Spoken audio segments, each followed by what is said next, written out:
Kazuya, why do you think it is that people start their own families?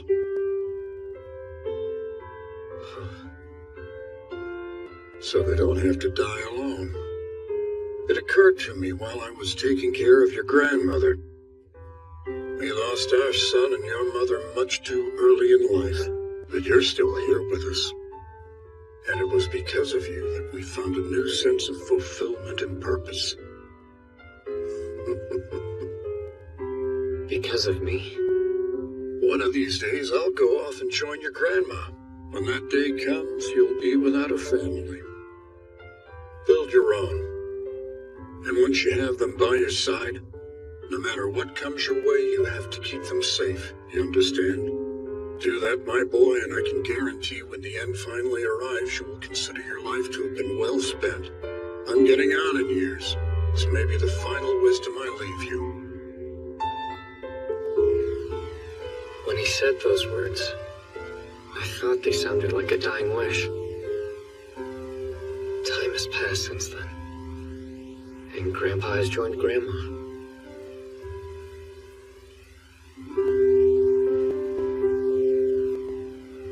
But I'm still here, all alone.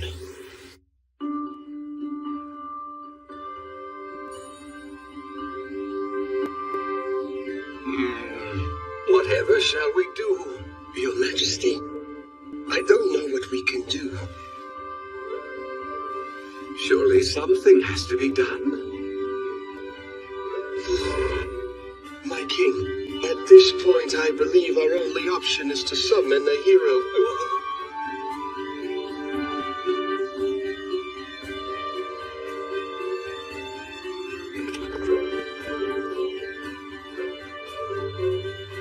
You understand the procedure, correct? Yes.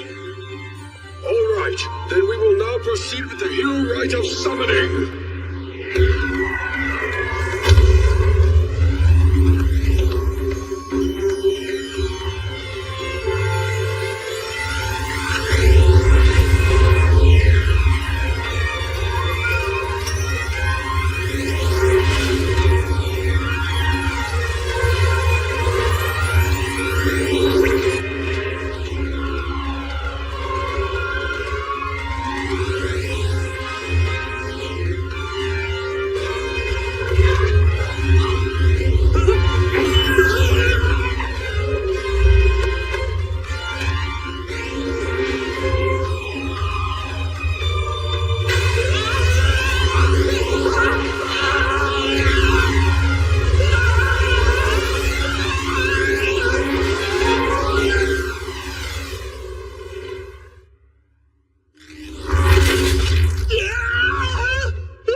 Am I the only one surprised the summoning actually worked? I guess everything is worth trying at least once. Wait, summoning?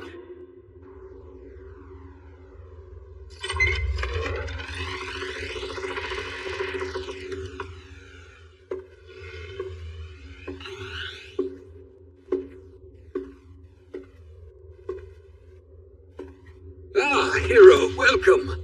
Thank you for answering our call in these desperate times. I didn't answer anything. I was summoned to this place against my will. Yes, I suppose so.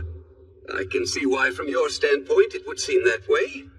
By chance, you aren't upset we forced you here against your will? Oh, I don't know. Wouldn't you be? At the very least, could you explain the situation? Then I'll decide if I should be mad. An explanation, that would be helpful. The predicament is as follows. This is the supercontinent of Landia. Several races, including humans, elves, dwarves, and dragonutes, have made this land their home, forming a number of countries of various sizes. However, roughly 10 years ago, on the northernmost end of the continent, a void to the demon world dimension appeared, and a horde of monsters poured out. With their appearance, all hell broke loose across the northern countries. Under the banner of the Grand Chaos Empire, which boasted the largest territory on the continent, all the nations united to form a punitive force and mounted an invasion against the demon world. Unfortunately, those forces were obliterated. After the battle, the nations lost their main military assets. They no longer had the strength to repel the monsters from the demon world. The enemy continued laying waste, and now occupy a third of the continent. Presently, this territory is known as the Demon Lord's Domain. As their monster forces increase and the battle lines continue to rapidly expand, the outlook is grim. The nations of mankind can barely keep them in check, much less drive them back. To this day, the deadlock remains firmly in place. I hope I'm not supposed to fight these monsters on my own. Well, perhaps Marx could explain it better. The issue is, a hero is truly a rare commodity to come by. Huh?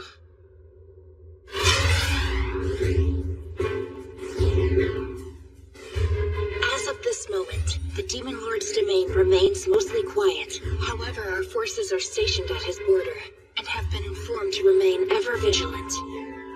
The soldiers' morale is high since they've been charged with protecting the world of men. But the longer the troops remain there, the more money's required, is becoming problematic. Also, there is the other matter. The Alfredan Kingdom. They've been asked to contribute to the war effort. The deadline is approaching, but they have yet to respond. You're going to turn me over to the Empire in the place of financial aid? I'm terribly sorry about this, and hope you can forgive us. You see, while the Demon Lord's domain doesn't border our own kingdom, it abuts the Grand Chaos Empire, which happens to be the largest country in all Landia. Because of their brave efforts, we see many benefits and few monster attacks. But it costs. The Empire requires financial assistance from countries that do not share the border with the Demon Lord's domain. So the issue ultimately comes down to money. If the Empire's willing to fight them, you have to pay them.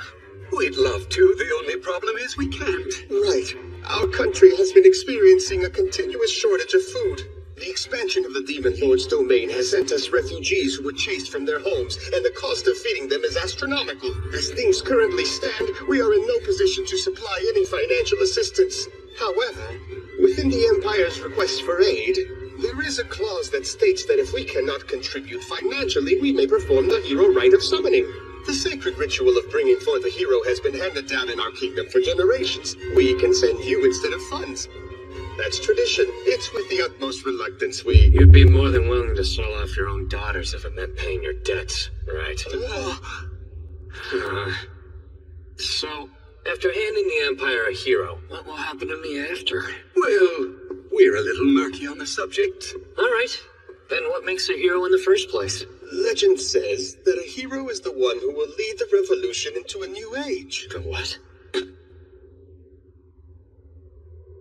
No disrespect, but that's more than a little vague. The thing is, information is scarce, so the who and what of a hero are shrouded in mystery.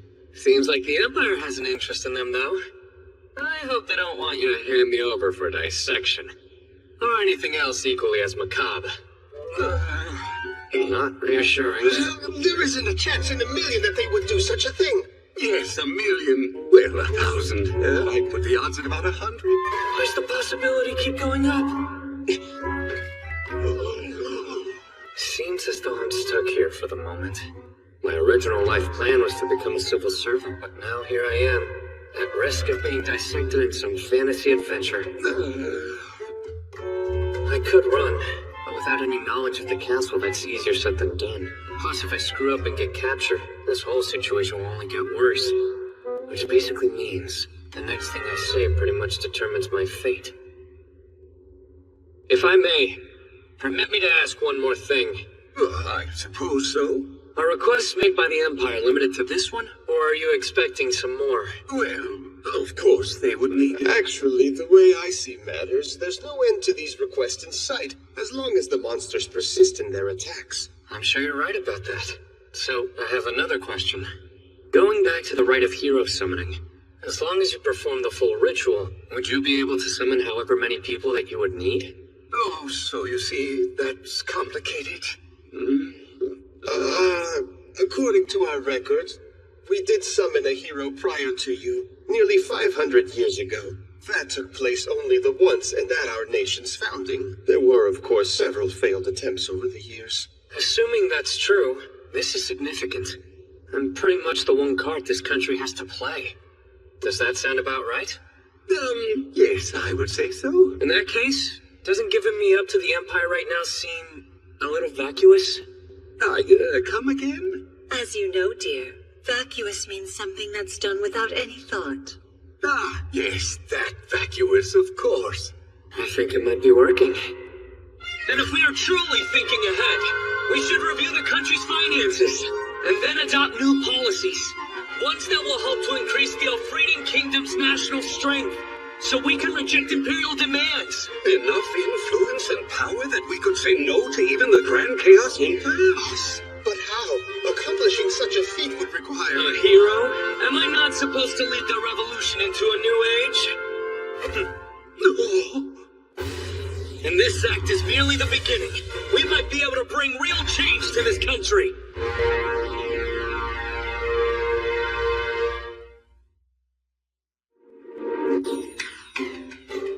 Change the country. That was the idea. My problem was I didn't have a plan. Still, all I need to do is find a way of coming up with the aid money. To start off, tell me about all the country's finances. I want to hear everything that's in place. I need to take a close look at the budget reports. Data on agriculture, forestry, fisheries, the economy, infrastructure, and transport. Prime Minister, if you would please be so kind. At once. And so, a wide range of topics were discussed. The conference between the Elfrieden King Albert, Prime Minister Marx, and the hero Soma went on longer than expected, lasting for 3 days and nights. Hark and listen! I request your undivided attention.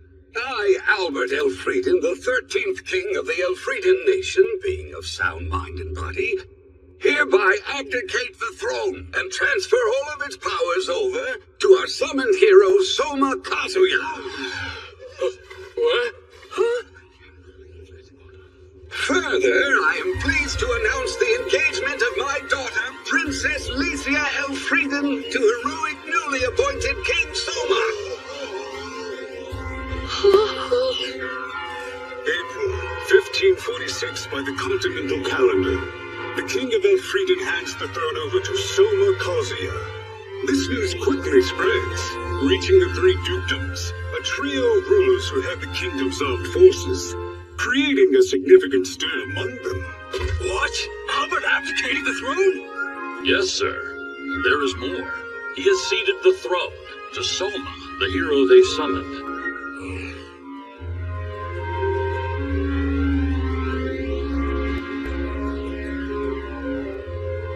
That's certainly a bold move, and coming from King Albert of all people.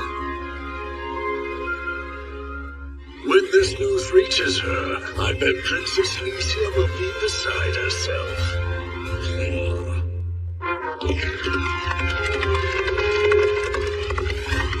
Father, Mother, hold on! I'll rescue you! Right there, that's the spot.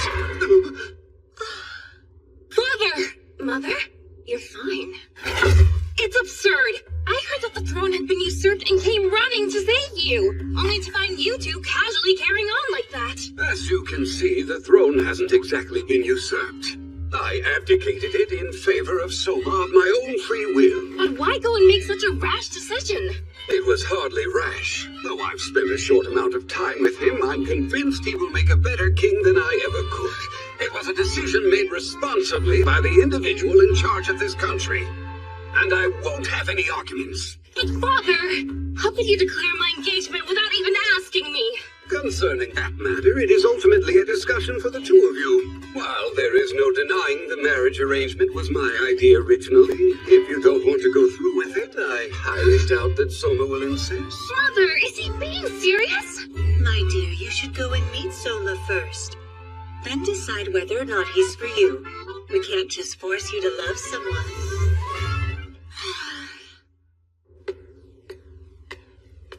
They can't expect me to discuss the matter civilly with them.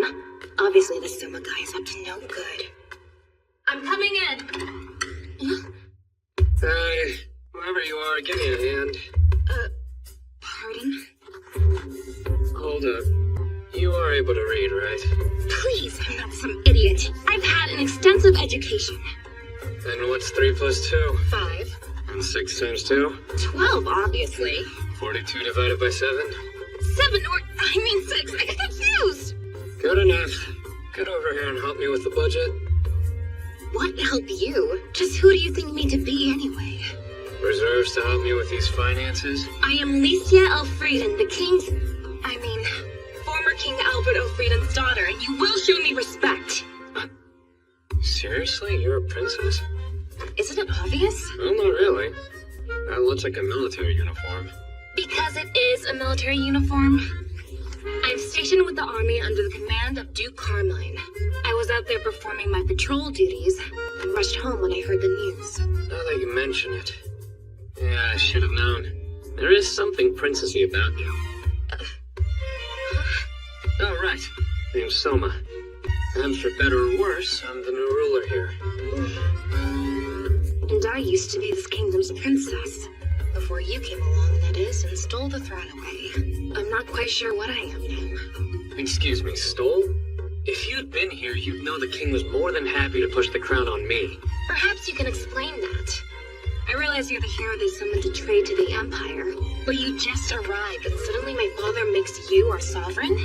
I'm just as confused as you. I was just looking out for my own safety and suddenly I'm running things. Oh? I do wonder whether the two of them will find common ground. They'll be fine, dear. Trust me. When I brought up fiscal reforms, I knew I might be put in charge of the kingdom's financial management or something like that. But I never expected to be made its king. So listen. I'm sorry for how I acted. You have nothing to apologize for. Hey, you're the victim here. No one asked whether you wanted to get engaged. Yeah, concerning that, Don't worry about the whole betrothal thing. I'm only keeping the throne warm for a little while. After a few years, I'll probably retire from this king gig. Really? All I want to do was fill up your coffers. It was the only way I saw to keep myself from being handed over to the Empire. Then again, now that I've been given the throne, can't waste it. The least I can do is get this country's finances back on track. But after it's on the right track, I'll let this country handle the rest. Of course, you can cancel our engagement. Such arrogance. You say you're going to quit being the king after only a few years. Can you really do anything for the kingdom in that short amount of time? And before you answer, let's start with all the aid to the Empire. Oh, that. I've already secured the necessary funds.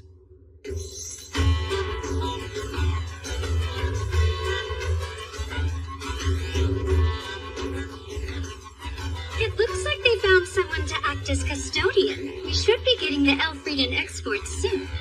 There is a great demand among the wealthy when it comes to jewelry sourced from royal families. Investing funds in order to snatch up the standout pieces was the right call, Princess Roroa. And as a result, we did a fair bit of business. I must confess, this new king of theirs is certainly making some bold new policy. Elfrieden can't afford to hold on to jewels while its citizens starve. They need to jumpstart their economy. At first, I wasn't sure why they made that hero their king. But based on what I've seen so far, he could be a formidable opponent. Yes.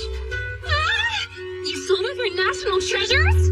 The national treasures belong to the whole country. You can't just give them away. Come on, would you take it easy? If they belong to the whole country, then it's fair to sell them for the sake of the nation's subjects, right? Yeah, right, but there were numerous cultural and historical pieces. True.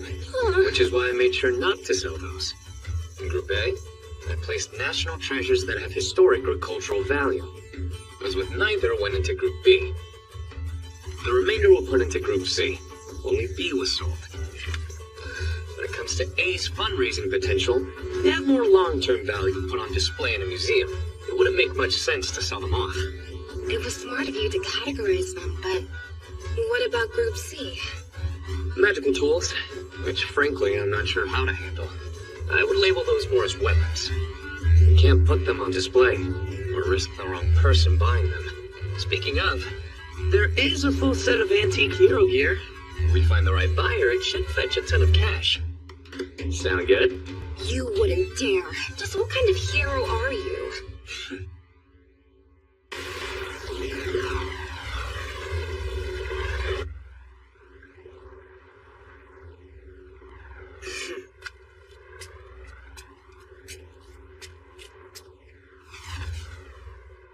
Despite his sudden ascension to the throne, the country appears quite tranquil on the surface. The question is, how long will that last? Anyhow, Canadia.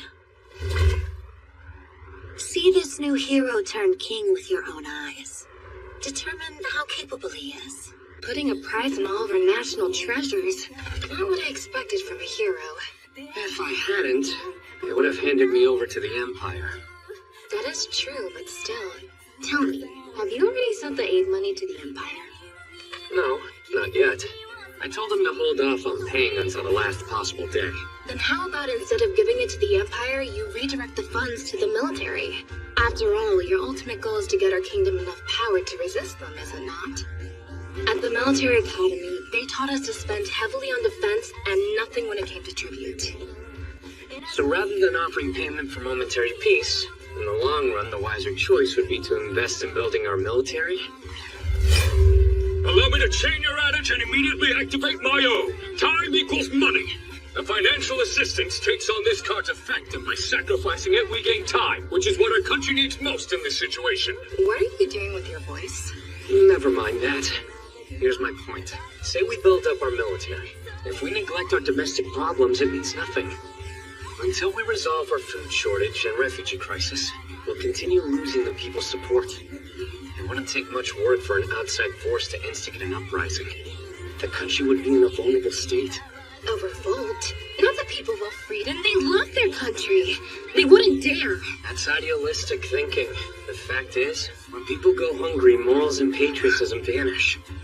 You can't show concern for others if you have no breathing room yourself. Agreed?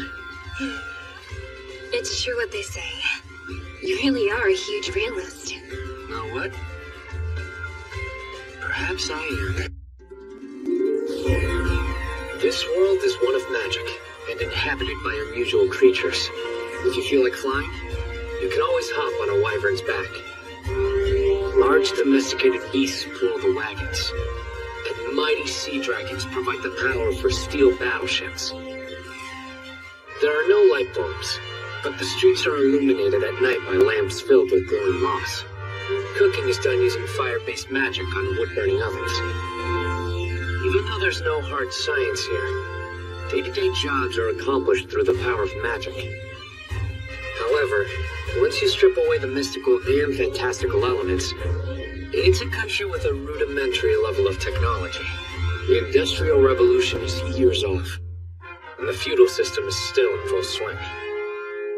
Now, I'm a part of it. The king of this country. A magic check?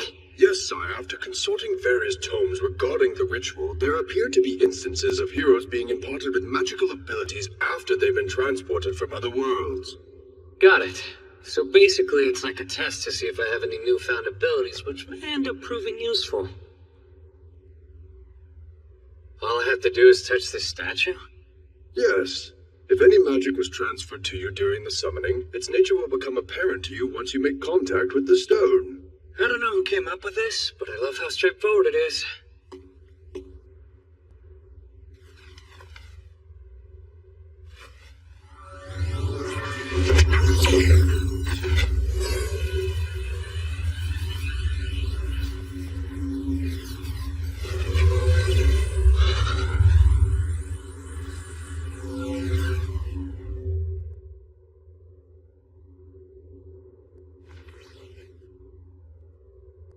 How did it go, my king? I never thought I'd say these words, but apparently I'm a magic wielder now. The question is, what sort of practical applications does this power have?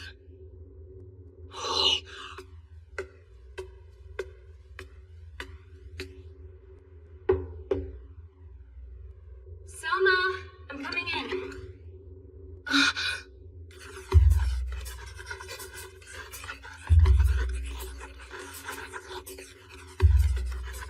What is going on?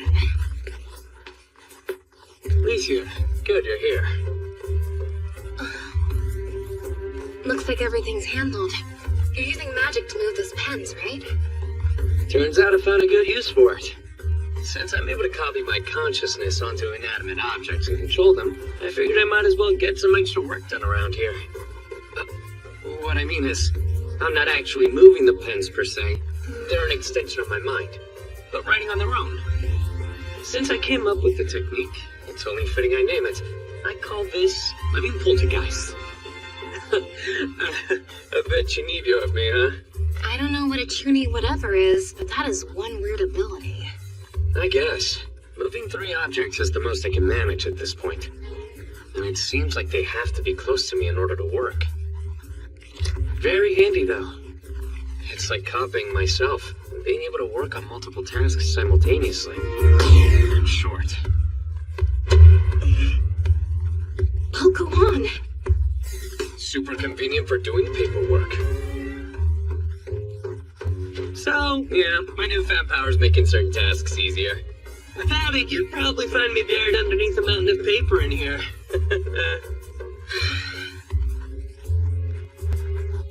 Even with your extra help, it looks like you're barely avoiding a bureaucratic avalanche. Just what sort of work are you doing, by the way? Let's say we're digging for buried treasure.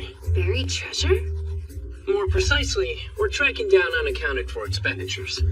We take the budgetary requests and look at the financial statements.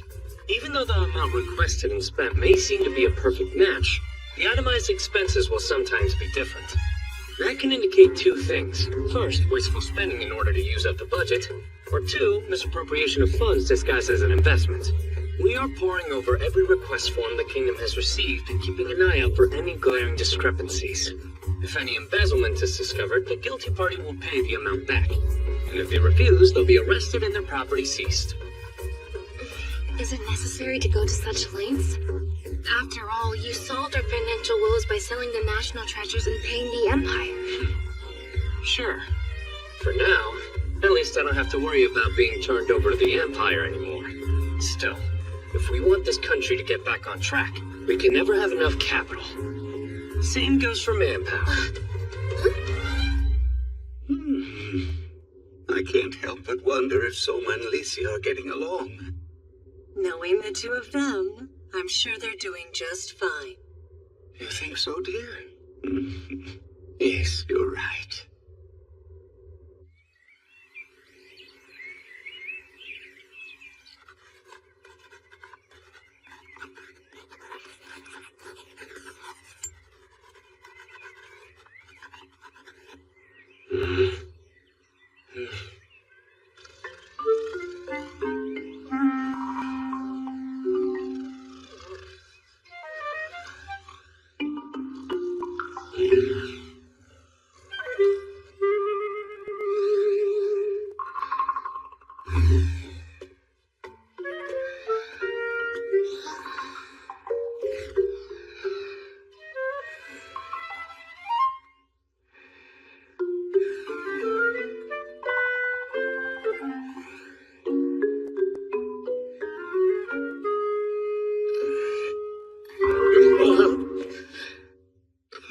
What time do you have?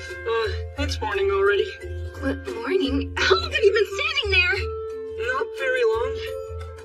Maybe less than a minute. Who are you? You looked comfortable. Just wanted to make sure you slept well. Anyway, the paperwork's all wrapped up. If you wanted to nap a little while longer. I'm rested. Don't tell me you never stopped. By the looks of it, you haven't slept in ages. I was planning on catching a few winks later. But in the meantime, would you care to join me? This minute? Yeah. If you don't mind, I have something I want to show you.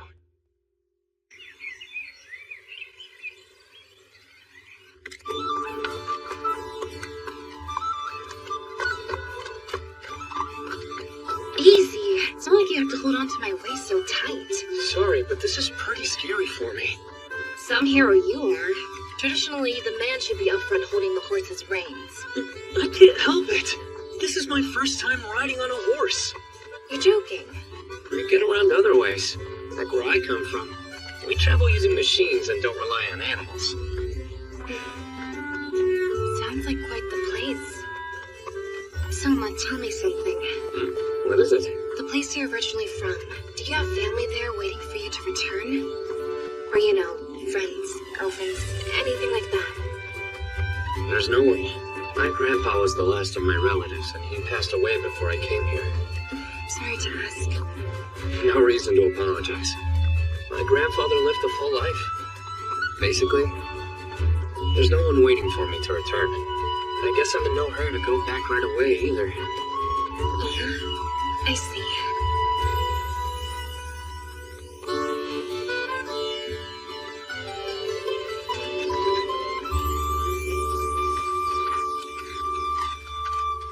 You can stop here.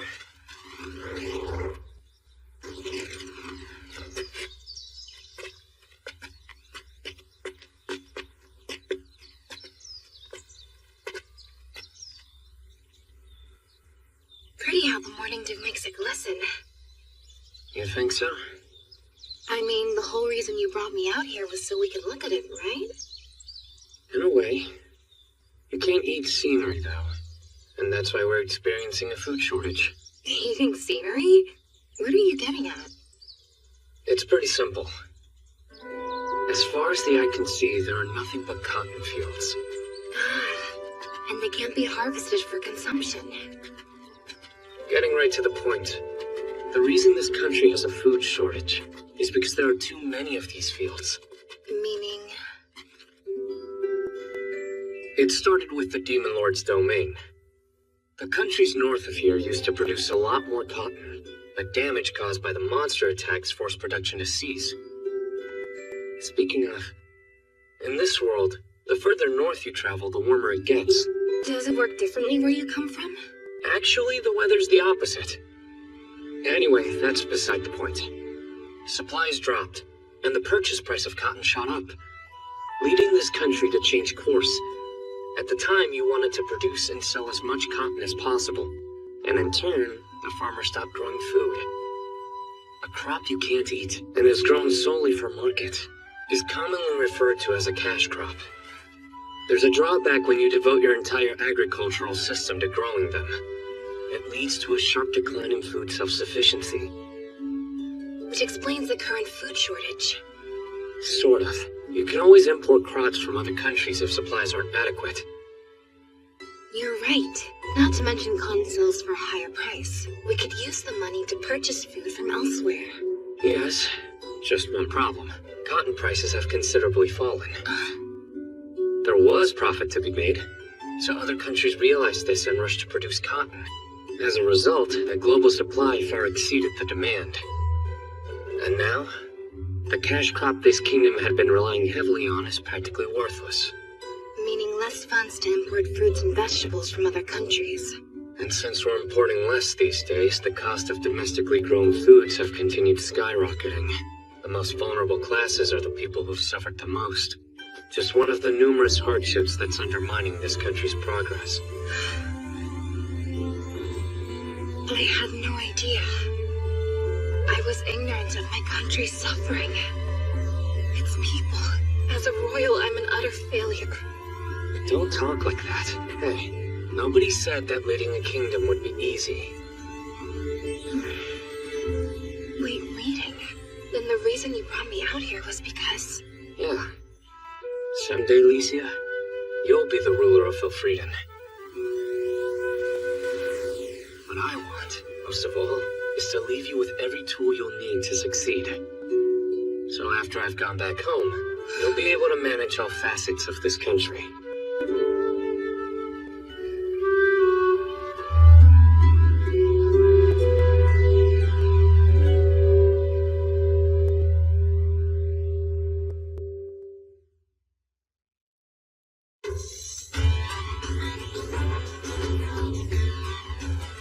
The first step is to limit the acreage for cash crops and start planting food again, so we end the shortage and no longer have to be as dependent on other countries. The kingdom will provide farmer subsidies to support the changeover. Also, we need to prioritize planting soybeans and potatoes. They have a variety of uses and also can survive harsh weather. Alicia, you listening? I was paying attention. It's not like agricultural reforms just happen overnight. For the time being, no matter whether all the food was imported or domestically produced, the kingdom will purchase it and sell the goods for less than we bought them for. Sounds like that's gonna leave us in even more debt. And I'd like us to make up the deficit with our exports. But given the current market value, we will need to find a new cash cow that isn't cotton. Easier said than done. I'm going off topic for a second here, but the king isn't exactly supposed to be eating in the mess hall. Don't worry about it. We're busy economizing the castle. We have to conserve meal expenses. Yeah, but still. It's been some time, Princess. Or rather, should I refer to you as Queen Licia from now on? Nothing's official. Not yet, at least. Soma, this is Sir Ludwin Arx. He's the captain of the Royal Guard. It's Soma Kazia. I'm sort of the country's acting king at the moment. You've made quite the impression. Only recently taken over, and already your job performance is the talk of the staff. Next time you see them, pass along a message. If they have time to chit-chat, they should be working harder. Understood, sire. If I'm not intruding, may I join you for breakfast? Fine by me. As long as I'm here, might I ask you a question? I'll try and do my best to answer it. I hear you're attempting to carry out many reforms. They proceeding smoothly?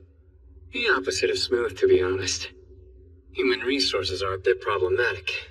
None of the officials are of any use, other than Prime Minister Marx. Besides the crown, I also received the king's senior advisors. To be perfectly blunt, these are the same officials who let the kingdom nearly fall into ruin. My ears are burning. Now hold on, Soma. Where are the people who can tell me the truth, give me straight answers, and agree to complete whatever tasks I assign them? Those are the sort of retainers I need. You want to use the gemstone broadcast to recruit people? Yeah. If I have this right, the gemstone broadcast can reach across the entire kingdom? Yes. As long as the reception environment's set up correctly, whatever is said in the castle's gemstone room will be heard across the nation, no matter how far away someone is from us. Then it's perfect for letting everyone know our situation. Ordinarily, it's only used for the king's New Year's greetings or to issue important proclamations and like orders.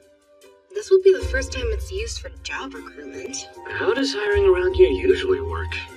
Well, let's see. We look at all personal connections, or hold a written exam and recruit those who manage to pass successfully. That sounds pretty biased, don't you think? Also, what's the country's literacy rate currently? Half the population can read. If I had to guess, about 30% can write. What? That's a terrible figure! You can't decide if someone's right for the job using just 2 criteria? Especially when you're excluding 70% of applicants before they can even interview! How many diamonds in the rough could be left undiscovered? I don't know how to answer that.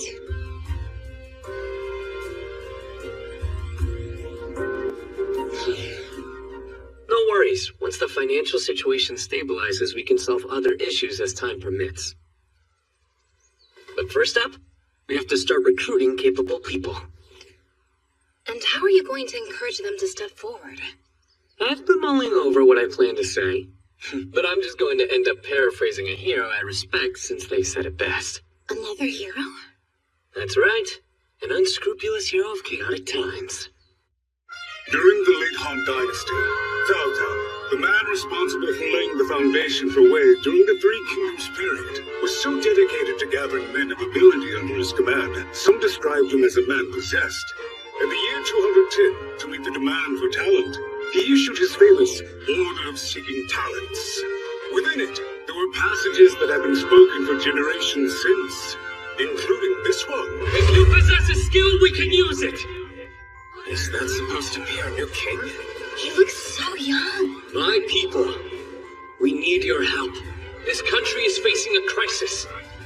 Between the chronic food shortages, the depression, and an influx of refugees whose lands have fallen to the Demon Lord's domain, the Kingdom of Elfrieden is facing several afflictions. Additionally, our neighboring countries are watching us with eager eyes and are more than ready to pounce. Realizing the severity of the situation, your former king determined he was not up to the task and entrusted me to handle these affairs. True, if we were living during a time of peace, there is no doubt he would have made an effective leader.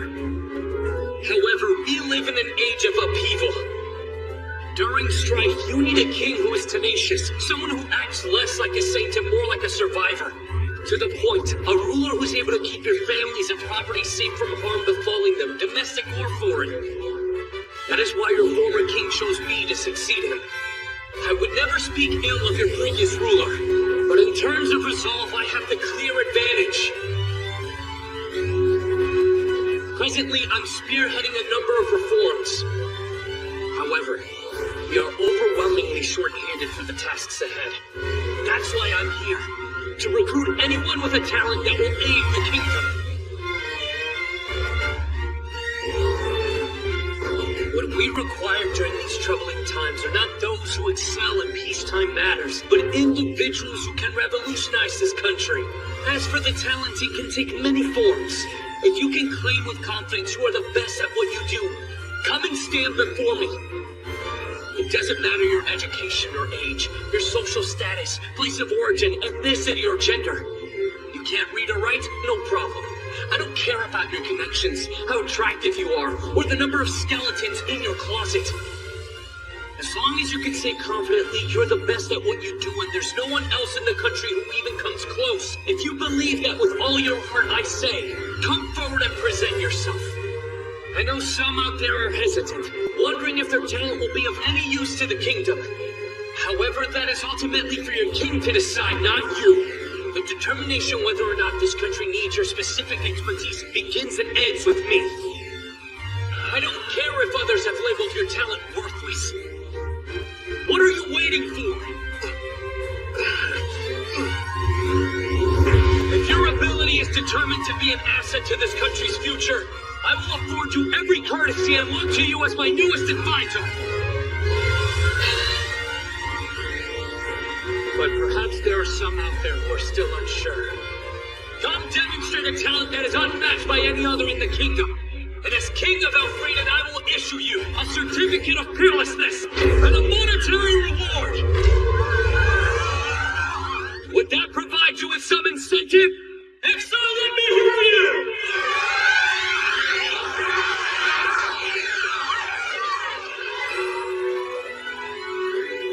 You may recommend yourself for someone else. If the candidate's another person, you will receive 30% of the reward. During these trying times, it'll be up to you to bring forth those who otherwise would not step forward. Also, if your talent is being the strongest one in the room, the best singer or something similar, candidates will compete with each other ahead of time, and the top delegate in each category will be selected. So do bear that in mind. Those of you who possess an aptitude, I'll see you at Parliament, so we may shake hands.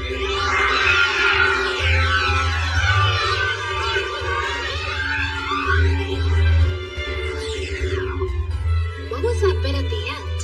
You thought it was too much? Just a touch.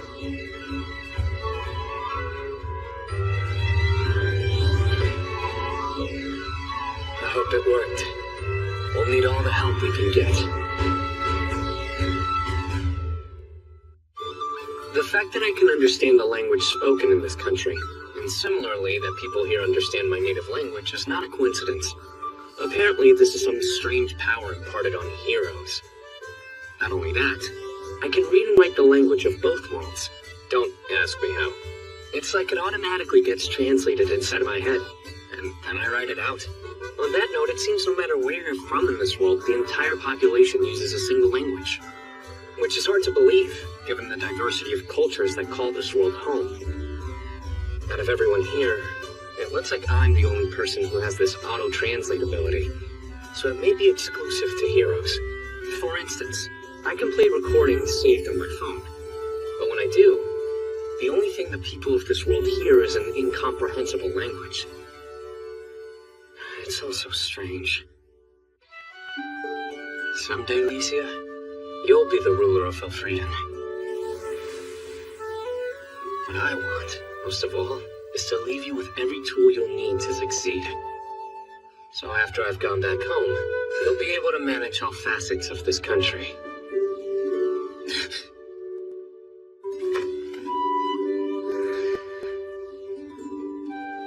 But after it's on the right track, I'll let this country handle the rest. Of course, you can cancel our engagement. I know that's what Soma promised, but did he really mean it? He wants to find more useful personnel to advise him. But most importantly, what this country needs right now is Soma's leadership. The place you're originally from, do you have family there waiting for you to return? Or, friends, girlfriends, anything like that? There's no one. He doesn't have connections to the world he's originally from. So, what if I'd become a part of his family? I wonder if that would anchor him here. Wait, if I create a fait accompli as his fiancée, then... Princess, it's time to get up. I'm already awake.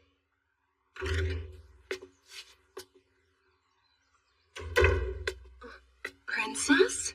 Is there something wrong? You're looking slightly flushed. Nothing is the matter.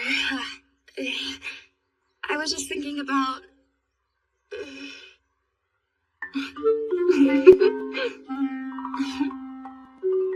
Today is the day. His Majesty is going to honor the 5 subjects who proved to be especially outstanding among the recruited talent. Yes, I remember. The king wishes for you to attend as well. So please hurry and get ready. I understand numerous people responded to his invitation. Yes, so many. The screeners were complaining, grumbling how there was no way they would ever finish. I'll bet if Soma heard that, he would say, if you have time to complain, get back to work. What is with that expression? Don't tell me you're having second thoughts. No. I made it this far thanks to my talent, but am I nervous about standing before the king and having to prove it can be of some use? Yes. After all, my skill is rather, well.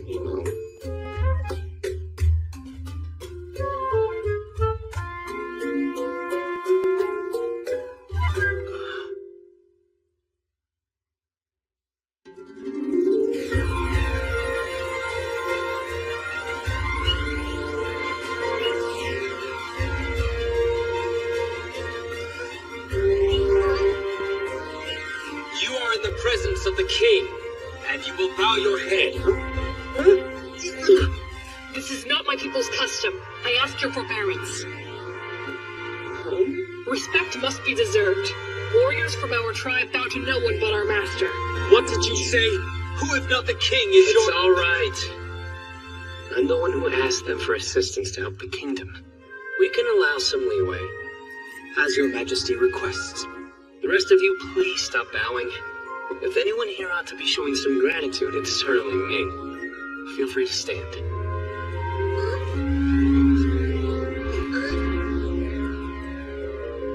By order of His Majesty, the gifted and exemplary citizens of the nation have gathered at the capital. Those present today have shown they have rare abilities that set them apart from their peers across the land. We will now announce the talents these people possess and present them with their promised awards. Aisha Utgard, Dark Elf from the God-protected forest. If you would step forward.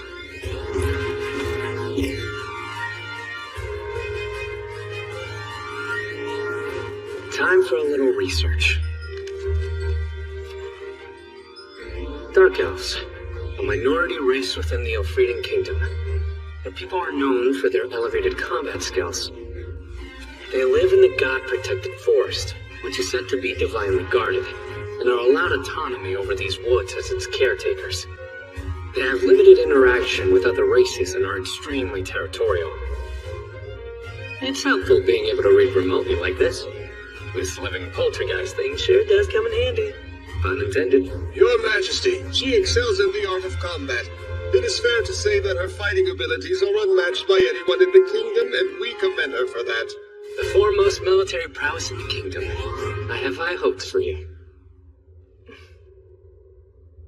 To be clear, you wish to honor those who can prove they are an asset to the future of this kingdom? That was my promise, and I intend on keeping my word. In that case, I do not want the reward.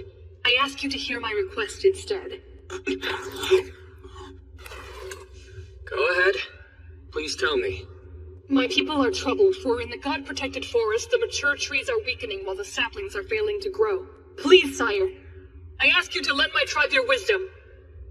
I'm not sure what to say. Let's see. Just making sure, you are thinning the forest properly. Thinning? What exactly do you mean by that? You should periodically cut down a moderate number of trees in order to maintain the woodland and promote new growth. Everyone knows that. Then again, maybe they don't. If you allow the mature trees to grow rampantly, their foliage blocks out sunlight, preventing younger ones from flourishing. If the forest isn't managed and is left alone, all you're left with are old trees that are thin and weak like bean sprouts. Once that's allowed to happen, the woods become vulnerable to snow and wind. And without sunlight, the undergrowth begins to wither. The soil can't retain water, making it susceptible to landslides. Your Majesty! What'd I say? I humbly beg your forgiveness for my rude behavior earlier.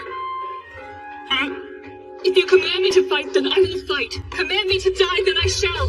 Order me to become your concubine. Consider it done. Please, as soon as possible, come to the god-protected forest. Once you're there, teach my people about the art of thinning. Sure, you got it.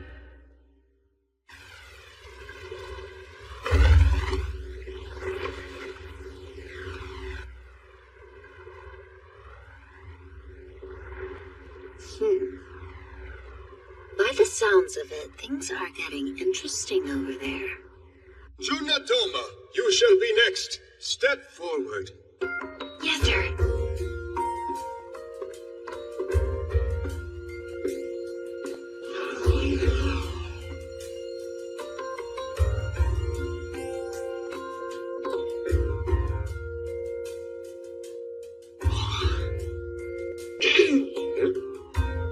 What? I haven't forgotten my job, so stop giving me that look. My king, this woman possesses unparalleled beauty. In addition to this, she has an incomparable singing voice. She may rightly be called the greatest songstress of our time. A beautiful appearance and voice. God does have favorites after all. I don't deserve such praise, Your Highness. From the information I've been provided, the Doma family's ancestors were Loreleis, so a talent for singing most likely runs through her blood. Loreleis. Legend says they were creatures from the deep, who beguiled sailors with their beauty and enchanting voices. The singing voice of a Lorelei. I would very much like to hear a song. If that is what you wish. I know. All of Elfrieden is watching. Since the ceremony is being transmitted far and wide via the gemstone, could you sing us something that will help to energize the nation's people? As in something lively? Let's see. Several songs have been passed down in my family, but most of them are melancholy in nature. Honestly, I can't think of any energizing songs, but if I were to hear one, I'm sure I could sing it right away. If you were to hear one, huh? Well, in that case...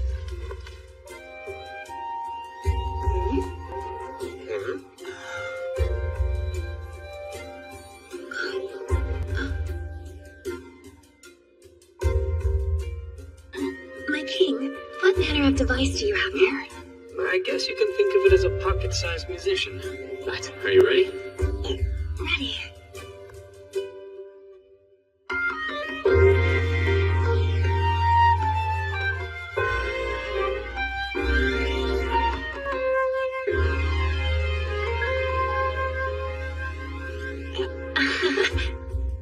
The song I played you is one from my homeland. Does that mean the language I just heard is from a completely different world? Yeah, since it's foreign to you, it'll probably be hard to sing. No, I'll be fine. I remember this song phonetically after hearing it, so I should have no trouble at all. You memorized the whole thing after hearing it only one time?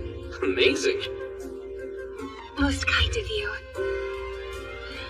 Very well. I will sing for this land.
Thank you very much for giving me the chance to perform for the whole kingdom.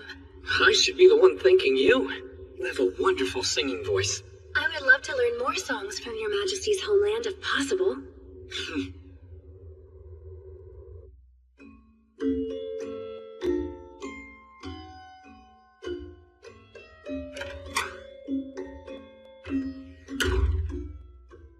I see you're as intent as ever on gathering intelligence from all quarters. Valuable intelligence is worth more than gold. Information is the lifeline of any good merchant.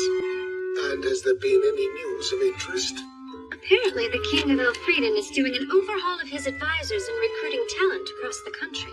Seems he didn't think those musty dynastic retainers could fulfill his new agenda.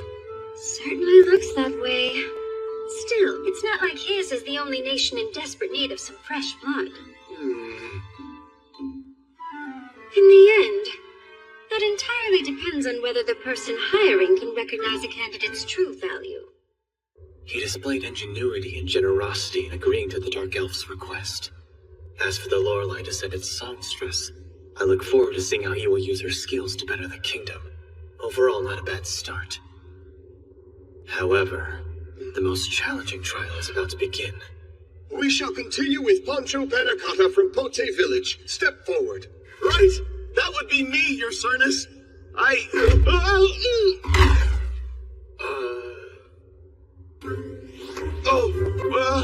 Pardon my clumsiness.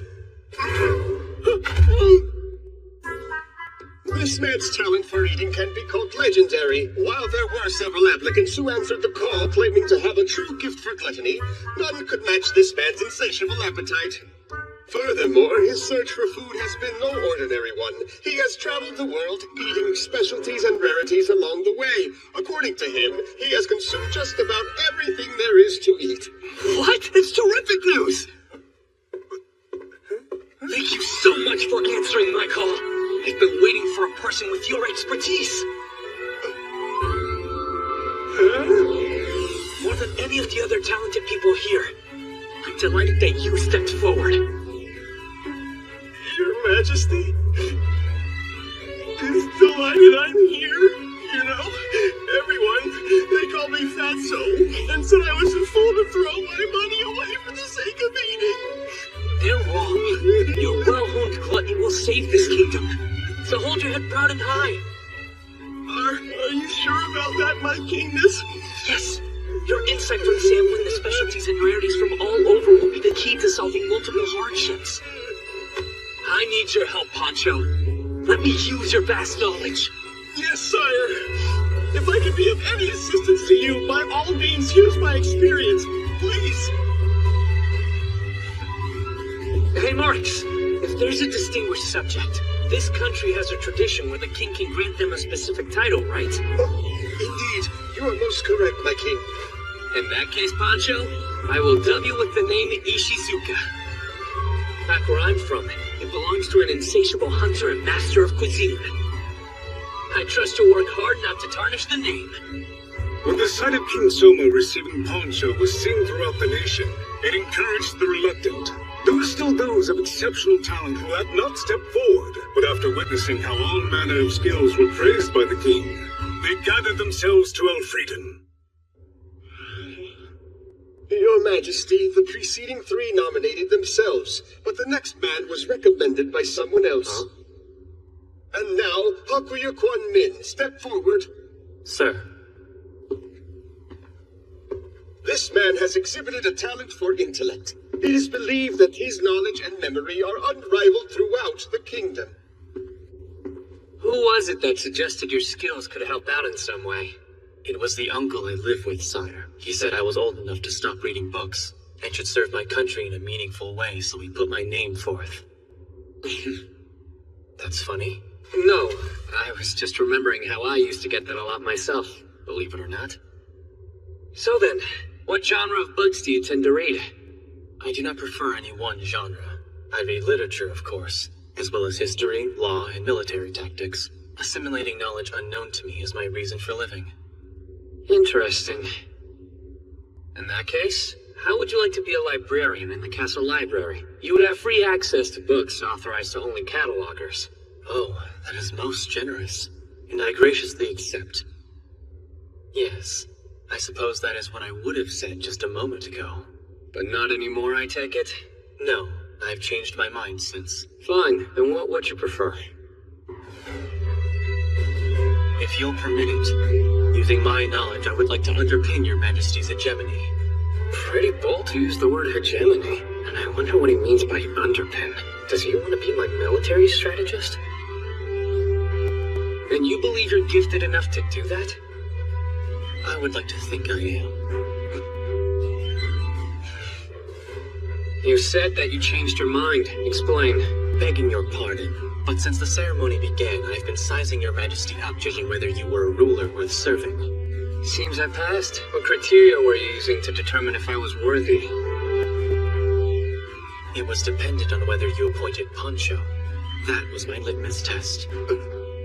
Even if you had not immediately recognized his value, but had appointed him for some future use, you still would have passed as a king. If you had judged Poncho's talent as worthless and rejected him, you would have failed. That was my line of reasoning. I never expected you to welcome him as you did. I'm pleased that I was wrong about you.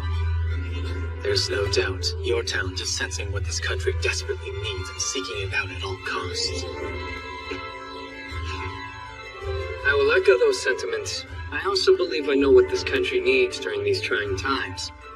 But tell me, are you the sort of advisor who can help me get the job done? I believe His Majesty must be the one to judge that for himself.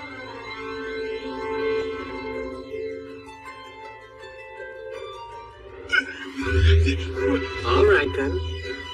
Come to my chambers afterward. We'll converse, then I'll determine how much talent you have and how best to use it. As you command, Grease. And so concluded the first meeting between King Soma and Hakuya Kwan Min, the man who would later be known as the Prime Minister in Black. That evening, after talking late into the night, King Soma acknowledged Hakuya was a man of rare ingenuity and installed him as his right-hand man. And lastly, we have Tomoe Inui of the Mystic Wolves. Would you step forward?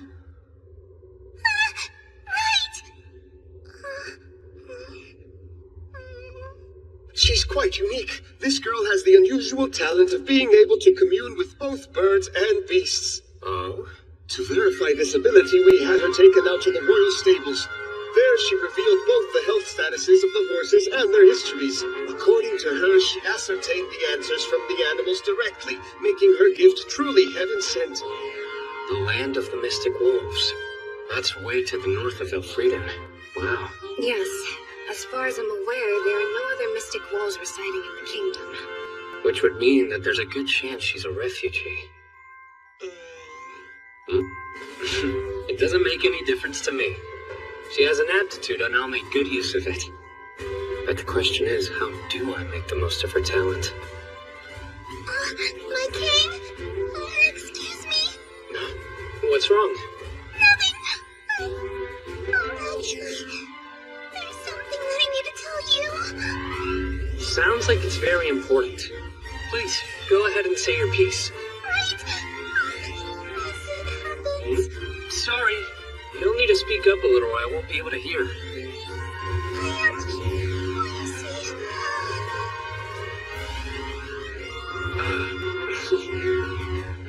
No problem. I'll come down there to you.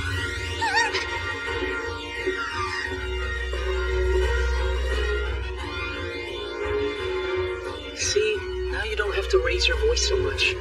There's no reason to be shy. The truth is...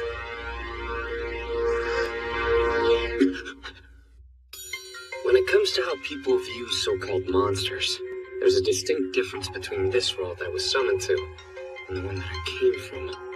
Back in my world, monsters are not seen as people or animals, but basically a separate class of creature. Things are different here. You fall into both categories. Some are seen as people, some as animals. To be more specific, humans, elves, beastmen, and dragon nymphs all exist under the label of mankind.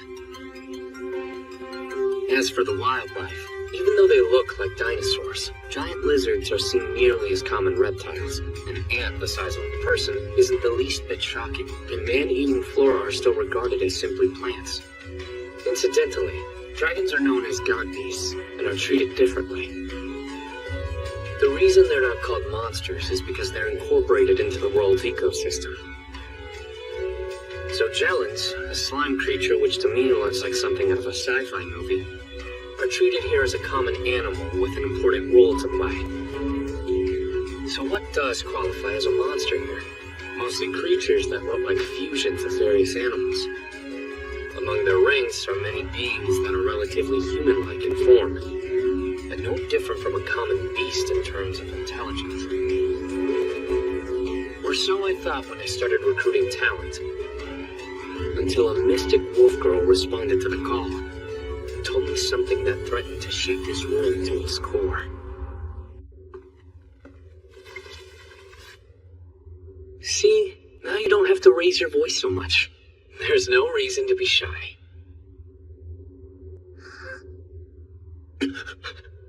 You're absolutely sure? Yes. Have you told anyone else about this? No one. Besides you and my mother.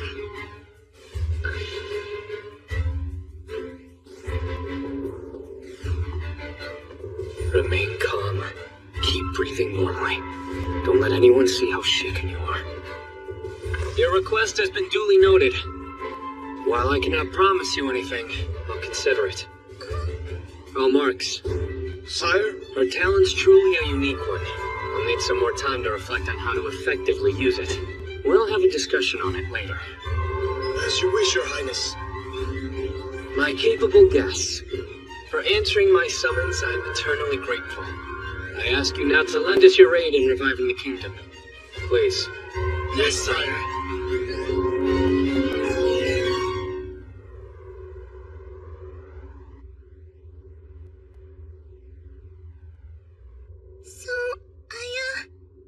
You said you wanted to talk to me about something that was important? Back in the chamber, when she whispered to me, is it possible anyone in the audience heard her? I know I didn't hear anything. No, she was speaking far too quietly, sire. My ears didn't pick up a single word either. Sounds like there was no danger that it went over the gemstone broadcast then. I don't think we have to worry. It shouldn't be sensitive enough to pick up whispering.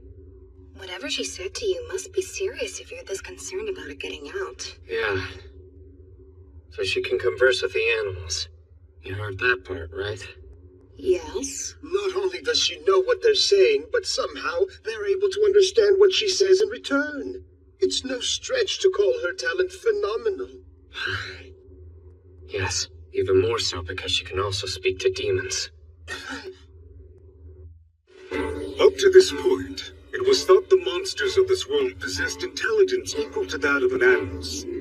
However, among the Demon Lord Domain's ranks were those who acted in teams, using weapons and magic, and behaving almost as though they were no different than people. The humans began referring to these particular beasts as demons, to distinguish them from the others. True, these demons were different from other monsters, But despite being able to demonstrate intelligence, there was still one crucial component that separated them from the other races and breeds of the land. Demons could not be understood. Their language was unlike any tongue used by the rest of the world. Unintelligible. You spoke to a demon? But that isn't possible. No one can understand what demons say. Tell us everything that happened in detail. Well, the demon I spoke with in the woods was pretty short. And he had a face that looked pretty much exactly like a dog's. I went into the mountains to pick wild vegetables. That's where I ran into him. Before I could think, I yelled out, "Help!" And to my surprise, he said, "You can understand me?" He seemed as shocked as I was. My guess, he must have been a scout. At least that's what it looked like he was doing. He said we had the same scent. I couldn't bear watching you die. Go on and run away quickly. And so that's what I did. Meaning a demon actually showed sympathy? It's possible this was an isolated event, and only a handful of demons would let a mystic wolf escape. But even if it's only a fraction, there are demons we can communicate with, which could alter a situation dramatically. What do you mean by that? Are you saying we can negotiate with these demons and take back the lands lost in the war?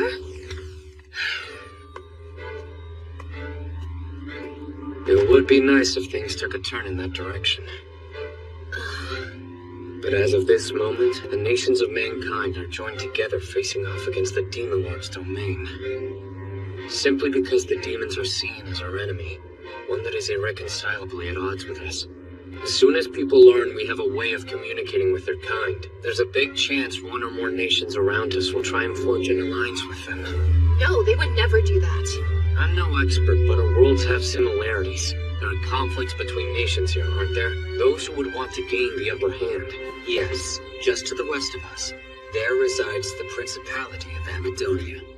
Under our previous king, we had a conflict with their country.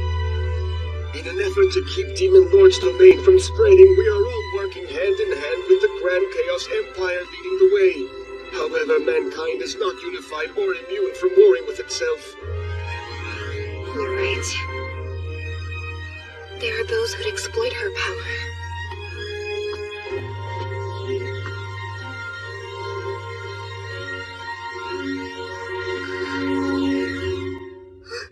But I'm only bringing up one possible scenario since there really is no telling what would ultimately happen.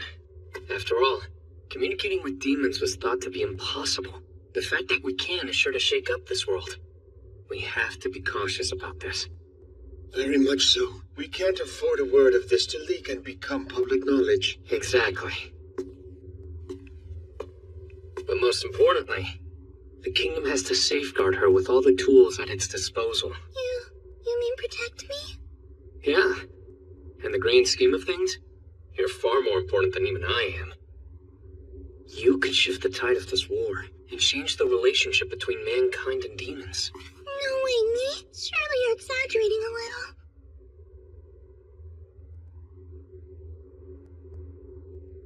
I like a royal guard to watch over her. Will you see to it? As you wish. One concern, if we surround her with knights, would that not arouse greater suspicion?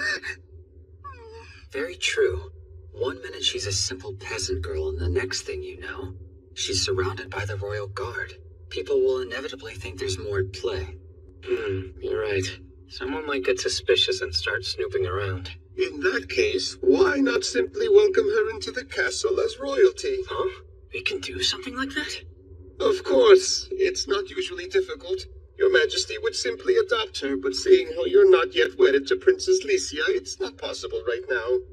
And speaking of the wedding, preparations would take more than a year to complete. Well, that's that. I wasn't trying to rush it. Anything else? Your Majesty could take her as your secondary consort. A consort? Are you insane? In this kingdom, the law states for a child to be a princess consort who is in line for the throne, her standing must be that of a knight or better. But as long as she's not a princess consort, there should be no problem. Yeah, that's not the issue here.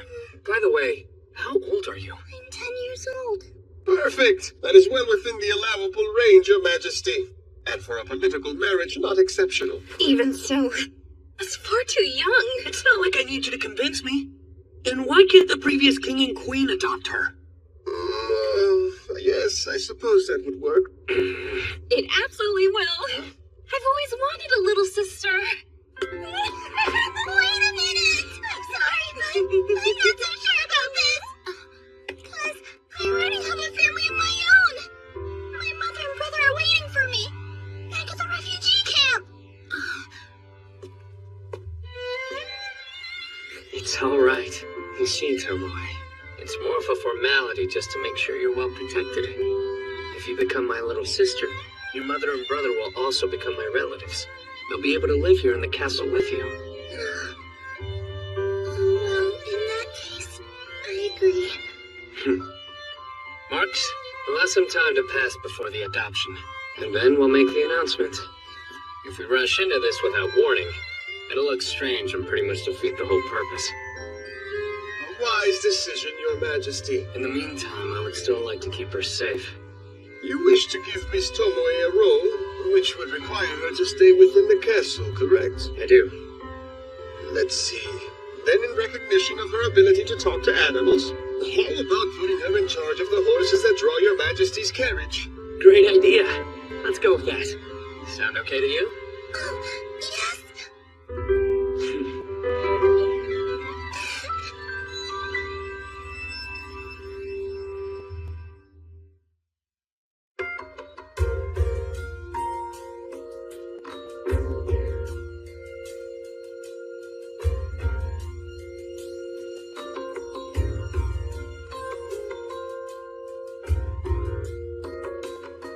So, what exactly is going on here?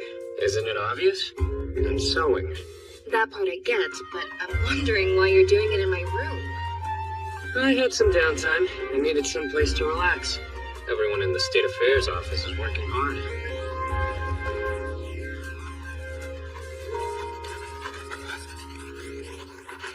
Why don't you just have my father give up his room already? So you can use it as your own. Maybe. And again, for efficiency's sake, it's probably better for me to sleep in the office. I have to work in every day. There are definitely other rooms in the castle. By the way, what has Tomoe been up to? Ever since she got here, you've been doting on her like a big sister. Lately, my mother has taken a liking to her. She won't leave her side. Sure, Tomoe was a little hesitant at first, but now she's delighted to have a second mother, so I guess everything worked out fine. It's okay, you may enter.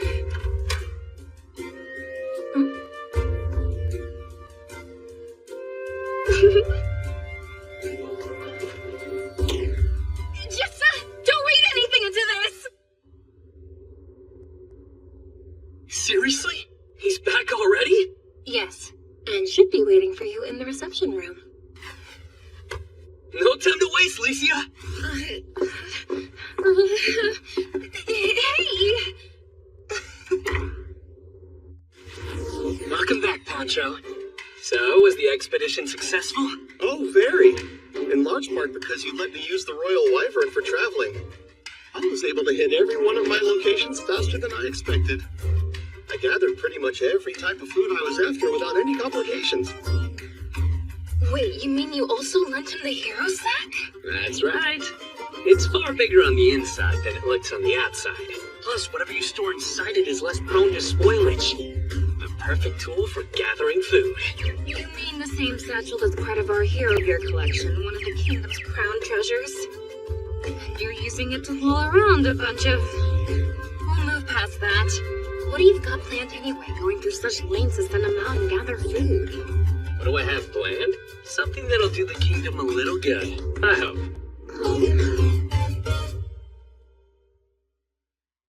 I hope that everyone in the Elfrieden Kingdom is having a great day. I do as well.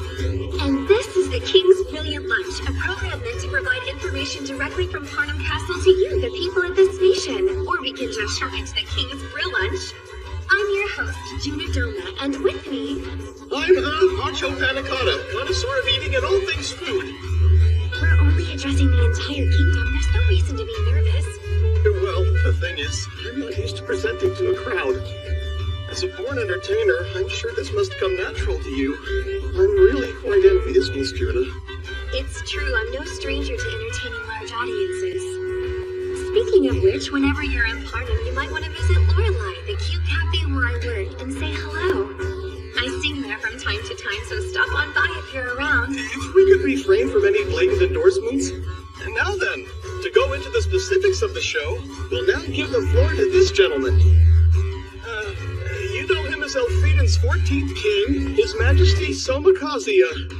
The truth is, I haven't actually been crowned yet, so technically I don't deserve the title. Hey, greetings. I'm acting ruler of the nation, Soma Kazuya. And as you're probably aware, the country is suffering from a massive shortage of food. As the chief administrator, it's I who should be held responsible. I apologize to you, the people. While we're moving forward with a plan to immediately increase our food production, it will take time, and I ask you to be patient. Until it's resolved, we will keep making regular broadcasts. Our goal is to educate and inform. We'll introduce new foods, a few of which you may not be accustomed to eating, but are quite plentiful, as well as the different ways to prepare them. And to prove these strange items are delicious, I've arranged a panel of blind taste testers who have not been informed beforehand what sort of dishes are being served to them today. Okay then, let's get started, shall we? Pancho, why don't we reveal the first food you have for us? Oh, of course. Our first dish is... I thought we were tasting food. You're not gonna serve that to us, are you? Hope you're all hungry. A perfectly reasonable reaction considering its appearance, but as a coastal dweller who's eaten these creatures before, trust me, they are quite yummy. Juna, you ate one of these and actually liked it? Yes, they are a traditional delicacy back in my homeland.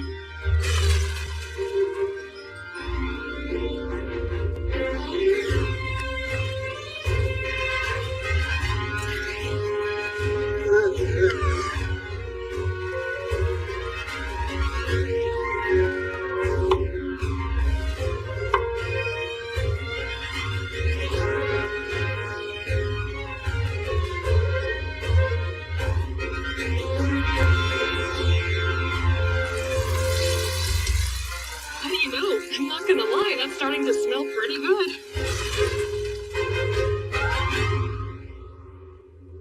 Alright, go ahead and try one.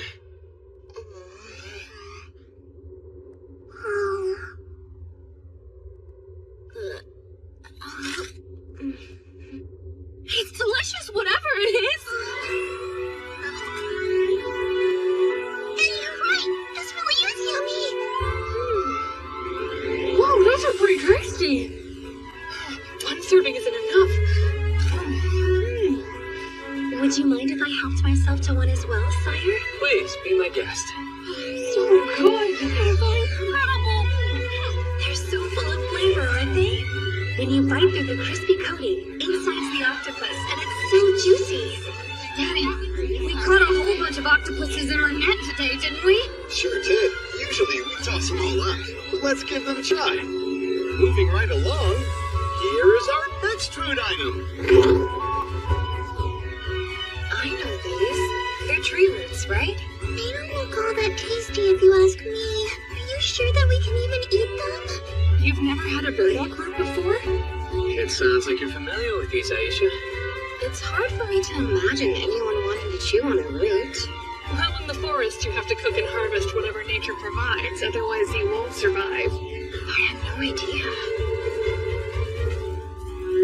A little salt here. A little sugar there. Alright, it's chow time. They're crispy, and the salt lends them a lot of extra flavor. When I bite into one, the oil comes off and mixes together with the sugar, giving off an explosion of sweetness that tantalizes the taste buds. I can't wait until my mother gets a chance to try these snacks. We eat both kinds at once. They're sweet, salty, and oh so good! Your Majesty, do you have any more of these? From what I've seen, Aisha sure seems to be content, huh, brother? Yes, it appears so. You'll understand why I cook the next meal ahead of time after you see it.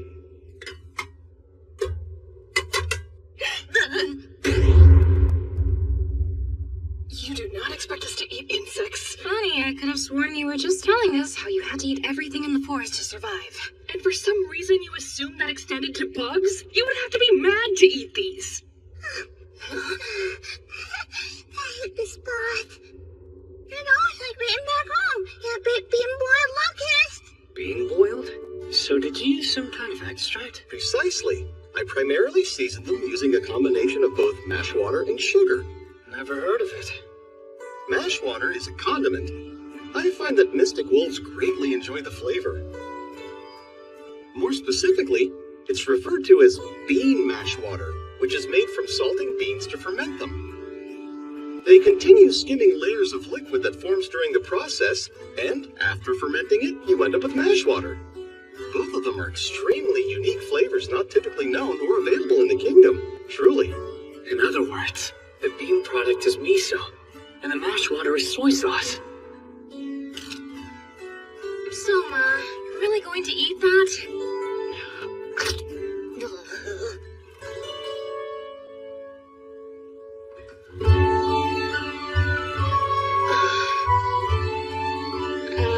Wait, are you crying? I can't stop myself from tearing up. This is the flavor from my homeland. Insects are a dish in your world? With every bite, the flavor of Japan spreads throughout my mouth. Not only does this world have soy sauce, but miso too. I no longer have to dream about the flavors I love so much being only a memory. Pardon, Your Majesty. I don't mean to interrupt, especially when you're so moved, but would it be alright if we continue to the next dish? Oh, yeah. My apologies. On with the show, as they say. We can't wait, Pancho. What do you have for us next? Ah, yes. I think this one will surprise you.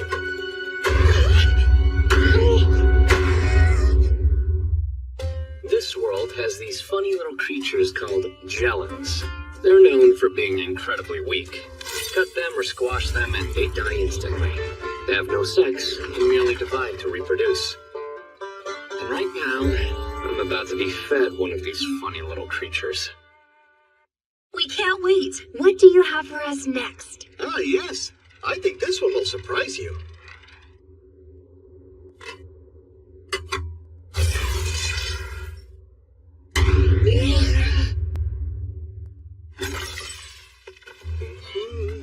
I hope I'm wrong, but is that a Jellin? Why, yes, indeed. That's exactly what it is. You have a good eye. That's weird. I didn't think you could eat those things. Yep. Just a moment, please. Is that Jellin dead? Yes, ma'am. No need to worry. This Jellin has already been slaughtered. It can't be. I've never seen or heard of a Jellin carcass before. Yeah, now that you mention it, this is pretty weird. Why? What makes it so unusual? If you break open the thin surface membrane of a Jellin, its internal fluids come gushing out everywhere. So it shouldn't be possible for you to kill one and have it remain intact like that. I gotcha. So, what do you have to do to preserve the carcass? Well, there is a bit of a trick to it, but it's not too terribly difficult. I learned this from a small tribe who lives far to the west within the borders of our great empire. If you strike it with a stick or something just hard enough so that you don't break the membrane, you can destroy the nucleus within. I'm told the locals refer to this method as Jellin Ikejime. I guess they're kinda like fish. If you successfully break only the nucleus, then all of that internal fluid will begin to congeal and the Jellin will grow firm. If you continue to let them sit after that, the remaining moisture will eventually evaporate and they'll become almost hard-cured lumps. I'd say 2 hours after death seems to be the sweet spot. They'll be solidified to a certain degree, but retain some of that springiness. That's when you could cook them up real nice, you see.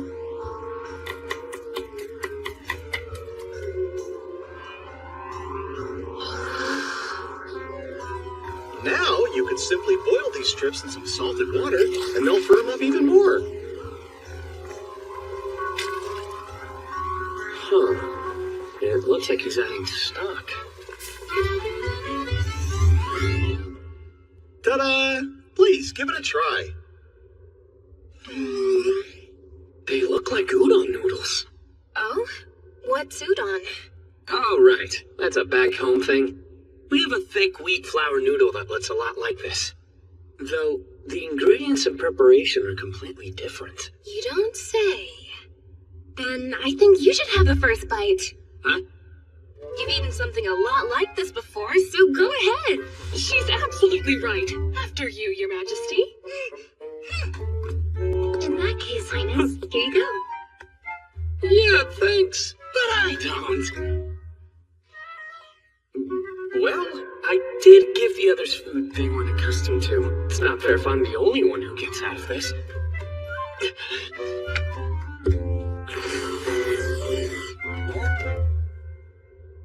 So, how'd it turn out, Soma? It's way better than I expected. Now, I thought it would be slimier and fishier, but this is smooth and chewy. I'd say they're closer to kutsu noodles than udon, but there's a unique squeakiness to them. It's not bad at all.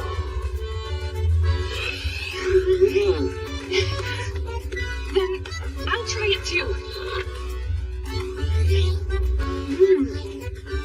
Wow, this is something else.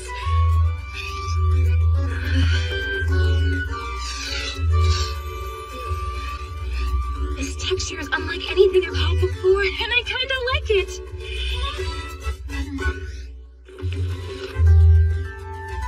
And the soup really adds a nice flavor to them.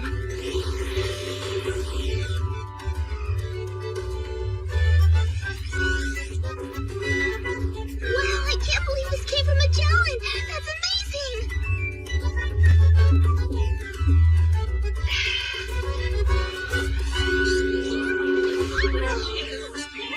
Unfortunately, that's all we have for you today, so it's time we thanked everyone for tuning in to the King's Brew Lunch and wrap things up here. I hope you enjoyed acting as our host, Poncho dear. Yes, although I'm afraid it may be asking a little bit too much of me to do this again. Sorry. Someone please trade places with me next time? My, I certainly hope there is a next go-around. What are you saying, Majesty? Only if the people demand it. Well, there you have it. It would be wonderful if there were some demand, don't you think? Well, I guess, but I'm not gonna hold my breath or anything. We'll see. Oh, don't be like that. I can't wait to do this again. No, please, I really don't want to. Goodbye, everyone, and take care.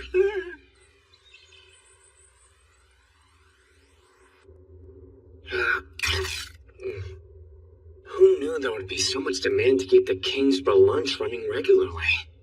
Oh, we have to at least do a follow-up now. Come in!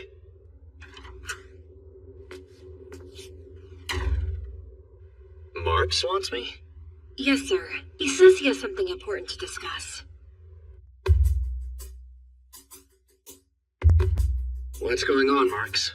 Why are we having to meet in here? Why not talk in the State Affairs office? Do forgive me for interrupting your busy schedule, but I wanted to discuss the possibility of stepping down as Prime Minister. No, you can't be serious! The former King Albert recognized your Majesty's talents and yielded the throne to you without hesitation. I have given a considerable amount of thought to following his example. I have done what I can in your service for as long as possible, but I believe your needs have outgrown my abilities. Unexpected. Have you thought about a replacement? Hakuya has proven himself most talented and deeply devoted to the throne. I believe this man is the perfect candidate to take over my position as your new right hand. He has my full support.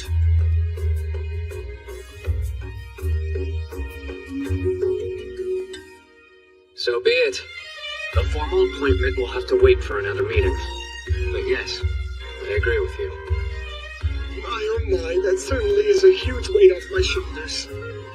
Now I will humbly accept the retirement allowance I'm owed for my many years of service and perhaps purchase myself a cottage in the country where I can enjoy the rest of my days. At least that's what I had been planning, but I am well aware that the National Treasury is still in dire straits. So in lieu of my retirement and in service of the Crown, I will remain at your side and accept a salary commensurate with a new position. How about that? You are a wise minister. Even more than you previously thought I was?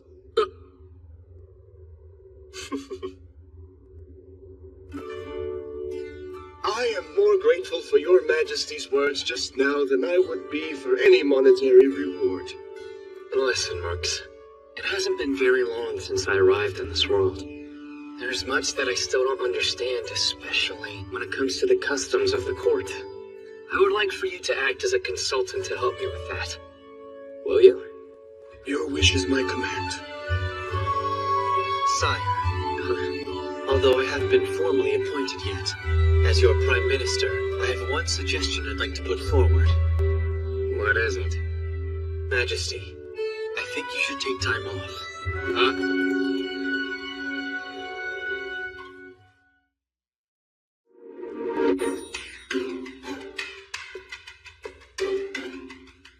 Honestly, of all the things Hakia could have suggested, why did it have to be that?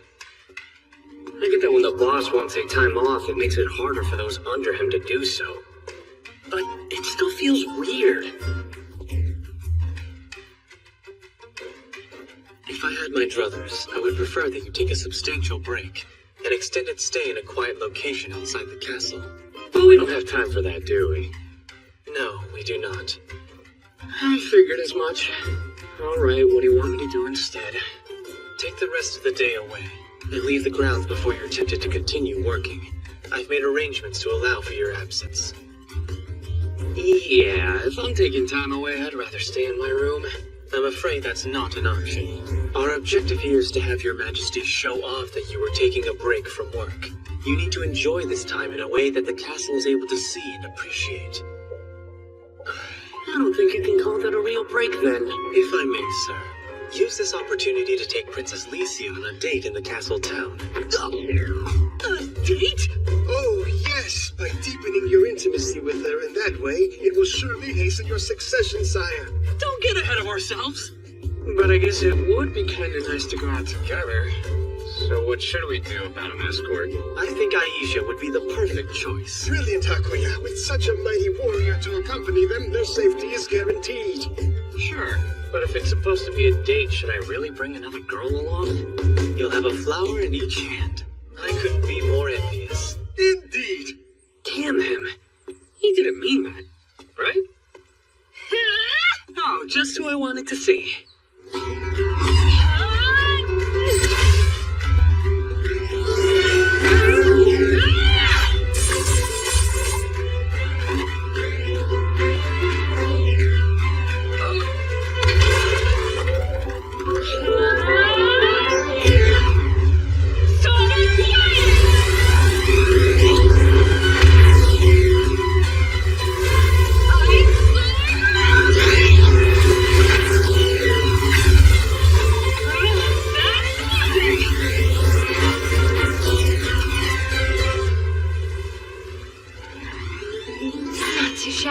I could say the same about you.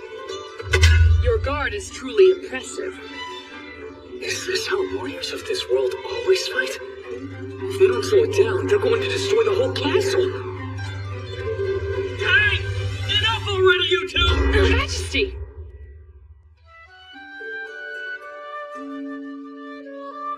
Date? Yeah. So that's a no? It's not a no, but knowing that Hakuya was the one who proposed it is a bit troubling. Yeah, I kinda had the same feeling. But either way, I do have free time. There's no reason we can't go out somewhere, right? I suppose not. Ooh, sir! In that case, please come to our forest. As much as I would like to. I only have today, so we'll have to go someplace relatively close by. Oh. Yes, we would need far more time. It's 6 days round trip, even by horseback. We'll plan to travel some other time. I did go over how to carry out the thinning, though, right? You did. But there are many among the Dark Elves who have always been particularly inflexible on skirting tradition. They may take some convincing to let their own people cut down trees in the forest we're meant to guard. See? Ah. No, that makes sense. Those types are all over. That is why I would very much like your Majesty to travel there and rebuke them personally. Understood. We'll go as soon as time allows. Thank you very much. I have begged your indulgence, so in exchange, please use me as you see fit. Great. I actually do have a favor to ask. Sire, yes. Shall I to bed? Why would you assume that? Because I just finished offering myself to you. Was that not clear? Soma. Hey, don't give me that look. You know I wouldn't. I just wanted to ask if she would be our escort down in the castle town today. Wait, you don't really want me to come along on your date, do you? If Alicia and I go alone and something happens to one or both of us, we'll be in big trouble. And when I say date, really just having a look around town, so no worries. I, for one, am a little concerned. It's nothing, forget it.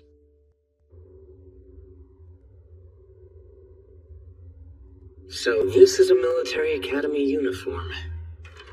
Sorry to keep you.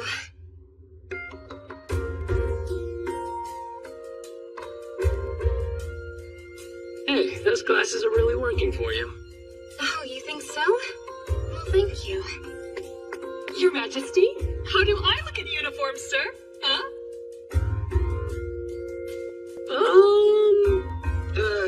It's not a great match for you.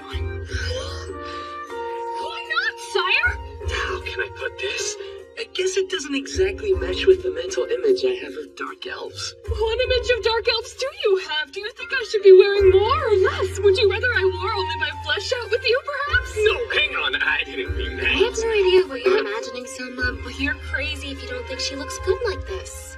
I liked you, princess! Alright, let's observe some personal boundaries.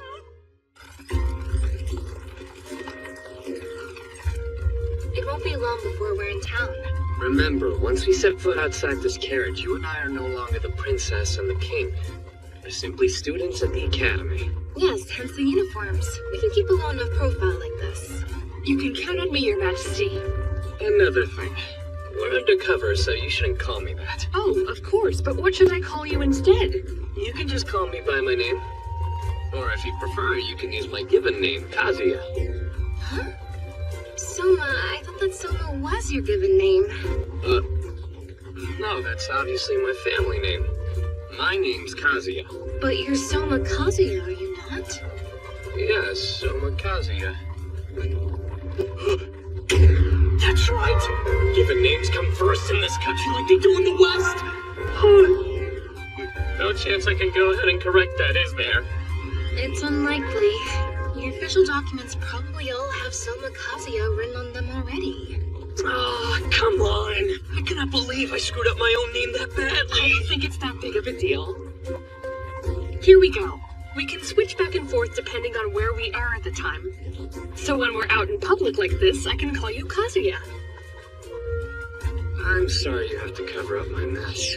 I'm happy to do it. What exactly is your perception of me in this moment? I'm not really sure. The slacker dark elf?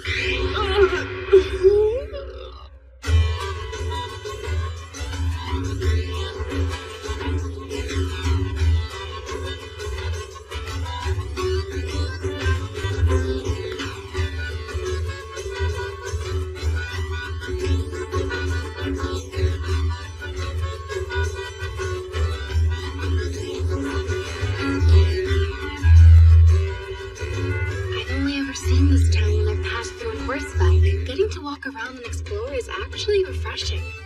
It's been a nice break in the monotony. Lord Kazuya. What's up? Something wrong? No, but I am getting quite hungry. In that case, how about we go get something to eat at Juna's Cafe?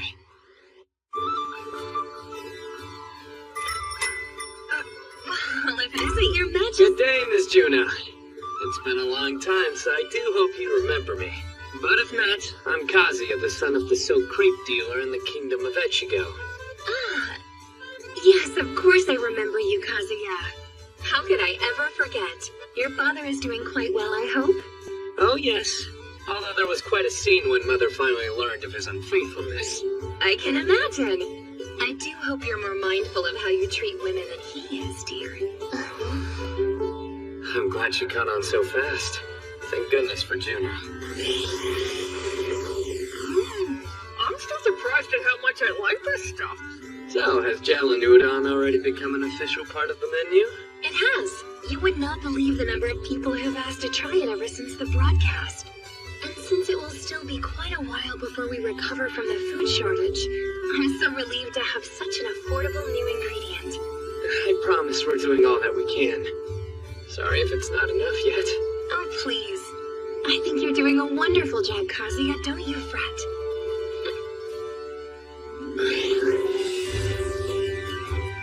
Why does it always seem like you treat Juna differently than everybody else? Oh, yeah. Got something wrong. Noticed earlier myself. It's nothing I can help. I get nervous when I talk to pretty women. You don't have to point it out. And Aisha, you can talk or eat, but not both. She's made her decision, folks. You know, Miss Aisha, the first time I saw you in the royal castle, you struck me primarily as a gallant woman of action who would never let her guard down. But right now, you seem much more like a harmless slacker. Hey, that's not true, is it? From this angle, it looks like you just want to outdo Poncho at the gluttony game. Yeah, it makes me wonder whatever happened to that gallant Aisha of yore. Is impossible. Although I've offered my body and soul to you, you haven't asked me to bed because of my appetite? Why are we suddenly talking about this again? But either way, it's not like I can do that when I'm already engaged, so... Soma, don't you know? Polygamy is recognized in this kingdom. Recognized and embraced. Sometimes women will take multiple husbands as well. But that's not as common. If you try to limit yourself to one husband and one wife, you run the risk of your household dying out rather easily. Sure, I guess. So why haven't I seen any queen consorts apart from Lycia's mother? Oh, that's because originally it was my mother who held the royal power.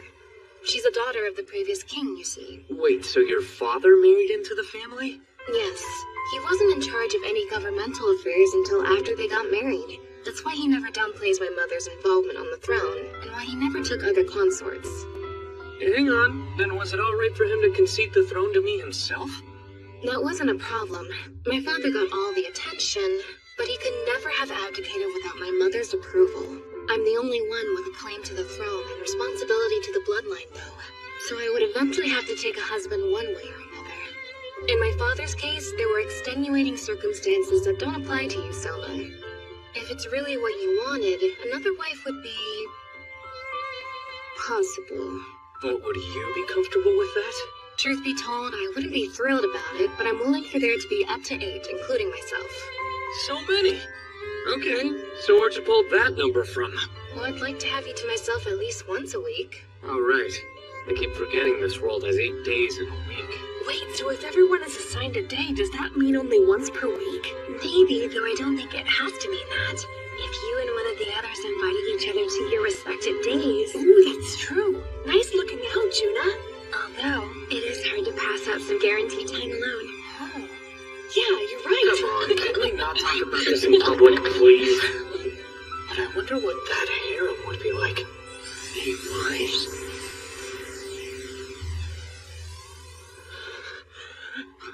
Out of the question. And do not make me repeat myself. No how. The Elfrieden Kingdom's total military force is said to be roughly 100,000 strong. The army, led by Duke York Carmine, numbers 40,000. The navy, led by Duchess Excel Walter, numbers 10,000. The air force, led by Duke Castor Vargas, numbers only 1,000. Though, it is said that one Wyvern Knight is equal to 100 foot soldiers. Furthermore, there's the Forbidden Army, which is composed of the Royal Guard under the King, combined with private armies of noblemen. Their numbers total 40,000 strong. Also, there are hired swords dispatched as part of the service contract with the mercenary state of Zem under the leadership of the Forbidden Army, but their employment has been terminated. The reason being, soldiers who fight for profit readily change sides. They have only one loyalty: whoever pays most. When a military force fights for money and not country, they do more harm than good. Now then, to explain why the Forbidden Army is smaller than the 3 dukedoms' forces requires a bit of a history lesson. The kingdom was originally founded when various races decided they should join forces. Humans were the most populous, so one of their own became king. But in order to preserve the rights of the other races, the top leaders of the three armed forces over air, sea, and land were chosen from among these people. It was a contingency plan in case a human tyrant were to begin oppressing them. The system allowed the three dukedoms' forces, which outnumber the Forbidden Army, to resist them.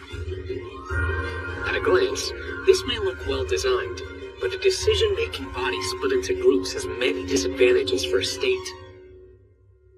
For some reason, when I contacted them about my reforms, the three dukes decided to give me the silent treatment. Because of these circumstances, I had the freedom to take some time off, and honestly, I was actually enjoying it. Out of the question! And do not make me repeat myself! It's not like you're going to change my mind! Going off those ears, maybe another mystic wolf like Tomoe? No, she isn't. That girl's a mystic fox. Huh? You can easily tell by looking at her tail. Clearly belongs to a fox. Right, definitely. You wouldn't want to mistake mystic wolves for mystic foxes.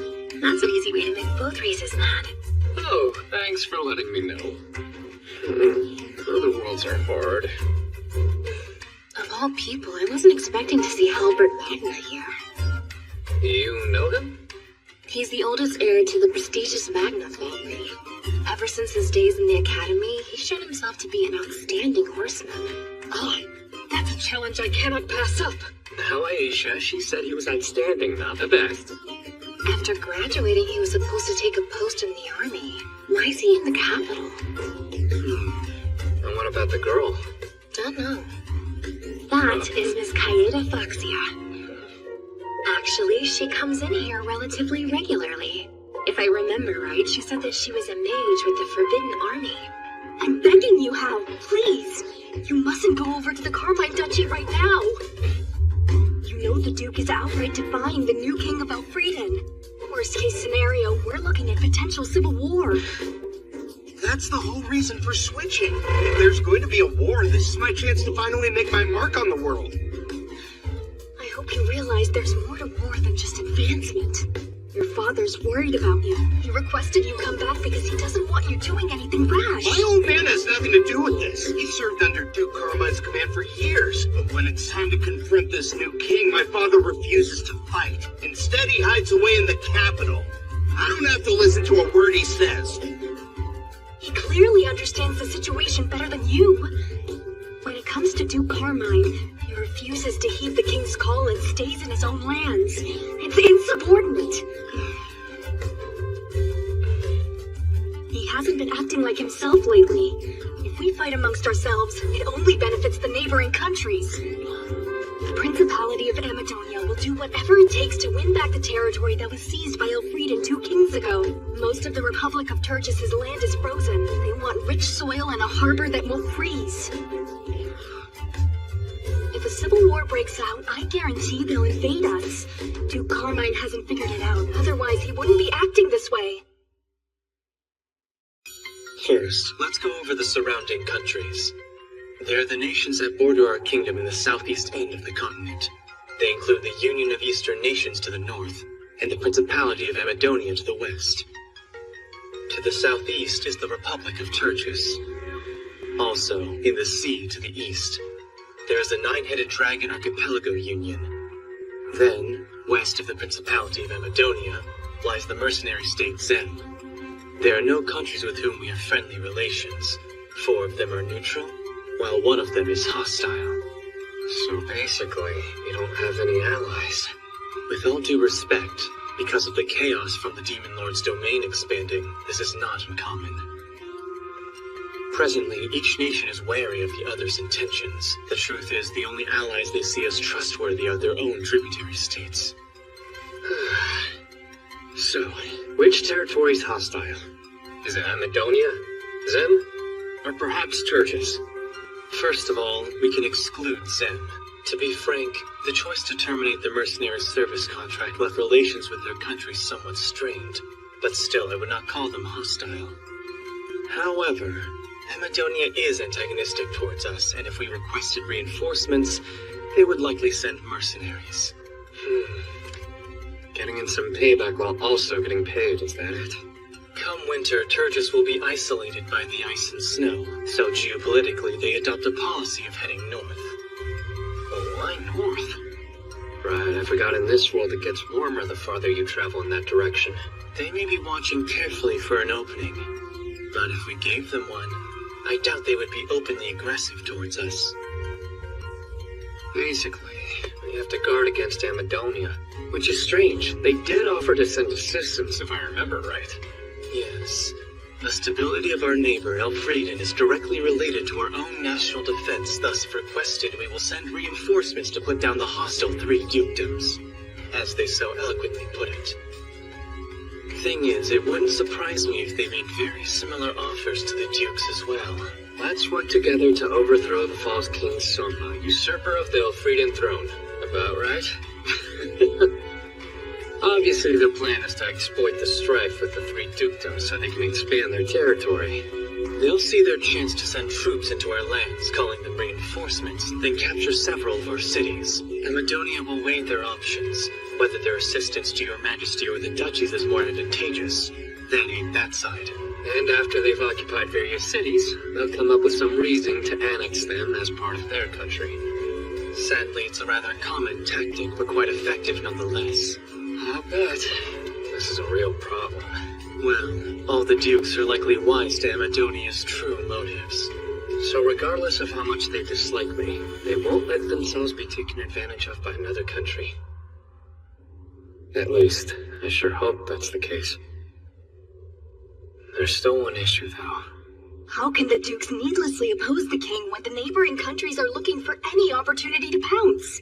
What are they thinking? Yeah, that is the question, isn't it? Duke Carmine isn't careless. Whatever his reasons, I trust him. Even though you admit you don't know what he has planned, you're still more than willing to blindly follow him into battle? For your information, several noblemen have given up on the king and have combined their forces with Duke Carmine's army. And do you know why they're joining him? They're upset the king has exposed their injustices. After having their property confiscated to pay for their crimes, of course they have an axe to grind. If Duke Carmine is taking those sort of people under his wing, then I have a hard time believing his cause is just. Well, it's not like he... Look, Hal, I'm begging you. Reconsider going over to the Carmine dukedom. It's dangerous to side with anyone who opposes this king. Trust me. A child unproven in combat dangerous? He's no match for a battle-tested hero like Duke Carmine. Your perception of him is all wrong. Isn't my word good enough? That man is formidable. And what makes you say that? An army's effectiveness depends on the quality of soldiers and supplies. The same is also true for a nation. Our new king, he's finding people to solve the food crisis.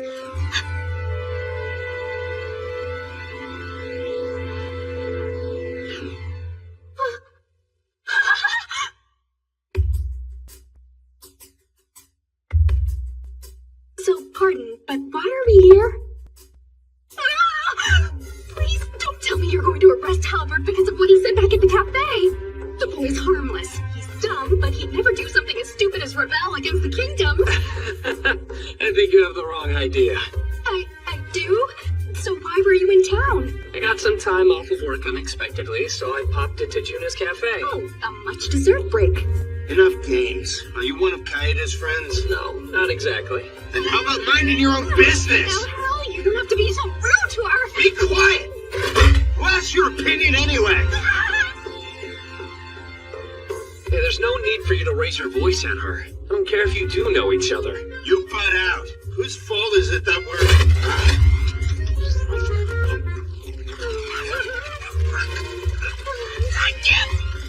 Call her out! Aisha, that's enough.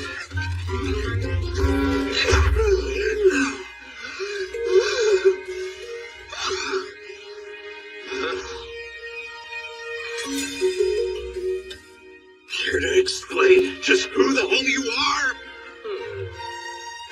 I don't get a chance to do this very often. Time to get a little theatrical.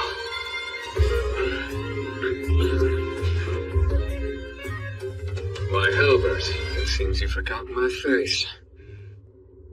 No, it can't be! Your Majesty! How can I feel guilty about being dramatic when I got a reaction that over the top? Kinda. You knew it was him the whole time. And how come you didn't tell me to shut up sooner? Let's continue our conversation. Huh? I'm curious, is your intention to actually side with Duke Carmine? That is... I couldn't really blame you if you chose to do so. The same way a ruler chooses and appoints his officers. I believe those officers have a right to choose the ruler they're going to serve. Kaida, just how do you know Halbert? We're childhood friends, Your Highness. Childhood friends, eh? I see. Well, Halbert, as I mentioned, I'm not going to stop you from siding with the three dukedoms. However, I'm sure you already realized an inevitable fact.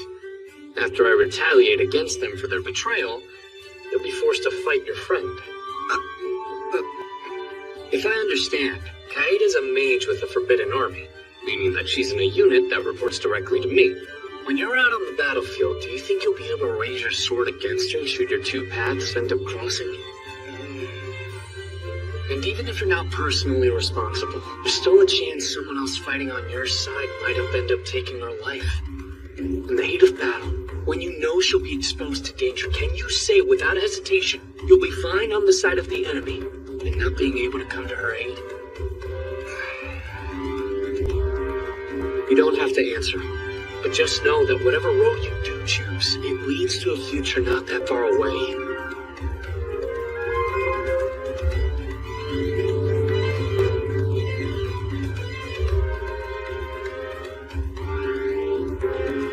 Before you're swept up in the moment and do something that might prove rash, just ask yourself, what is it that you want?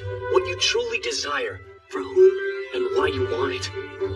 What I desire, and for whom.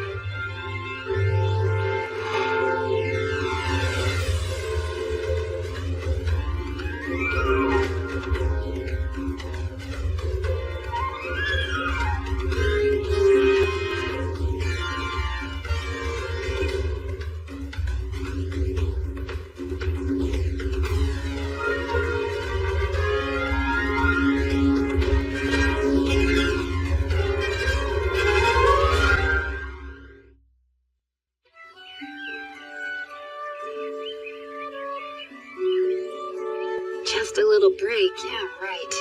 The moment she lied down, she passed out. Sounds like she's having a nice dream at least. Say, Soma. Hmm? Earlier you seemed really intent on trying to change Halbert's mind. And laying it on pretty thick, to be honest. Like you didn't want him and Kaida separating.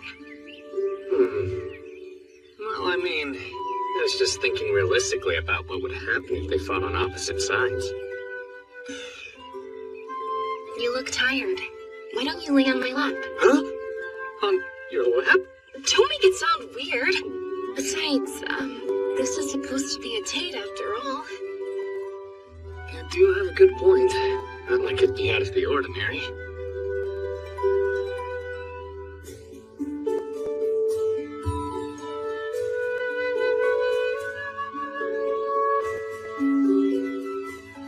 Doesn't this make us look like we're engaged? Yeah, in name only at least. Name only. Don't worry about the whole betrothal thing. I'm only keeping the throne warm for a little while. After a few years, I'll probably retire from this king gig. Hey, do you even want to be engaged to me? It's not very fair to ask me like that. And why not? Alicia, are you okay? You know, being engaged to me? Yeah, of course I am. Don't read into that. I just meant you're better suited to ruling the kingdom than I am, that's all. You're fine being engaged to someone you don't love? Just because they're better suited to being the king? That's what it's like to be royalty. Maybe so, but I'm not royalty. Not really. Anyway, I would rather marry for love's sake. So, In other words, you don't like me. Can you say for sure you'd never fall in love with me?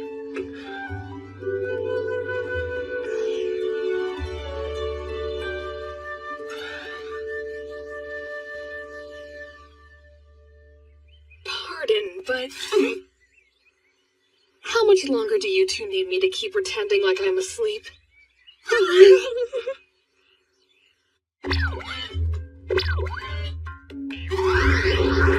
Told ya, I'm pretty good at this. I assume you're moving him using that living poltergeist magic of yours. Yeah, I must have leveled up by using it so much or something. Because now I can move up to 4 objects with independent consciousness. Impressive. But out of everything, this is what you're using it on? Your Majesty? We have 3 visitors. Glaive Magna, head of the Magna family, and his son Halberd are here with Kaida Foxia, a mage with the Forbidden Army. The 3 of them are requesting an audience with you. All of you, please lift up your heads. Yes, sire.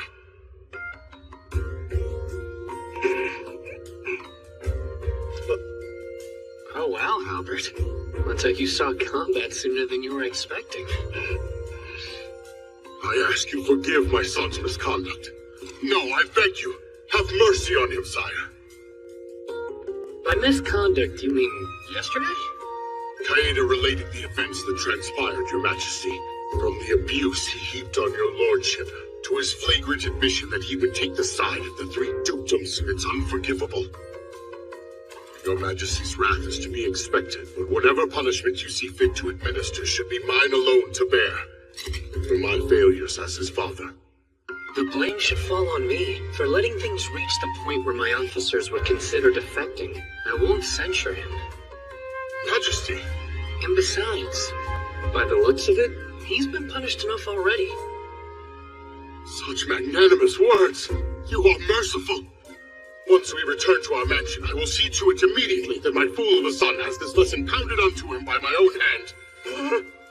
Yes, well, don't be too harsh. Besides, I'm worried if Halbert's rugged looks continue improving. I mean, get worked over anymore. It might end up upsetting Kaeda. That reminds me, I was going to do this at some point, but now's as good a time as any. We might as well get it over with. Mage of the Forbidden Army, Kaeda Foxia. Sire? It's obvious your talents are being wasted in your current position. I order you to serve under Sir Ludwin as a staff officer in the Royal Guard. Yes. Huh? Hold on, me, a staff officer? What's critical is the quality of our personnel and supplies. That is what you said yesterday at Lorelei. I believe you and I think quite alike. Thank you very much, sire. As for you, Halbert Magna, I order you be transferred to the Forbidden Army. You want me in the Forbidden Army? That's correct. You will be Kaeda's adjutant, where you will stand watch by her side and support her. Understood? Yes, sire. And with all that, our business is done here. Your Majesty, it pains me, but I'm afraid I must request a longer audience before my departure. Something is weighing on my mind. I feel I must tell you. Tell me. I'm listening, sir. Well, it concerns a matter I do not wish many people to hear besides you, sire. Might we clear the room?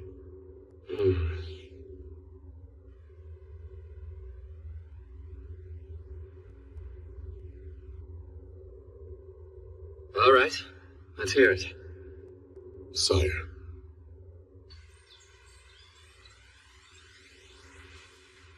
This is surreal. I can't believe I'm actually having tea with the princess. It would have been incredibly dull waiting around until Glaive and the king finished their business. This was a much better use of our time. Lovely idea, Princess. Might I suggest that our 2 guests provide some insight how a young lady and gentleman can maintain such a strong friendship without certain entanglements? I'm sure it will prove most instructive given your situation. Serena, please! Well, if it helps your highness, then... No, she wasn't being serious.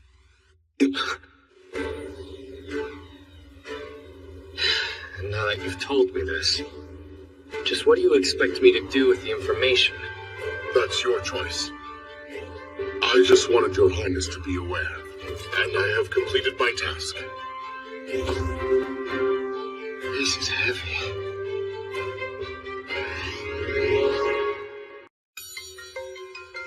There are 6 elements: fire, water, earth, wind, light, and darkness, which make up the magic of this world. Fire, water, earth, and wind. Each of these elements have their own specific magic attacks, while light is basically used for healing. Darkness alone is unique. It isn't specifically magic that manipulates the dark. Any specialized magic that doesn't fall under the previous 5 elements is included under this umbrella term.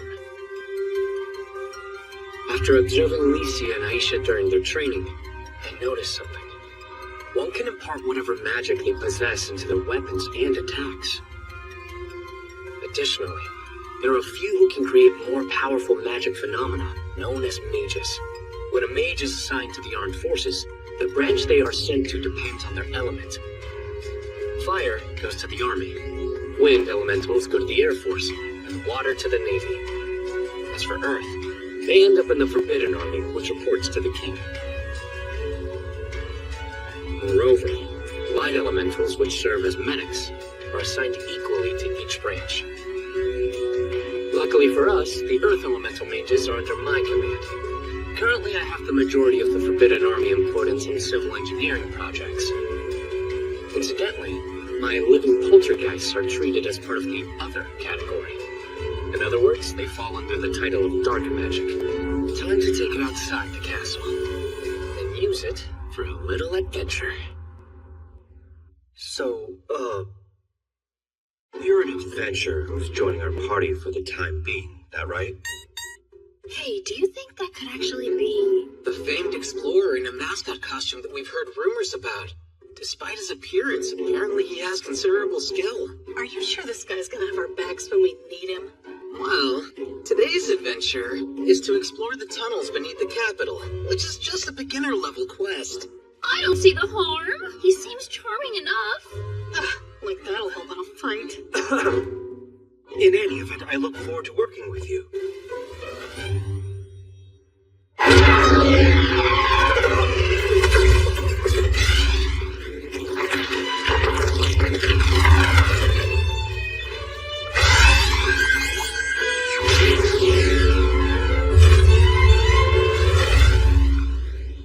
He's a lot more agile than he looks. I told you there was nothing to worry about. Can't believe you were assigned such an easy task. All we have to do is walk the tunnels beneath Parnham looking for blocked passageways. And of course find out what wildlife calls this place home. Stay alert since we don't know what we'll find next. Everybody, stop! What is it? Something's ahead. And it's huge, whatever it is.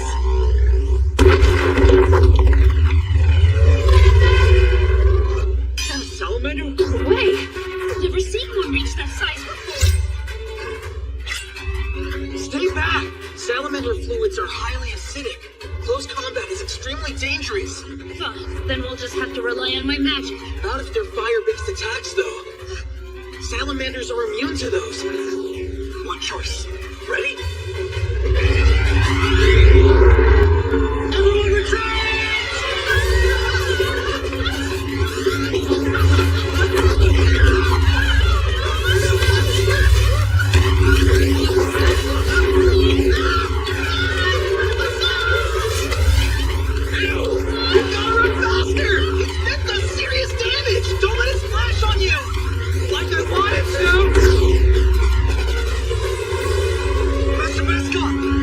Nice plan!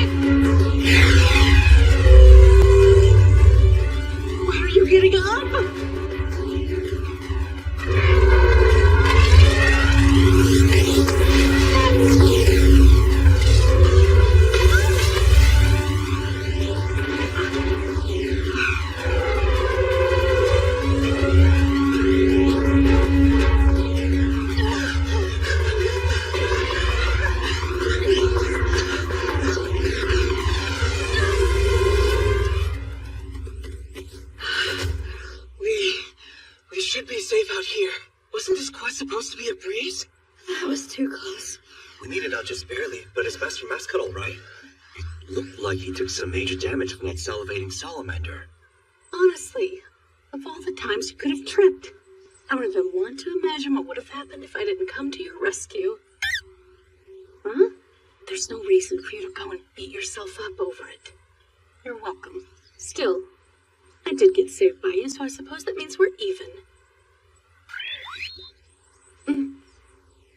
Excuse me. Are you saying you're glad it was you that got burned by the acid instead of me? Ugh. Well, you shouldn't be. I'm an adventurer after all. When it comes to picking up scars, I'm no stranger. It's almost like she's discovered a way of carrying on a conversation with him.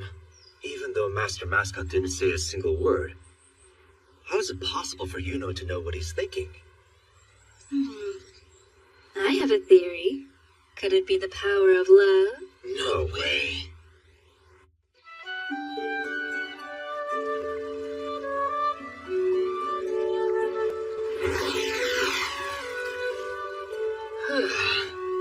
It's a good thing I added acid resistance to him just in case. Soma, what are you up to in here? Your friend's gotten a lot bigger from the last time I saw him. I commissioned a craftsman in town to make a larger version. You've been moving him around with your poltergeist magic? Of course. Don't tell me the mysterious mascot adventure everyone's been buzzing about is... Yeah, one and the same is my guess. You had him join an adventurer party and explore the underground passages? But why would you go and do that? Huh? It was something I was mulling over, and I wanted to actually see what the tunnels beneath the capital looked like. I can't even begin to imagine what you've got planned there. Did you turn up anything good? A thing or two. Also, the adventure was pretty fun.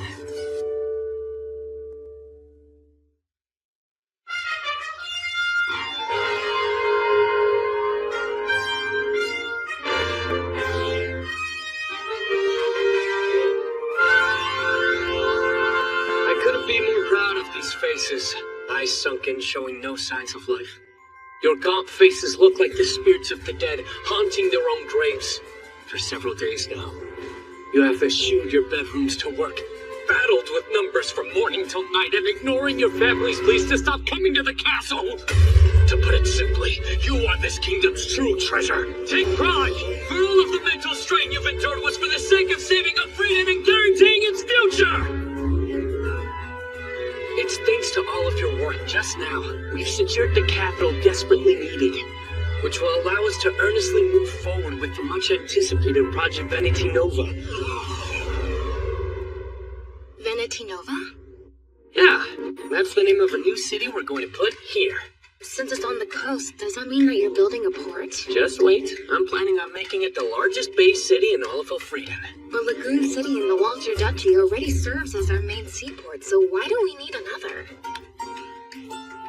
Soma, you don't mean... It's nothing like that. I'm not trying to start a conflict with Duchess Walter, really. Then what exactly is your reasoning for needing to build a second port? While we construct our new city here, we'll start building roads outward. If we maintain a transportation network from the port to other cities, we can control both maritime and overland shipping, making the distribution of goods much smoother. Once the project reaches completion, Venetinova will end up becoming the heart of this nation. And the roads branching off will be the blood vessels. That's the plan. The kingdom's hardened vessels? I mean, is smoothing out the distribution of goods really that big of a deal? Yeah, I'm underselling it. Licia, do you know how prices are determined? Items people want are expensive or cheap, depending on the number available. At the very least, I know that much. Right. The price of goods are determined in relation to supply and demand. If there's an absolute shortage of something, that's out of our hands. But if distribution is done smoothly, whatever material we experience a shortage in can be brought over from someplace where there's a surplus. Once the commodity excess and deficiencies are resolved, and a balance between supply and demand is achieved, inflated costs will gradually decline. So all throughout the kingdom, prices will begin leveling out. Naturally, I think lower prices are a good thing, but how do we make them go down? Tell me, Licia, What do you think is the most in-demand item in the country? The thing that people are seeking more than anything right now. Oh, right, food. Yeah, exactly. There's a fundamental reason for the food shortage. That's because our domestic production of food crops is at an all-time low. And as a result, supply shortages are driving prices up, spurring things on. No matter how much food costs, you can't afford to stop eating. As prices go up, it puts a squeeze on household budgets, leaving less money to spend on other things. And that's the reason this nation's economy is stagnant. While converting our staple crop away from cotton is proceeding, we'll have to wait to produce actual results. But as of now, out of all the options, this is the most effective measure we can take to control skyrocketing food prices. It's imperative we secure the necessary funds, no matter what it costs to make that happen. Once this project is at completion, our revolutionary reforms will take a huge leap forward. But we wouldn't have reached this point without you cutting out wasteful spending and finding the capital to build the harbor. On behalf of the people, I thank you. And yes, it's true. Your names may not go down in history, but together you have made a monumental contribution to history, more than any hero on the battlefield. And believe me, Haisoma Kazuya will remember that. All my life. And truly, you are the nameless heroes! All of you have done an exceptional job. You deserve a special reward. So, starting tomorrow, you'll have 5 days off. Ordinarily, I would at least present you medals for your hard work. But dipping into the funds you spent countless hours securing would defeat the entire purpose. And for that, I feel deeply ashamed. So in lieu of the medal, instead each take 1 bottle of wine from the castle cellar. Toast yourself, sell it for cash, or whatever you please!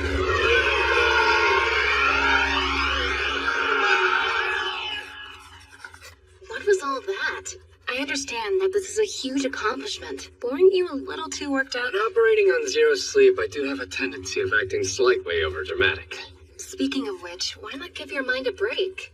I mean, with your living poltergeist ability, you can let your consciousness rest in shifts, right? I suppose. But then again, we were right on the cusp of securing the budget necessary to begin construction, and time was of the essence. So I kinda needed each consciousness running at full strength. I realize this is important for the kingdom, but don't make me worry. There's no one else who can take your place. If something happens, you could always summon a replacement hero, can't you? For now, I need to get a little sleep. Afterwards, let's go inspect the planned construction site for Veneti Nova. Goodwin's there now. He and his men should already be starting their work. I need to go check on that. I'll prepare a coach. In the meantime... He's already passed out. Must have been more tired than he thought. It is true. We could always try and summon another hero if we really needed to. But they would be someone different. And I want you. Soma Kazuya.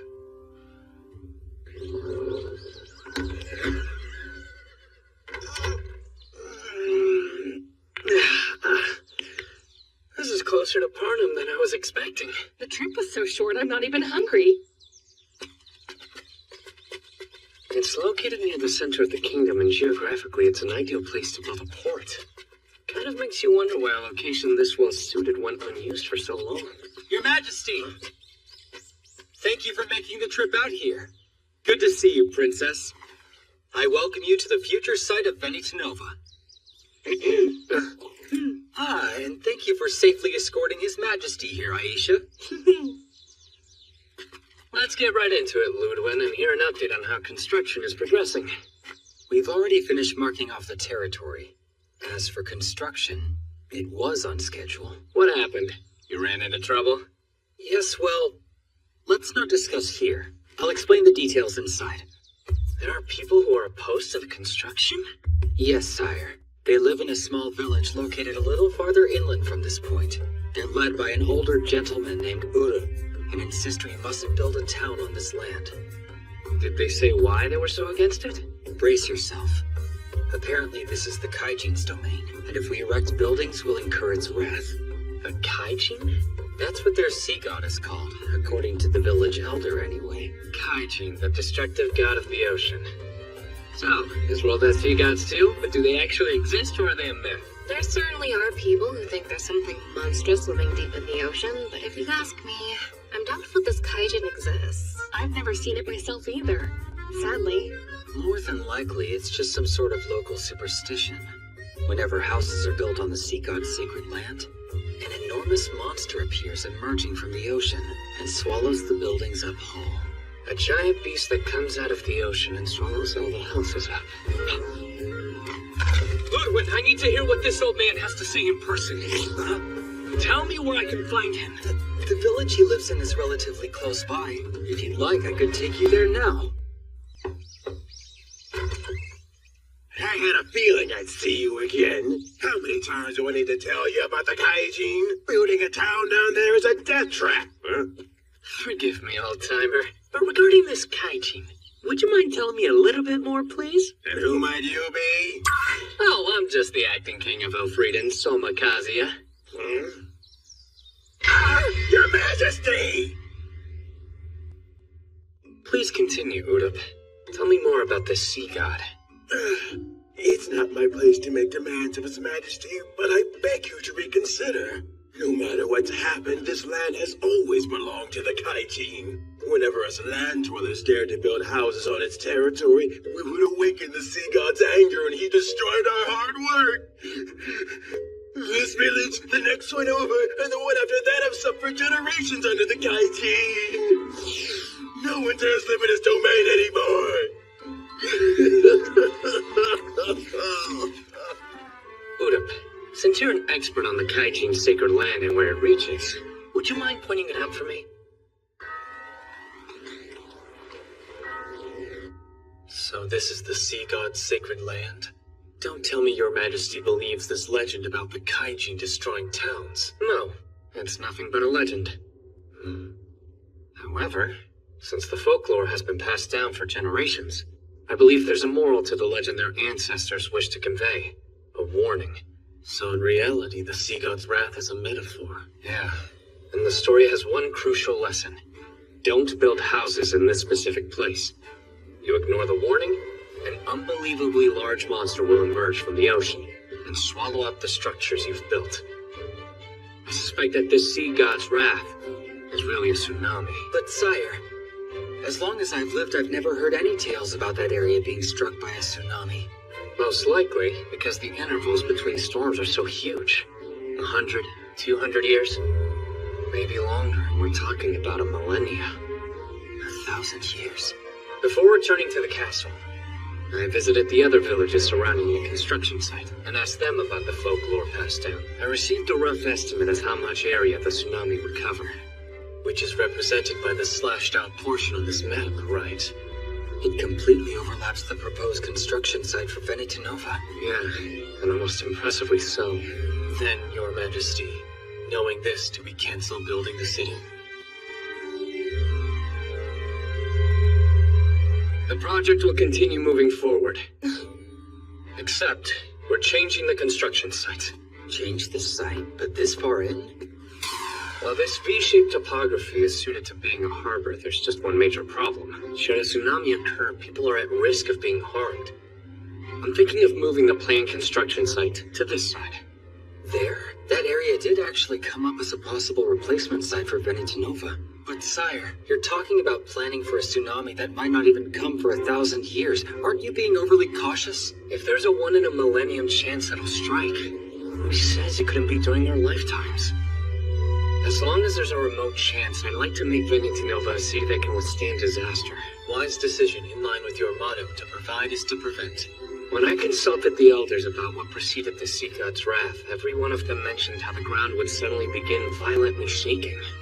Meaning earthquakes? Precisely. When a large undersea quake happens, the fault movement causes the seafloor to rise up quickly and then sink down, resulting in the sea's surface. Well, never mind the reasons why. What's important is that if the ground starts shaking even just a little bit, there's a risk a tsunami's on its way. Very well. To be safe, let's factor in a storm hitting the shoreline. Knowing that's a possibility, how does that event alter our current plans? Short version, people need to flee the coast as fast as possible if an earthquake occurs. Ideally, they need to seek shelter on higher ground. It is imperative we spread this information, especially to the people residing near the coastline. As you wish, sire. May I also propose we consider appropriate locations for the citizenry to retreat to and prepare routes there in the event of an earthquake? Please do. Now, as far as changes are concerned to the construction, first of all, you need to create a bank here and elevate a proposed site. It shall be done, but that is going to require some time to finish. I'll have the Earth Mages and the Forbidden Army make it a priority. May affect the construction schedules elsewhere, but still can't be helped. Here's a possibility to consider. What if we place the residential and commercial districts further inland? Best to do the same for any consulates and other important facilities. It begs the question, what do we do around the port facilities? I've never met anyone as fired up about building a port as His Majesty. We both know how he worked like crazy securing the budget to get this project off the ground. Naturally, he would be passionate. It's admirable just how much His Majesty really does care about the kingdom. Yes, Aisha. He really does. May I ask you a question? What is it? Do you have feelings for Soma, as in, like him? I have immense respect for him. And that's how you feel? Then let's support him in every way we can so he can stay happy. Oh, you better believe I will.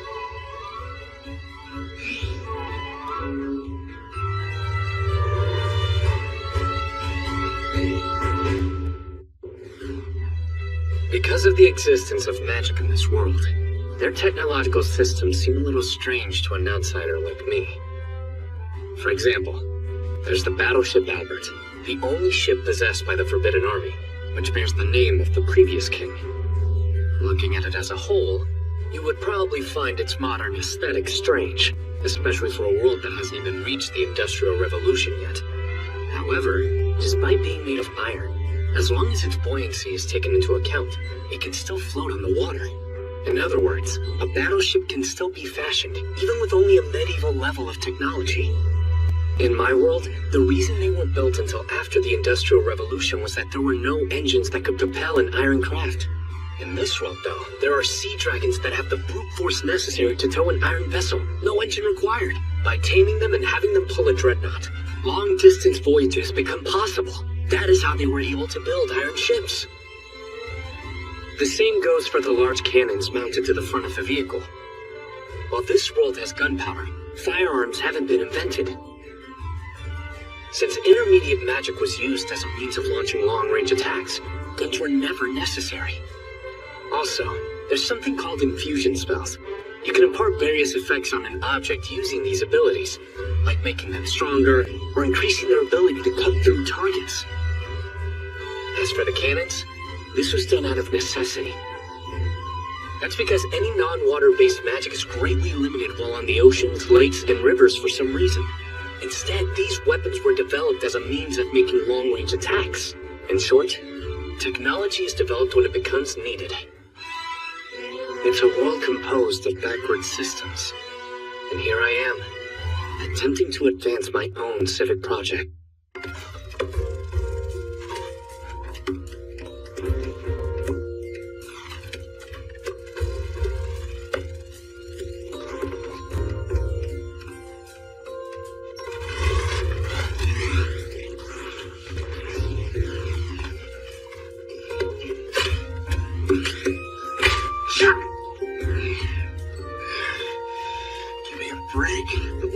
Forbidden Army is reduced to road construction? You there! No laughing! So stop right in your mouth and get back to digging!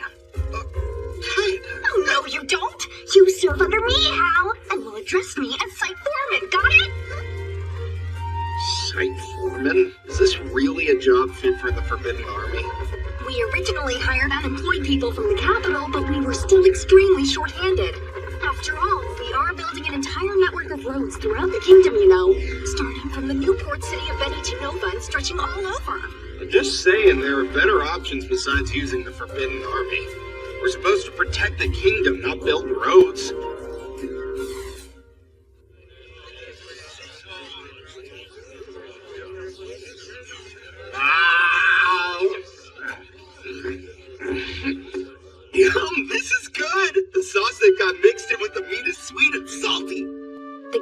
himself invented this dish. He calls it shogeyaki. I gotta hand it to him. If nothing else, the guy is a real talent in the kitchen. After the Mystic Wolves came to the country as refugees, a settlement was set aside especially for them. That's where they make seasonings called shoyu and mirin, both of which are used in this dish. It's basically how they established themselves in this kingdom, providing us with these seasonings. A policy that houses them and gives us delicious food. That's killing 2 birds with 1 stone. What's more, it's amazing we can eat fresh vegetables for a change.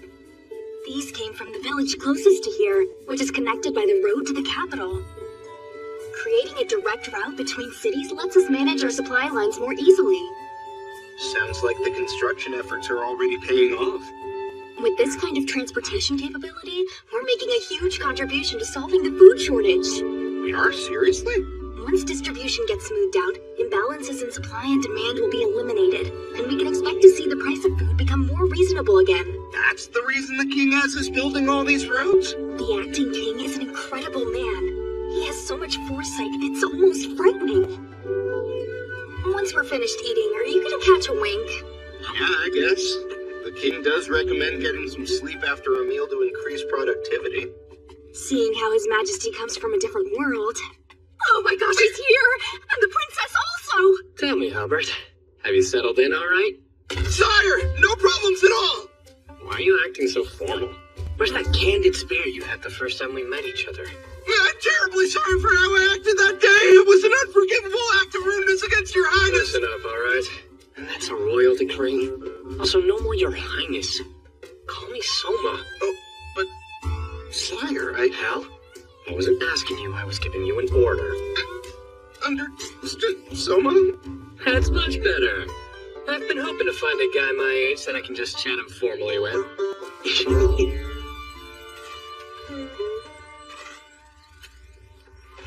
So this is what's involved when making a road, huh? Strange how I've walked on them countless times, but never gave a single thought to how they were constructed or the manpower that was involved. Officially, this is an inspection, but no one said it couldn't be educational either.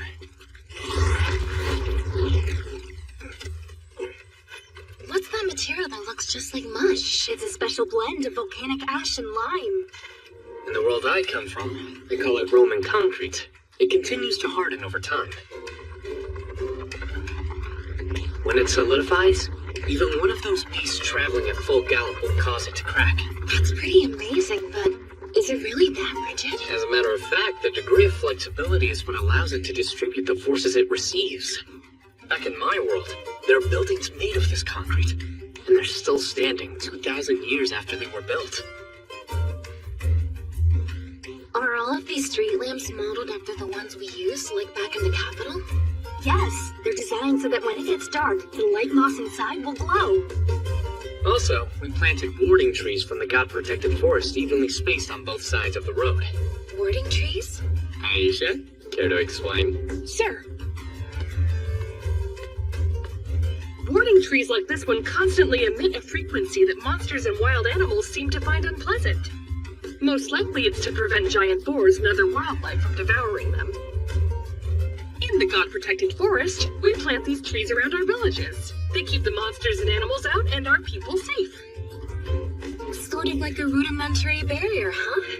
But if we place them too close together, there's no telling what sort of impact it'll have on the ecosystem. So we moderately space them apart, far enough to discourage wild animals from approaching. I don't understand. Wouldn't it be better to keep them out completely? Right. So, Alicia, what do you do when animals who seasonally change hunting grounds, like gray wolves or red bears, can't migrate because of the road? They get stuck where they are and their food runs out. So then they start attacking livestock and people instead. Or another example. What if giant apes or boars who find themselves locked in one place deplete all the food and have no choice but to descend on settlements and eat whatever they find on the farms? Ask yourself, what should we do? Alright, now I understand why we shouldn't stop them entirely. But why such specific examples? Because animal control is an issue all local authorities should be responsible for, you know? Local what? Authorities? I didn't know you were thinking so far ahead. Leave it to you, Your Majesty.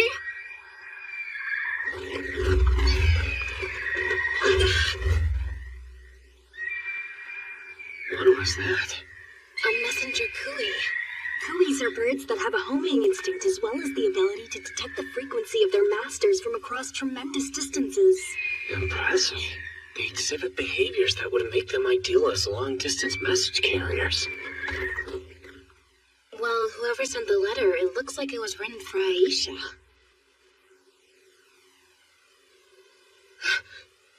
No, it can't be. What does it say, Aisha? It's a message from my father, the chief of the Dark Elves. This is terrible.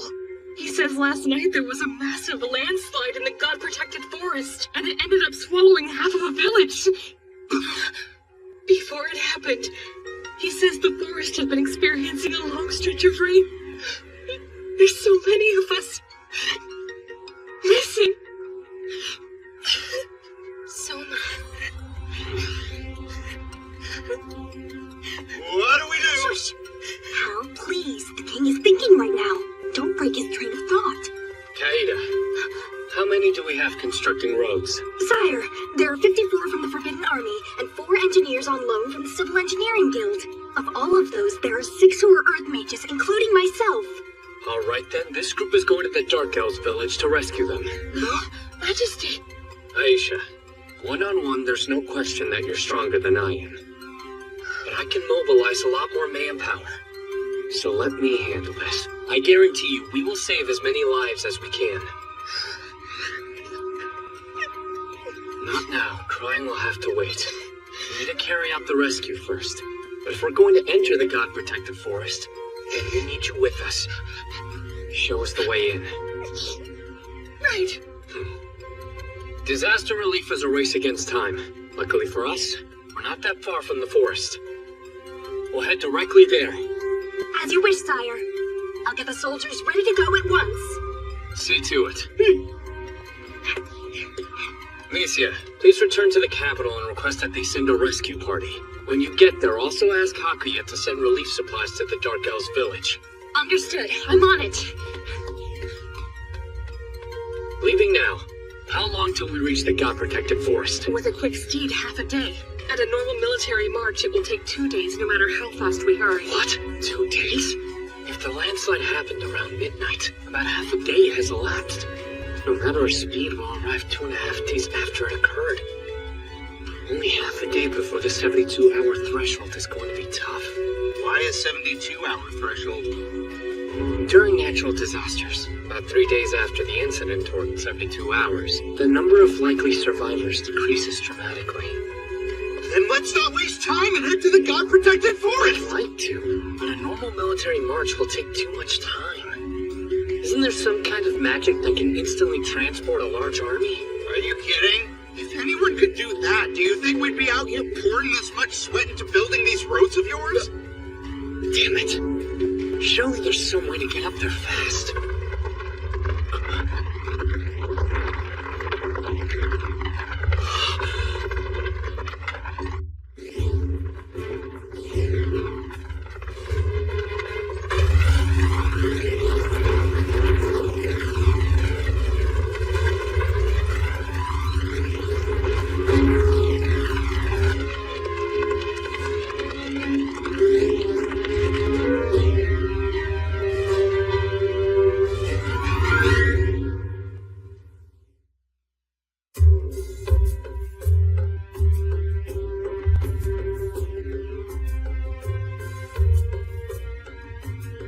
It is a pleasure to make your acquaintance, my king. I am the Dark Elf Chief and Aisha's father, Wodan Udgard, at your service. Please, let us dispense with the formalities. Right now, the recovery effort comes first. Currently, I have just under 50 Forbidden Army soldiers accompanying me. But in the coming days, a second unit equipped with relief supplies should be arriving. Explain the details to me. Certainly. The landslide occurred on a slope here to the east of this village. By our count, over 100 are dead.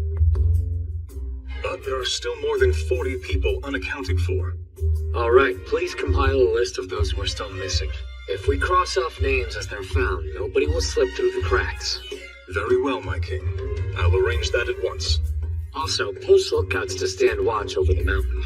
If it moves even slightly or there are any unusual sounds, have them warn us. The last thing we want is another landslide during the rescue mission. Your Majesty, please allow me to carry out this duty. Aisha has played in the god-protected forest since childhood and knows the area like the back of her hand. You'll be much safer taking her along. There were others as well who once roamed the forest with you, correct? I have no doubt they will be equally as indispensable in reading the terrain. Find them and take them with you. Yes, it'll be done, Father. We're counting on you, Aisha. But please, don't do anything crazy. Listen up! We're about to embark upon a search for the missing. While looking, if you hear any voice in the dirt asking for help, work carefully to rescue them. Time to show off the excavation skills you developed while building the roads. Remember, don't get in over your heads. If you think another slide is coming, run, even if you're in mid-rescue. I will not accept a single casualty from my rescue detail. Understood? Yes, sir!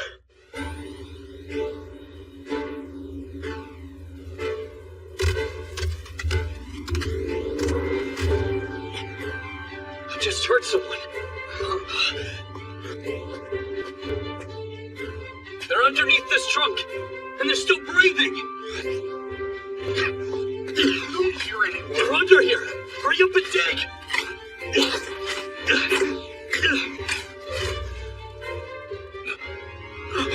Are you serious?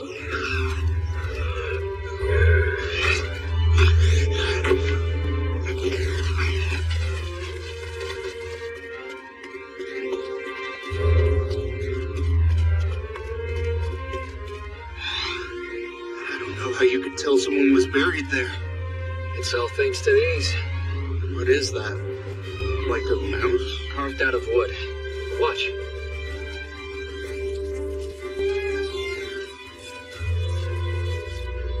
I'm using it to go search around since there are places in the disaster site people aren't able to quite reach.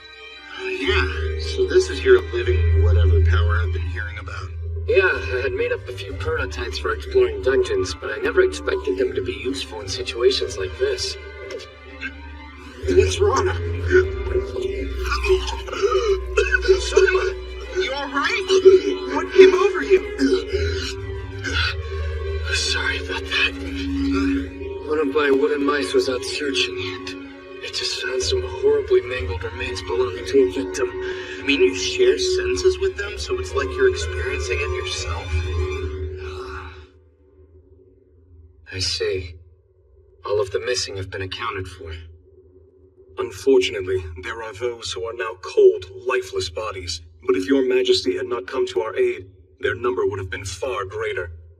As Chief of the Dark Elves, I once again must express my gratitude, sire. Majesty! Father! The princess has just arrived from the capital and brought the second relief unit with her. That's great news! No. It's too late.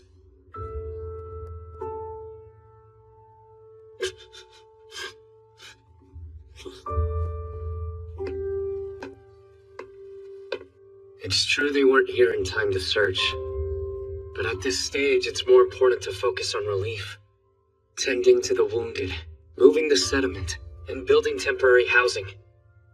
There are a number of jobs left to do. But it won't bring anyone back from the dead now, will it? Stop this at once. This man is my younger brother, Robthor, your Majesty. He lost his wife in this disaster, and his only daughter is still wandering the border between life and death. Understandably, he's somewhat distraught. Please forgive him. No, it's okay. My king! I've done my part to keep the forest safe! So why has the forest taken my family? Enough, Robthor! This is no time to ask futile questions. That won't bring anyone back. Right now, mourn your wife's death, and pray that your daughter's spirit will continue to remain a part of this world.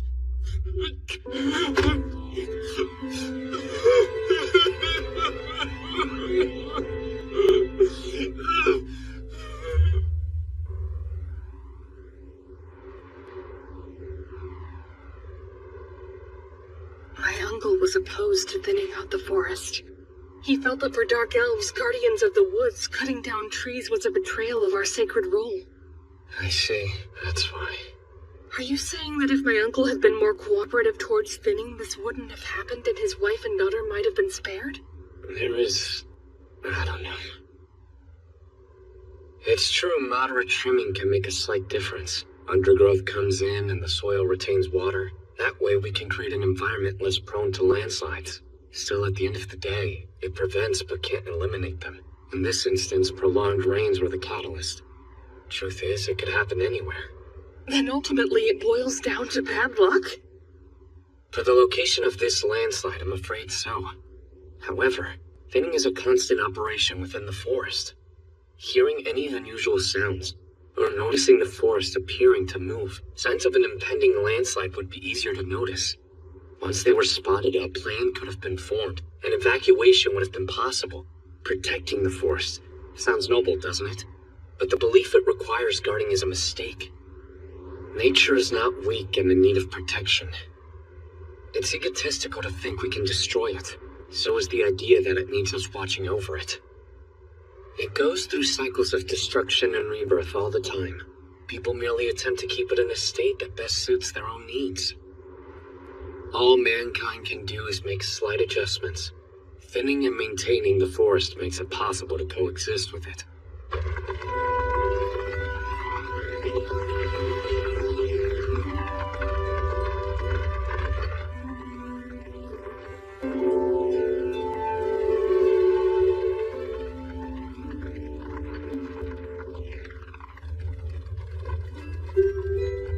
This time around, I wasn't able to contribute that much. You went and brought back the relief unit, didn't you? Everyone gave their all out there today. Almost. I was the only one who couldn't do much. That's nonsense. I heard you made a huge difference with the rescue. My responsibility is to be king. It's not my job to direct tasks on site during an emergency. I should have made preparations ahead of time before an emergency transpired, but that didn't happen. Because I was neglectful. What are you talking about? Soma, if it weren't for you... Utilizing the Forbidden Army as a rescue team went smoothly enough. But beyond that, I've fallen short several times. A clear means of communication, long-distance shipping, stocking rescue supplies per area, medical teams assigned to search parties. I overlooked all of it. I was so occupied with the food shortage and the 3 dukedoms, I failed to prepare for anything else. Soma.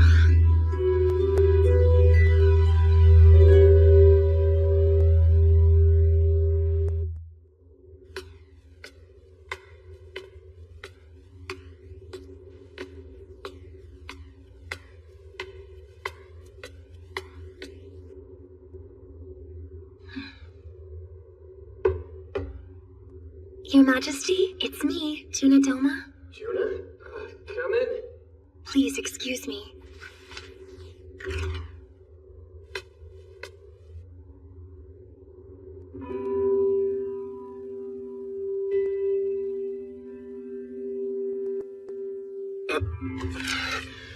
I spoke with the princess earlier. She said you had not been sleeping lately. Don't get me wrong, my body wants to. But my mind's too active going over things to let me shut my eyes.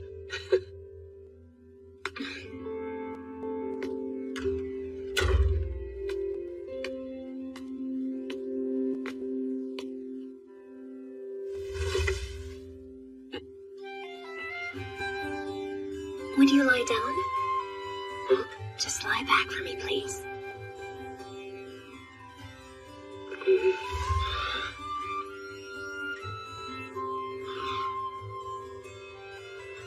You really need to get some rest. I realize you don't like showing any vulnerability, but I am on your side.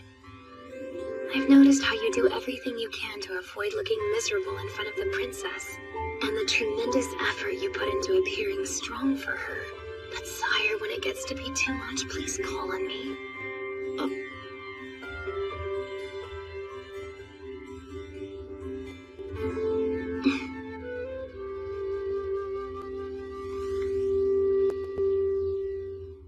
You've nothing to fear. princess is responsible for drawing out your strength, then I'll be the one who conceals your weakness.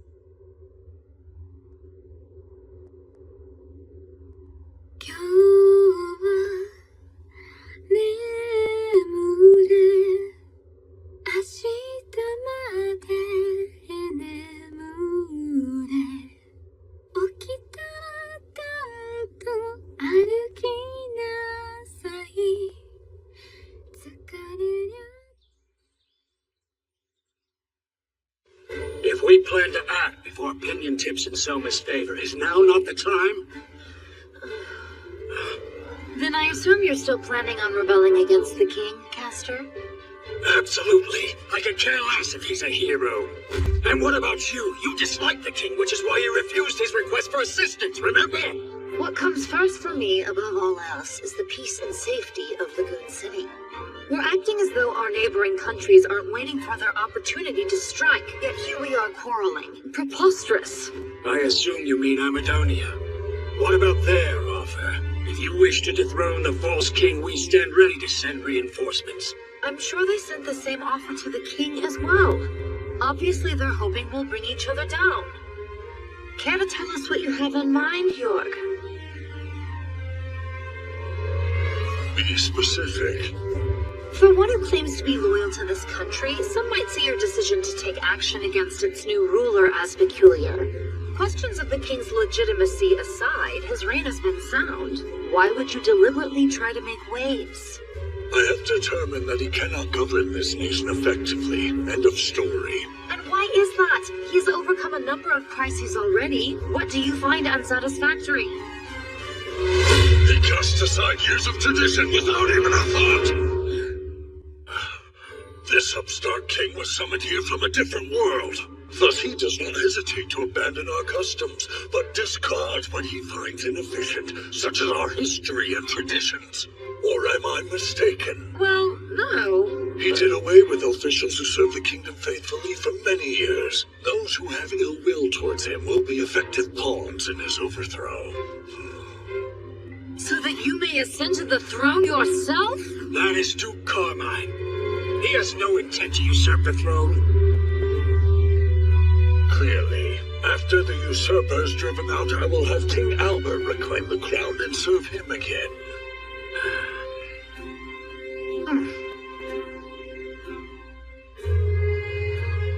Castor, in case anything should happen to you, it'd be prudent to sever ties with Excella, Carla, and Carl. You're implying I'll be bested by the Nightwing child? If you stand against the king, you should make preparations in case things don't turn out the way you would hope.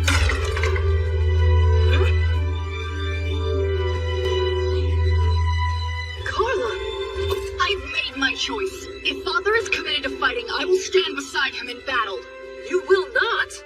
Do you intend to turn traitor at such a young age? After deposing King Albert and trying to violate my friend Lycia, Soma cannot be allowed to continue ruling. You misunderstand the situation. King Soma... You needn't be concerned for me. I, Carla, daughter of House Vargas, will end his reign.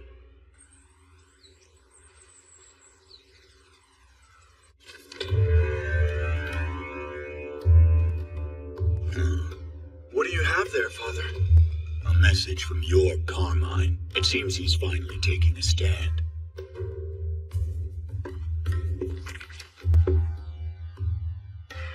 About time he got off his hindquarters. The years have taken their toll. Back in his prime, the Duke would never have been foolish enough to accept any invitation that we extended to him. That's for certain.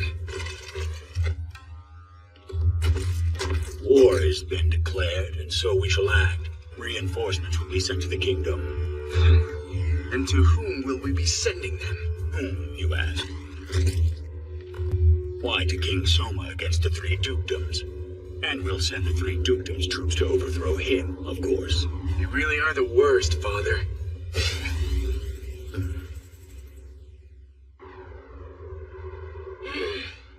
Good grief. What am I going to do with that old man and my dumb brother? As if Amadonia's strength wasn't meager enough, now they want to stretch it even thinner. Pardon me. Best not to speak of such things so blithely, Rora. On the other hand, the Elfrieden Kingdom has it nice. Large population means tons and tons of tax money and operational capital. Seriously, though, how can I not be envious of our neighbors' coffers? Hold on.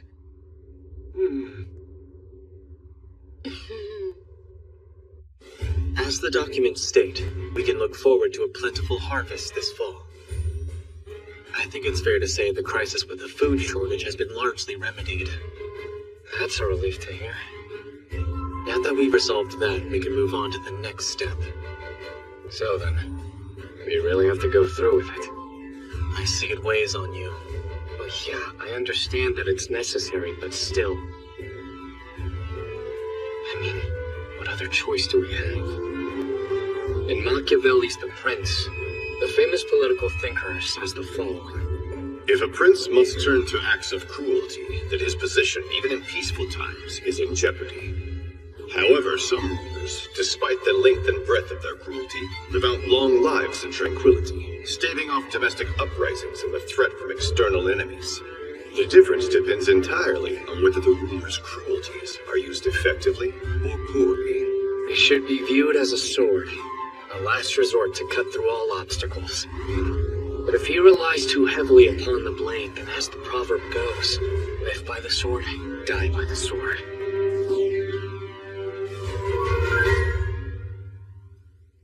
As I've said before, I've made the determination your plan will be one of these cruelties.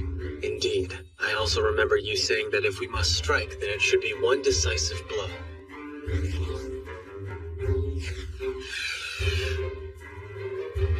One of these days, I'll go off and join your grandma.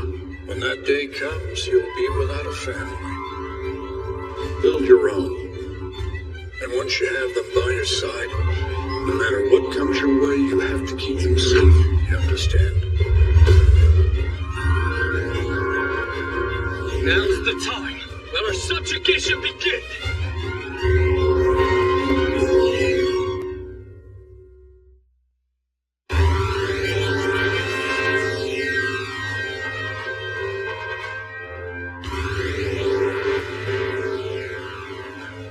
Now's our time. Assemble the troops.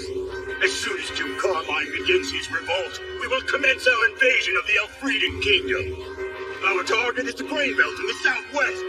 50 years ago, our land was stolen from our forefathers. It's time we reclaimed it. A moment, please, if I may. What is it, Colbert? If I may humbly say so, please reconsider invading Elfrieden, Your Majesty. If you begin a war right now, our people will starve.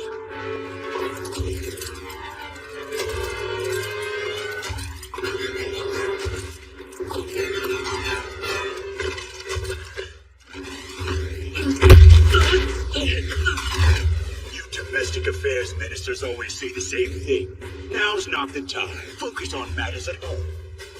And what do you have to show for it? Ever since Elfrieden's new king ascended to the throne, their national strength has made a significant comeback. I beg you to listen to reason. If you enter into Elfrieden, our nation will be open to censure from all of the other countries. Don't forget, we are signatories under the Empire's Declaration of Mankind's Common Front against the demon race. The Mankind Declaration, huh? Headed by the Grand Chaos Empire, the Declaration of Mankind's Common Front against the Demon Race, or Mankind Declaration for short, is the decree from the Empire which has the largest territory and military. It's an international treaty that states owing to the expansion of the Demon Lord's domain, all conflicts between mankind must come to an immediate halt. In order to keep the demons from encroaching any farther south, mankind must work together as a unified force to push the enemy back. Its main points consist of the following 3 articles. Of the 3, the first article states that should there be any changes within mankind's borders as a result of conflict, they will not be recognized. If we invade Elfrieden, we will be courting intervention from the Empire and our allies, Your Majesty. I'm begging you to reconsider!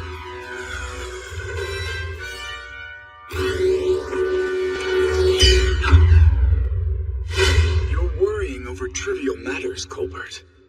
Unlike our great nation, Elfrieden chose not to sign the Mankind Declaration. Julius. Sire, that's just sophistry! You should know when it comes to diplomacy, only signed treaties carry any weight. But sire! Enough, you fool! As of this moment, you are removed from your position as finance minister.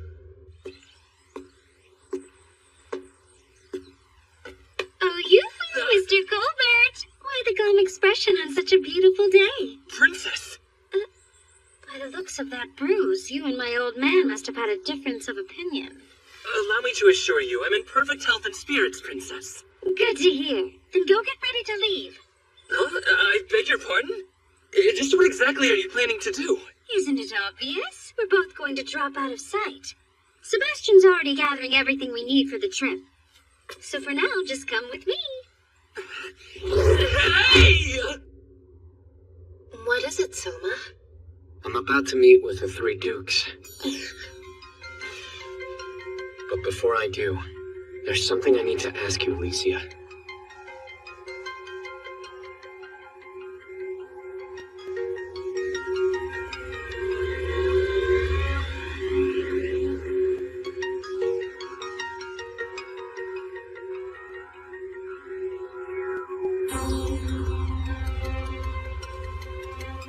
I think this is the first time we've met face to face.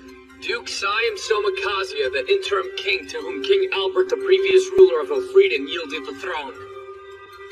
Duke Castavardis, General over the Air Force. At last I may greet our new king. It's a pleasure. I am Excel Walter, your majesty. As you know, I'm Duke York Carmine, Army General. Very well. I am now issuing my ultimatum to the three dukedoms. If you three continue to disobey my orders, then I will have no choice but to recognize you as traitors. I'd like to hear your thoughts on the matter. And you will. But first, a question. Please go ahead. Kindly inform us what you intend on doing with the three duchies. If you do as I command, I have no intention of taking action against your territories. What about our armed forces? I'll merge your forces into the Forbidden Army, creating a unified military. In doing so, it will abolish your previous right to maintain armed forces within the three duchies. Then it is just as I thought. Even as an outsider, you should know what sort of chaos disbanding our armies will allow. When a despot becomes king and asserts racial supremacy, the other races will face oppression under his rule. To prevent this, our forefathers formed the three ducal armies, checks and balances. This allows the dukes to support as well as watch over the royal family, and, if it becomes necessary, to remove a tyrant should he ascend the throne. What are your intentions? To overturn the entire system? It served the nation well during times of peace, but the state of this world is unstable now. The Principality of Amadonia wants vengeance against us, and the Republic of Turgis aims to expand northward. They seek an opening to claim our territory. And don't forget the Nine-Headed Dragon Archipelago Union, and the relentless disputes over fishing rights. During times of strife, having a military with multiple command structures is futile. Now is the time to centralize our power. And what if that consolidated power becomes corrupt? If that happens, then you're free to come and claim my head.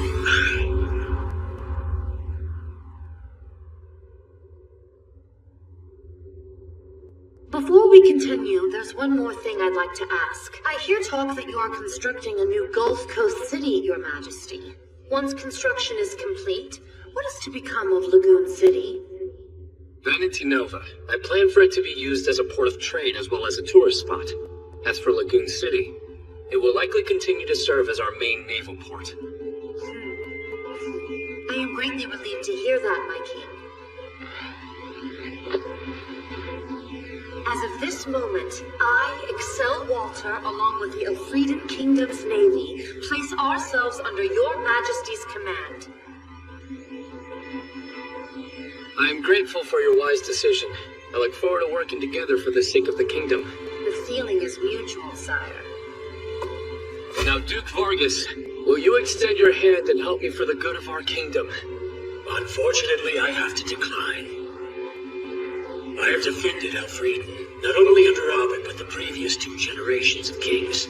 On that note, perhaps you care to explain why King Albert abdicated the throne, without so much as a word to the three of us. Actually, I'd like to know that too. Princess Lucia, do you know the reason why? I am sorry. My father insists I stay out of such things to avoid suspicion. But if he were here, he would tell you Soma is your king now. Is that so? Here is my answer. I cannot accept you as our king after all. But, Duke Vargas! I will instead side with Duke Carmine. I see. And is that your final decision? Yes, but it's one I reached on my own. Duke Carmine will have my support as well as 100 members from the Red Dragon City Knights. The rest of the Air Force will not be mustered and will continue to remain neutral. Very well. Is Duke Vargas' decision in consideration of his possible defeat? How can this be? Now then, General of the Army Yord Carmine, I don't need to ask whether or not you'll side with me. The moment you gave shelter to nobles who were guilty of corruption, it was evident that you had no intention of following me. So I would ask you one thing. What is it that drove you to take this stance? It's my pride as a warrior. After living for more than 55 years, my strength may have declined, but I've gained an extraordinary opportunity. Through my experience, I'll determine Elfrieden's fate. That's... You're being a complete fool! Naturally, one cannot be a warrior without being a fool. And you'll bear witness to the way that I live my life. Are you sure you don't mean the way you'll die? They are the same thing. Those who aim to live die. Those who desire death live on. That is the way of the warrior. You're just an old rotten trunk I need to step over. Though I may be rotting, I am a great tree with strong roots. It makes no difference! Yord Carmine, Castor Vargas. I have one thing left to say. Before we head into battle, I'd like to make a proposal. I doubt any of us want the fighting to drag on, or for it to involve innocent citizens of this kingdom, am I correct? So I'd like to establish a rule where if one of us kills or captures the other, the forces under their command will immediately switch allegiances. I agree. If somehow I am defeated, take good care of my men who survived me. And with that, I will excuse myself. Please wait! Princess Lucia. Duke Carmine, watch!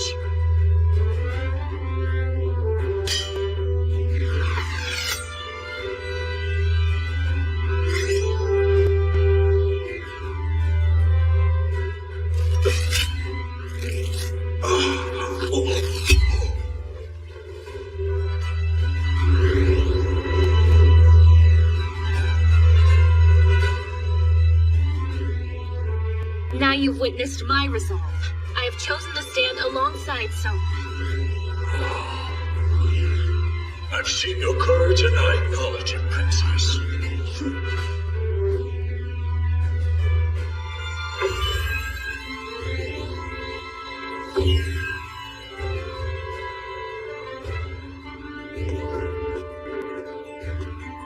I'm sorry.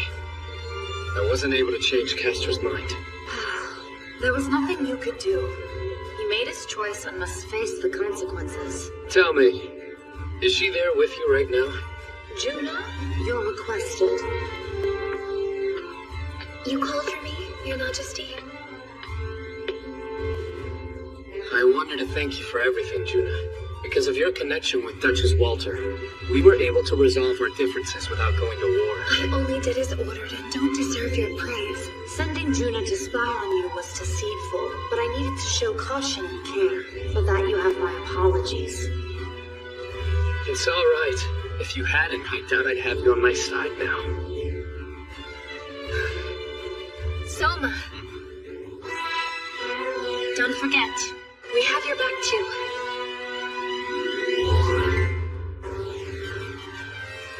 Our victory is imminent! On this day, history is written and we will achieve our greatest triumph! The Principality of Amadonia is invading. 30,000 of their troops are moving through the Ursula Mountain Pass. From what I see, based on their movements, Gaius intends to occupy the southwestern city of Altamora. This land has fine, hearty grain. Not even the Forbidden Army's troops could eat it all, eh, Weist? Right, without question, and soon it will be yours. Altamora has no intention of defying you. Basically, you'll surrender the city to us? Yes, we have no other option but to implore your highness's mercy. If you want it, then open your gates at once. I would love to more than anything, but before we do, if you could wait just a bit longer. What for? The city is split between those who wish to surrender and those who will fight to the last man. That is why I have come here to grovel at your highness's feet, begging for his favor. As if we couldn't take Altamore anytime we wanted, whether you're able to sway public opinion. True, there's not a doubt in my mind, but there are fools inside who fail to understand. I trust your highness does not wish to lose any soldiers to the likes of them. If you will guarantee my life, I promise you, I will make the stronghold see the light of reason. Wisdom states that it takes 5 times as many soldiers to seize an enemy fortress. What if we do as he says? There's no need to compromise our troops without reason. Very well. If you will surrender your stronghold, I guarantee the safety of all those within. My benevolent lord, thank you so much. Once the gates are open, the city is ours. Then I'll hang that rat's head in front of the gates for everyone to see. What are you so worried about? Carmine has 40,000 men. Meanwhile, this King Soma has no more than 10,000. He's hopelessly outmatched. I doubt he'll be able to send them any reinforcements.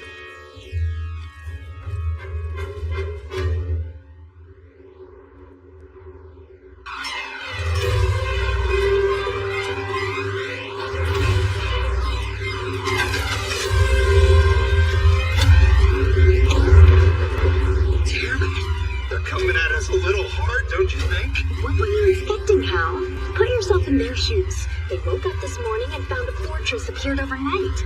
It's only natural that they would panic. I guess. Gotta admit, when I heard about this Tsunamata project, I was surprised myself.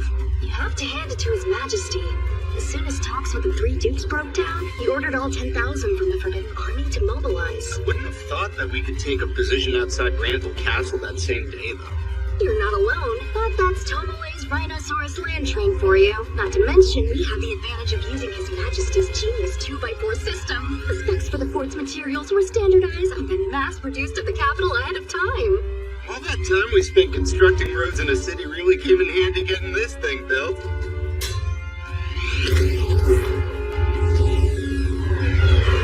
Kinda miss being on the wrecking crew, though.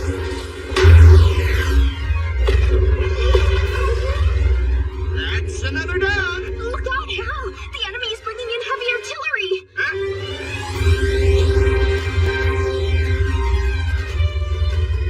This is pretty bad, isn't it? That's a bit of an understatement.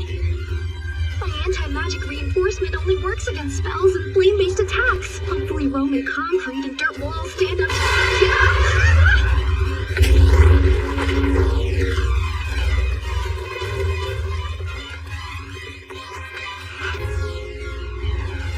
They're breaking through! How are we supposed to stop them?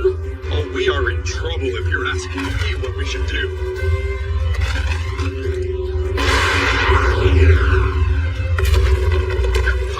There's nothing you can do with your magic! Stop yelling at me! I practically used all of it up building this massive fort!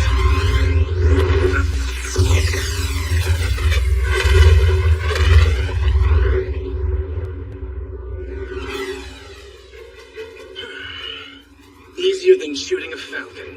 Hardly a challenge. And who are you now? Forgive me. I didn't introduce myself. I've come here from the God-protected forest. You may call me Sir.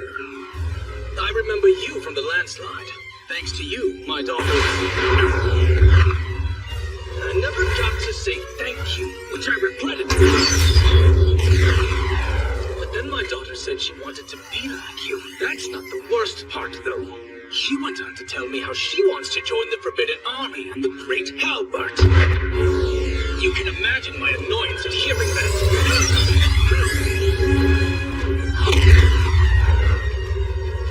Open the gates! Our targets are the 3 cannons! As for the enemy soldiers, pay no mind to them! Do not get in too deep! Your only focus should be destroying the artillery! Come on! Let's show these traitors the Royal Guard is more than just a bunch of pretty faces! Towards the castle!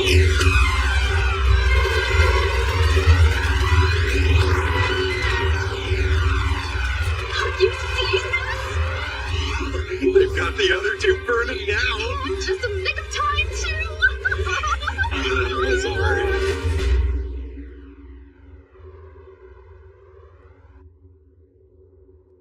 All 3 of the cannons were destroyed. What a sad day! Seeing the Great York's army turn to a pack of spineless cowards! That's rich coming from a corrupt aristocrat whose only talent is in amassing wealth. I trust you haven't lost your nerve, or have you? You think there's anyone capable of intimidating me? I'm doubting you understand the situation. The enemy army are 10,000, while we are 40,000 strong. Why would we ever need to force our attack? They're outnumbered. But if that's the case, should we not wipe out their forces in one fell swoop? You attempted the same strategy and were routed, if you remember. You even took cannons with you, of which we are now down 3. And we are truly sorry about that. And there's no sign someone is even in that fort. Duke Carmine, how can you be sure? Since the fort was erected, their army has been on the defensive. If he were in our position, he would have made some sort of move by now. No, he is definitely on the move. The question is where, and we must lure him out. Do you mean to tell us you're planning on using the soldiers inside the fort as bait? You men must be spent from the battle. This fight will not be over in only a day or 2. I suggest taking tomorrow to rest and regain your strength. Absolutely.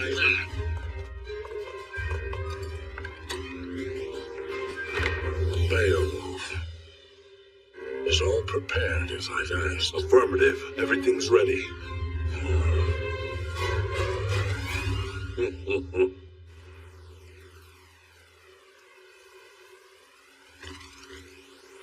Figures. What would you expect from a rat?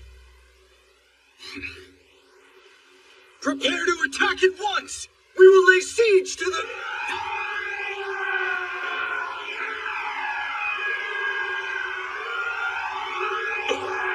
What am I hearing?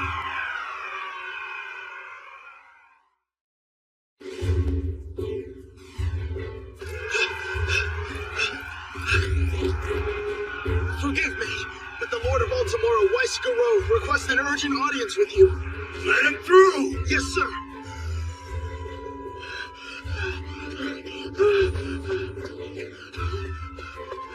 I am terribly sorry, my lord. Explain yourself! You promised me that you'd have the stronghold's gates open by now. The holdouts have become more stubborn, and it's taking longer than expected persuading them to surrender. What? You lied to me. I don't want to hear any excuses. I'll lop off your head and make you an example to everyone behind those walls. Before you do, I wish to inform you that the shouting you just heard coming from Altamura were the war cries of the do-or-die resistance faction I mentioned earlier. Father, in a battle against soldiers who are prepared to fight to the death, our losses would be far too great. I could not have put it better myself. Yes, I failed you, but perhaps I can make up for it. Please accept this, my lord. Gold dust. I wish I had more. Also, if I may ask your highness's generosity. I accept your offering, reluctantly. But what do you mean by my generosity? Tomorrow at midday, see that tree? When its shadow reaches here, they will surrender. Until then, I beg you to refrain from attacking the city. I promise that this time I will be able to convince the holdouts that surrendering is the only choice. Father, why don't we take Weist at his word and show some magnanimity this one time? Very well. We will refrain from attacking until noon tomorrow. But if the gates are not opened by then, we will take the city by force. Thank you. Leave it to me. I can convince them to open the gate for you, sir. Are you sure this is the wisest course, Excel? I mean, Duchess Excel. With that much gold at our disposal, we could have hired a whole division of mercenaries from Zem. Until someone offered them more money. What good is loyalty that can be bought? At the moment, I'm engaging 3 different foes. Time is my only ally. If I can buy a little extra with gold, it will not be missed. But hopefully that much is obvious. Otherwise, you're nothing but a child. I must say, this new king is quite daunting, sending you to act as his personal messenger. Out of the blue, he says, go to Altamura. He really is a slave driver. I'll wager that Duke Vargas and Duke Carmine had no idea that you were attending the conference from here. Masterfully done. Not just them, Gaius as well. It takes 3 days to get here from Lagoon City. 3 non-stop days. Soma doesn't mind driving the elderly ragged. Funny how you play the elderly card only when it suits you. I get a free pass. But I forbid anyone else from ever mentioning it to me. By the way, Duchess Excel, I was only able to buy us till noon tomorrow. Will that be enough time? I'm sure it will be, for if His Majesty doesn't make his move by then, it won't matter.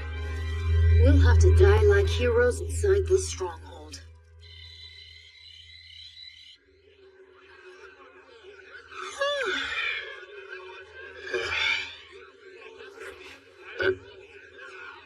Hey, Kite. What's wrong with you? Nothing. I'm acting this way because I'm happy. You're kidding. And why is that? I suppose because I have you here beside me, Hal. It all comes down to today and tomorrow. If we can get through this. What do you mean, if? I'm hoping things work out here and with everything we face down the road.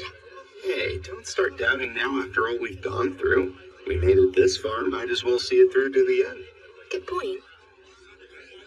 You'll be sure to protect me, right? Finally a breather. The enemy's dropping their attack. I don't see any mercenaries from Semdon. I told you to keep your head down!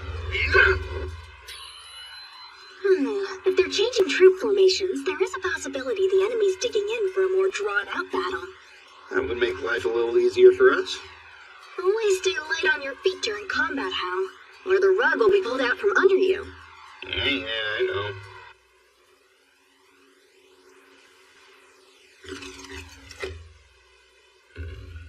Prepared to launch our assault. Messenger! Alert all units that we are now beginning our attack on Altamura! Yes, sir. Multiple wyverns approaching from the sky to the east! Huh? It's the Air Force!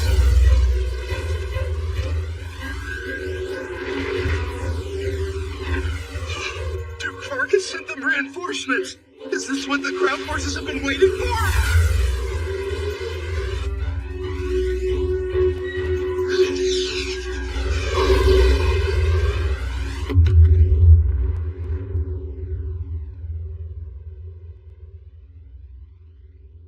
Yes, my lord.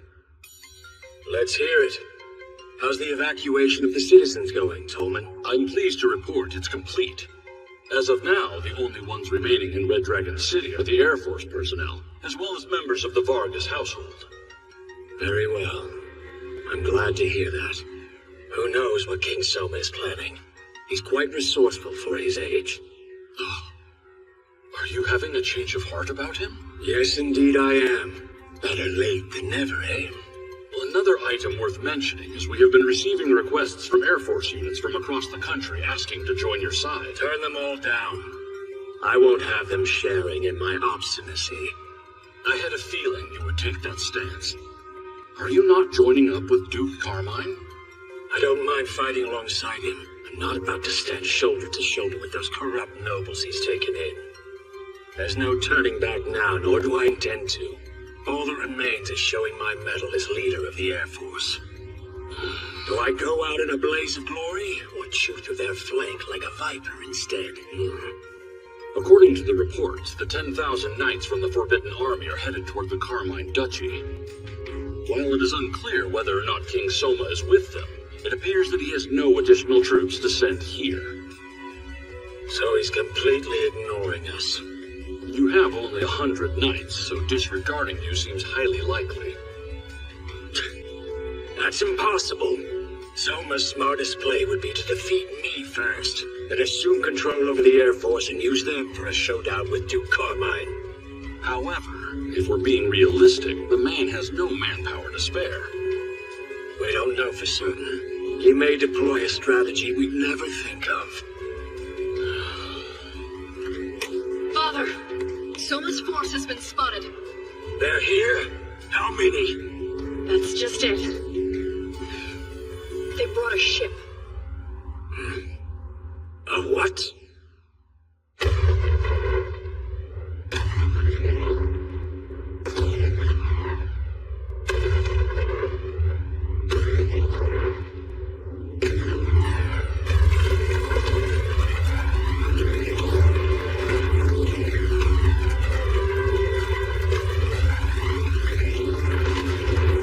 Father, the battleship Albert is heading this way. They put wheels on it and are dragging it over land? Is he planning on throwing away his flagship here? I didn't have any choice. I've already got a shortage of military strength as it is. Duke Vargas, a letter from Soma arrived requesting conference via Gemstone broadcast. Apologies for the hasty arrangement.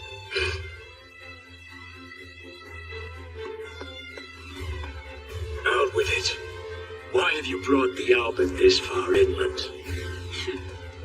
Isn't it obvious? To lay siege to the Red Dragon City, of course. The Albert, it's shooting at us. Incoming fire!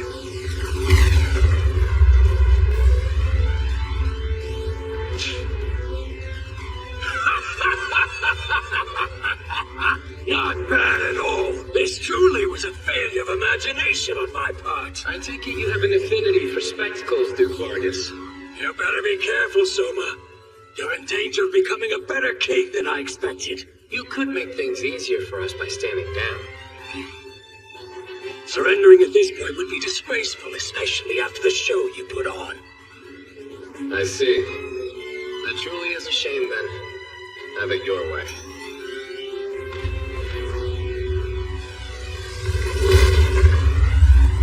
Carla! Silence those cannons for good! Right!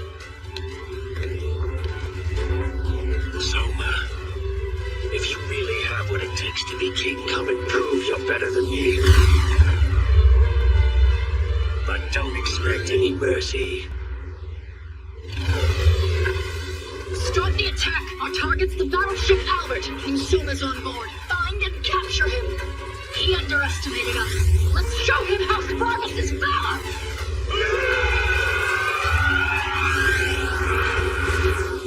Here we go!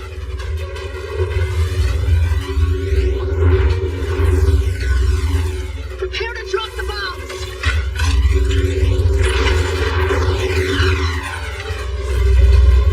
Fan out enemy! Repeating bolt throwers! Impossible! That's a fixed-based defensive weapon! The kind you only see defending bases from air assaults. He's subverting all our expectations.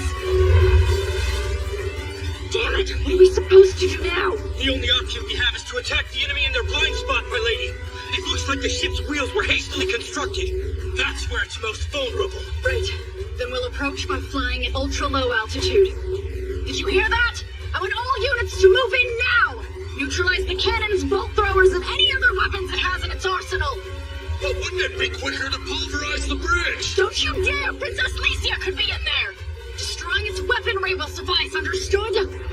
And make sure you take Soma alive. Understood! We have to.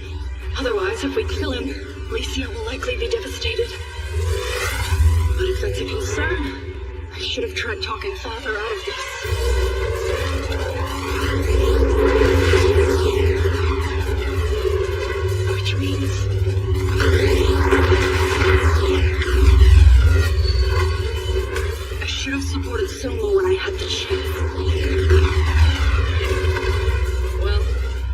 Too late for that now.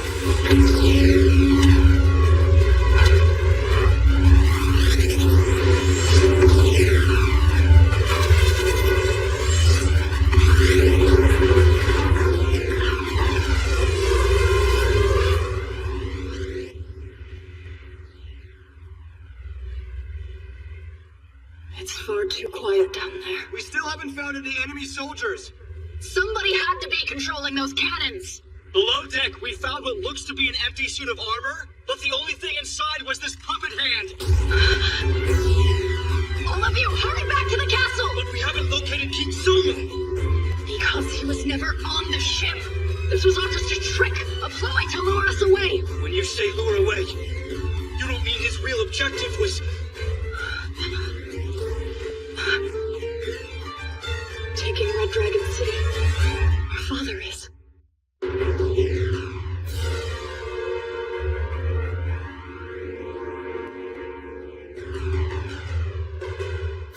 How did you find your way in here? I think one should store all kinds of documents in the library for moments like these. In other words, you found the blueprints for Red Dragon City. So I take it you know about the underground escape routes and all its other secrets. This is the first occasion we've met face to face, isn't it, King Soma? Duke Castavarius. And I am acting King Soma Kazuya.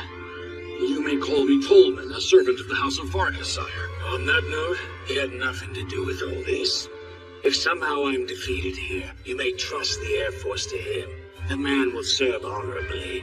If you're going to be this gracious about it, why don't you just lay down your sword?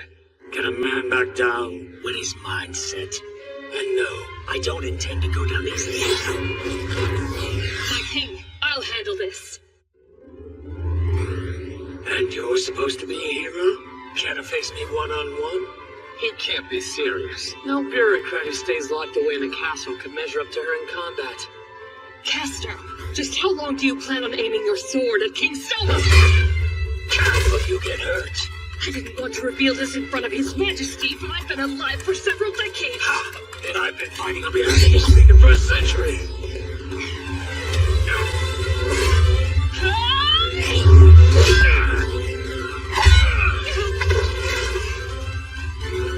Not too shabby, but dark elf woman. Name's Aisha, and I won't let you lay a finger on His Majesty!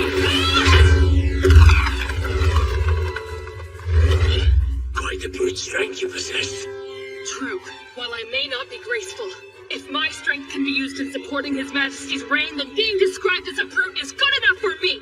Such fierce loyalty. You really find someone to be that good of a master? Well, I'm not sure. What I do know is that I wish to remain by his side, to stay with His Majesty and the princess forever! You're similar to me, and Carla as well. Still, if your loyalty overshadows your skills with a sword, you will fall! You and your master!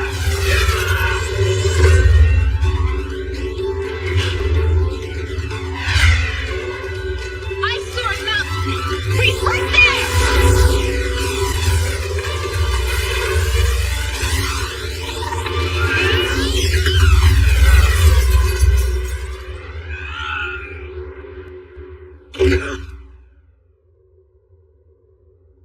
The last thing I expected was for the princess to be hiding inside that doll. You've defeated me. Indeed. Please don't make that face. I fought true. Despite my pride, you won. There was nothing to regret. That aside, there's a question I've been meaning to ask you, Princess. What is it? Soma, is he the ruler our country deserves? He is. In my eyes, he's earned the title. Some may call my stance self-indulgent, but there's no one more fit to be king. And if one day my father suddenly demanded the throne back, I would stand by Soma's side and fight to protect his reign. You'd be willing to go that far? The battleship exploded, which means the Air Force should be returning soon. So it's to be a slave, Colin. The name of the master it's been said to is Soma Kazuya. If you attempt to harm its master, then... It'll automatically tighten, and my head will roll free from my neck. Yes, I understand. Father,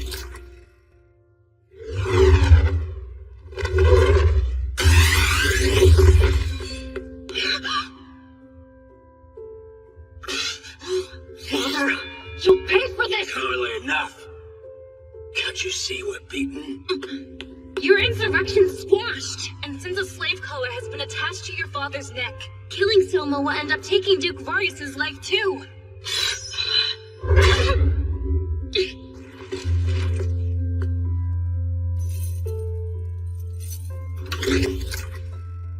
Tolman, sire, given recent events, I hereby grant you temporary commission of the Air Force, making you general over it and part of the Forbidden Army. As you command, my king. But if I may, I wish to ask you one thing first. Proceed. What fate will befall Duke Vargas and Lady Carla? We will review their case once fighting has ceased, but at the moment I will not speak on it.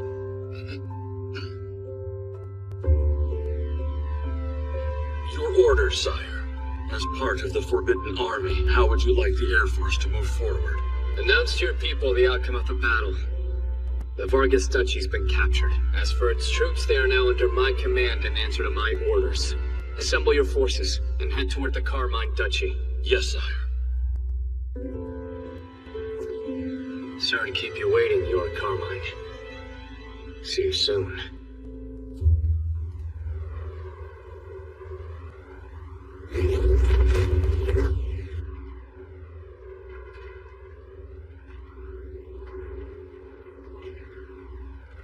I know you have your doubts, but Carla here is extremely loyal. She's conscientious to the core and will do what is asked of her, no matter how much she might dislike it. She's a good girl, trust me. Also, to be forward, you may not be able to tell with all her armor on, but she's... There's no need to oversell your friend's virtues, Licia. I know you're begging for her life. But are you sure you've considered the risks that come from doing so? Carla has committed the crime of rebellion. As a concubine, she might be shielded from prosecution. But if the king refuses to uphold the law, he will lose the trust of the people. But even so, you can't just... Please stop trying to shield me. He sent us letters time and again asking for our allegiance, but we kept rejecting his offer. I consider myself a warrior. Until death. If my life is forfeit, so be it. I only wish you could have taken that spirit and directed it into something that didn't hurt Licia. Multiple wyverns approaching from the sky to the east! It's the Air Force! Duke Vargas sent them reinforcements! Is this what the ground forces have been waiting for?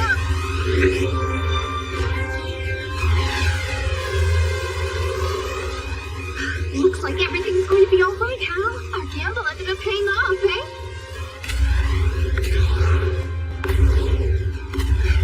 I don't know how, but Selma really delivered. If there was any doubt. Enemy bolt throwers have been silenced. Now then, let's begin our aerial attack on Randall Castle. Make absolutely sure not to drop them on the residential section.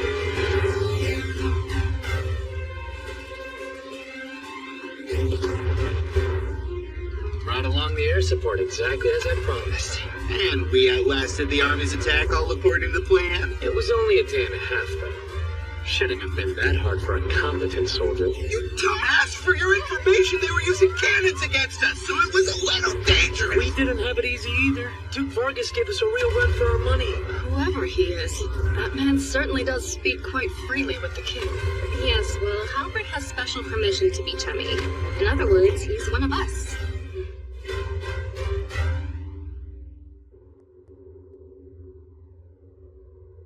Count Vargas and the Air Force have betrayed us. We must come up with a new strategy.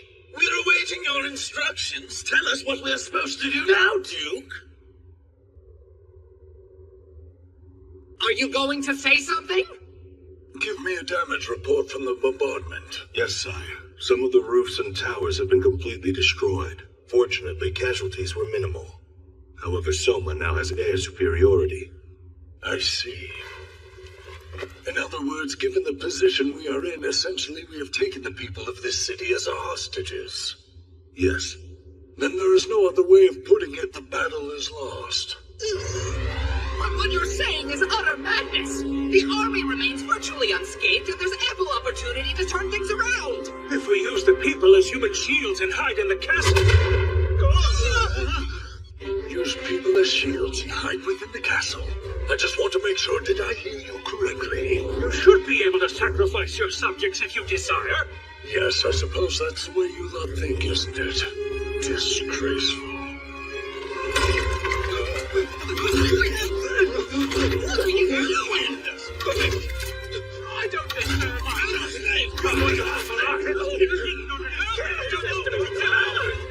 It's outrageous to think I would ever lower myself to your level. Out of my sight. Your Majesty, as you ordered, we constructed and defended the fortress. Mission accomplished. That was quite the feat. After the fighting is over, you and your men will be rewarded. Assemble your troops, Ludwin. Prepare to move out. Sire, we'll make for Randall. We won't. There will be no more fighting here today. With that, I have done my part, and no longer have any regrets in this life except one.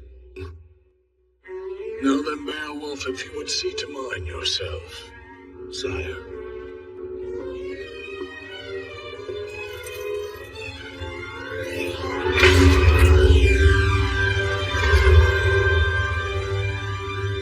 Send a messenger to the army with our surrender. Tell them with the exception of the nobleman's forces, our soldiers will only following my orders. I will accept full responsibility. As for the rest, I leave it in yours and Glaive's hands. Understood, sire? A white flag is flying over Castle Randall! Your Majesty, but how did you know?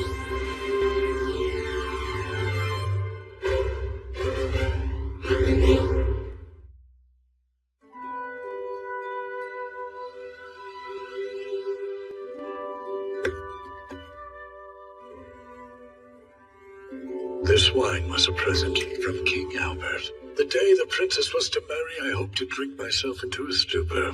My only regret is not being able to see her in her wedding dress on that fateful day. But considering how I'm giving her the greatest present anyone could ever offer, pain is more tolerable.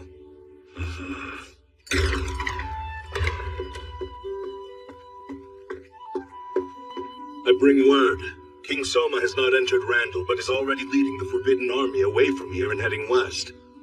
As soon as the army has regrouped, he has ordered us to follow. You're just an old rotten trunk I need to step over. I see. So that's how this plays out. He has no intention of netting minnows when he's after bigger fish. Well, my king and princess, go right on ahead and step over this ancient stump hand in hand. Cheers to you both. Glory to the young and to Elfridar. Someone explain it to me. Just what is going on? I understand why you would be confused. This whole affair was orchestrated by Duke Carmine. What do you mean, orchestrated? From the very beginning, I never intended to go to war against the three dukedoms. Why did you... I know how it looked, as if Duchess Walter fell in line after I made my ultimatum. But she's been on my side for quite a while, actually. Which is all thanks to Juno. That's correct. The Duchess's granddaughter acted as a mediator between us. I couldn't be sure how the other two dukes would act, so I requested Walter keep this fact a secret for the time being. Regarding Duke Carmine, Licia told me several stories about the man, and based on everything I heard, if you spoke heart to heart with him, he was reasonable. But then he decided to harbor those corrupt noblemen. Honestly, I wasn't part of mine and Hakuya's scenario. No matter how I tried to understand his reasoning, I didn't know what Carmine's goal was. Then I met Halbert's father. Glaive requested an audience with me that day. All right, let's hear it. Right. About Duke Carmine. He intends to gather all the corrupt nobles who have committed offenses at Castle Randall and stage a rebellion against your majesty so that you may stamp them out. If these connected and wealthy men remained concealed, they would continue causing trouble. But should the Duke take a confrontational posture towards the king, it would lure them out to his side openly. Is this a joke? Whoever asked him to do anything of the sort? Your anger is quite justified, sire. But I assure you this was Duke Carmine's idea, his alone. When wheat spoils, sire, it also spoils any surrounding grain. The problem with nobility is the network they share. Even if you are aware a nobleman is corrupt, should any of their relations beg for mercy, you'll have no choice but to let matters stand. That is why it is so necessary for them to be looked down upon as insurrectionists against the state. Do we have to take things to that extreme? Yes, but there is one other reason as well. Let me hear it then. The property your majesty seized from them was just scratching the surface. It's been confirmed the noblemen who have gone over to the Carmine Duchy spent vast amounts employing mercenaries from Zem. Despite your efforts, this only proves you have not stripped them of all their wealth. Dare I say, these noblemen are far more sinister than even your majesty is aware. So is York's ultimate goal to try and get these nobles to spend the remainder of their hidden assets? Even if he does, it'll just wind up in Zem's coffers as payment for sending their mercenaries, unless it's ransom money. Indeed. After successfully capturing the corrupt nobles, all the mercenaries hired by them will be taken prisoner as well. Duke Carmine wanted them to use up all their dark money, so the funds would wind up over in Zem. When their mercenaries are held captive, they'll recover that money as payment for their release. They're claiming the wealth. Yes. A man who can think so far ahead, and I'm supposed to go to war with him? If he's prepared to go such lengths, he should work with me! Please, your highness, you must understand. Duke Carmine has entrusted you with the future of this nation. Why have such faith in my ability to rule, even though we've never met? Who knows? But someday when you are standing face to face with him, you are free to ask him the answer to that question, sire. Duke Carmine was willing to risk his own life. I hesitated to tell anyone the truth, even Licia. He only confessed to me what was really going on shortly before he delivered his ultimatum. You're saying that my father's in my opposition was... I'm sorry. I could have told Duke Vargas about this development, but if even a war of it leaked out, then Duke Carmine's... His entire strategy would crumble to dust. And yet he was willing to risk his very life, as well as mine and my father's. Carla.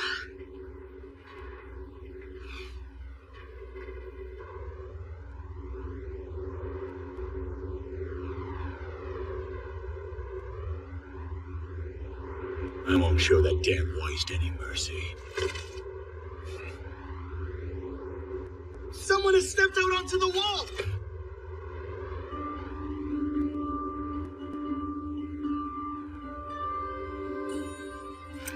It can't be. How is Duchess Walter here? She was in Lagoon City during the conference with the other dukes. Even in haste, it would have taken her at least 3 days to travel here. You don't suppose she's been in Altamura since before the conference?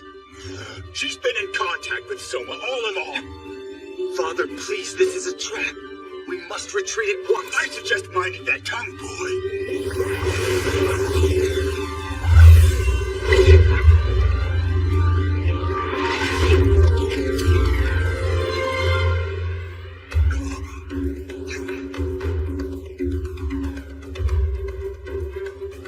I am the acting king over the nation of Elfrieden, Soma Kazia.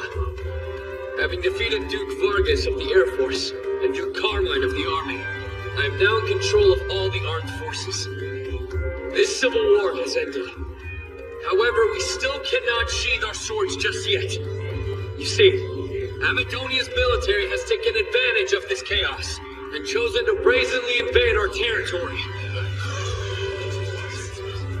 For generations, they've taken land they lost to us and continuously raised tensions along our border. The current Amadonian prince, Gaius VIII, has been no exception. He has promoted friction between myself and the three dukedoms and operated from the shadows for their benefit. Will merely driving these invaders out suffice? At a time when mankind should be united in the fight against the Demon Lord, can we excuse such barbarism? Nay, it must be called out and punished. As such, the Elfrieden Kingdom condemns the Principality of Amadonia, and hereby declares war! Why, you insolent brand! You call 3 generations of noble conquest barbarism! I'm sure you're watching, so Gaius, know that I'm sending my forces westward. As you may have surmised, our destination is Van, the capital of Amadonia. While you and your forces have been dawdling around Altamura, we have made preparations to burn your city to the ground. What you expect? You have raised your hand against my house, and now you will suffer. We must ride back to Van immediately!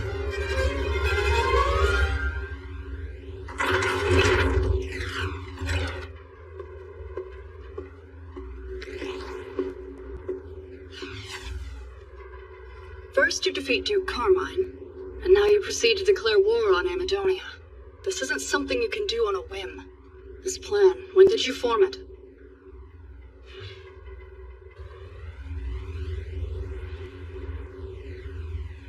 What's my family thinking? Princess, I have received word that Prince Gaius departed from Altamura yesterday. Forgive me, but I bring news. It's your father. Prince Gaius has arrived on the plains of Van. I see. Up with it. Didn't make it in one piece, did they? No. They took Goldoa Valley, correct? Sadly, yes. Most perceptive. Suma's a master of finance, infrastructure, and warcraft. He deduced exactly what my idiot father had planned and cornered him. Pray tell, what do you mean? It's simple. The shortest route to Van would be going through the Ursula mountain range. Even if they were marching double time, they'd still pass through the mountains during the night.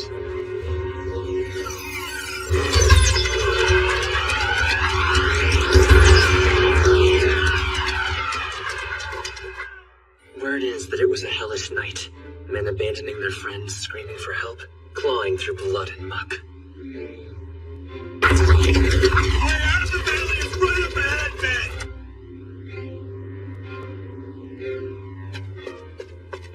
The main force's vanguard is headed through the valley. Shall we give pursuit? There's no need. We've dutifully carried out our orders. Prepare to withdraw. By the time they left the valley, their army of 30,000 men was cut in half. After that, His Highness stopped in villages, gathering troops and supplies, and managed to recover his forces back up to 25,000. Even if he does take back Van, doesn't Father realize he's turning the people against him? He's openly inviting a rebellion. I've more to report. After replenishing his forces and arriving in Van, the plains were already filled with Elfrieden Kingdom banners. Thanks,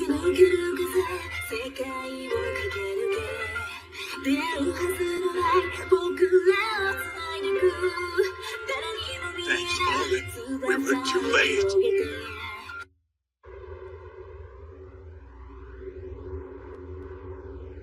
The capital has fallen. Father, fear not. Look up there at the flags.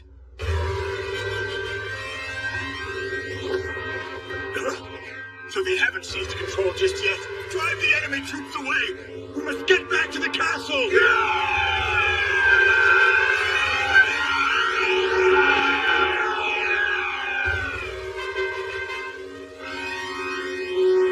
I bring word, my king. The Amadonian force is advancing.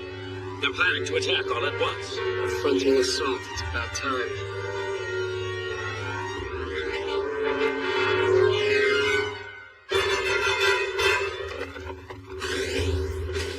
We'll wave the banner 2 times. Crane wing formation. Royal Guard and Forbidden Army in the center. General Glaive on the left flank. Princess Licia on the right flank. Let us meet the enemy!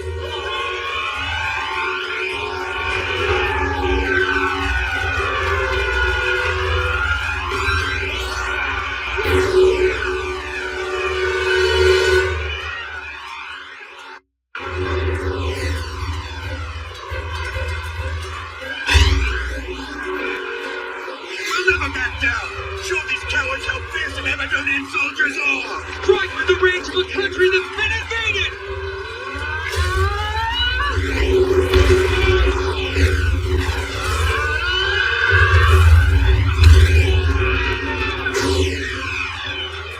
I won't let you lay a finger on the princess! I'm Licia Elfrieden. If you want to claim the head of the daughter of Albert, then come and take it if you have the nerve, you cowards! Your Highness.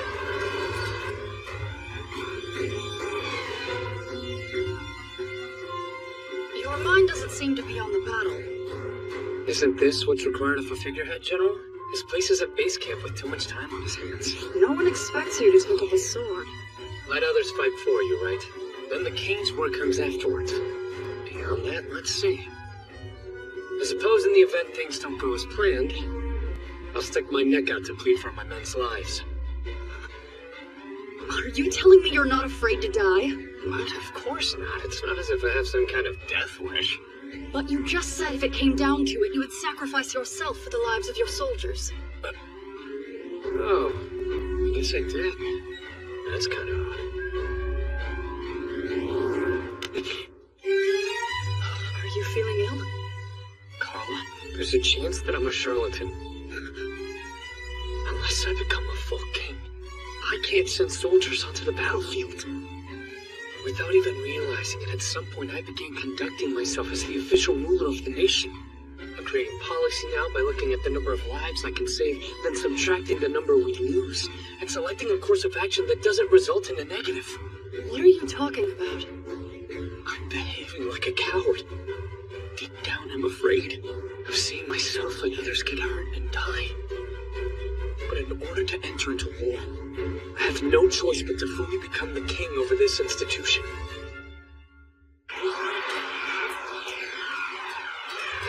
Julius, what is it, Father? Remove yourself from the battlefield. But you can't be serious. Now, when the fighting has only just begun? The battle's already lost. I don't know what I was thinking sending exhausted soldiers into this death trap. I will buy us extra time while you find some means of escaping. At least get yourself to safety. You can't mean that. The ruler of Amadonia should be the one to survive. I'll buy you time. I'm afraid that's impossible. Elfrieden will not cease until they have my head. If only I can defeat him, then the hardliners within the Principality of Amadonia will cave.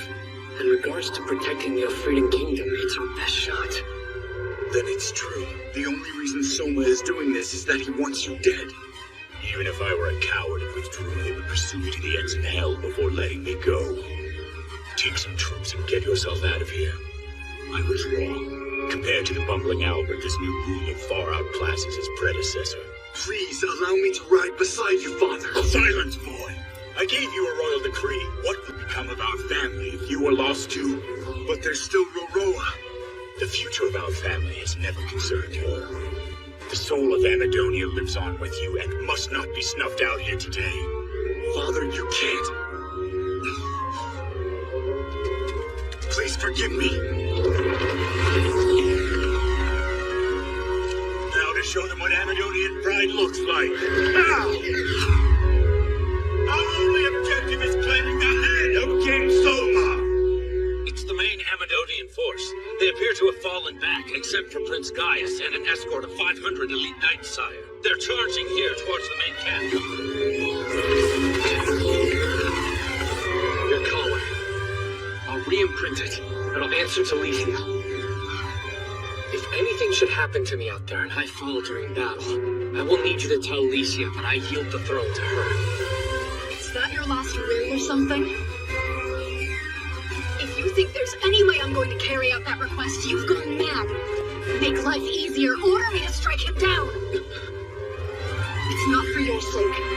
Licia is my friend, and I don't want to see her getting hurt. So give me the order already, and let's finish this. Kill him. At once.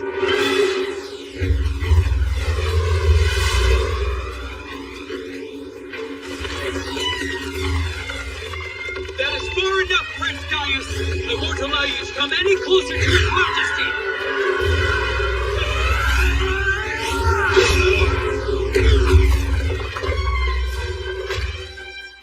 It has been done.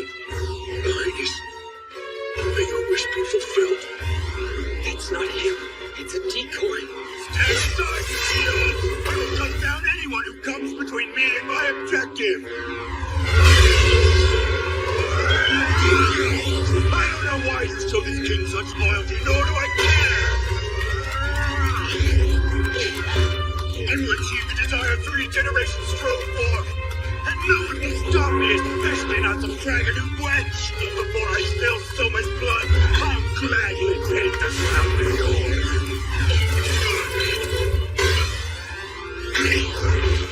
You didn't really think Gaius the Eighth would be defeated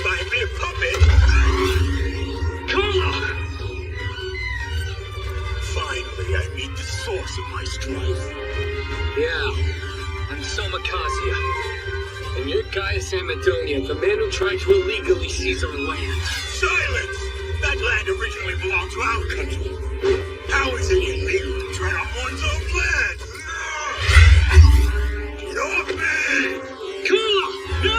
Do it! Better stay clear.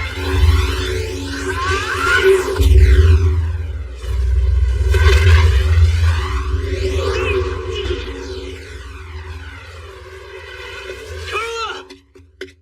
Are you alright? I thought I told you to stay back. If something happened to you, Licia would never forgive me.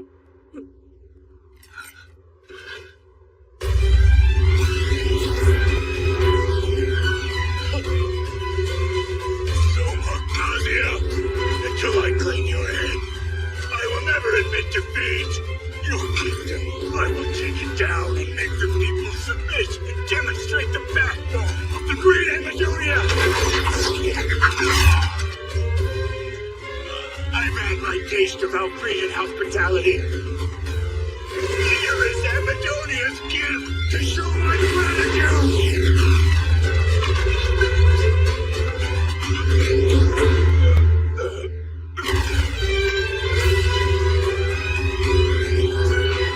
I have seen Amadonian pride! All of you have! We've witnessed the valor of Gaius VIII of the Principality of Amadonia. He will be spoken of for years to come!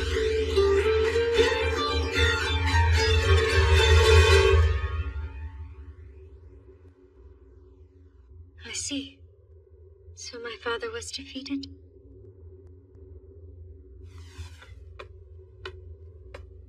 Listen, Sebastian. Could you let me have the room to myself? Just for a little while?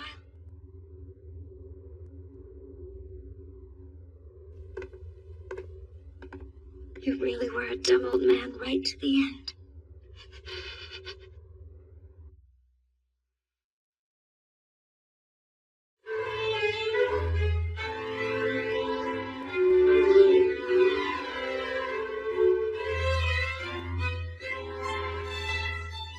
This place is utterly gorgeous.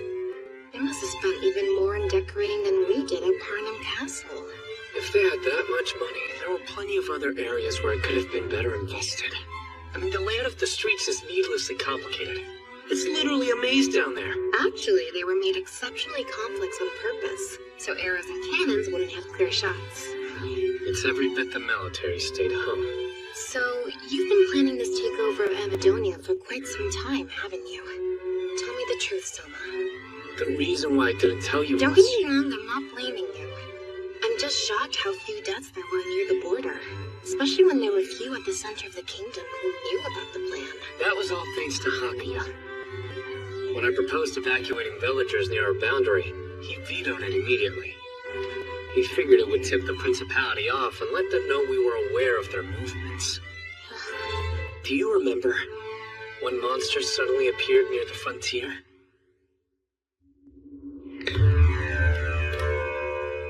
They're called Flame Pierrots. The quest is to protect refugees in the village from these mysterious monsters. But such a hefty reward for a simple task. You don't think perhaps there's more here than meets the eye? Not to mention, even though these things are supposed to be dangerous, the forest has been oddly quiet all night. You know, go on ahead and see what you can find.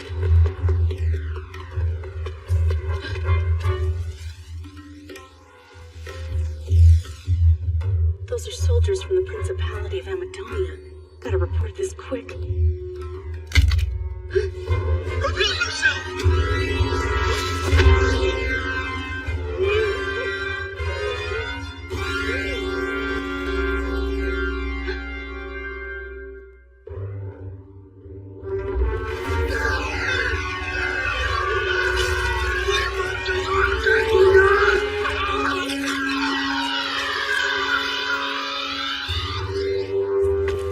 Are we having a repeat of the dungeon incident? Well, as Amadonians got scared, the survivors all ran off. Looks like I owe you again, Master. In other words, the disturbance involving the Flame Pierrots was just a clever scheme to get the villagers near the border to safety? Your Majesty. Ludwin, your report. Sire, it seems Julius took a detachment with him and fled west. Supposedly there's also a princess, but I am told she left the city and took the finance minister with her, along with several of their key officials. Not having them in the capital hurts us. Contact Castle Parnham at once. Have Hakia send over bureaucrats. At once? Yes, Poncho? I'm here reporting on the status of the treasury, sire, sir. I feel you might have anticipated this already, but in terms of their food stores and capital, supplies are rather scant. On the plus side, they have plenty of weapons. So much. Keep the essential armaments, then sell the surplus to raise funds. Until things are stable, let's also ration food in the castle. In the event we run out, we can import more, but only in an emergency. Would that be possible? If you can guarantee our safety while traveling, I think we can manage easily enough, sir. Yes? I'll make security our top priority. Next, Glaive. The soldiers are maintaining discipline and in good spirits. With this kind of momentum on our side, we can easily conquer the rest of Amadonia, if you so wish. We'll capture nothing beyond Van. The fighting is over with. Really? Why not? I figure we should trample the enemy now while they're still vulnerable. No matter how much we expand our dominion, it all goes up in smoke once the Empire decides to get involved. You mean that the Empire's going to show up? Oh, there's not a doubt in my mind they will. Amadonia signed the Mankind Declaration, and now they've been invaded by Elfrieden. There's no way the Empire ignores the actions we've taken. Any changes within Mankind's borders as a result of conflict will not be officially recognized. Most likely. They won't stop by military sanctions. But Amadonia attacked us first! Unfortunately, that's just how international treaties work. The Principality will probably assert that it's Elfrieden's own fault for not signing onto the Declaration. Which raises the question, why didn't you? Especially when you had the chance and knew what would happen if we fought Amadonia. Because it turns out the treaty has a catch. Even if I wanted to, I still couldn't sign on, so... But I don't understand. Well, let's just say it could prove dangerous to the Empire, and potentially break them up. We need to hurry up with the post-war cleanup before they decide to act.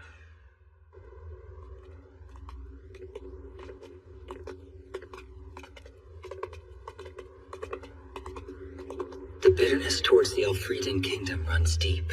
What will His Majesty do to remedy their distrust?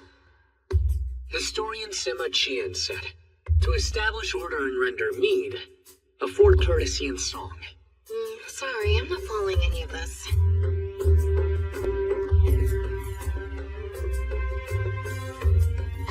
Junadoma, here under the command of Admiral Excel. Reporting as ordered, sire. Juna, thanks for coming. Wonderful job at Ursula, and that navy uniform looks good on you too. I can't think of anything more embarrassing than having your majesty see me dressed in such fashion. Ridiculous! You pull off beautiful and gallant without any effort.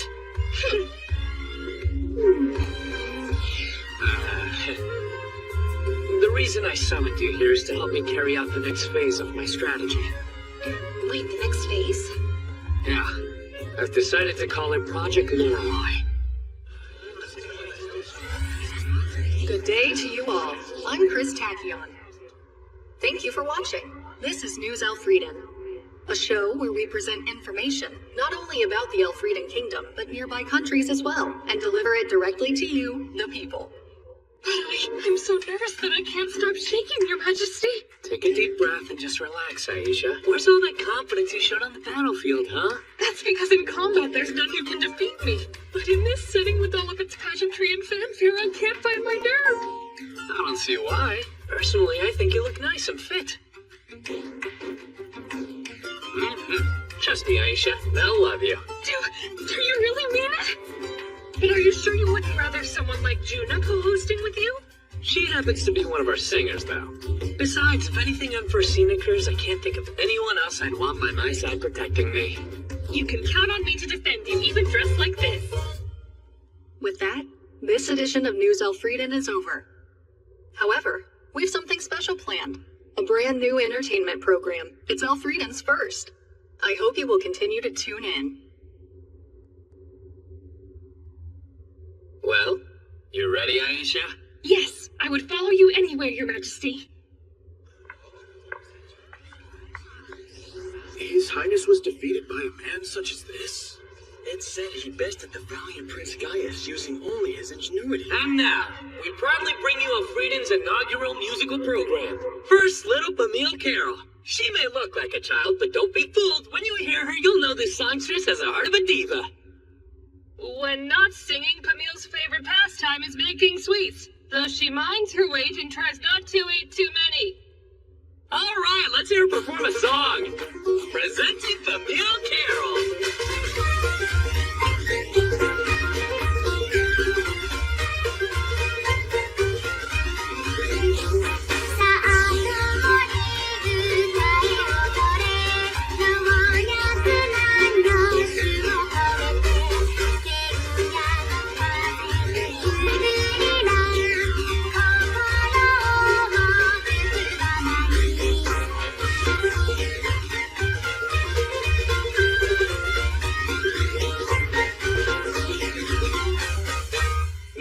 Introduce the Lorelei who is the pride of the Elfrieden Kingdom, presenting the incomparable Junidoma.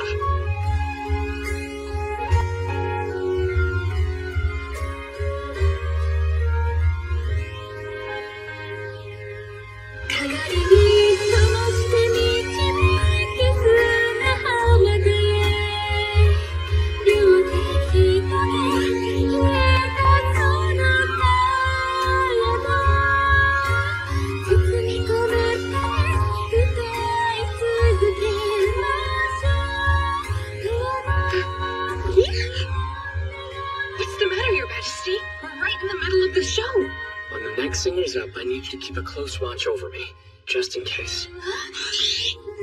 I haven't told anyone, but I added a surprise singer after Juna's performance. Don't you think you should have told me sooner? I have no idea if it's going to blow up or anything, but it's mostly for insurance.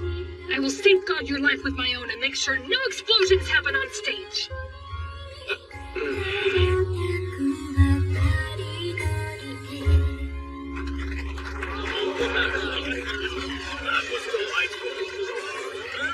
And now, we have a surprise guest performer. Lieutenant General Margarita Wonder from the Principality of Amadonia. She will be performing her country's national anthem, Through the Valley of Goldoa.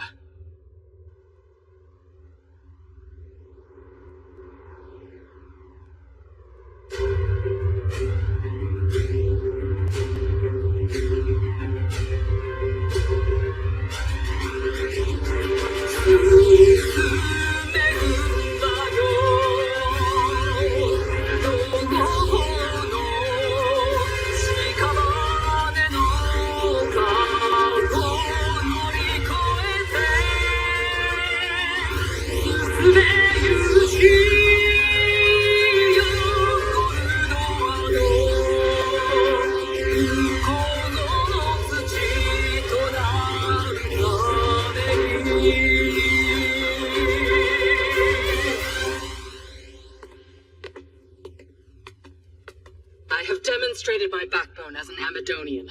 Now you are free to take my head. Why would I? In case you didn't hear, I just sang my country's national anthem. What's more, it's a song demanding the return of the land Elfrieden took from our forefathers. How can you overlook such an outrage? So what if I did? There's no law in the Elfrieden Kingdom that says you can't sing music just because it's from another country. What makes a nation good? It's not an answer that can easily be found. But at the very least, it's somewhere people can express themselves, where one can sing freely. The Grand Chaos Empire lies at the western end of the continent. In regard to Landia, it occupies the greatest amount of territory. Additionally, the Empire's population, military might, technology, and affluence is unmatched by any other country on the supercontinent. Then, 10 years ago, an incident came about which altered the situation. The formation of the Demon Lord's domain.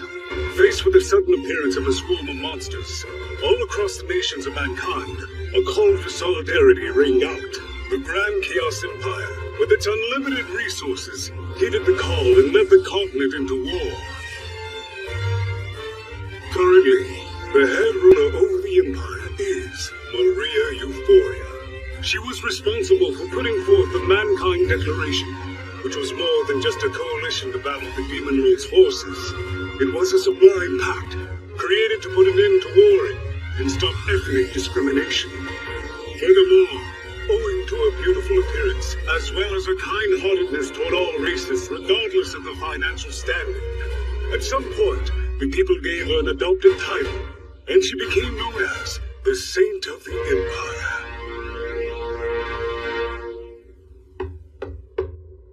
Come in. Please excuse me. It is I, sister. John Euphoria reporting. I am off, leaving with an army detachment, departing for Van, capital of Amadonia. Oh, that's right. You're going to meet with the Hero King in question? Yes. While reluctant to be taken advantage of by Amadonia, I suppose my only option is to negotiate. Van must be returned at all costs. I realize the Principality of Amadonia is the one at fault here, but we mustn't allow the Mankind Declaration to be broken. That would affect the prestige of the Empire. It's an agonizing decision. Please forgive me for placing you in such a difficult position. What are you talking about? Sister, you are the one who is most heartbroken by all this. I promise you, Julius Amadonia may be free for now, but he will receive his just reward someday. I hear that this new King Soma of the Elfrieden nation is truly a brilliant man. I believe that if you talk things through with him, he will prove reasonable. You really think so? From what I've heard, I believe you two are like oil and water. And what makes you say that? Sister, to put it simply, you're an idealist, while this king is a realist. I feel that you two see the world from completely different perspectives. Why don't you get a room of your own already? I'm buried in paperwork, sun up to sundown. Even if I had my own room, I'd only go there to sleep. For heaven's sake, taking over Van has only increased my workload tenfold. It's torture not having a proper bureaucracy. Enough of your complaining. Here, the next documents. What? Let me guess, another request to use the plaza. And we can expect a lot more to go through. There's open-air concerts, right? Plus plays, circuses, and seed-spitting contests. I can't help but feel like I've opened up Pandora's box here. I'm not sure what that is, but since your musical program broadcast, the people of Van are having an awakening of self-expression. That's just how sensational it was. The harder one suppressed, the greater they bounce back when freed. I've no doubt this truly is a renaissance. Huh? Nothing, never mind.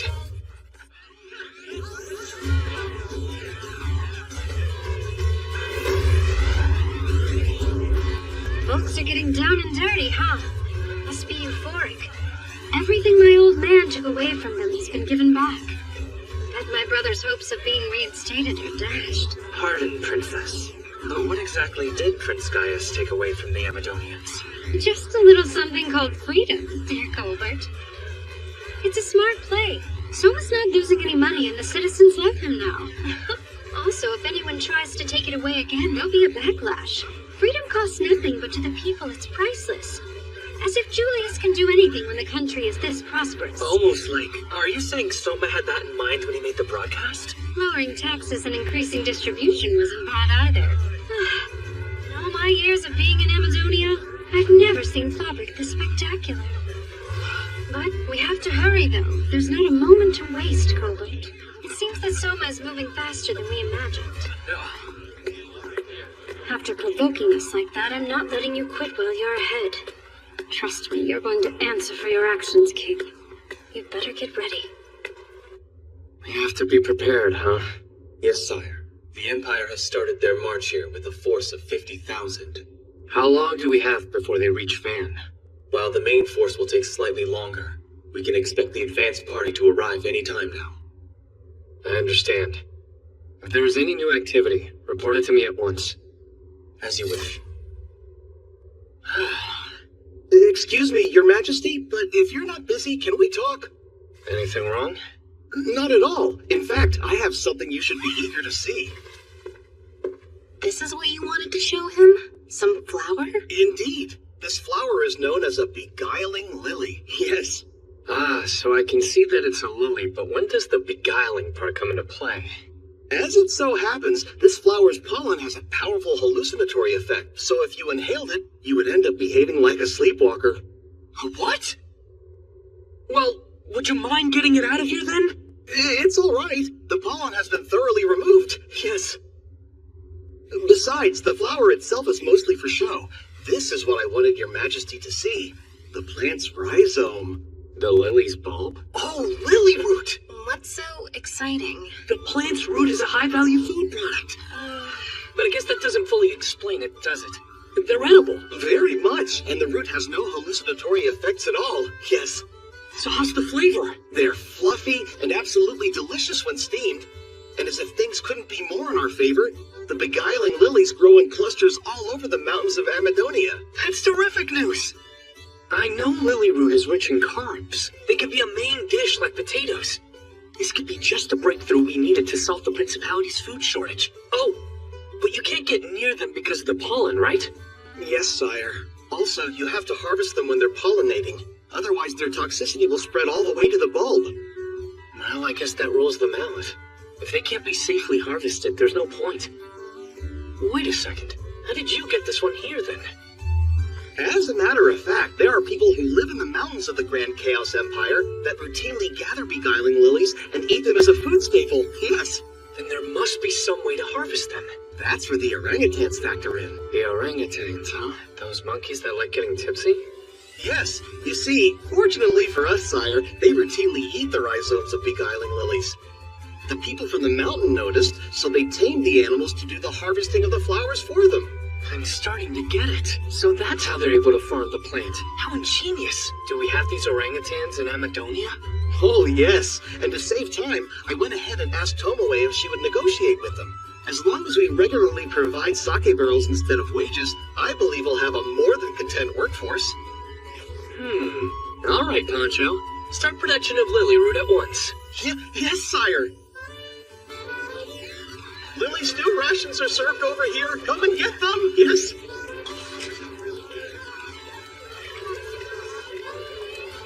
Oh, and over there are lily root dumplings that you can take home with you as well. Grab however many you need. The recipe is fairly simple, so please try and make them yourself. Yes. There is plenty to go around, so remain calm. Form a line and we'll start handing them out. It's a beautiful day, isn't it, Big Brother? Sure is, Tomoe. Glorious. Oh, wow! There sure are a lot of shops, huh? If you see any that are interesting, we can take a look inside. Yes, please! Is that alright with you, Juna? Of course. Juna? What are you... I can stop if it bothers you. It's not that I object or anything, it's just... I thought you said that you were going to keep me safe covertly. Did you really think I meant me alone? Look closer, you'll see there are several elite Marines who are guarding us from the shadows. I hope you don't dislike me holding onto your arm, Your Majesty. I don't have any problem with it, so go ahead and knock yourself out. Couldn't protect you if I did. Right, well, considering how there aren't really any shops I'm dying to see, you go ahead and lead the way. What do you think about getting some nice clothes for Tomoe as a present? Since she is your younger sister now, you could call it a gift from a family member.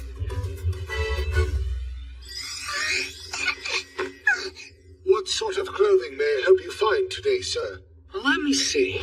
Do you have anything that would look nice on my little sister? Wait, you're buying something for me? You see an outfit you like? All you have to do is say so. But I... Come on now. Let me act like a big brother today. We'll have a look around. Come on. Okay. What do you think of this? I love it! Or blue if you prefer. Oh, wow! This one is adorable!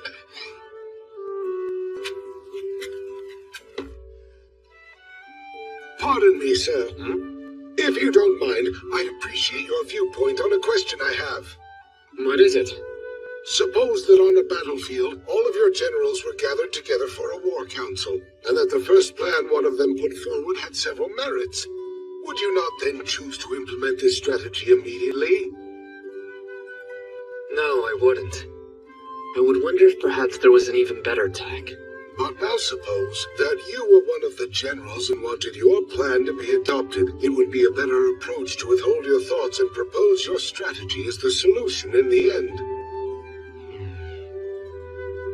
Another way to look at it is that when it comes to bargaining between men and women, it's just a different kind of battle.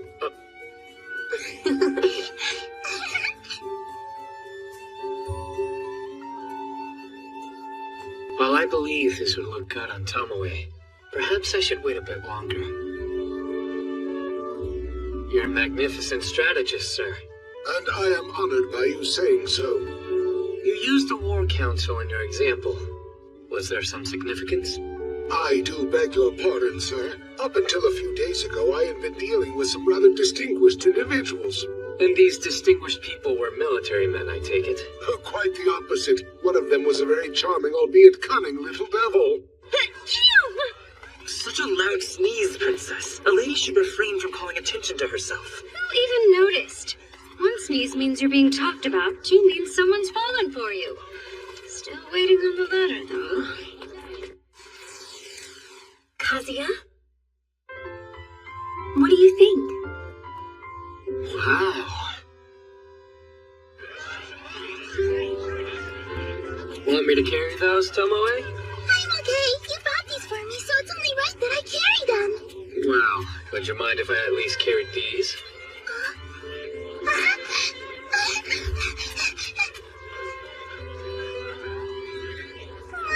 Thank you so much, brother. You didn't have to. I'll treasure them always. Oh, and I'm hoping you'll accept this, Juna. Huh? Is that a hairpin? You've done so much to help me and the kingdom. This is to say thank you. Oh my, I don't think I'm worthy to receive such a generous gift. It looks incredible on you. Really. Your Majesty, if you intend on honoring us with such lavish presents, you should give something to the princess and the others as well. You're absolutely right. But I have something already prepared for Licia and Aisha. By the way, Juna. Yes, what is it? It's Kazuya, not your Majesty. You're far more spiteful than I expected, Kazuya. You think so? Yes. You also have quite enough for flirting, too. Brother, look! There's so many little shops opening up! Several in such a short amount of time. This is the center of entertainment, after all. Good day. How about a little something for your wife, sir? We have steamed lily dumplings for sale. I don't know about you, but I could use a bite to eat. All right, how about we buy something here, then? Yes, please! I've never had anything so yummy! These lily and croquettes are also pretty tasty. If you think they're good, wait till you try them fried. Though I might have burnt my tongue on the soft-boiled center.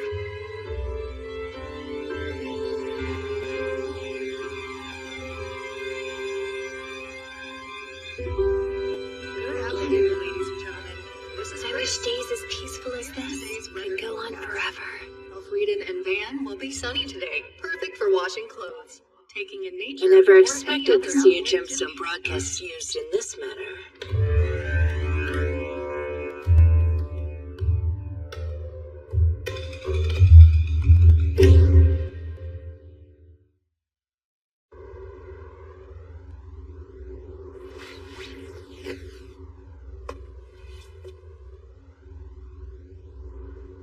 I inspected the Empire, but inside the capital?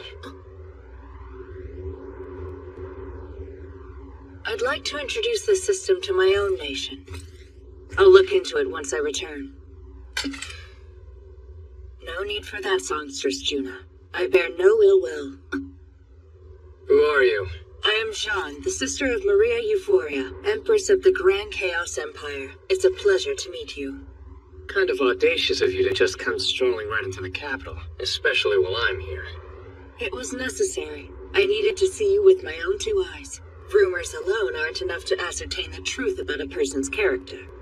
Rumors? Certainly. They say you are a wise ruler who pulled a kingdom on the precipice of bankruptcy back from the brink and rescued the people from a food shortage by preparing foods nobody was accustomed to eating. But also, there have been a number of salacious stories that have reached my ears. Just a minute! What do you mean? I've heard you are engaged to the former king's beautiful daughter, Princess Licia, yet continue gathering the kingdom's beauties, expanding your selection of consorts. I suppose I'm included as one of those? I was aware such stories were making the rounds, but hearing it aloud is... You didn't tell me? Alas, if the rumors are false, then it rules out my original strategy. Doing what exactly? If you were as lascivious as they said, my beautiful sister could welcome you and plead her case, and it would not be difficult to get you to cave and accept any terms we desired. Your plan was to try and have the Saint of the Empire seduce me? My sister does not seem to like the title of Saints personally, but it does a little something for the gentleman. After all, you didn't hesitate using it just now. Well, I mean, it certainly doesn't hurt her reputation, so... What about my title? Does songstress do anything for you? I don't think now's the best time to be discussing this. Sorry, just wondering. You are a more amusing fellow than I'd imagined. What you call amusing, others might see as unbelievably awkward. Not at all. A king being so close with his officers is evidence that the kingdom is in good hands. Speaking of, in the Empire, because my sister's a saint, everyone stays distant. Moreover, she is the Empress, but does her best to treat everyone equally, and yet she feels she must be guarded against everyone. That goes for this matter as well. We have nothing to gain by assisting the Principality of Amadonia, not after they blatantly ignored the Mankind Declaration.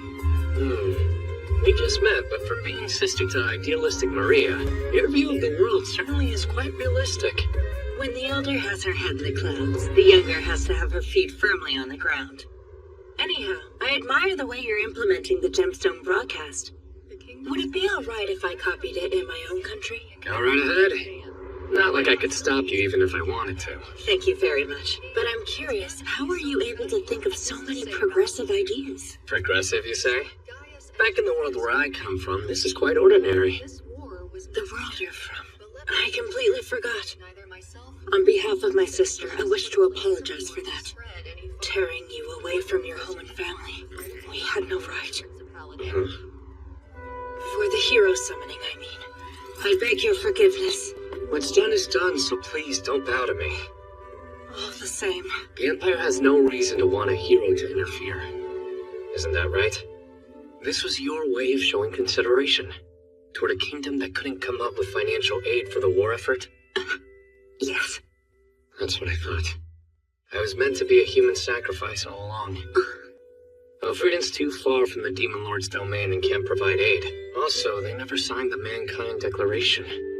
In the member nation's view, we were being protected by the Declaration, despite the fact we weren't contributing any support. So you arranged for them to perform the hero summoning, to create the appearance that they were giving something back.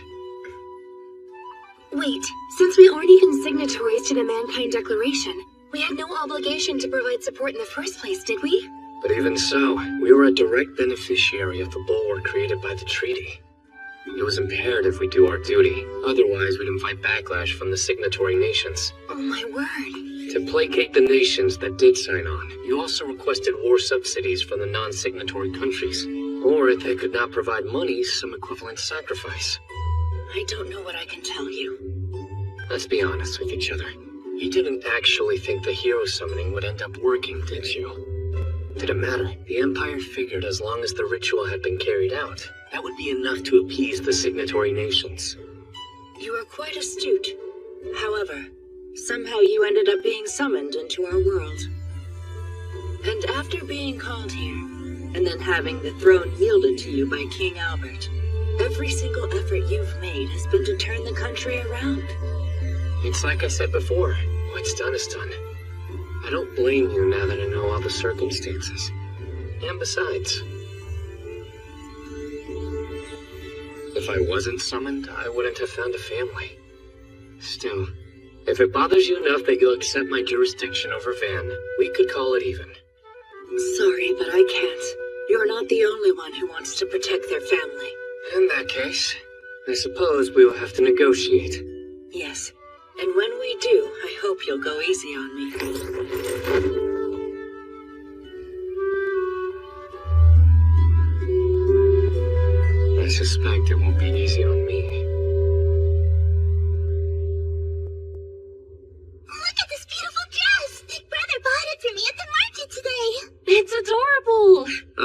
Aisha, I got something for you as well.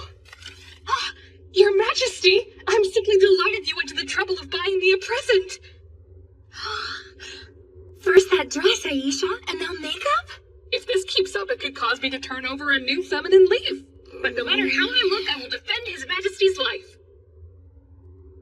And Alicia, he didn't think I forgot you. It's gorgeous, Soma!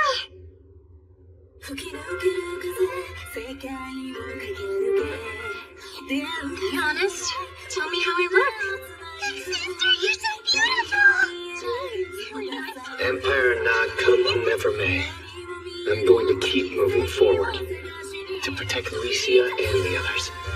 And everybody I consider part of my family. Last we left, an epic battle commenced between Elfrieden, led by Soma Kazuya from modern-day Japan, against Amadonia. Fortunately, the conflict came to a quick end, bringing with it a time of peace. However, this solace would prove to be only temporary. The reason? The army of the Grand Chaos Empire intervened. History's greatest power. The forces made their way swiftly towards Van.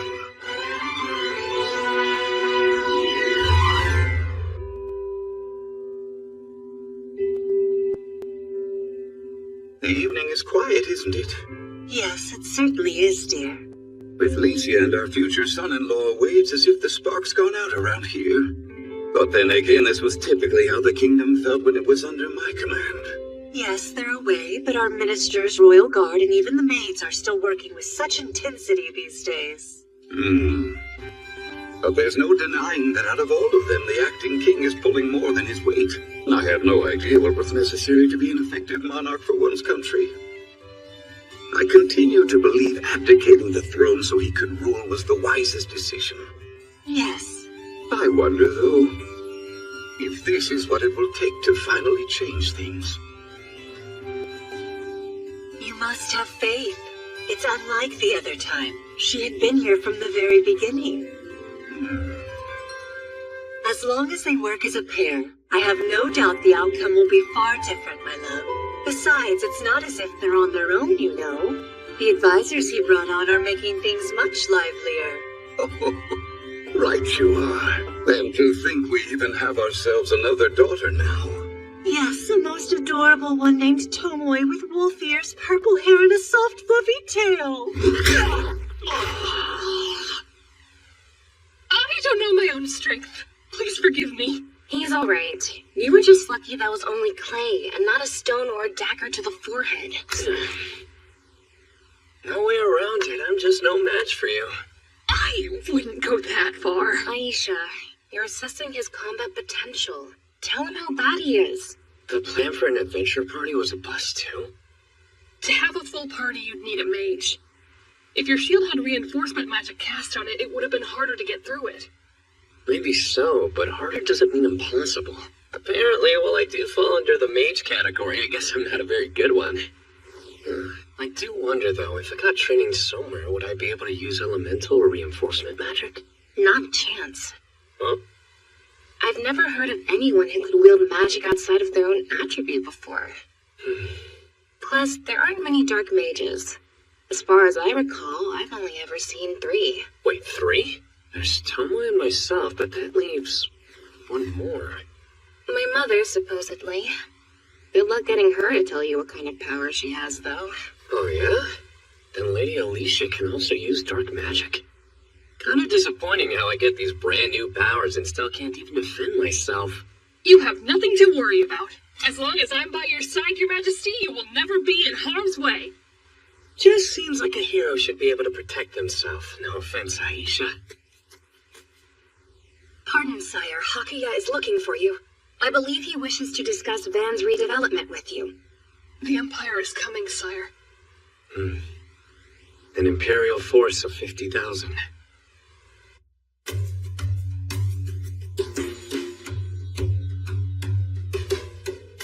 I've finished laying out the improvements. Please look them over. Oh. Hakuya, sire. Well, you overdid it. Apologies. There's too much of an emphasis on efficiency.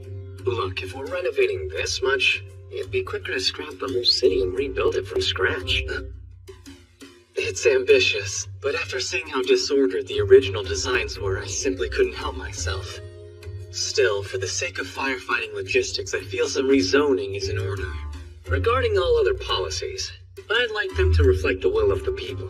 The will of the people, Your Majesty? I want the residents to have a say about what kind of city they'd prefer to live in. If we end up making all those choices for them, I expect some backlash. But judging by the mood of the city at the moment, it's liable to become the capital for avant-garde art. A destination for art, huh? Now that could be a bit interesting, don't you think? With all due respect, since Vane is the front line of Amadonia, I would not recommend it. We'll have to make it more comfortable to live in, while retaining its function as a military town. What choice do we have? Find us a decent compromise. As you wish, sire. Your Highness, is redevelopment even a top priority right now? And using the kingdom's funding, no less. As of this moment, more than ever, Tuna. Thing is, Van's economy is stagnant right now. Their soldiers are out of work. First, we need to secure employment for them. On the plus side, goods are making their way back on the streets. Not fast enough. Think of it like when someone's emaciated and then finally gets the opportunity to eat again. We need them to get better and fast. You mean the public works are kind of the feast that will help make the city full? That's right. What they're going to do is help usher in new money, which will further stimulate the economy. Until that happens, nothing will change. Doesn't matter how long we wait. Majesty, you're always thinking 3 steps ahead. And the transportation network? Sire, the military is doing everything in its power at the moment. Service to the main road is already completed, and we're repairing the ones around and near the villages. Also, we have successfully installed 8 bridges over the rivers. I sense a but. I realize maintaining supply lines is important, but won't all of this work be in vain once we are forced to return their territory? You have a point. The thought of Julius taking advantage of the bridges we built grates on my nerves. I doubt that will happen. Even if Prince Julius were to return to power, he will not allow any facilities built by the kingdom to be used. It's a matter of pride for him, sire. If I was in his shoes, I'd use anything I could, whether it was Amadonian or not. That doesn't sound like you at all. Personally, I want to rub it in his face. I'm afraid I don't understand. I'm talking about putting our names on the bridges. Here, listen to this. We'll have the Soma Bridge and also one for Licia, as well as Albert. There'll be Hakias, the Ludwig Bridge, the Poncho Bridge. Then there's Aisha's and Junas. Let's engrave a name on each. I get it. Even if the territory does get returned, they'll inherit the bridges that we have built there. Soon after, the anti-kingdom faction will come along and destroy them. The residents will lose the convenience of using them and blame the Amadonian government. The motion passes unless there are any objections. Sire.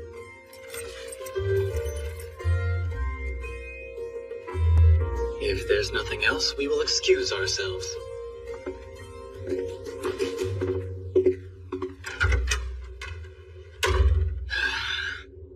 I suppose it will be rather difficult to refuse the return of Van if the Empire requests it. I am going to stand by my policy, but somehow I doubt I'll be able to twist Jean's arm. And if we appear hostile, it'll be a diplomatic failure. Then it must be true. The hero summoning. That was how they allowed us to aid the cause. Sounds like it. Just how long have you known? When I first heard about Empress Maria, her people refer to her as a saint for a reason. Imagine one being cruel, unheard of. You're basing all of your trust on her title? It wasn't bestowed on her out of pure convenience. Where a saint walks, others follow in their footsteps. The world needs a banner. One to unite all mankind against a common threat. Whether she wants to be that or not. When I met Jean, that's when it hit me. The Grand Chaos Empire. They are nothing more than a mere superpower trying to maintain control. That's why we have to stay alert. There's no room for carelessness or ego when dealing with them. You're right. We have to go into the steadfast. Enter.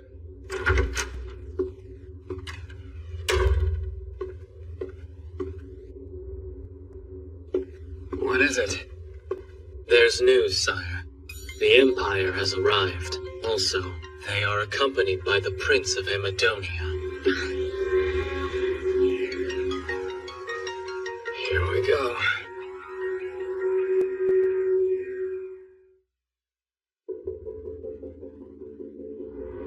October 21st, 1546. It was on this day of the continental calendar that at least 50,000 of the Grand Chaos Empire's elite forces took up positions a day's march from Van. With this sizable force at their back, the Grand Chaos Empire's general, Jean Euphoria, entered the castle. Accompanying her was Julius Amadonia, the son of Gaius VIII. Once next in line to the throne, the current Crown Prince of Amadonia now had a bargain for his homeland. How surprising. I had imagined this meeting would be attended by a large number of soldiers. Hardly the way to treat my guests. I doubted it would make for productive talks. Fully agreed. Quite the daring gentleman, aren't you? Well, nothing compared to a certain unnamed ruler that ended up losing a war, then ran to the Empire for their assistance. Calm down, Julius. Or did you not notice the Dark Elf? Leave it to King Soma to have such a skilled warrior as a retainer. Why, thank you. Are you not worried that you might be killed here? Since I have arrived here today as an envoy of peace, why should any harm befall me? It's nice to finally meet you. My name is Selma Kazuya. Julius, Crown Prince of Amadonia. State what your business is. I want Van returned to me, at once. So stop wasting my time and step down. What did I say? The Principality of Amadonia is a signatory of the Mankind Declaration. It clearly states that any changes to the borders... Due to military action will not be recognized. And you believe we violated that article? Of course. And in accordance with the Declaration, I demand you relinquish control of Van and its surrounding territories. You've no right to demand anything! Or did you forget you were the ones that invaded the kingdom of Elfrieden? Only after you were defeated did the treaty matter to you. And now you're seeking your lost lands using the Empire's prestige. The invasion of your country was an arbitrary decision made by my late father Gaius. A campaign that you took part in and share the blame for. On that note, before we discuss the return of land, you should apologize for invading our territory. To you? The king's correct in this instance. Our position is to request that your territory be given back to you. The decision to go to war was a capricious one made by my father. I'm to blame for being unable to stop him. And yes, I will apologize for that. However, presently your country is violating our borders. I demand you give back our land. Yes, we all know what you think, Julius. But what does the Empire say? We can't afford to dismiss the requests of our signatory nations. So in other words, you're demanding the following. The Kingdom of Elfrieden must return all occupied territories, including Van? That is correct. My answer is no. You won't? Are you out of your mind? You would defy the Declaration? I don't plan on defying anything. Then as the ruler of this country and its protector, it is my duty to liberate my people from under your occupation. To liberate them, huh? By that token, surely you can express what the residents of Van desire. Meaning? On your way here, I trust you were able to observe how the streets of Van have drastically altered. I was born and raised in this city. I know it far better than you ever will. Is that so? Then tell me what you think of the new palette it's taken on. Palette? I saw a number of houses painted in horrendous colors. You may think so, but why would people who are oppressed under our occupation, according to you, feel free to make their roofs and walls more colorful, do you think? Huh? Well, When I first arrived in Van, all I could see was gray. Not a single shred of individuality. Now there's freedom of expression. People can paint their homes, choosing whatever color they might prefer. Comparing how it looked before with the van that's now under my control, which do you think is the more liberated city? How dare you! Stand down, Julius. Remove your hand from your sword too, Aisha. Right. King Soma, I would ask that you refrain from trying to rile Julius. I was only stating the facts. If one wishes to lead, they must govern the realm effectively while also saving its people. You taxed Van's residents to death, oppressing them while bolstering your military might. And whose fault is that? If the Elfrieden royal family hadn't stolen my grandfather's land from him? That's you and your family's favorite excuse, isn't it? But the fact of the matter is, your country is the one that's been continuously doing harm to ours. Akia? Yes, sire.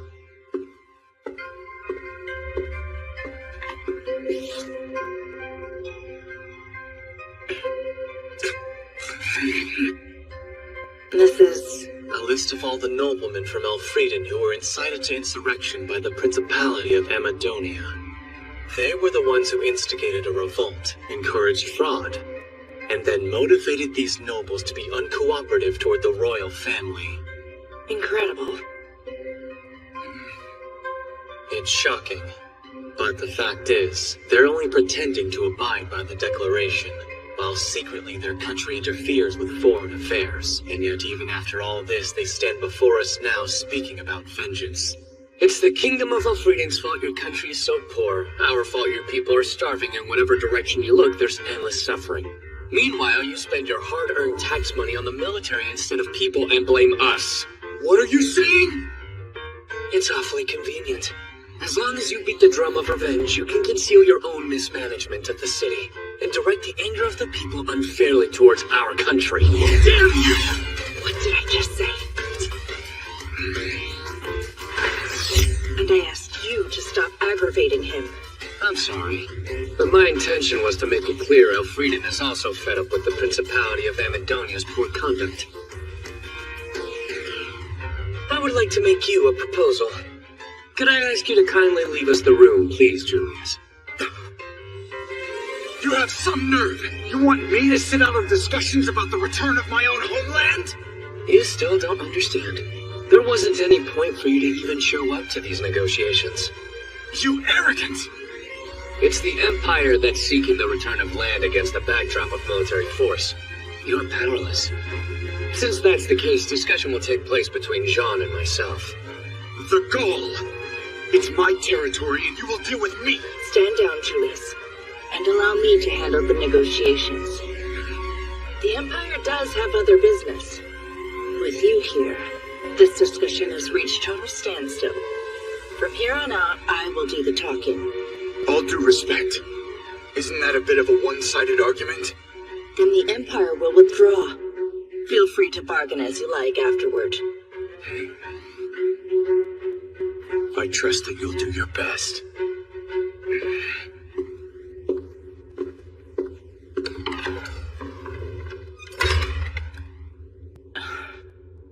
Please forgive him. He's difficult today. Only today or all of the time? The two of them are joking, but the mood's grown more tense. Let us start over, King Soma. As you know, I am General Jean Euphoria of the Grand Chaos Empire. In my sister's stead, I am here representing Maria Euphoria. I welcome you to Van, Jean. I am acting king of Elfrieden, Soma Kazia. Princess Licia, I am relieved to find you are well. I am equally pleased to see that you're in good health, Jean. Hold on. You two know each other? That's right.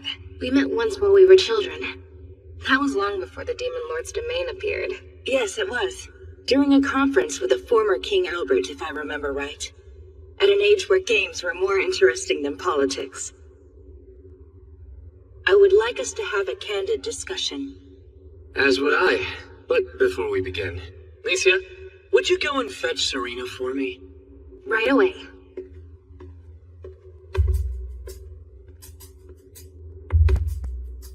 So, a minute ago, you mentioned you and Licia used to play games together back when you were children. I guess royal families would interact with each other often. It depends on the nation. When the foreign minister visited Elfrieden, I forced him to take me along to meet the princess. Insistent of you. It seems Licia has grown into an even stronger princess than before. If you say so. Fair warning, even back then I couldn't land a single hit on her. So when you said how you used to play games together, it was more like you two were practicing combat. A couple of tomboys, huh? Or are you only bringing it up to try and keep me in check? Maybe. Sire, I have come here as you have requested. Your wish? Here's the deal. The Amadonian Prince Julius is in the VIP suite. Please prepare a banquet and see that he's entertained. I'd be more than happy to. But to be clear, when you say keep him entertained, you want me to take charge of him, correct? A little formal, but yeah. That is exactly what I mean. In that case, I would like permission to open the bottle of vintage liqueur in the castle's wine cellar, Your Majesty.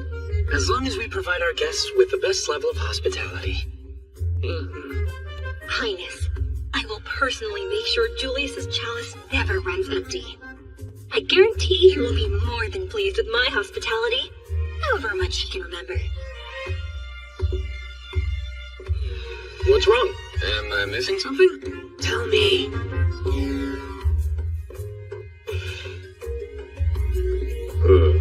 Soma, liqueur is a hard liquor renowned for its strength. It has such a pleasant flavor, people end up drinking too much of it, and for someone not accustomed to the effects, they will be indisposed for some time.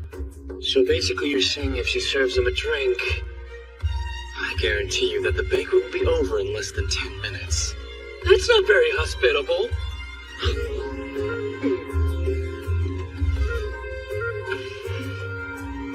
Just this once, I actually feel a bit sorry for Julius.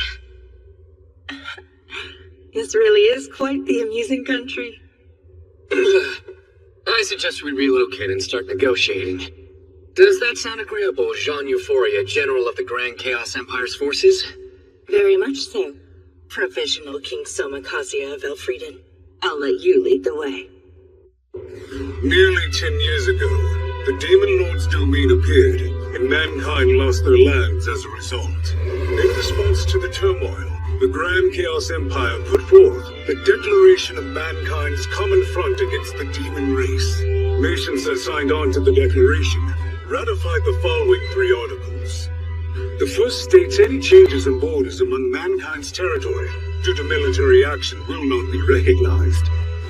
The Principality of Amadonia signed the treaty, while the Kingdom of Elfrieden did not.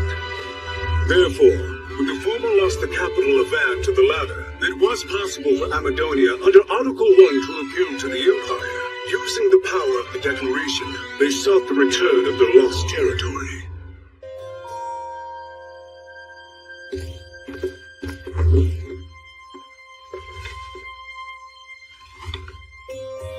If there are no more delays, our 2 nations can get down to business and resume with our talks.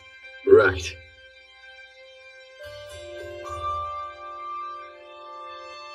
Thank you for the meal. It was quite delicious. Please forgive us. Typically, we would give you a banquet. I shall repay you for the food and hosting me. Allow me to provide a morsel of information. Monster tastes good. Huh? What I mean by that is their meat can be eaten. You're not joking. So then these monsters, they're from the Demon Lord's domain?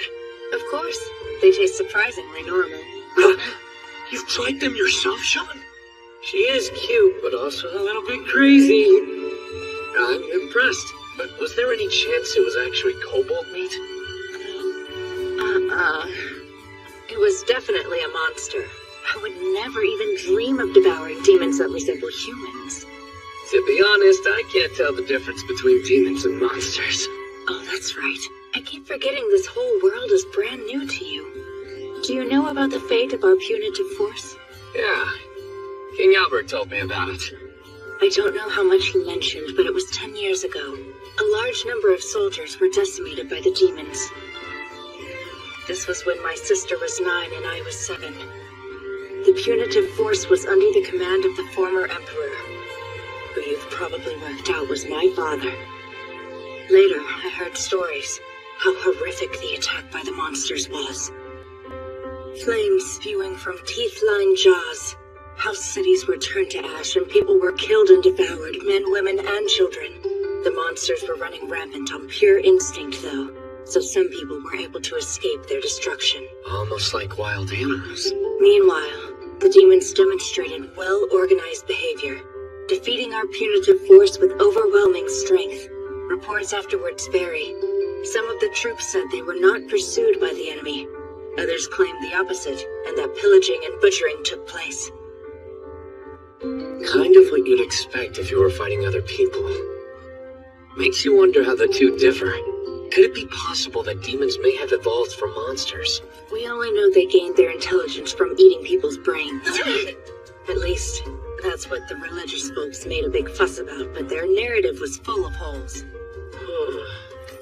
Skipping ahead, after we entrenched our battle lines, the monsters kept up their attack, while we held. But we have the situation under control. You can take it from me. But we kind of strayed from the topic. So back to eating monsters. The meat I consumed, it belonged to a giant flying serpent. I'm not familiar with that creature. It's a large snake, with 4 bird-like wings growing out of its back. As I recall, Central and South Americans worship Quetzalcoatl, a god similar in appearance. I don't know what possessed you to eat something like that, though. As for the taste, it was somewhere between a normal snake and bird.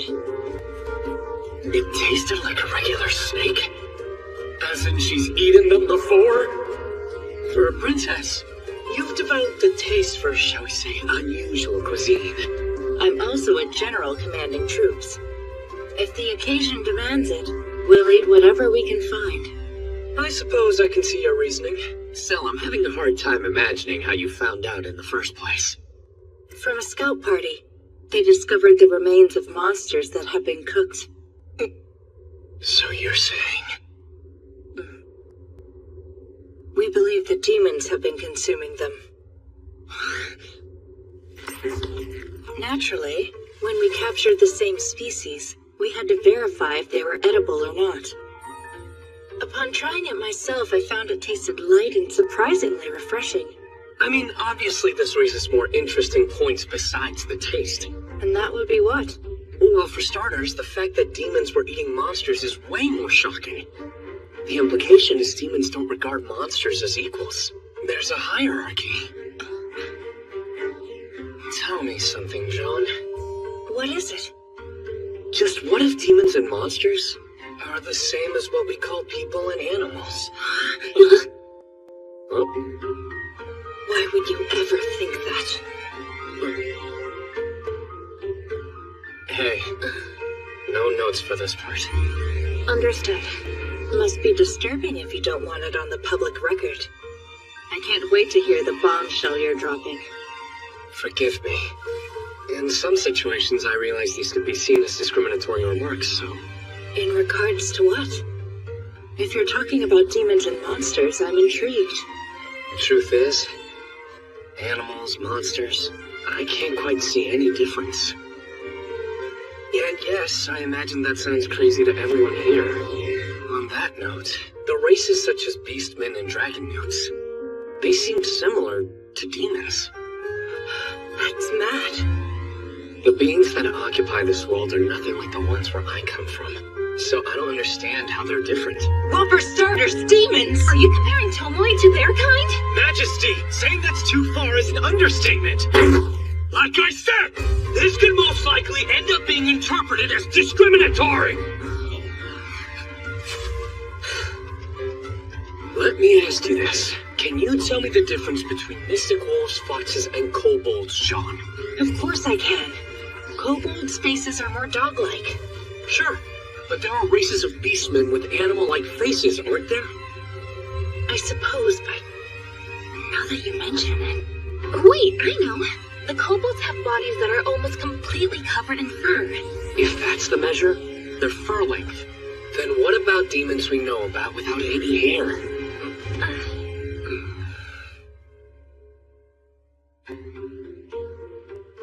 After thinking about all of this, I realize now I'm differentiating between people and demons by sense alone. Same for me. But if I wasn't, I can't really think of anything that sets them apart. How did we miss the similarities for so long? It's probably a shared awareness unique to this world. There is a sensate understanding of the difference between mankind and demon. I'm glad we won't be mentioning this outside of the room. If any bureaucrats had been here, then I would have had to slay them. Kill them? You wouldn't really go that far, right? Keep telling yourself that. If word of this discussion got out, I would expect the supercontinent to erupt in riots. Isn't that so, Hakuya? Most definitely. The species have been deemed categorically different, but if that stance were to suddenly change, the human supremacist countries like Amadonia would seize on the news, targeting all the multiracial peoples like the High Elves. It would give them the ammunition they need to launch such attacks. Additionally, if beastmen and dragonese were compared to demons, then they would be ostracized, and various governments would find ways to oppress them. All throughout the continent, it would spark interracial strife and social upheaval. Sorry. I hadn't thought it through that far yet. Don't worry. Better to bring it up now rather than having it thrust upon us. I'm relieved to hear you say that. I'll admit, I don't know if I have a solution. It's possible to think of demons as an ethnic minority. If so, the Mankind Declaration would make an appeal against persecuting them. But that agreement, though, is strictly between governments, and has no bearing on the general public's views. At most, we'd check on how much nations would want to supervise.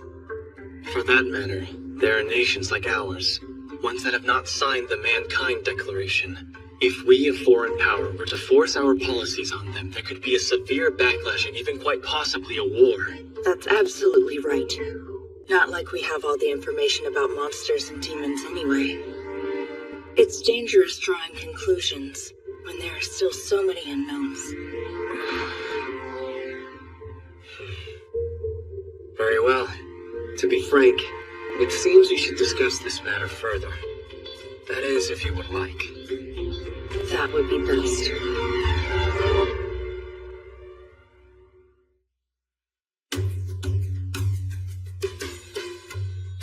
Well then, I think it's time we discuss the occupation of Van. As you know, as per the Mankind Declaration, we will not recognize borders altered by military force. And you should know, we will not return their land. Amadonia was the one that started this war. If you allow for this behavior, the Empire will lose respect of both signatories and non-signatories. You may be right, but we planned for this, and because of their actions, the Principality of Amadonia will pay reparations. If they refuse, will you resort to force of arms? If it's necessary. What with the number of troops I have stationed nearby, it shouldn't be difficult, defeating yours and the Principality's forces. Most likely not. However, we don't wish to fight you. So instead, let's lay out our intentions. First, the Empires. You don't want changes to the borders, right? That's why you need Van returned. To avoid a precedent. Most perceptive. Yes, you're correct. In terms of my kingdom, we wish to curb Amadonia's ability for future hostile action. So they can't interfere with us again. We also want compensation for their invasion. What you're saying is, taking Van was mostly to teach them a lesson? In short, you would relinquish control of Van only if the Principality adequately compensates by paying you reparations. Do I have that down right?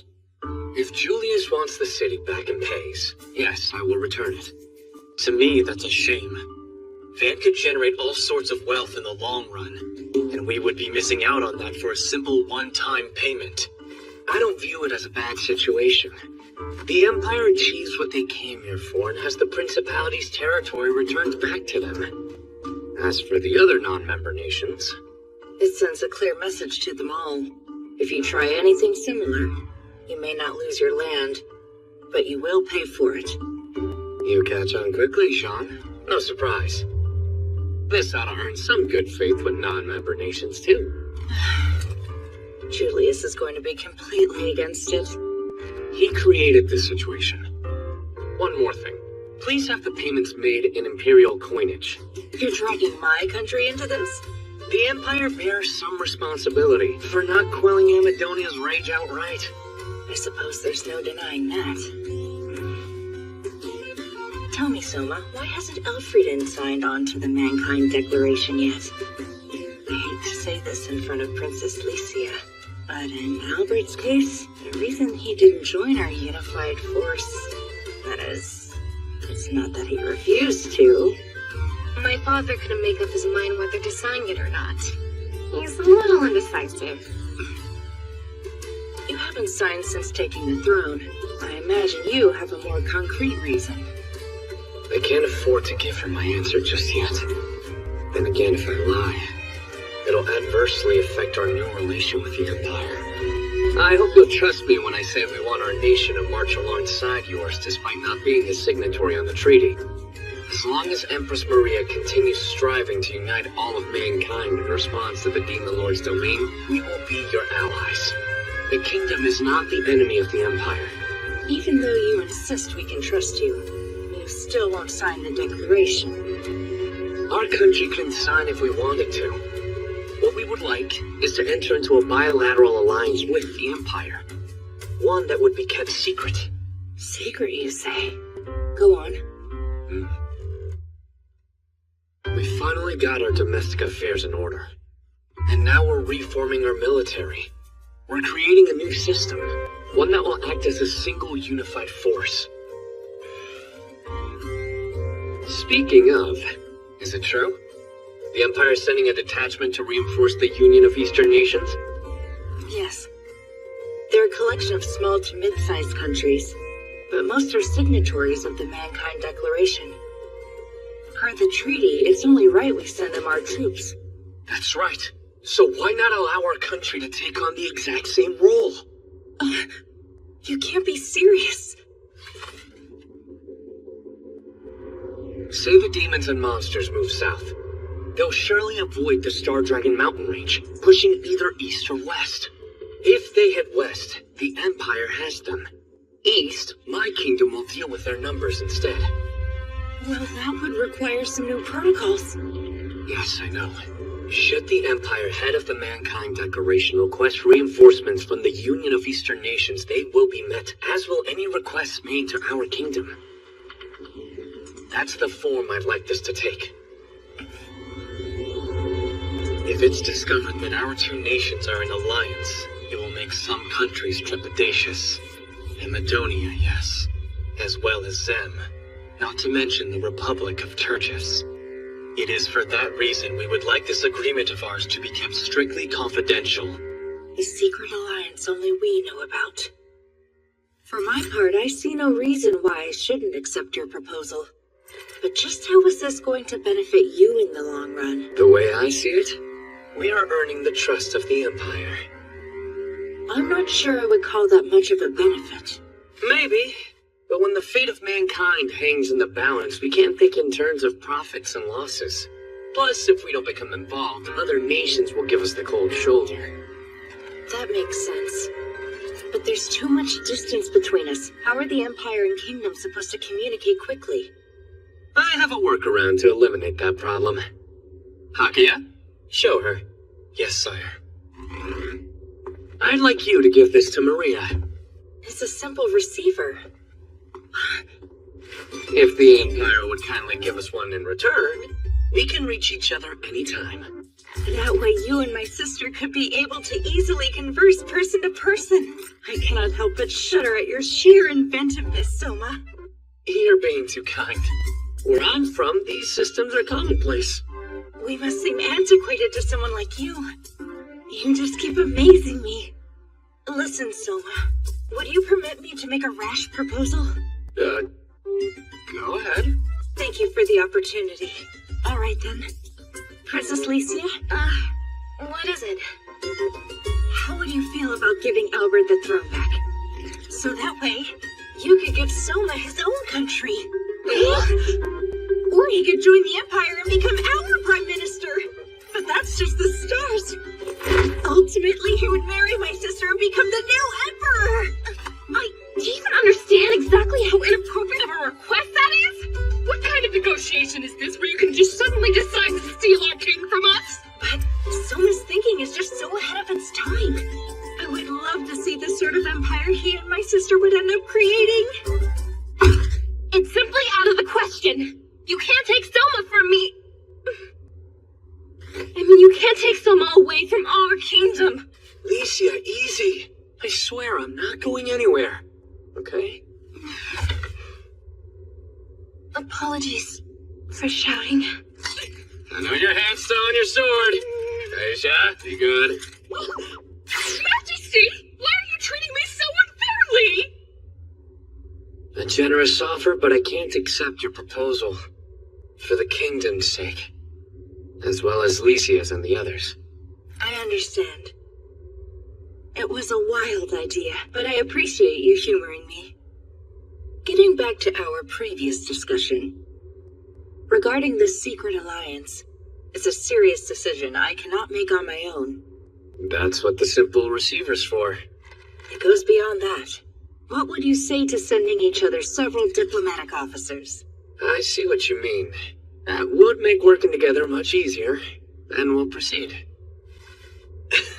As for these ambassadors, let's assign them titles. Extraordinary and Plenipotentiary. I also recommend we build embassies in both capitals to station them. This all sounds brilliant. I'll look into it immediately. It's getting awfully late. How about we call it a day? Yes, I concur.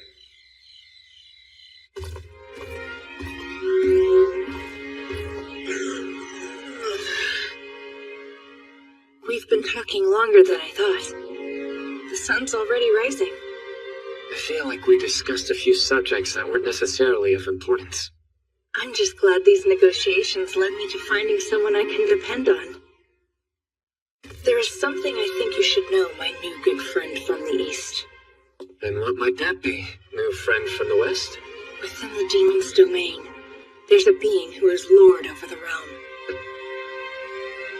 While we haven't cracked the demon's language, there is one word we have noticed that they are often repeating. My country's researchers have surmised that they might actually be saying a name of the demon lord themselves. That word is... Devouroi. Wait a minute. The demon lord Devouroi? Yes. I've got the strangest feeling. Almost like the name's familiar. Wait, what is this? Maybe deja vu? No, it's not. If only I could remember where I heard the name from. Soma! Serena, would you be kind enough to show John to our guest room?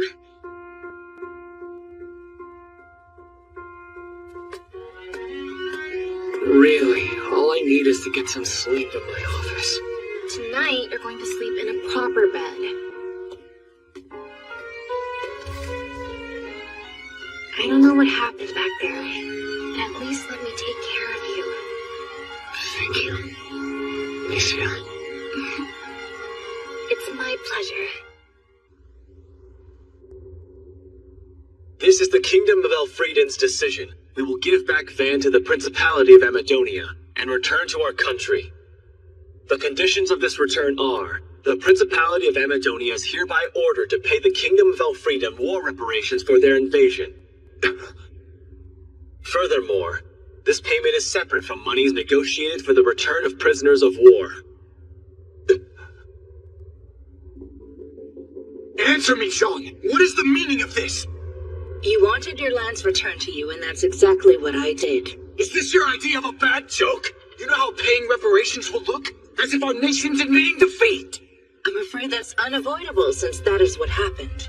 You did lose your capital, after all. You're wrong. We haven't been defeated yet. We just had one of our cities conquered, that's all! In that case, the Empire withdraws from this mediation and will play no further role. By all means, go to war or take whatever action you desire. As I recall, you can reclaim Van without asking for the Empire's help. Deny it all you want. You have lost. Serving as head of the Mankind Declaration, the Empire has now considered this dispute settled. Van has been returned. Now pay. But, General, paying them reparations will... And you should know, my sister Empress Maria is terribly saddened by this whole affair. The Declaration cannot overlook this act of aggression, or the attempt to justify such actions through the treaty. As I said, the battle was Gaius's call. Even so, to ensure other member nations will not follow your example and attempt similar military action, severe punishment is required. Your nation will serve as a precedent. I see. And what if we refuse? Then the Empire will withdraw its support. And we will expel Amadonia from the Mankind Declaration. Huh? But that is just utter madness! You can't expel a signatory on a whim! As I mentioned earlier, you instigated this act of aggression, using a broad interpretation of the Mankind Declaration. If we permit that, there will be other countries who might try similar actions. And knowing my sister Maria, she will not look kindly upon those who do. The Principality of Amadonia is surrounded on 4 sides, each by a different nation. If they lose the protections of the Mankind Declaration now, they could get preyed upon by the other 3 countries. During his reign, Gaius VIII protected the country on the northern and southern borders by flexing his military might. One could argue he was able to maintain a sense of diplomacy, albeit in his own style. The question is whether Julius possesses the same acumen. Your mediation plan is accepted. A wise choice, Julius. A deal's been reached. Now that's settled, let us begin negotiating a specific amount. The Kingdom of Elfrieden requests 2 years' worth of the Principality of Amadonia's annual budget. Of course, we do not intend for you to make this payment all at once. Rather over the next 10 years. Also, these payments are to be made in Imperial coinage. 2 years' worth of our annual budget? What makes you think I'd ever agree to such an exorbitant amount? Were you listening? Did you miss where they said it's to be paid in Imperial coinage? If you refuse them, it won't concern us. However, I think you should be aware.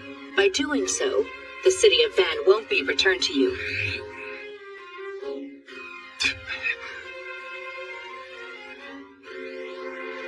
More than 50% of Amadonia's annual budget goes towards the military. So if we're taking 20%... We want to deprive them of what they used to spend on them. Will Julius be able to scale that back, though? If I may ask, Jean, what if one of the payments becomes overdue? Then the Empire will support the Kingdom of Elfrieden's bid to annex Van. While I believe you are a person of great integrity, Julius, it's still conceivable that someone in your court could end up delaying payment. Which is why I would like some collateral. That's interesting. What exactly did you have in mind? A gemstone to make future broadcasts. Huh? We have only one in the entire country. Wait, you're planning to incite the people? All you would have to do is change the receiver's frequencies, right? After that, you would prevent them from receiving any transmissions from Elfrieden. Even though that is true. Before you protest, I want to be forward and say I don't think the gemstone is enough collateral. To make up for the shortfall, I'd like to take possession of the books in the castle's library. Why didn't you just say so? Take all the dusty relics off our hands you want. Very well. All right, let's put other matters before us to bed. You're holding several of our soldiers captive. I demand they be freed as part of the arrangement. Fine by me, but for knights or for any higher ranking and nobles, you will pay a ransom. Furthermore, after a country invaded ours, we launched an investigation to uncover those who committed war crimes and compiled a list of those individuals. We cannot consent to turning over any captives whose names are on the list. I agree to your terms. Among the criminals listed there, we request those who remain in your country be turned over to us. As soon as that handover is completed, we will begin returning your prisoners. Among the captured, is there a Roroa? Roroa? Is that an acquaintance of yours? She shares the Amadonia name, and is my unworthy sister. You have a sibling. I heard before the fighting broke out, she fled along with other influential bureaucrats. All right then. We can search for her on our end if you'd like. Not necessary. He's trying to prevent any dispute over his succession to the throne. Huh? Despite being one of his few relatives left, the Gaius is no longer around? It's not uncommon among royalty. Even in the Kingdom of Elfrieden, there was an awful successorship struggle. At least until my mother took the throne. I'm sure it's a reality. I only wish it wasn't. In my view, as someone without a family, I couldn't imagine not wanting to take care of my one and only sister. One last matter concerning General Margarita. We would like to have her remain in the kingdom. You want General Margarita Wonder? If you will release 5 of the noblemen you are holding without any ransom, then we will gladly accept your offer. I won't interfere. But from what I understand, she worked alongside the kingdom after the occupation.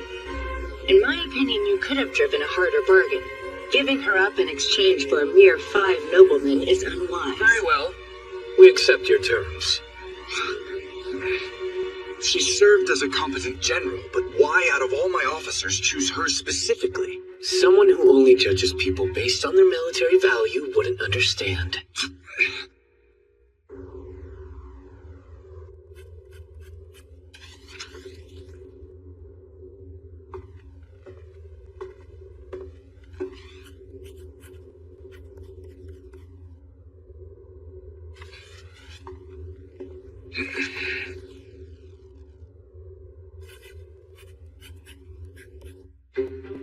So in exchange for returning Van, Elfrieden receives compensation. A very generous amount, actually. As for you, in return for paying reparations, you get your capital back. Furthermore, as acting mediator in this dispute, the Empire has demonstrated a fair approach.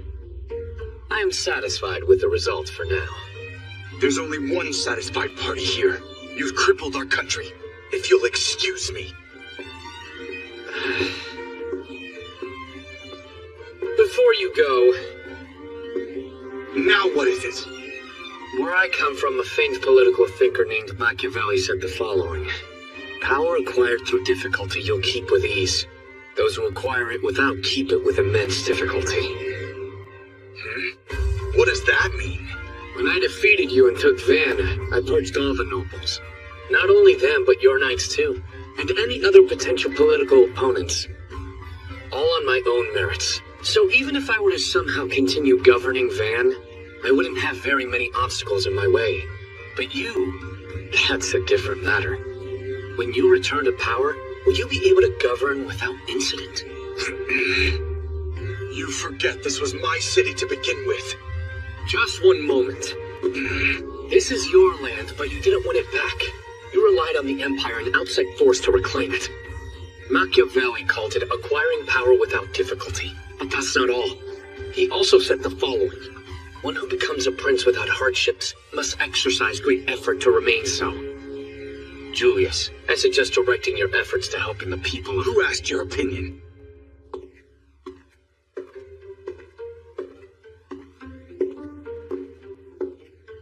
I wonder what the people of Amadonia will think when he resumes control over a city he couldn't take back. He was a fool to ignore your warning, Soma. But what else is new?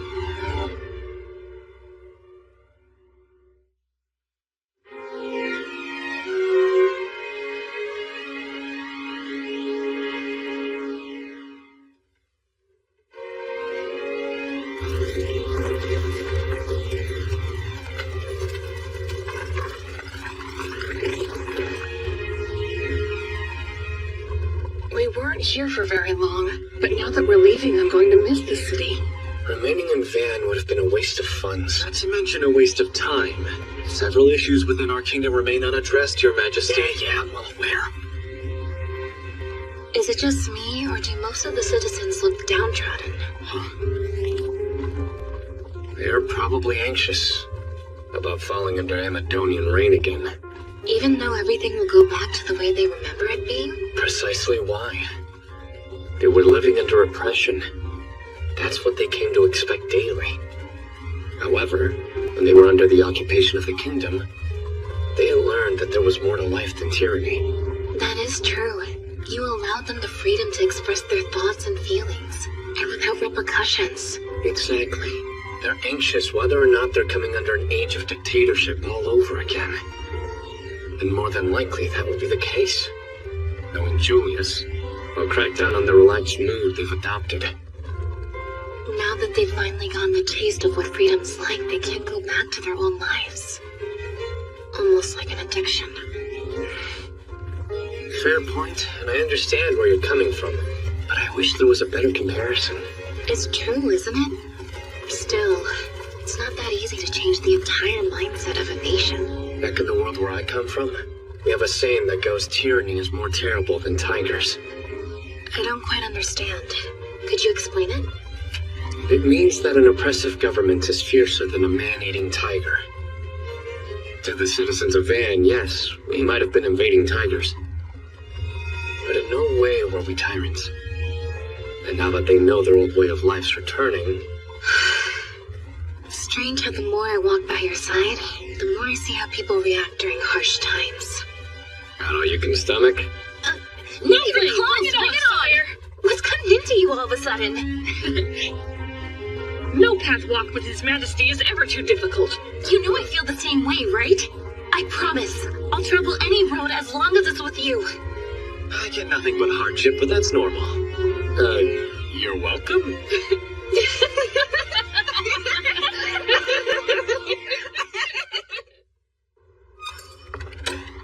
Sister, I have returned from Amadonia's capital city of Van. I'm relieved to see you're home, Jean. So, how did everything go? There was a little bit of trouble, but for the most part, things turned out the way we hoped. I'm pleased to announce the return of Van to the Principality of Amadonia is complete. Just as planned. Thank you for your efforts. Well done. Now that is enough of this talking shop. I beg your pardon? Welcome home, my dearest sister. Where's this coming from? Such inappropriate behavior for an empress. Do you have any idea how lonely I was not being able to see my sweet sister's face for so long? You know how everyone outside of family treats me like the empress? And our other sister just stays cooped up inside her laboratory the same as always. Don't give me that. You're not a child anymore. Aww. So tell me everything. Just what kind of man is this King Soma? Well, he is unique. Stop holding back already. He keeps a bed in his office. Then again, you do the same, so that's nothing new. Go on. First of all, Soma is well aware of the Empire's intentions, and doesn't bear us any ill will regarding the hero summoning. Thank goodness. What's more, he's very intelligent. He says where he comes from, these things are common knowledge, but comes up with one innovation after another. Using gemstones for media broadcasts? I never would have thought of that. That's his intention for using the gemstone? And this is the best part, so prepare yourself. Since he's from a different world, he actually wondered aloud if the relationship between monsters and demons here was no different than animals and people. What? Surely he wasn't being serious. Are monsters and demons the same the way that animals and people interact? I confess I've never thought about it that way. After you hear how he sees the world, you can't help but wonder how different his view is from ours.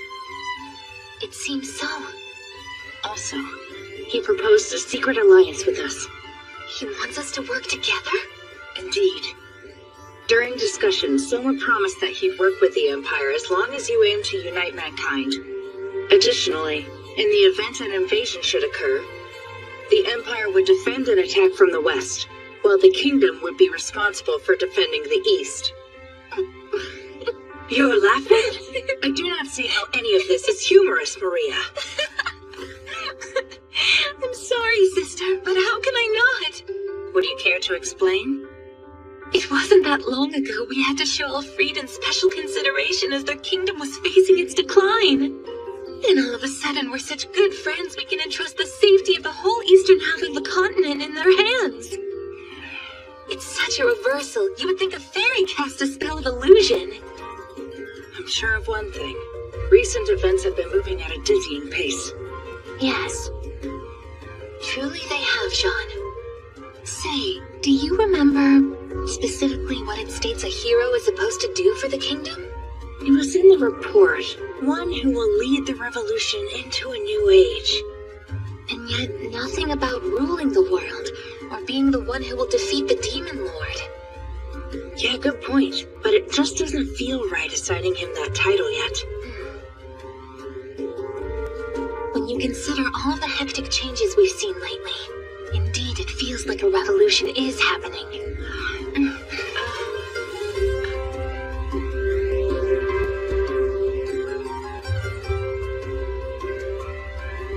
This Soma is more fascinating than I thought. I can't wait to communicate with him directly.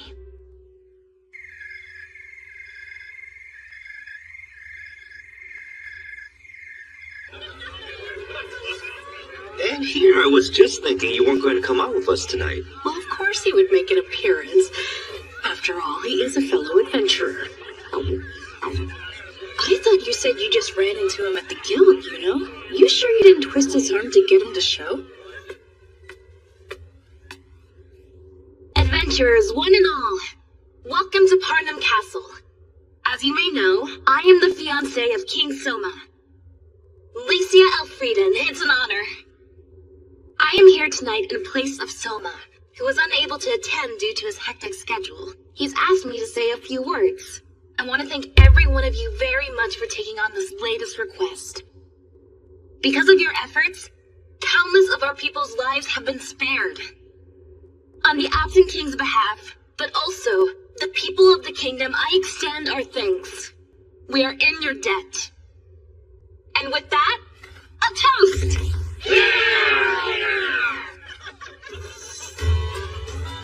Hey, slow down there, Otter. You want to leave a little tatsagi for the rest of us?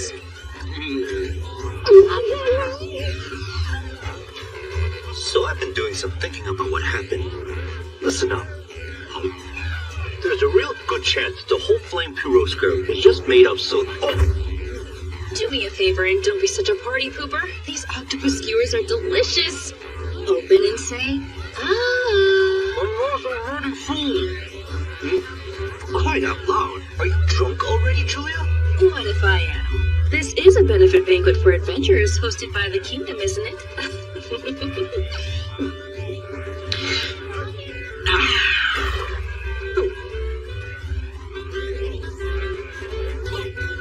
Here's yours. As a member of the party, you have to celebrate with the rest of us. You better drink up, or am I gonna have to serve it to you mouth to mouth? Okay then, let's down as much as we can tonight. Yudo's right. You're one of us now. Hey. So pull down that mask and drink already. A mug for each one of your party members. Yeah, it's on us.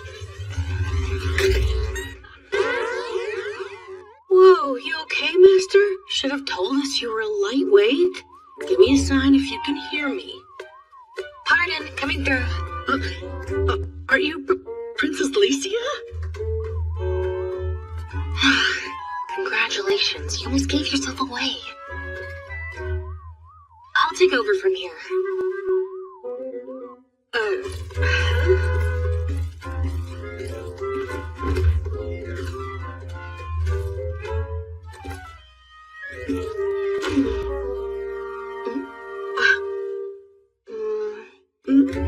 What's wrong? Is there something on my face? 'Cause I'll die of embarrassment. No, it's nothing. A pleasure to meet you. Please, enjoy the rest of the evening. Huh?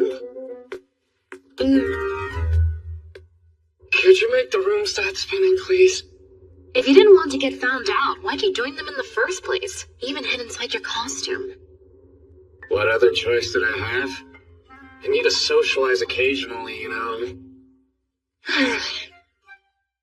By the way, was that Yuna back there? She's pretty cute, don't you think? There's nothing going on between me and her, if that's what you mean. Well, I wasn't really asking, but thanks for letting me know all the same.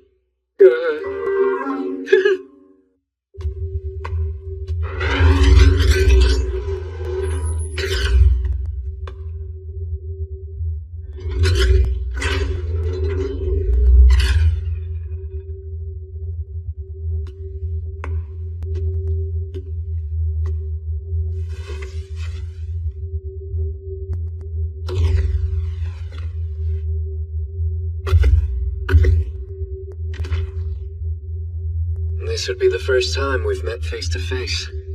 I'm Somikaze, Provisional King. Pleasure to finally meet you. I'm your Carmine, former general. I wish to congratulate you on your recent victory. It's hard to talk this way. Raise your head.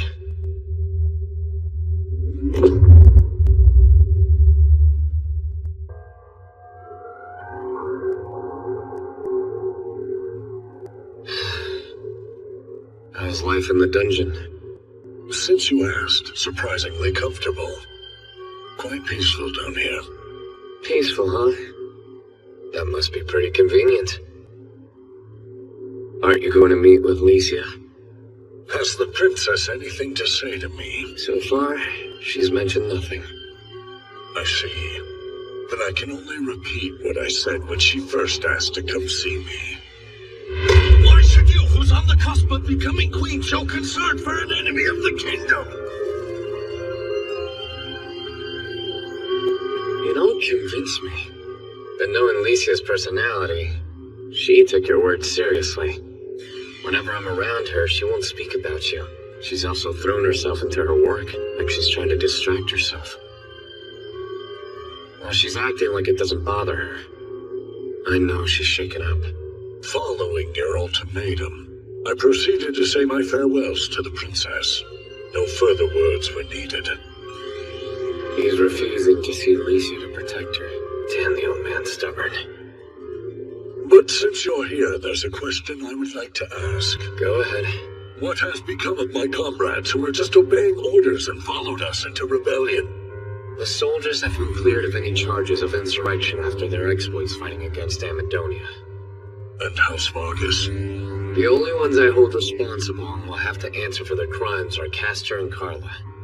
The Vargas Duchy has been abolished, but the eldest son, Carl, is carrying on the family name, and he has been allowed to inherit Red Dragon City. Answer me. What fate will befall Castor and Carla? The two of them will be tried, by me personally at a later date. And the nobility? After being stripped of their family names and having their lands and possessions confiscated, they were executed. The primary offenders publicly so, and those who were implicated along with them in private. That was wise of you. If they'd made sure to sever all ties first as you did, many innocent relatives wouldn't have experienced a similar fate. Per royal law, traitors and their kin up to the 3rd degree shall be executed. Nothing you could have done. Corruption, graft, collaboration with Amadonia, crimes in their home. Best to stamp out the entire rotten family tree. Guilt by association makes the others accountable for not stopping them in the first place, right? But isn't 3 degrees a bit much? There was no other choice. Not only humans and beastmen to consider, but races with longer lives. As a result, the scope of their association grows ever wider. Even so, too many innocent people still end up dying! I scrambled with Hakia till the last minute and got the law revised just in time to make it 2 degrees. We also managed to get a stay of execution for anyone 13 and under, and have the children safely taken in by orphanages or churches. That was very considerate of you. I do wonder, does it pain you to have to take the lives of others, Your Grace? How could it be easy at all for me? With a single order, countless lives can be snuffed out. I'm crushed by the weight of that responsibility. I was just an ordinary guy up until half a year ago. Licia told me about you in her letters. I hope she forgives betraying her confidence. She praises your grace as a king among kings. She supports you body and soul. Lacey's been instrumental in helping me. Hopefully she forgives me too, because I'm going to have to make a decision that will cause her grief. The fact is, I'm going to have to kill you. Your plan was spectacular. Gather all the corrupt nobility together in one place and then scoop up their hidden funds in one smooth action. It was the best move for the kingdom. Problem is, it's a plan that can never be public knowledge. I never assumed that it would be disclosed. I cannot imagine the situation being embraced if the families of the fallen learned I was working with the king behind the scenes. And since no one can ever know, you have to be treated no differently than the other corrupt noblemen. I always knew how it would end. You really are an idiot, do you know that? You knew all of this beforehand, and that you'd literally be taking this secret to the grave! You stubborn fool! York, is this really the only way things could play out? I don't buy this is how you wanted things to end. Content having your name tarnished and being locked up, yes, in this cage, but also in a suicide pact with the nobles? How can you just sit there looking so composed? If only we had worked together, we could have purged the corrupt noblemen on our own terms. The same goes for Castor. He believed you had something in mind for the betterment of the kingdom. He was your friend, loyal to the end, and became a traitor because of it. I had plans for you to help this nation. We were going to do great things together. And no, it's not lost on me. You solved several problems in one swoop. Yes, the kingdom has become more open now, and Haki's and my stock have risen. But what's the point if that means losing you in the process? You should know how damaging it is in the long run to lose good people. Tell me the truth, York. Are you really content with the direction this went? Yes, of course. For an ancient tree like me, that is destined to only grow older and continue withering until death, the new sprout is able to emerge from the root. I only pray that sapling grows to be mighty in size. Even if, as a result, that large tree ends up falling to the ground, one day your majesty will experience the joy of seeing the next generation, of the strength they carry. You may not understand, but you will when you and Licia have a child.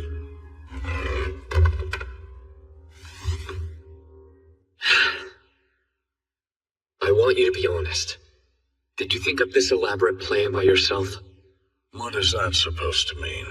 You have a strangely high opinion of me is all. You are leaving a lot on my hands. You trust me to take care of Licia, whom you think of as a daughter. Not to mention the future of the kingdom. Seems a bit odd no matter how you cut it. So where does this unwavering loyalty come from? If I told you I learned of your extraordinary talent from her letters, would that leave you dissatisfied? You know my answer. You expect me to believe that's what makes you loyal? If you were going to martyr yourself, it'd be for the Elfrieden royal family. Your entire plan, was it carried out under their orders? I remain silent. You will answer me. Stop playing games. What do you know exactly? You're not going to tell me no matter what, are you? When the time finally arrives, they will reveal the truth to His Grace themselves.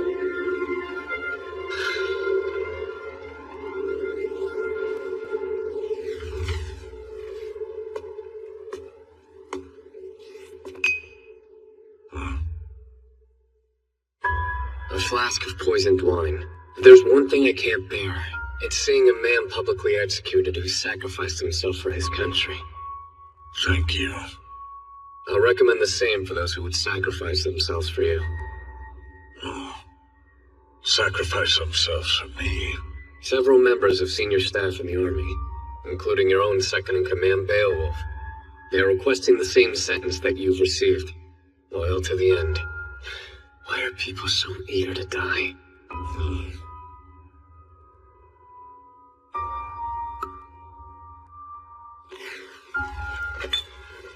Highness, I have one final request. Take utmost care of the princess for me. You don't have to ask. Misia's my family now. I will protect her. No matter what the future holds, she'll be safe. That is one conviction I can assure you will never change. It's a relief to hear you say that. I'll be praying for the glory of Elfriden, for you and Lycia's happiness, even if it's from beyond the grave. I've said all. Farewell.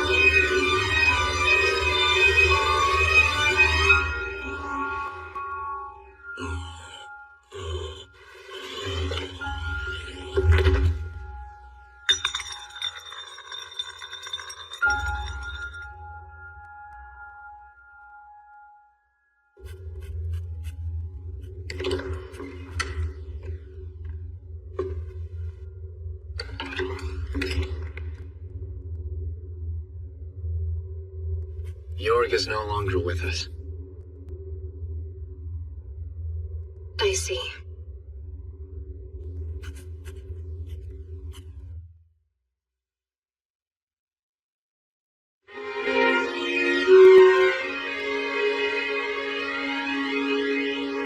Much appreciated, John. I mean it. You even went out of your way to send it via Griffin Cavalry. Using this, the Kingdom and the Empire can contact each other whenever. Naturally, I put a rush on it. Regarding the proposals, my sister gladly agreed to all of the ones we discussed. I've never seen her like this before. She was quite pleased after our talks. You mean beyond the proposals? My sister can share her values with someone now. More so. She's found someone who understands her. So have we. With all that's happening, I'd like to arrange a virtual conference between King Soma and my sister as soon as possible. Yes, by all means. Not to change the subject, but I can't help noticing you're surrounded by a mountain of books, Hakia. Oh, those. They're the tomes Van gave us as collateral until all the reparations are paid. Before we return them, there are a few things we'd like to copy from their pages. Prior to our conversation, I was in the process of sorting through them. Meaning you're going through and organizing them by yourself? You have a real passion for reading. I just get lost thinking about everything I've learned from them. So listen, the Imperial Library needs a good chief librarian. Would you come to our country for the job? I have to confess that idea does sound rather appealing. And if I weren't the Prime Minister, I'd leap at the chance without hesitation. I take it that's a no then.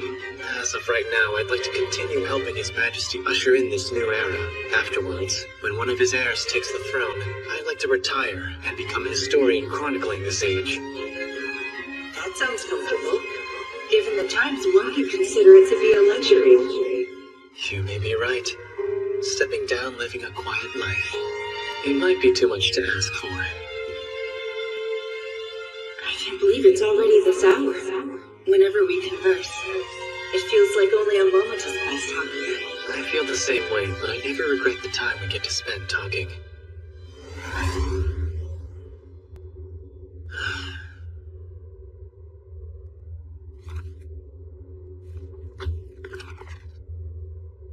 Prime Minister Hakia. How's it coming?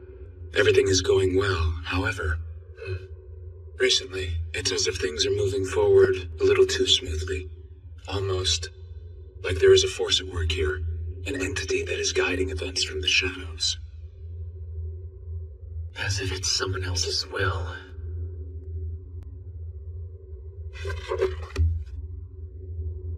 Nothing in this one either.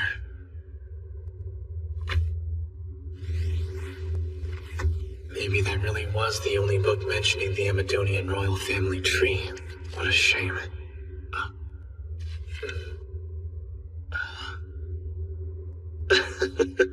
A drawing of a bronze raccoon. Such personality. There is no shortage of talent among Amadonia. Truly.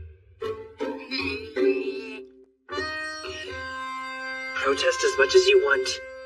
You simply cannot go out yet. Now stop that. Do you have eyes in the back of your head or something? Because if you did, we would be safe leaving this room. Look, I don't wish to use your words against you, but you said we needed to lay low until things in Van settled down.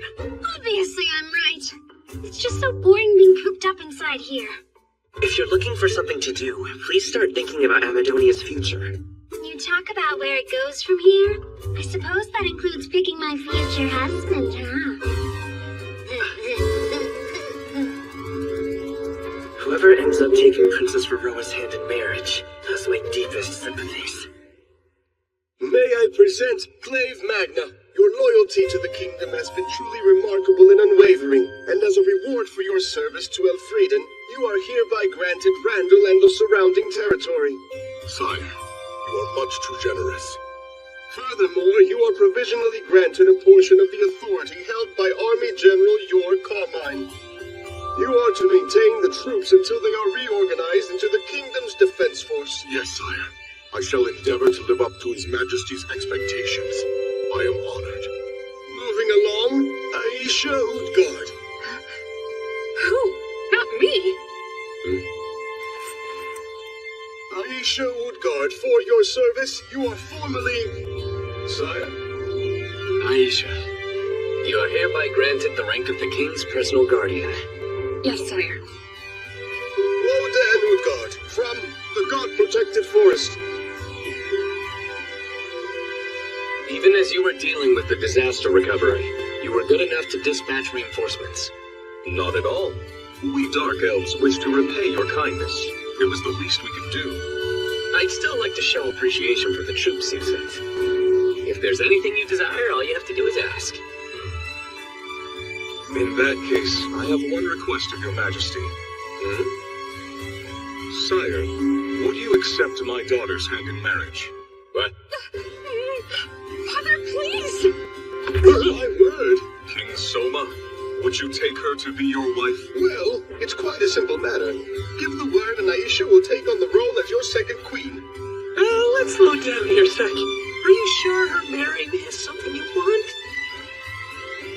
As her father, my feelings are complicated. However, it may be her wish.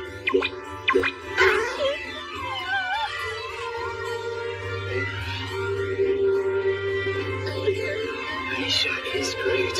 If it's a question of asking myself whether I'd want her as a wife or not, I would.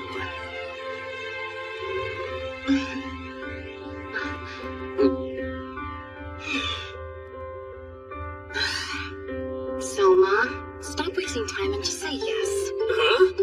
You're alright with this, Licia? It's all part of being a ruler.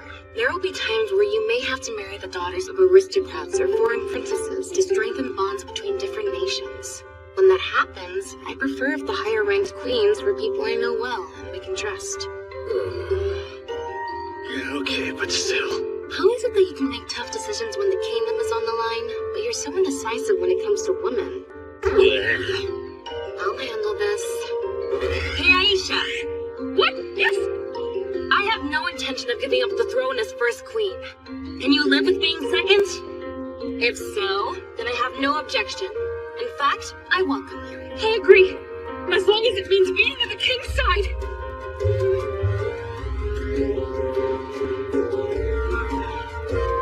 Right, so, Aisha, would you like to marry me? Of course! The answer's yes!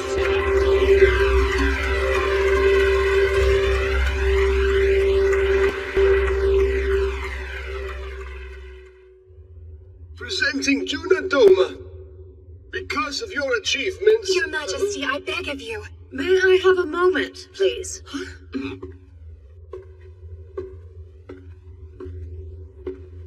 I ask you to forgive my sudden outburst. Permission to speak freely, Your Majesty. Permission granted. Thank you for granting me the floor.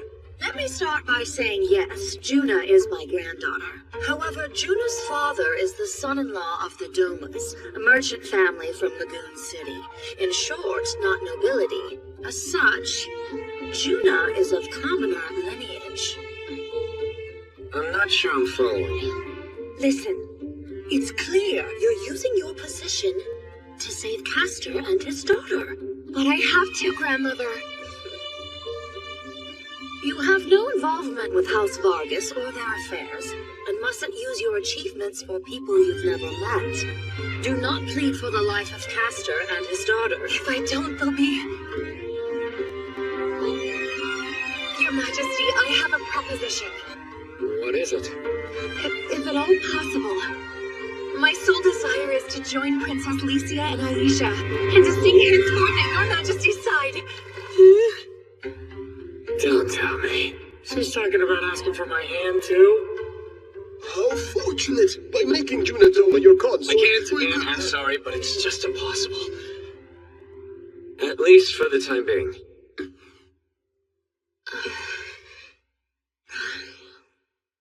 You are the Gemstone Program's Prima Lorelei, immensely popular with the people. What would happen if it were announced you were engaged? Violence would break out across the capital. That's why I'm asking you wait a while. The program, it still needs its Prima Lorelei Juna. For now, continue being the people's songstress. I'm asking you as a personal favor. You believe I'm the voice of the people? After we've brought in more singers, and we have others who can carry on the tradition, then, I promise, I will take your hand. I'll eagerly be awaiting that day, Your Majesty. From what I hear, the issue of the second queen and consort has been settled. Even though you're locked down here in the dungeon, somehow you stay caught up. The guards have nothing better to do than share the latest gossip. What I don't know is how it makes you feel. I'll tell you what I told Aisha. Soma's numbers of queens and consorts will only increase. Once that happens, the power dynamic will keep becoming even more complicated. These days, having kindred spirits... I didn't ask what you thought, Licia. I wanted you to tell me how you felt about it. Just between us, it stung a little in here. Did you ever end up seeing Duke Carmine before?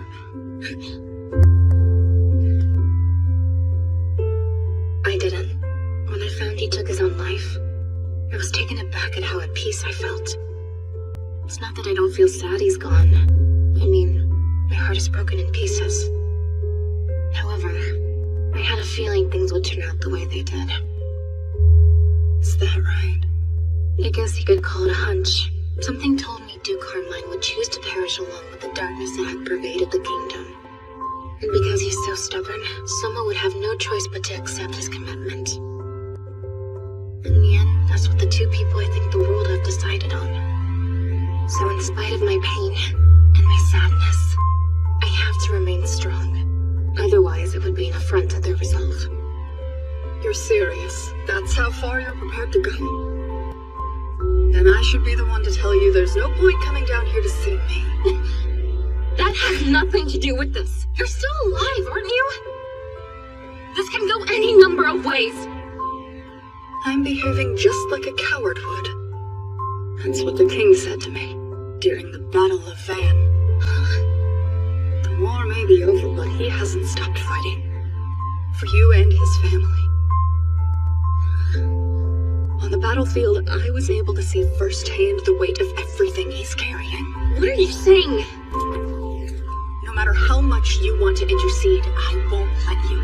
Don't do this to yourself, Carla. Duke Carmine has already given his life to cast light on the darkness within our kingdom. There's no point in making a martyr of yourself. It may look that way, but that's not what I'm doing.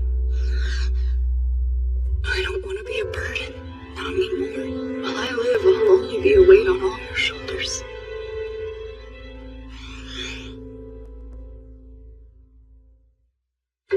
Duchess Excel Walter, for distinguishing yourself in this recent war, your appeal has been granted.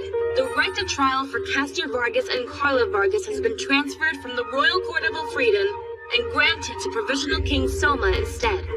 Let's begin. This trial overseen by the king is now in session. Prime Minister, before we proceed any further, would you read the charges against the accused? Here are the indictments. Former General Castor Vargas and his daughter Carla failed to recognize His Majesty King Soma's claim to the throne, choosing to rebel. These actions warrant the charge of treason. A fit punishment for this crime is as follows: forfeiture of territory, property, and execution.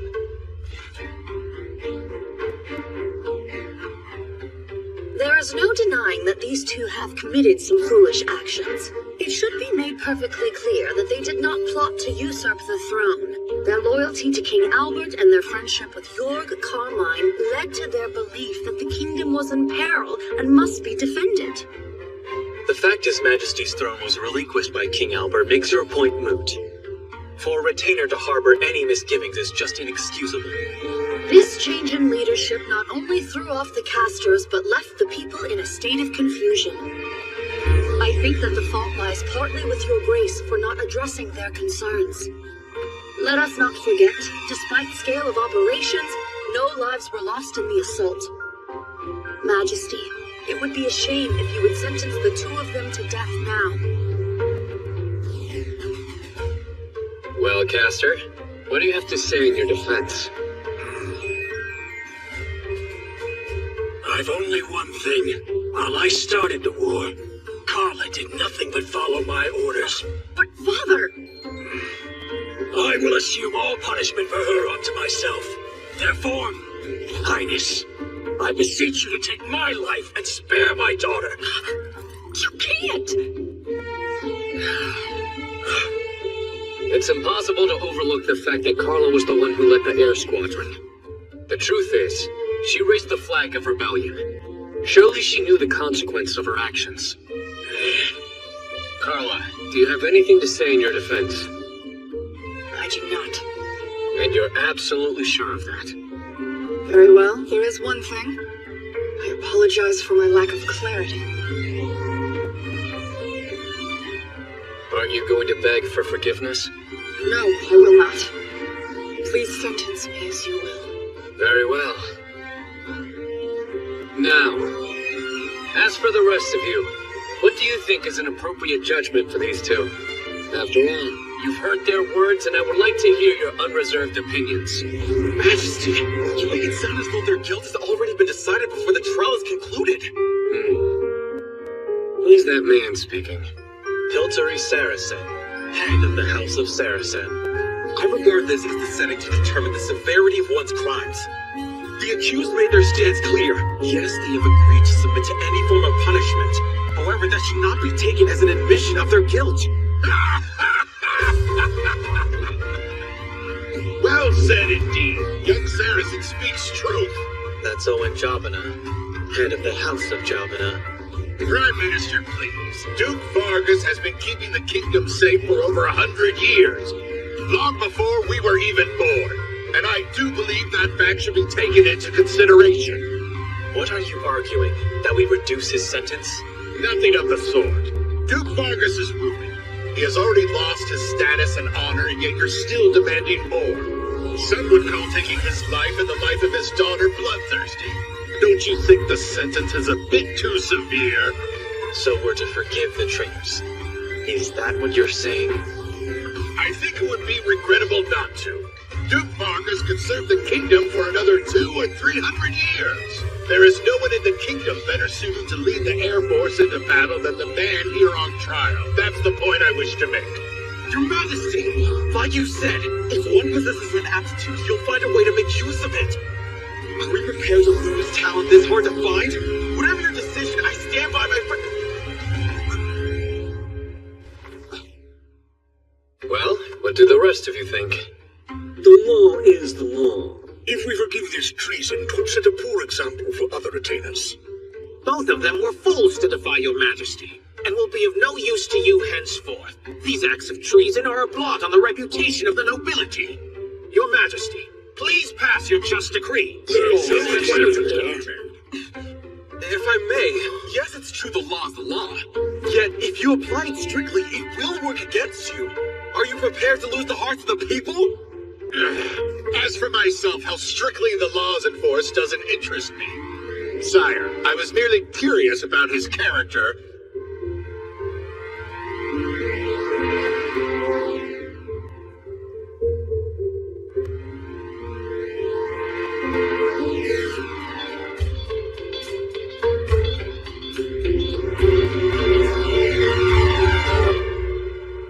tell them.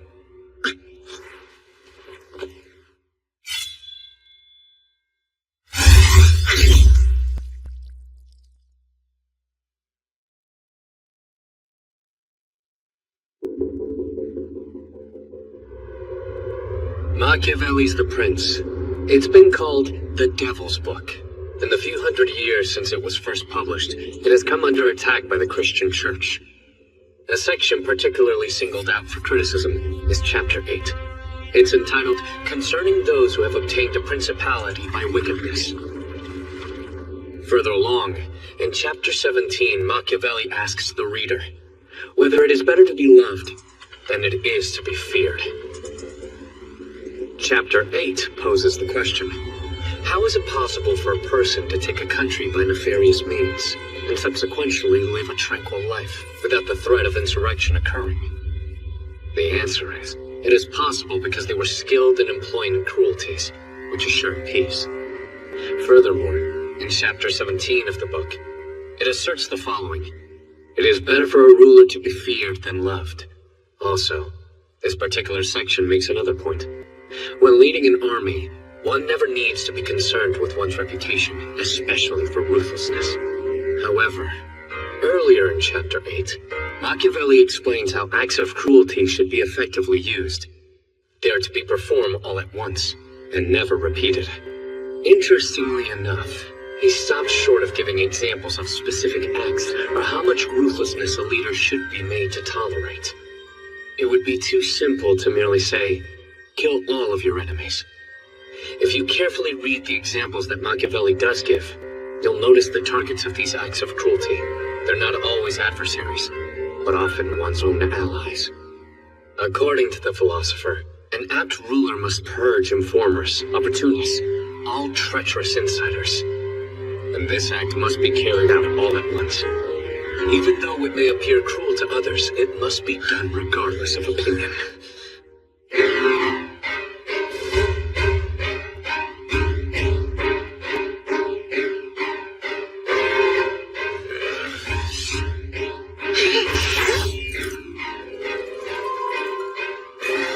It's all right. They're under my command. You could have told us.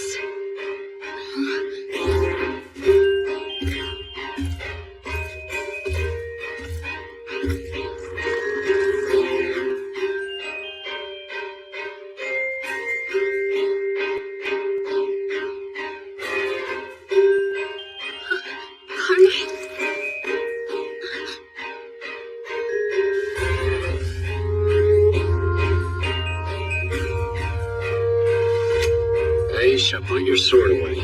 But what about...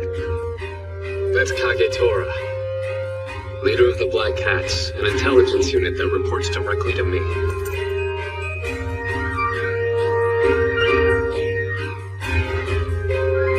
Contact the Forbidden Army members stationed outside the residences. Instruct them to seize all relevant evidence. If they meet resistance, have it put down.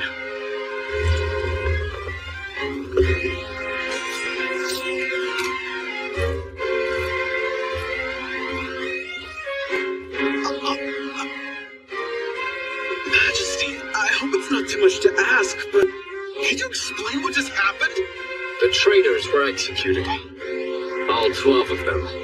They worked with Amadonia and other nations.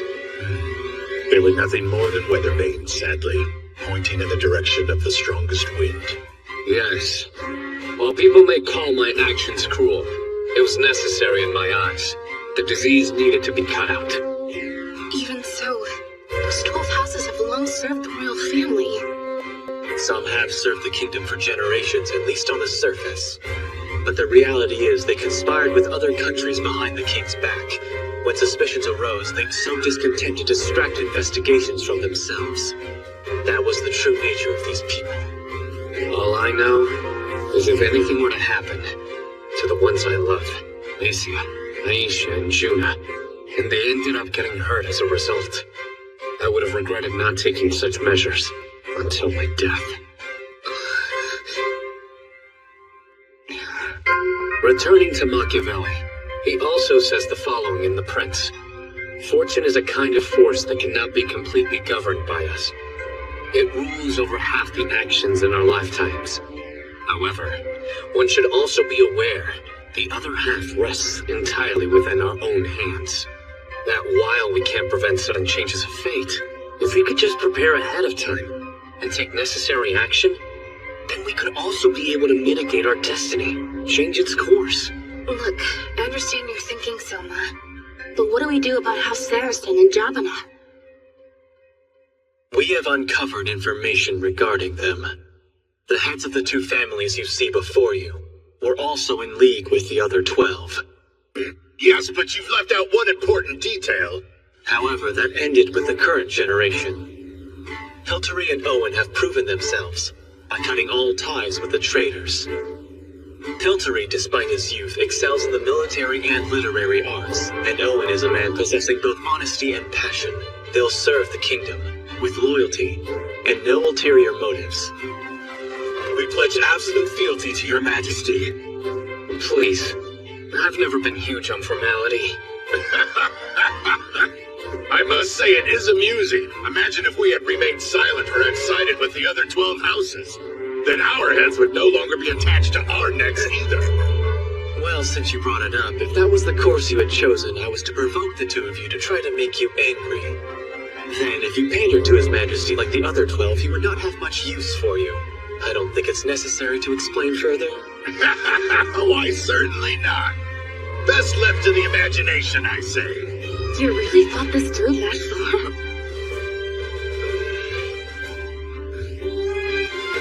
Majesty, it is time. I'm ready.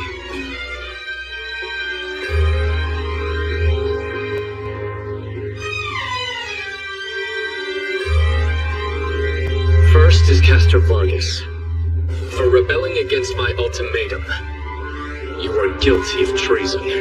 I committed this crime, and the entirety of it rests with me. I beg you, at least show mercy to Carla. You're not the one who gets to decide her fate.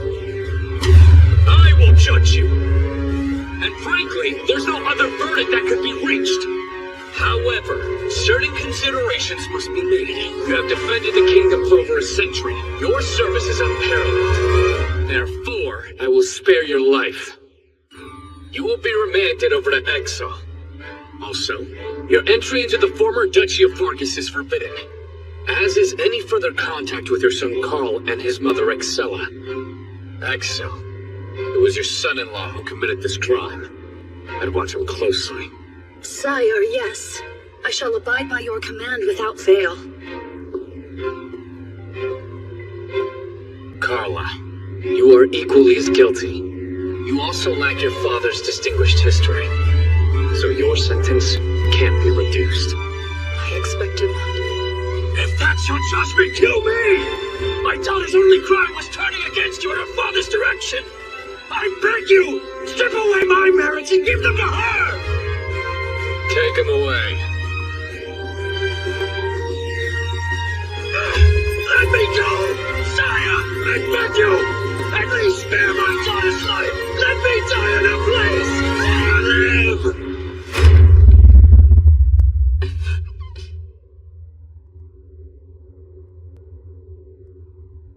There's no denying your involvement. But, given your role, death would be unjust. While your life will be spared, your status will be reduced to that of a slave. You'll be owned by the royal family, meaning Licia and myself. Yes, sire. Further instructions will follow, but for the time being, I have one order that cannot wait. I'll carry it out. If I ever go astray, do not hesitate. You strike me down. The day that I become a tyrant, it'll be your job, Carla. You will have to end my reign. That's a huge weight to bear. So why trust me? Because Alicia and the others might not be able to do it. There may come a time when I lose clarity, growing increasingly drunk on power. And it frightens me. I'm worried whether or not Alicia and the others would stop me in time or at all. That's why, Carla, you have to be the one. The person who takes my life before I bring sorrow to myself as well as those dearest to me. You have my promise. I shall abide by your command. And with that, your judgment has been decided.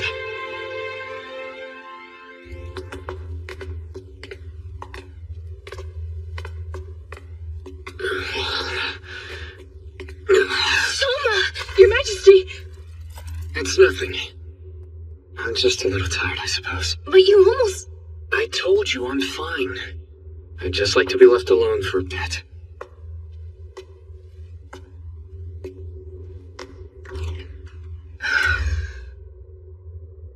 To be honest, the way His Majesty faltered, it was like a soldier returning from his first battle, after killing someone for the first time. When Soma had those 12 noblemen executed in there, it was clear he wasn't his usual self. Tell me, Aisha, how would you support a soldier who has just experienced killing someone? Well, let me see. I've never been part of the military, so I'm not an expert in these matters. But something I often hear is you should try and take their mind off of it. How would we do that, though? I just got an idea, but I need your help pulling it off.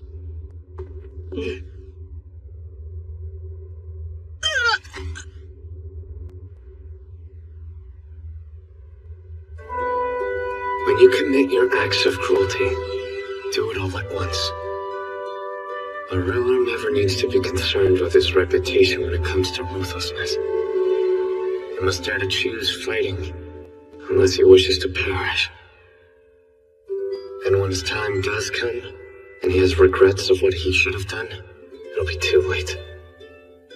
I understand what Machiavelli was writing about, but I'm having second thoughts about my decision, whether it was right.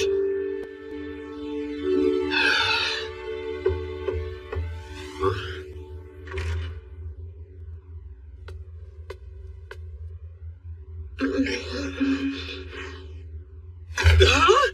Just what do you two think you're doing? Sorry, but I thought I told you I needed to be left alone. Just look at the state you're in. We can't leave you alone when you're like this. Beg your pardon, Your Majesty. Could either one of you explain what's going on right now? Well, you know, we're helping. Helping you forget about what happened earlier. Yeah? Okay, look.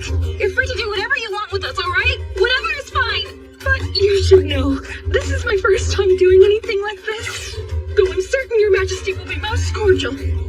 This is a lot to lay on someone all of a sudden, don't you think? I mean, what are you suggesting? If you don't mind, Soma, it's a bit cold. Can we get under the covers with you?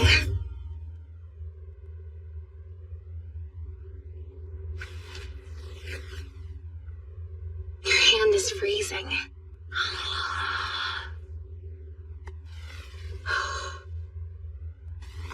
I wanted to confess something.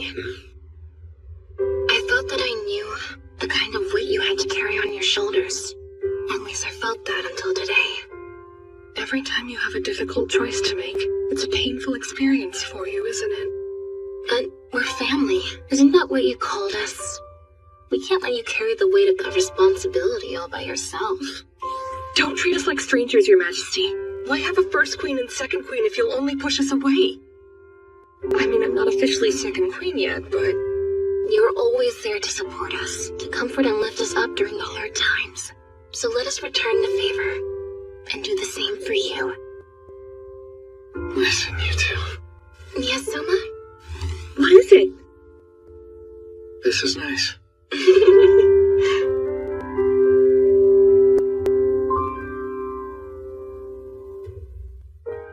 He actually agreed to pay reparations to get back Van? Is my brother that big of a moron? And where does he think that money's coming from? The elderly in town are gonna suffer the most. He could have just let the kingdom have it. That way Julius would have avoided any post-war accountability. Possibly, yes, considering the Principality hadn't been entirely defeated. If he had left the territory the way it was, likely neither Elfrieden nor the Empire would have put on such a show of force. Had he been more patient, we might have been able to make an additional move.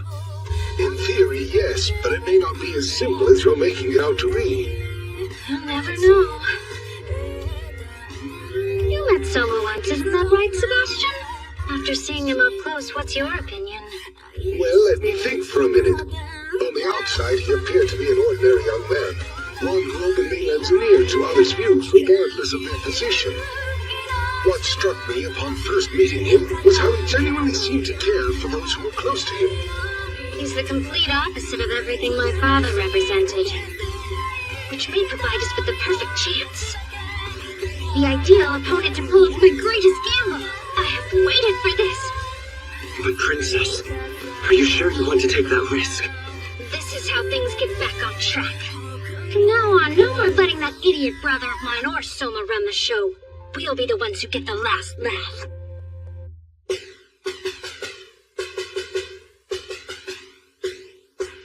How is that matter coming along? Sire, the plan is making steady progress. One might even say it's going quite smoothly. One might say you're being a little evasive. Just tell me if there is something we should be worried about. To be honest, it may be going a bit too smoothly. Almost as if there was some other power at work here. In which case, it's conceivable the outcome could take an unexpected turn at the last moment. You know, I'd like to avoid unforeseen circumstances. However, at this point, we can't back out either. Correct. Changing course is now out of the question. All we can do is watch out for adjustments and keep moving forward. Understood, sire.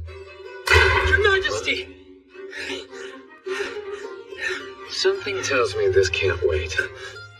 Excuse me, Prime Minister, for interrupting your meeting. So, what's this emergency, Ludwin? Huh? It's an acquaintance of mine, sire. They've gone and done something truly outrageous. You better discuss it at once.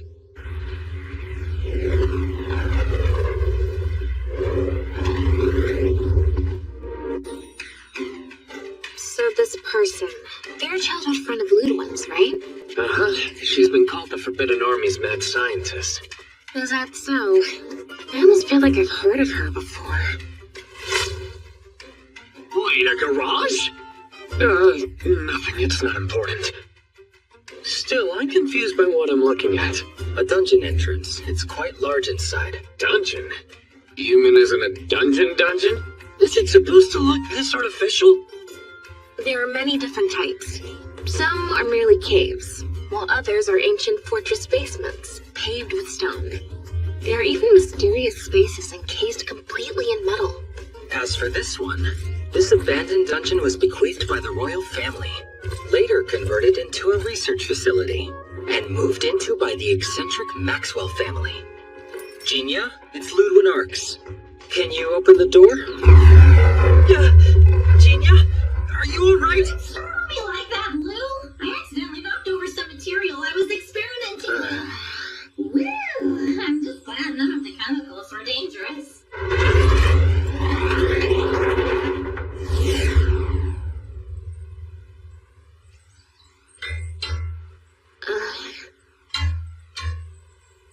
Some sort of metal. Why are you so interested?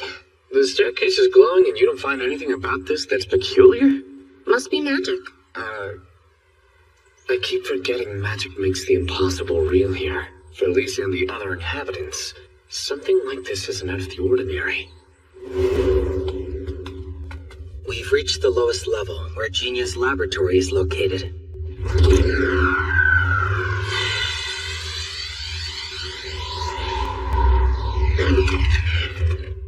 This is a dungeon? You're joking!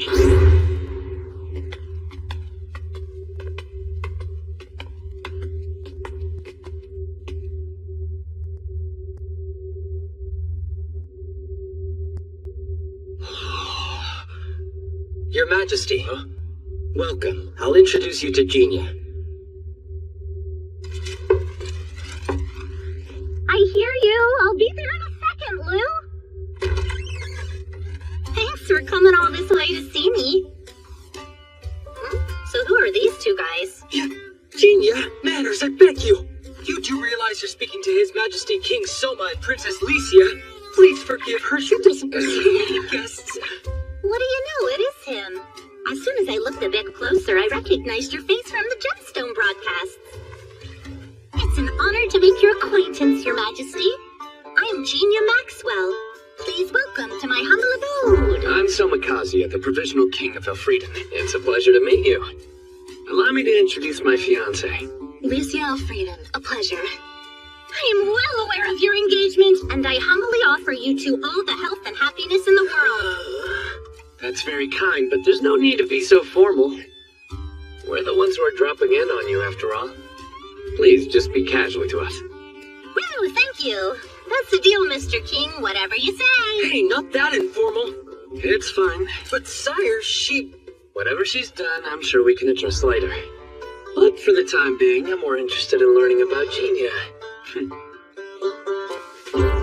No point in standing outside all day. Come on in, and I'll make us some coffee.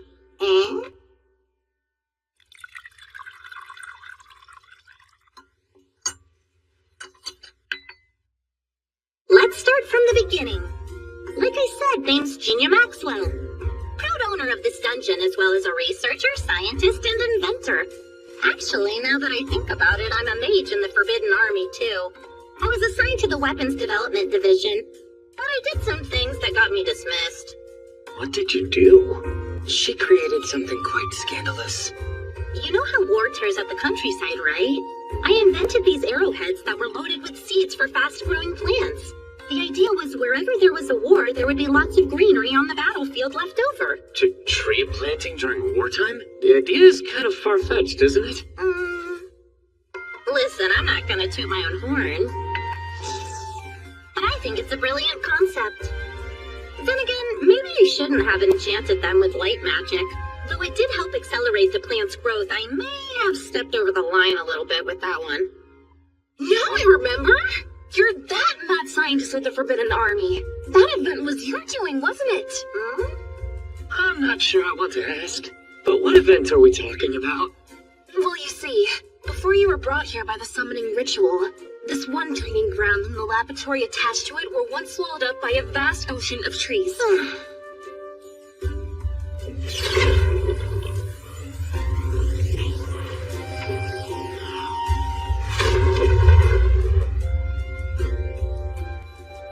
Oh yeah, sure. But it's not like I ever expected them to grow all at once. Let's not dredge up the past, Genia. Can't say I was fond of the atmosphere in the development division, though. It's weird to have all those brilliant minds and force them to work on single projects. Don't you think a rigid structure only stifles ideas? Personally, I believe the most superior inventions are born when the freedom to create is present in the laboratory.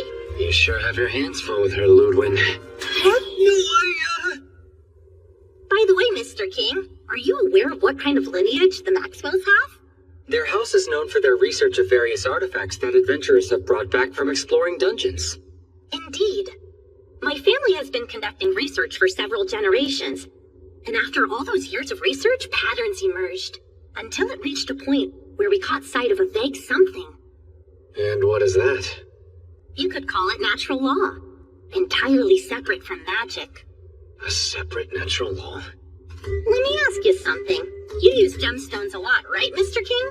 But do you really understand them? What sort of things they are? I do. From what I've been told, they are ancient artifacts discovered deep within dungeons, and they work by utilizing two magics. The first being the self-wind spirits, and the other is the Undine water spirits. According to all I've learned, that's how they're able to deliver picture and sound. Well, I hate to contradict you, but there's a couple things wrong with your perception. Curious to hear what? And I'd be more than happy to explain. First is in regards to the part about how the magic of Sylph and Undine spirits are intertwined with the stones, when there has been no evidence. I mean, they are spirits, aren't they? Well, I've never seen one myself. These spirits are the stuff of legend from our mythology. And I won't argue with that, but mythology isn't enough to prove they actually exist. Because the mysterious power called magic exists in our world, the truth ends up being harder for people to accept. When we find something unexplainable, it's easier to categorize the discovery as the power of either magic or spirits. And as a result, many phenomena are brushed off as mythical forces at work. But the truth is far different.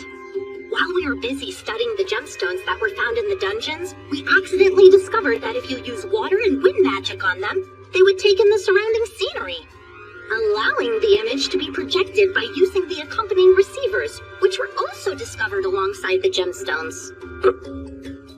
The whole business about Sylph's and Undine's magics being responsible, that was just an explanation someone came up with later on about how the spirit's blessings made it possible. So you're saying there aren't any spirits involved in the process? It'd be foolhardy of me to say with any certainty. Until it's ruled out, it's always possible. Moving on to your second mistake. The belief their true purpose is to transfer picture and sound. That assumption is wrong. But isn't that what they're meant for? As I've said time and again, when it comes to the transmitting functions of the gemstones, those were found by accident during research. In other words, you're using them to broadcast, but in the grand scheme of things, that's only one of their functions. Huh? So then are you saying that gemstones have some sort of other intended use? If that wasn't their original purpose, what exactly are they? Based on my findings, they're known as dungeon cores. Dungeon cores? Dungeon cores. In terms of supporting a dungeon, they're said to be the most important element. As long as they're present, ferocious monsters will continue to appear. But if you destroy them or otherwise shut them down, the monsters stop appearing and the dungeon becomes abandoned. It's up to the adventurers to go out and explore these various chambers, but ultimately they have one objective: to seek out and shut down the core. If they manage to bring one back, they are able to earn a huge amount of wealth and honor from the entire nation. In short, the objects we refer to collectively as gemstones are actually in fact destroyed dungeon cores. And unfortunately, as of now, we can only study them in their broken state. Despite our best efforts, as of yet, nobody has brought back a working dungeon core to the surface for us to thoroughly examine. Don't we want to avoid more monsters wandering around? Okay, fair point, but still, wouldn't you like to study one that's in working order? And find out what secrets they hold? Aren't you able to restart a dead one? Believe me, I've tried, but haven't succeeded. The problem is, we don't even know how they typically function.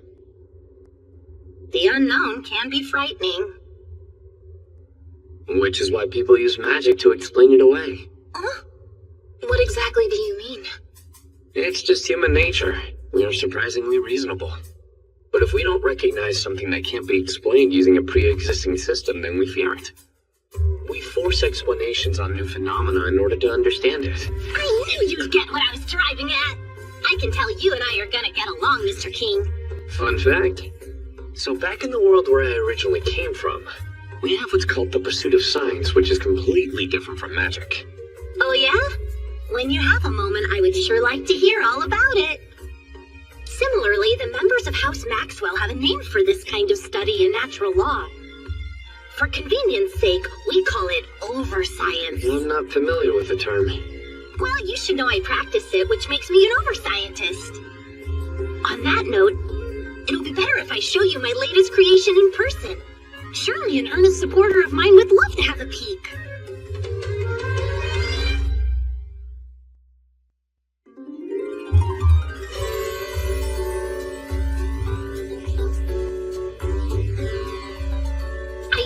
Present my latest invention! I have named it the Little Susumu Mark V! The name's kinda lame. You know how the Navy relies on wind power or dragons to propel large-scale ships across the water? Well, the Little Susumu Mark V alone can move a vessel without having to depend on any other source. Oh, so it's some sort of propulsion device? Exactly. Allow me to explain further. The loop atop the structure sucks up whatever's in front of it, and then expels it out into the space behind. Huh. I can see how it's applicable in terms of the water. What would happen if we turned it on in the laboratory? Such a curious mind, King. Despite location change, the principle's the same. The ring sucks in air and expels it. Care for a demonstration? What? No! Wait a minute, Genia!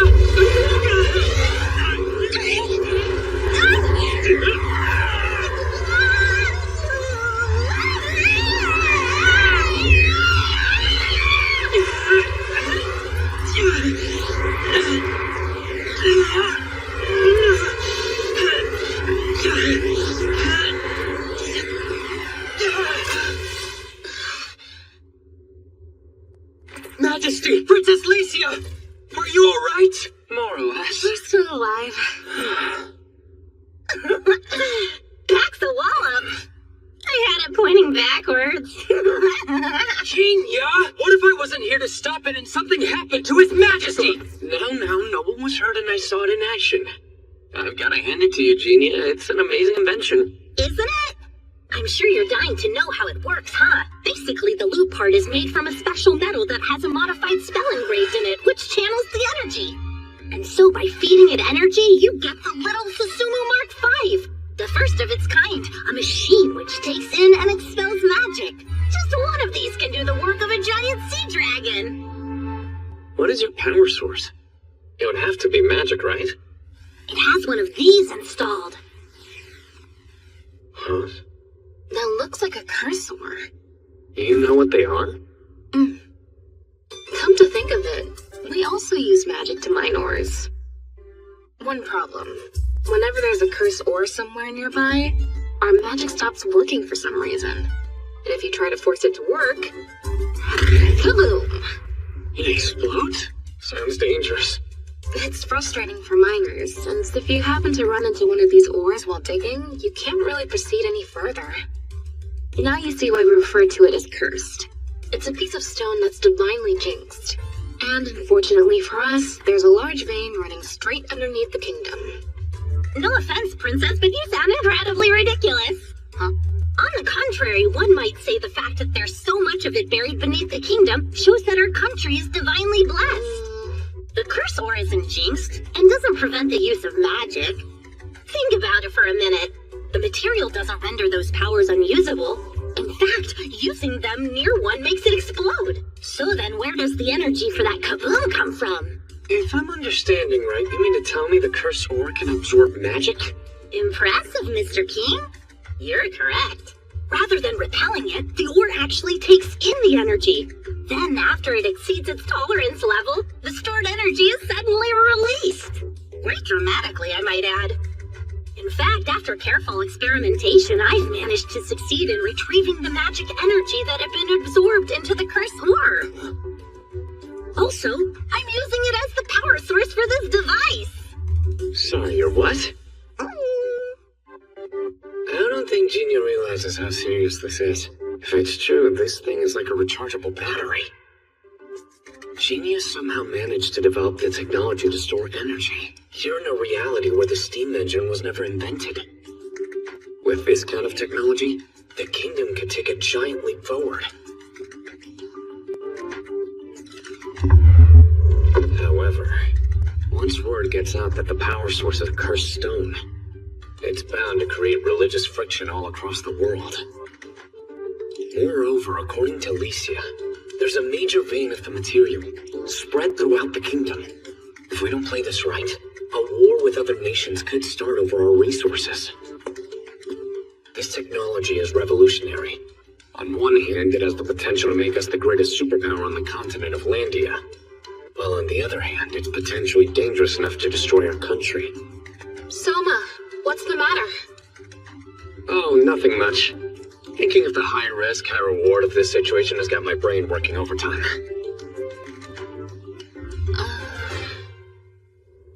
I didn't expect this, but it turns out she's as critical to us as Tomoe. I'll explain it to you in detail later.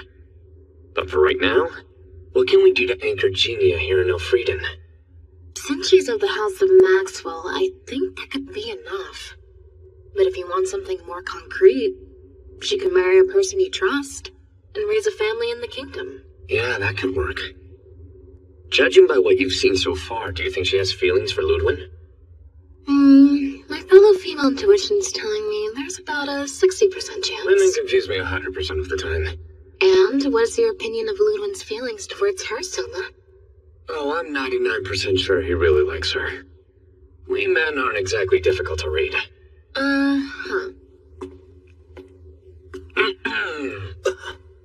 If I may ask, do you have feelings for Genia here?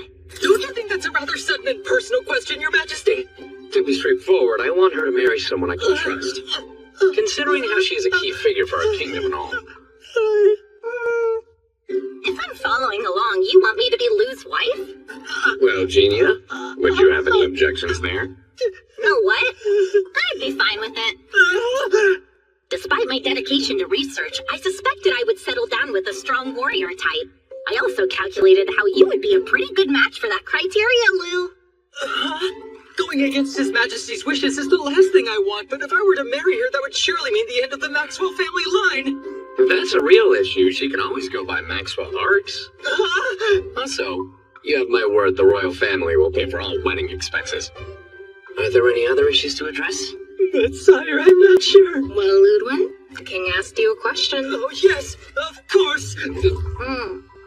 Genia, would you care to be my wife?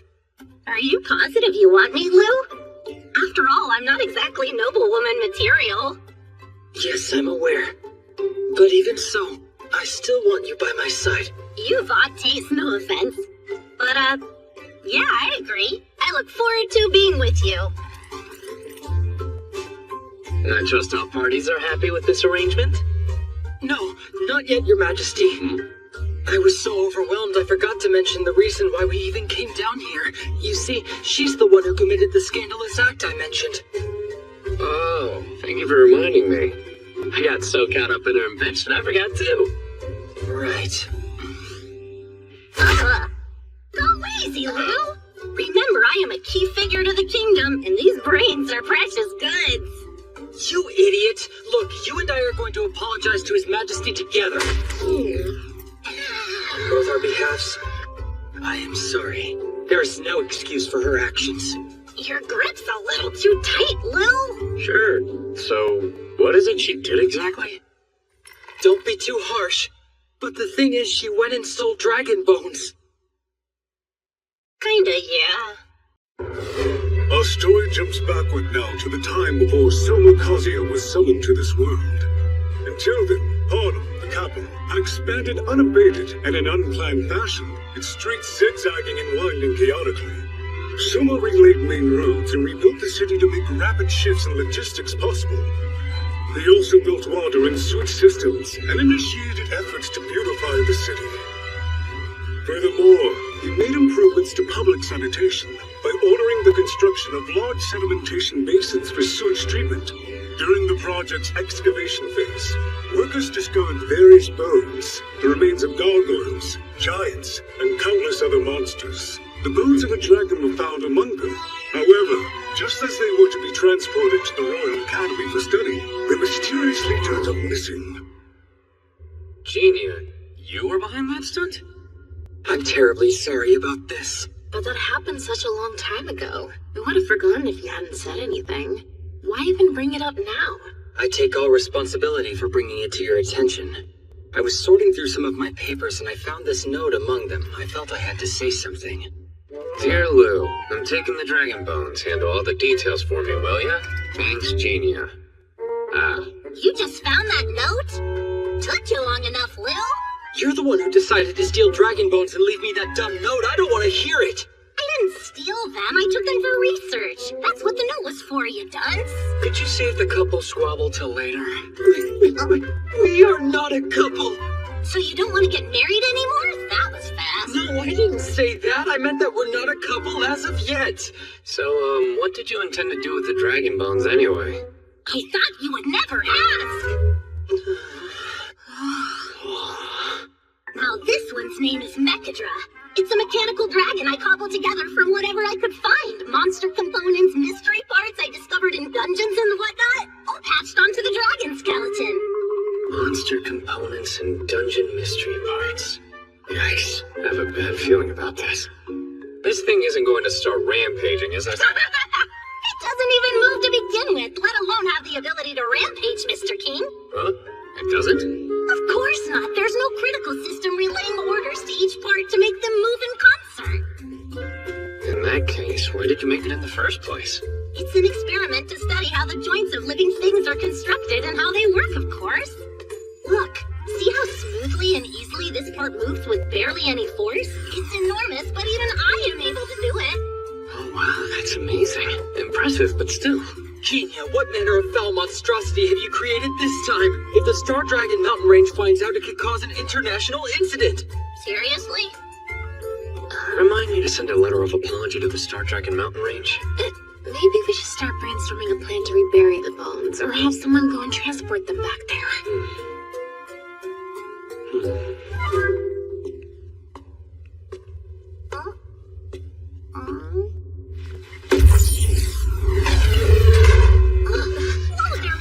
What'd you do to make that happen? Soma, you used your living poltergeist on that thing, didn't you? Caught me? I was just a little curious. I knew it! My calculations were correct after all. Take a look, Lou, I told you so. See how smooth the movements are? That was never the issue with this, Kenya. As for you, Your Majesty, moving around a mechanical dragon all willy-nilly like that could very well be taken as a threat to other nations. He has a point. How would one weaponize this thing? Does the Mechadra have any armaments? Not even I am crazy enough to deliberately arm a model made out of dragon bones and monster parts. That means there really isn't any way to use it. It sucks to have something that other countries would be wary of. But it doesn't have to be completely useless, does it? For the time being, we'd better treat the Mechadra as a top-secret internal matter, and keep it locked down till we hear from the Star Dragon mountain range. Consider yourself lucky you aren't being thrown in a cell. Genia Maxwell, we're going to build you a high-tech state research lab. I will be leaving the theme of your research there up to you. Mean it, Mr. King? I do, but you're going to have to provide 10% of the funding. 10%, really? As the patron who has been funding all her research up to this point, I would be humbled and grateful if you would pay the whole amount, Your Majesty. What if I agreed to that? There's just no telling when she'd start researching.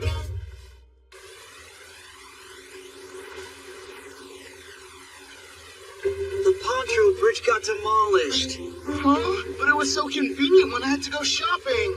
Things have been a lot more austere since Prince Julius returned. The gemstone broadcasts have been prohibited too. And now food is being rationed as well. I don't have enough to feed my children. I hate to tell you, but the word on the street is that even those rations are about to get reduced. What? I wish His Majesty Soma would occupy us again. You're telling me the people are discontent? Well, that's only because I put a stop to Soma's lax public morals. A breach in the levee starts with a single ant-hole. Control the people lest they get dangerous ideas. If they're unhappy, they can blame Elfrieden for demanding such outrageous reparations. Blaming the state shows how much they know. What now? Huddles, Lord of Galois, that's who you are, isn't it? Your Highness, help us, I beg you. There has been an uprising. A what? As you know, Galois lies on the outskirts of the country. We don't have enough food to feed the people, and some of them are even starving to death of late. Their discontent has erupted into outright bedlam. Funny. As I recall, Lord Huddles, you refused to put your faith in the young prince, and you foolishly chose to reinforce your troops on your own instead. You can sleep in the bed you made and defend yourself. But Your Highness, the longer the riots go on, the more likely it is that discord will spread to other quarters of the Principality. Besides, if you make a show of strength now, then perhaps, I shall take the lead of our forces and crush the rebellion in Galois.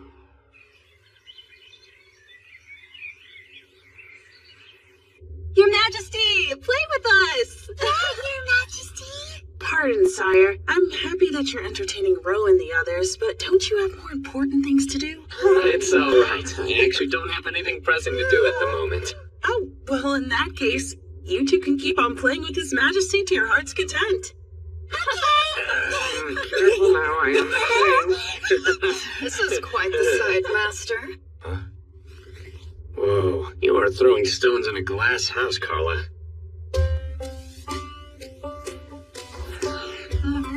You look creepy in that, like a clown in the business suit. Yes, I'm aware of that. I feel self-conscious as it is. And isn't that skirt really kind of short on you? Stop looking at me! The head chambermaid. She made me wear this. Alright, so this is what Serena's into then. You finished your chambermaid training yet? My training? Did I say something bad? That woman. She whipped me, like with a real whip. Hold up, what? It gets worse. It was a special whip enchanted with some kind of magic. It didn't leave a mark on me, though the lashes burned my skin like fire. The whip is love, and love must be accepted.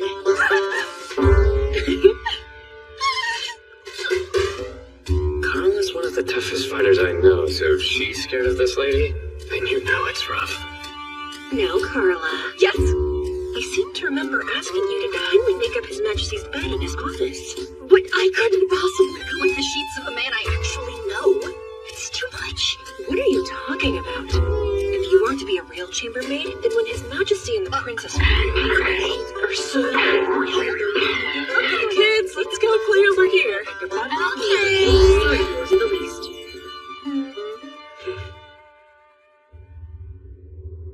I see. So, did they put down the uprising then? They did. Rather brutally. I'd venture to guess Julius wanted to make an example of them. That's a misguided show of force. Cruelty will only serve to create further unrest among the people. Hakia, what did the emissary from Van have to say? The people's representative from Van sent this.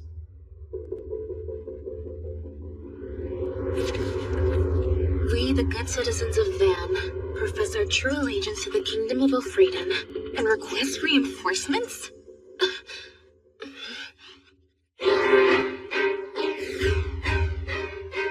Soma, did you know this would happen? I will admit, I anticipated some movement, but I have no idea what the people of Van really want, or what they might do next. Now, since we have received a formal request for aid, yes, the Kingdom will accept it. Send reinforcements.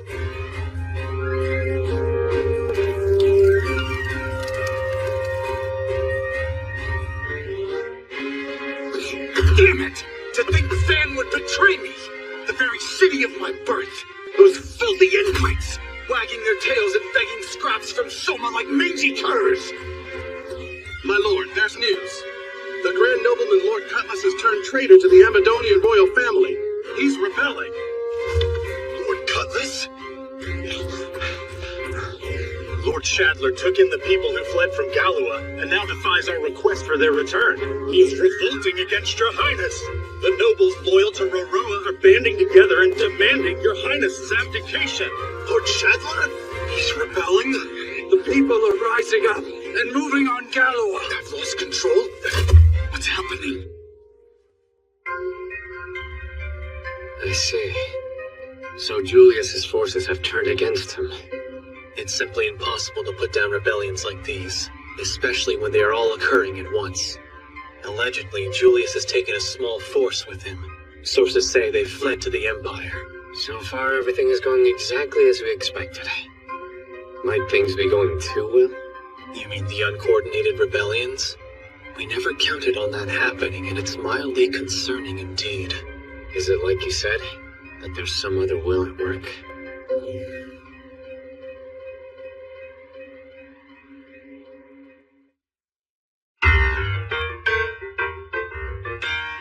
After Julius's exile, Amadonia was a state without a leader.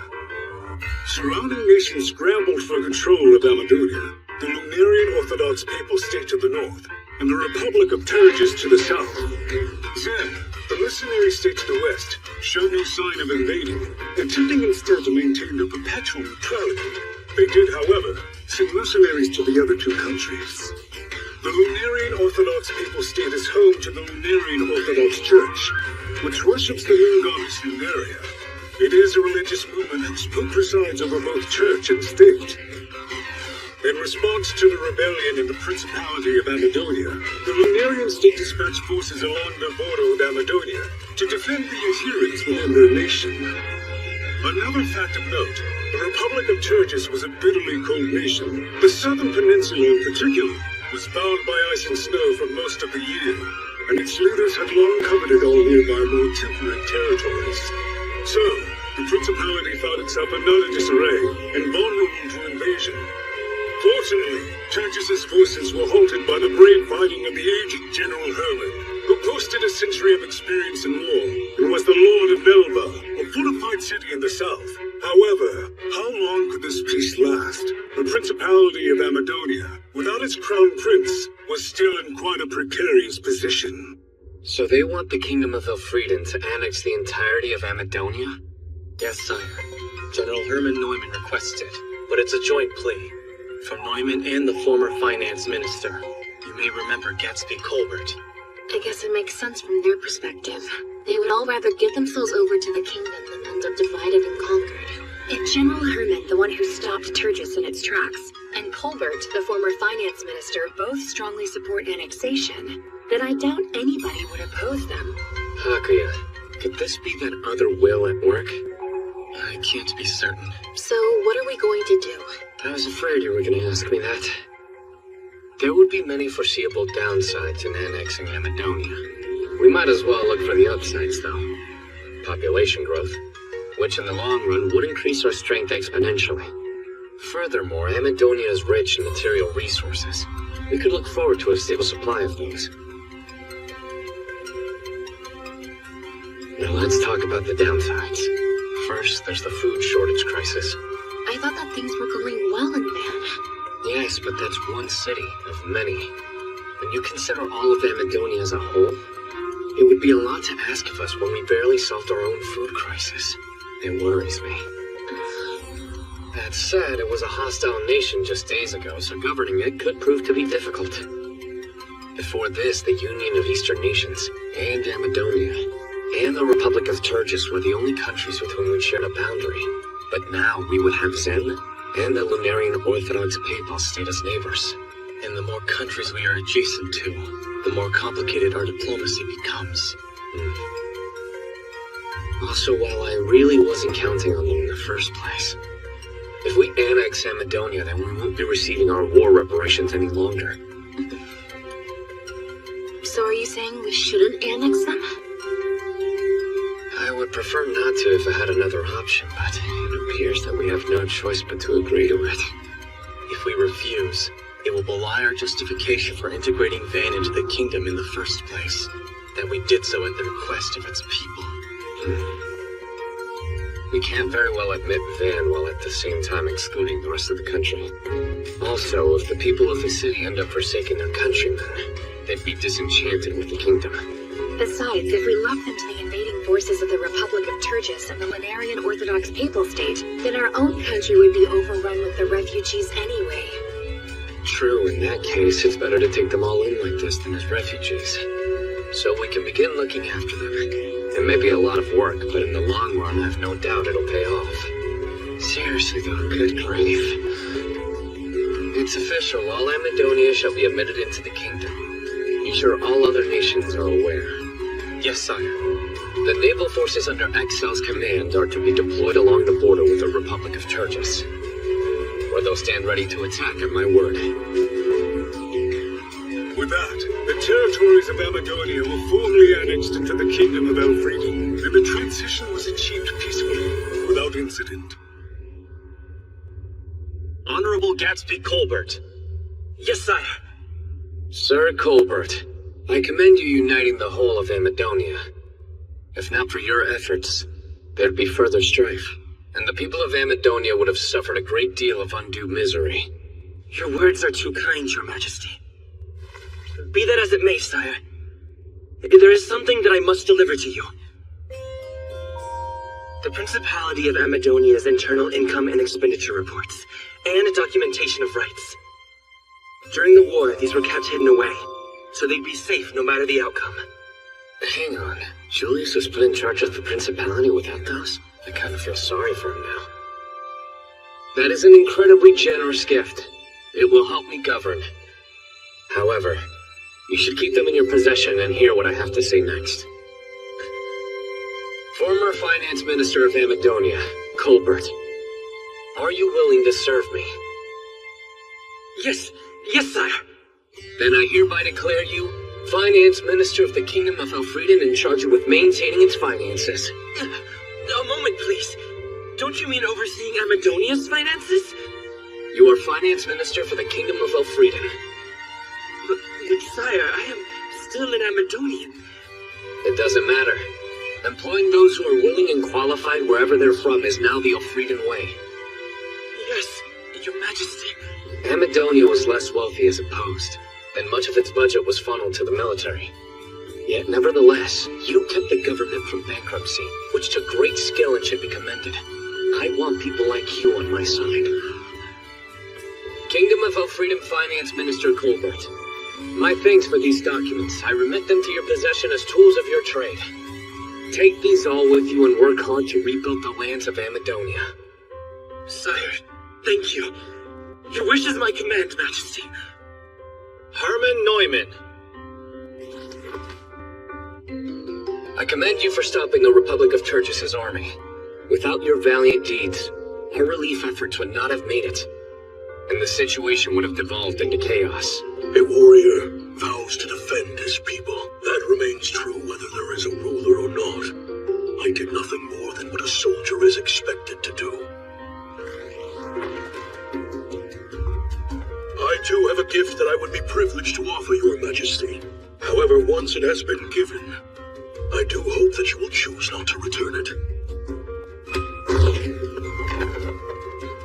The southern region of Amadonia has a thriving wool industry and produces the finest quality wool. These are bolts woven from that wool. I do hope that you will accept them.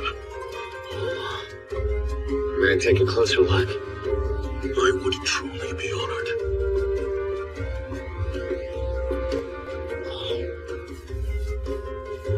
This feels familiar. Almost like carpeting. Huh? Carpeting? A rug given as a gift? Hang on a minute. I'm positive I've heard of a setup like this before. So tell me something, Ermin. What is it, sire? There wouldn't happen to be a woman hiding rolled up somewhere in these rugs now, would there? Seriously?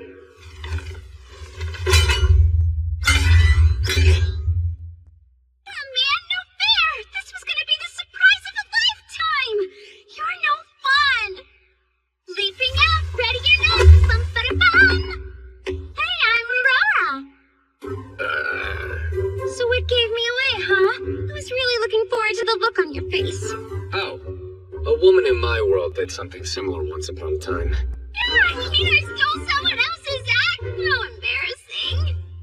Hers was a bit different. She was naked, you weren't. Oh, what kind of woman was this? A sicko or something?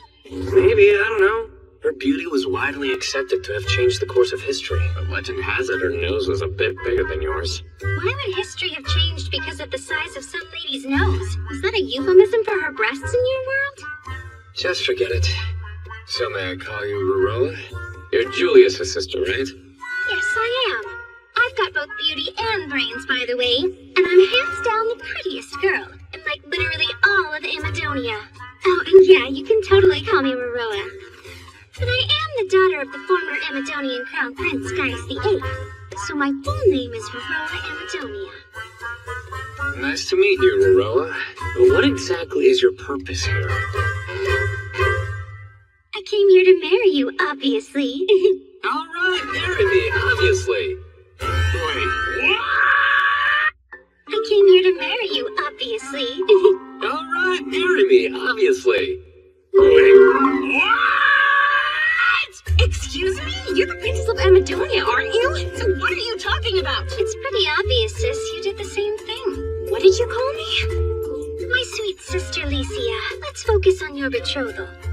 After all, you used the engagement to make Soma's rule legitimate. How could you possibly know that? Never underestimate a merchant's network. Anyhow, the same applies to me. If Soma wisely decides to marry me, it gains legitimacy to govern the Principality of Amadonia. That's a good thing. Yes, you're right. But while I felt that way about our engagement to start, I now genuinely wish to support his role as this nation's king. As time's gone by, I have even developed feelings for him. It's not just me. Aisha and June have chosen to stand by Soma of our own will, and not because it's strategic. We are happy just to be at His Majesty's side. Yes, of course. Ah, sounds like there's no problem then. You know, I'm quite fond of Soma myself. I've seen him on the Gemstone broadcasts, and he's even better looking in person. By the way, since we're on that subject, why not set aside time on the broadcasts where you promote local wares for a small fee? It's just a thought, but I bet there are quite a few merchants who'd be happy to pay. Good idea. How did I miss that? Never in a million years did I think someone who's never seen a TV would come up with the idea of running commercials. She's right, though. If it works out, the ads could help cover the cost of producing the programs. Based on what I've seen, I'm sure you can lead both the Kingdom of Elfrieden and Amadonia in the immediate future and into a prosperous new era as well. Not to mention, it's always been my goal to marry someone who's as fascinating as you. And you're sure you're okay with this? I mean, I am responsible for the death of your father, Gaius. If you're gonna bring that up, then you should know I'm the one who drove my brother out. Sorry? I told you I have connections. And together we arranged for multiple uprisings to break out. So those rebellions that were happening simultaneously were orchestrated by you? You seriously didn't catch on? Pretty crafty of me. Yeah. So don't worry about my old man, because I betrayed my own family. Although, it's not like I feel absolutely no guilt over it. On the battlefield, it's kill or be killed. Nothing you can do about that. Amadonia is a very poor country. While we have mineral resources, that's about all. As for our food self-sufficiency, calling it low would be kind. Colbert and I work desperately to find more money, right? Indeed. Unfortunately, the funds that the princess and civil servants raised were taken and diverted into military expenditures. Women were forced to sell their bodies. Families sold children, so they would have fewer mouths to feed. It's the people who end up suffering. Whenever I think back on how short-sighted my father and brother were about Amadonia's future, it gets me so damn frustrated. What we needed wasn't more weapons. It was jobs and food. I'm so sorry. I don't want your pity. I know who supports me, my family, Grandpa Herman here, and my big brother Colbert. As well as all my aunts and uncles in the Principality. Those are the people I'm really trying to look out for. Julius abandoned Roroa because he thought his sister might become a political rival. But she understands the importance of family, and how it's not restricted to who you share blood with. Just one more question. There was another uprising in the Northwest. Julius managed to suppress it. Did you start that one too, Roroa? There's no way I would ever sink that low! We all suffered greatly because of that insurrection! Then that particular riot broke out on its own? That's not true either. What is on the northwest border where the violence originally broke out? Huh? The Lunarian Orthodox Papal State? When it comes to religion, borders don't mean anything. And there are tons of Lunarian Orthodox up there. More than likely, the Orthodox Papal State incited the riot in the form of a papal decree to all their adherents. In fact, they were probably planning to send their forces under the pretense of protecting their faithful. Leave it to the black-robed minister. See, he gets it. But the Northwest isn't exactly a land of plenty, is it? I don't see why the Orthodox Papal State would capture it. You don't really get it, do you, Soma? It's not the land that they're after. It's potential believers. All the oppressed citizens complaining about living under the thumb of Amadonian lords. If they're taken into the Orthodox Papal State, watch what happens. No matter how difficult their new life is, there won't be another complaint. They'll claim their hardship as a trial put upon them by God. That's about as bad as it gets. Roroa, what are your feelings on the Lunarian Orthodox Church? Well, I have no problem with the religion. What I absolutely loathe are the ones who use it to line their pockets, or other shameless acts in the name of faith. I could go through life never having to witness that. You're not being realistic. It's not an issue of if their nation will contact you, but when. Why is that? It's not like I'm a religious man. Well, they hate the Star Dragon Mountain Range as much as they hate the Grand Chaos Empire. I can understand why they would detest the latter. They're a country of intelligent dragons, and steadfast worshippers of the Mother Dragon faith, one of the two greatest religions besides the Lunarian Orthodoxy. When different faiths start bickering, things can get real nasty. But why would the Grand Chaos Empire be— Your Majesty, may I speak freely? You've heard of Empress Maria of the Grand Chaos Empire's works, how she's been called a saint. However, in Lunarian Orthodoxy, the certification of a saint is expressly reserved for the Pope. Claiming to be one without permission would be unthinkable to them. Basically, in the eyes of the Orthodox Papal State, Maria is a woman beyond redemption who's posing as a saint. But the people are the ones who started calling her that. It's not as if Maria gave that title to herself. As if that makes any difference to them. If they admitted that saints just spontaneously appeared, it would reflect poorly on their faith. Well, be that as it may, I don't see why they would be encouraged to reach out to me. You really don't have any idea what you're worth, do you? You're the ruler of Elfrieden and the annexed Amadonia as well. Not only that, you're the one behind the kingdom's phenomenal rise in power. Could you imagine what would happen if the Pope gave you the title of Saintly King? In no time flat, we could create the Holy Kingdom of Elfrieden together, and it would become a powerful rival even to the Empire. In order for a church to make its authority unassailable, it grants religious status to those who are in power. Apparently, it happens throughout history, no matter the world. Well, that's enough talk about the Orthodox Papal State. Let's get back to the marrying me part. Well, Sora, you can be totally honest. Do you want me or don't you? After all, the benefits are beyond great. Marrying her would give me the legitimacy to rule Amadonia. She's also appealing as a human resource. Not to mention, she has advanced economic thinking, like coming up with ad revenue. I'll bet she put that network of merchants together on her own, too. And she has a heart. Not only did she raise money for her people, but she had the courage to cross her own brother. What are your thoughts, Licia?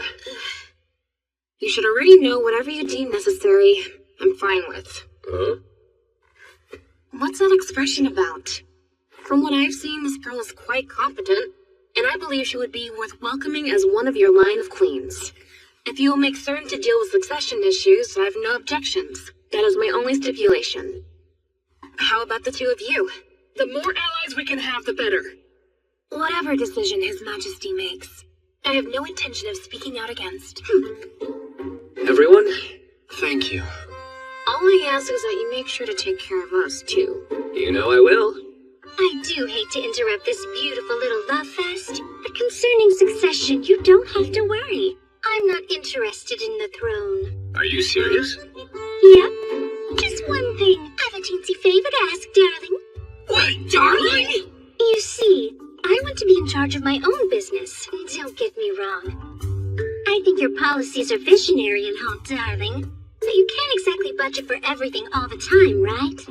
Well, I suppose not. Implementing research and development findings always takes some time. Told you, darling. Whenever you have a policy that doesn't fit your budget, just let me know. I'll give you exactly what you need. Huh? By using my own talents to earn money, I want to see just how much I can transform this kingdom. I'm encouraged to hear you say that. But are you so certain? To be blunt, if a queen behaves like a merchant, won't all the people look down on her? And I've given that a great deal of thought. I'll be working behind the scenes. Sebastian, the owner of the Silver Deer, will be its face. And nobody will be the wiser. The Silver Deer? Oh, I remember. Quite the opposite. One of them was a very charming, albeit cunning little devil. So that charming little devil of a Klein he was talking about was you. I'm not surprised. Little devil? Just you wait. I'll strangle you for that, Sebastian. Though the charming part does fit me perfectly. Excuse me. Since I'm about to be in charge of the treasury, would it be alright if I said something? What's all this, Colbert? You're already the kingdom's finance minister? If I may be so bold, Princess, with that amount of capital, I'd prefer you put it in the treasury. Out of the question. How come you're both on the same page about this? It's fine. These will be my own personal assets. If we have her budget, we can carry out our internal affairs more easily. But Your Majesty... It's a matter of separating duties, isn't it? I'll make money. Darling uses it. Meanwhile, Colbert will rein us in. That works, doesn't it? One more thing, darling. Once we have kids together, let's agree they'll take over the family business. The only answer I still don't know is how many children you want. I say... Getting a little ahead of yourself, don't you think? Stop invading someone's personal space! No need to be stingy. Come on. You two have been getting it on like crazy. You've had your fun, now it's my turn. No, we have not! In fact, we've been so busy, there's been no time for that. Surely you're joking, sis. Don't tell me you and him haven't. No, not yet!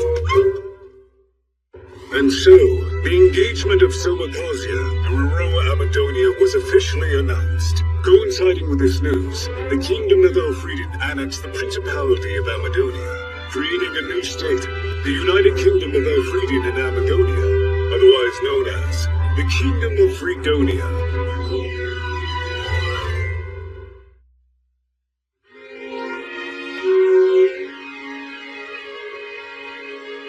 I'm pleased we can finally meet. I'm Maria Euphoria. I'm Selmacosia. It's an honor to meet you. As you can imagine, I've been hoping to have a nice long talk with you at some point. I feel the same. Even here in the Empire, your remarkable achievements are known. Well, I didn't do it on my own. I'm also surrounded by talented people. Such a modest king. It's been said good retainers follow a good ruler. Now, moving on to business. I wish to get right to the issue, Soma. Tell me what you're thinking concerning the Amadonia matter. Right. In their eyes, after the Empire went through all the trouble of mediating our negotiations, annexing the country feels like a betrayal. When John told me how successfully the negotiations went, I was happy to learn how harmonious our countries were and how we had an ally in the East. Then again, perhaps that was a misunderstanding on my part. Yes, I'm aware that the citizens of Van asked you to reoccupy them after Julius's return. Although, the annexation of Amadonia as a whole is a different matter. As you're aware, the Declaration doesn't recognize changing borders. Are you absolutely sure? Even though this will be a long story, please allow me to tell it. Once upon a time, two gods, one over the east and the other in the west. The god of the east said the following: the world was created equally. Mankind, you shall all work the fields together, and shall distribute all of the crops equally amongst yourselves. On the other hand, the god of the west said the following: the world was created free. Mankind, you shall all work the fields freely, and shall take the crops that you have harvested for yourselves. The god of the east said to the god of the west: your way of doing things will make the rich even richer, and those who are poor even poorer. The gap between the haves and the have-nots will only grow wider, until it's an impassable gorge. In return, the god of the west said the following to the god of the east: if someone is allocated the same share no matter how hard they work, then mankind will lose their motivation, and all of society will grow poorer. The conflict between the two gods grew so large, it expanded to other nations that believed in entirely separate deities, and it wasn't before long, the border countries found themselves in peril. If the nations of the eastern and western gods were to ever start a war, the people living nearby would be the first ones experiencing the harm. And so, together with the other countries, they came up with 3 rules to prevent catastrophe.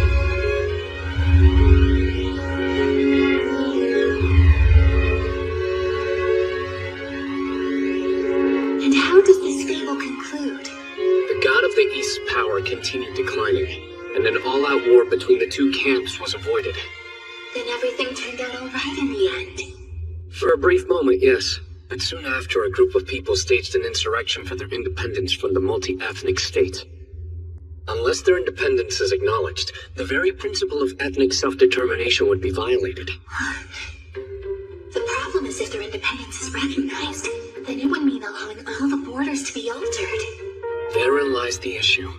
The nations that made these rules were ultimately paralyzed by them. So you're saying the fable you told is no different than what's happening with Amadonia? Yes. The Declaration is clear. It gives the right for ethnic self-determination. Signatory nations have no choice. If the Amadonian people take such actions, they must recognize them. And yet, we cannot recognize the change of the Amadonian border, as stated in Article 1. What a disaster. So many inconsistencies. You don't notice them. Not until events make the contradictions evident. Oh, so that is why you did not sign onto the Mankind Declaration when you became king? Yes. I just couldn't. It's a pitfall for any multi-ethnic nation such as ours. It's sad to hear this news. We are a multi-ethnic state, the same as Elfrieden. But the fact is... I already know. Unfortunately, we cannot afford to abandon the Mankind Declaration just yet. See, even if the path may lead to our destruction, my wish is to stay a symbol of strength, and to continue inspiring the people, giving them a sense of hope. It is infinitely clear that mankind must be united if we are to stand against the Demon Lord's domain. If only for a short while, the Empire will keep the banner aloft, to bind the hearts of Landia's people together. Now I can see the reason why you're known as a saint. It's a worthy title. Now that you've explained, I understand your thinking. As head of the Declaration, I will not object to the annexation of Amadonia. That is a promise. I really appreciate you understanding.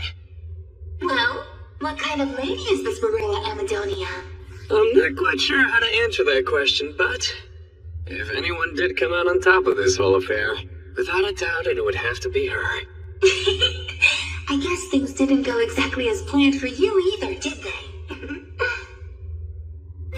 Moving on to the machinations by the Lunarian Orthodox Papal State.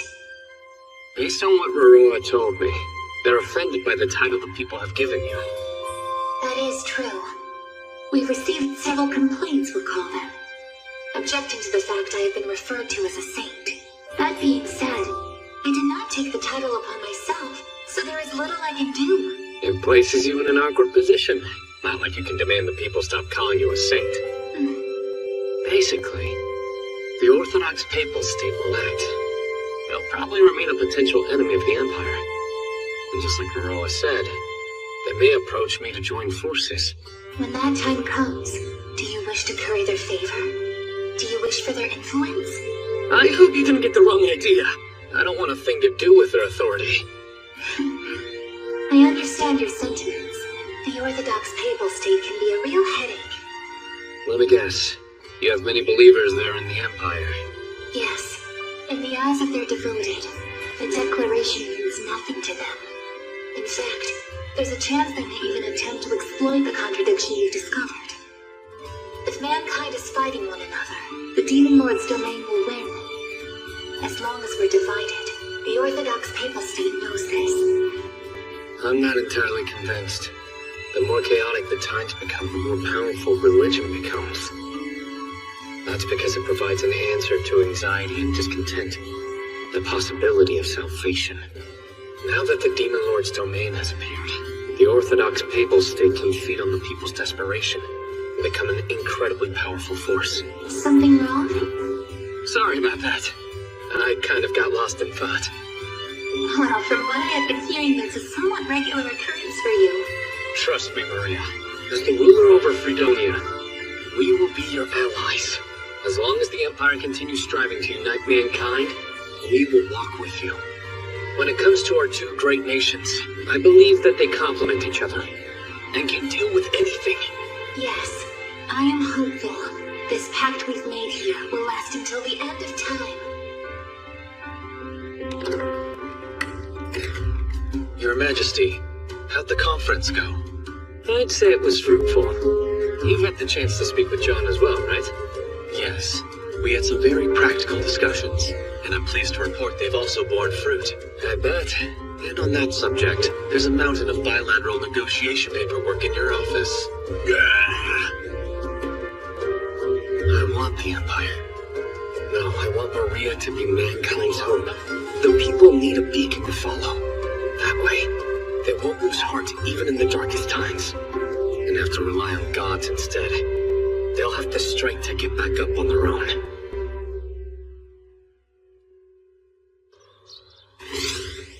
Just what do you think you're doing? This is too much, Your Majesty!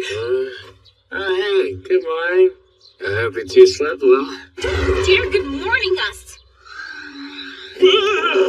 What is Aurora doing in my bed? Someone explain what's going on. We're the ones who deserve an explanation, mister. Aisha burst into my room in tears, so naturally I asked her what's happening. She said, I wanted to work as Chris, but then I thought I'm in bed with the princess from Amadonia.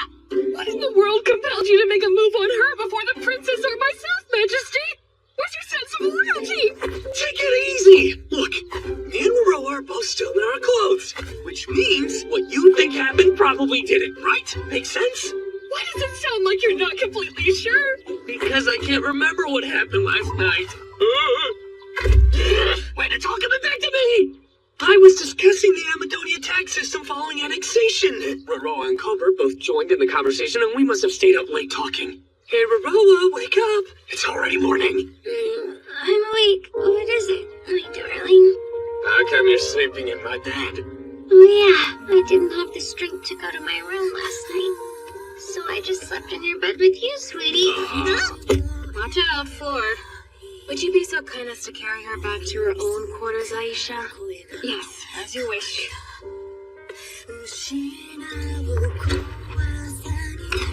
What a mess. You realize this only happened because you keep a bed inside your office. I should smash it up. Meanwhile, Marx keeps hounding us, saying we should hurry up and produce an heir, you know? Wait just a little bit longer. I've got other things that need to be addressed first. What, for example? Even though it took a while, the kingdom's internal affairs are in order. After annexing Amadonia, we've only grown stronger, and likely don't have to worry about outside threats for now. I suppose. There's one other thing. It took me a while, but I've finally been able to convince myself I should be the king. I'm glad to hear that, but I'd rather you came out and said it resolutely.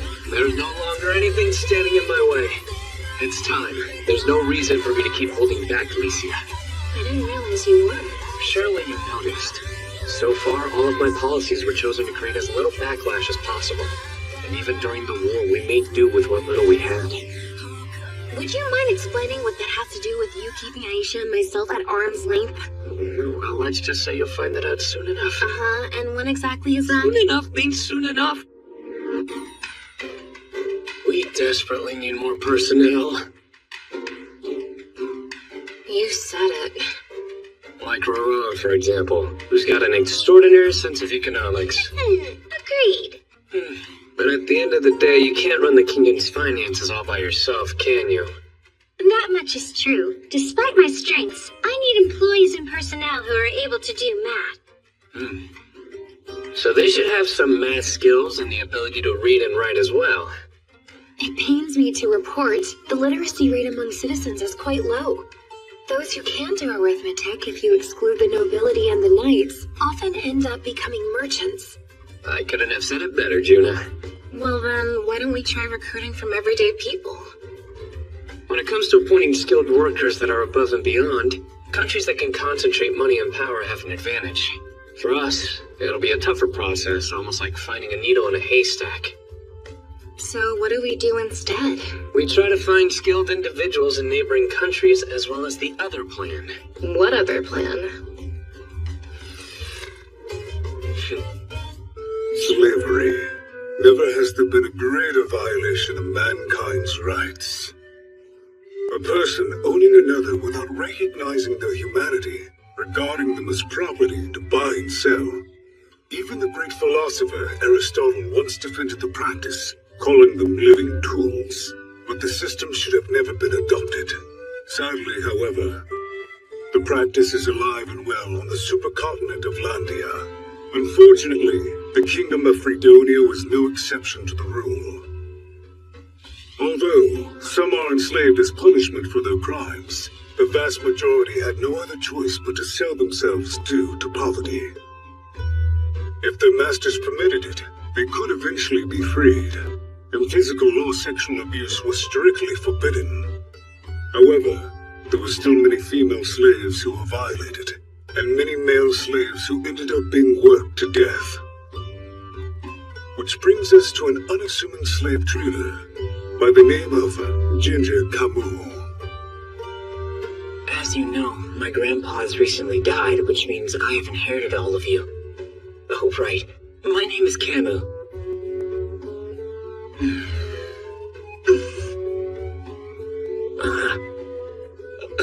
May I ask the reason why you're all acting so frightened? You don't know, Shopmaster? I'll explain. You're a Mystic Tanuki, right? A raccoon person. If you're curious, the difference is with the tail. Mystic Tanukis don't have any stripes, while we raccoon people have an elegant pattern. And what's your name? Please forgive my rudeness. Call me Sandria, the slave. How about San for short? Oh, of course. Pleased to meet you. The pleasure's mine, Shopmaster. So, San, can you tell me why everybody here looks so gloomy? Because we're mourning the passing of your grandfather. You're grieving his death, even though you were his slaves? Yes, I'll admit, we are feeling some sadness. How to put this? Compared to other slave traders, your grandfather treated us with dignity. Is that right? He made sure we had clothes to wear, provided enough food for us, which is quite the rarity when it comes to traders. I never knew. It's obvious I know nothing at all about the slave trade. That's quite all right. I assumed you didn't. Before your grandfather died, he said that you would probably be unable to take over his business, that this kind of work would be too much for his gentle grandson. Grandpa saw right through me. I don't want any of his remaining slaves. I would rather sell them off and begin some other business. Have a fresh start. At least, I thought I did. Something wrong? No, I'm sorry. I was just thinking about my grandpa. If you don't end up taking over the business, we'll just be sold off to some other slave trader. But no single one will take a group with this many slaves, which means we're going to be split up. So that's why your grandfather's passing's a reason for us to mourn. Shopmaster? What is this?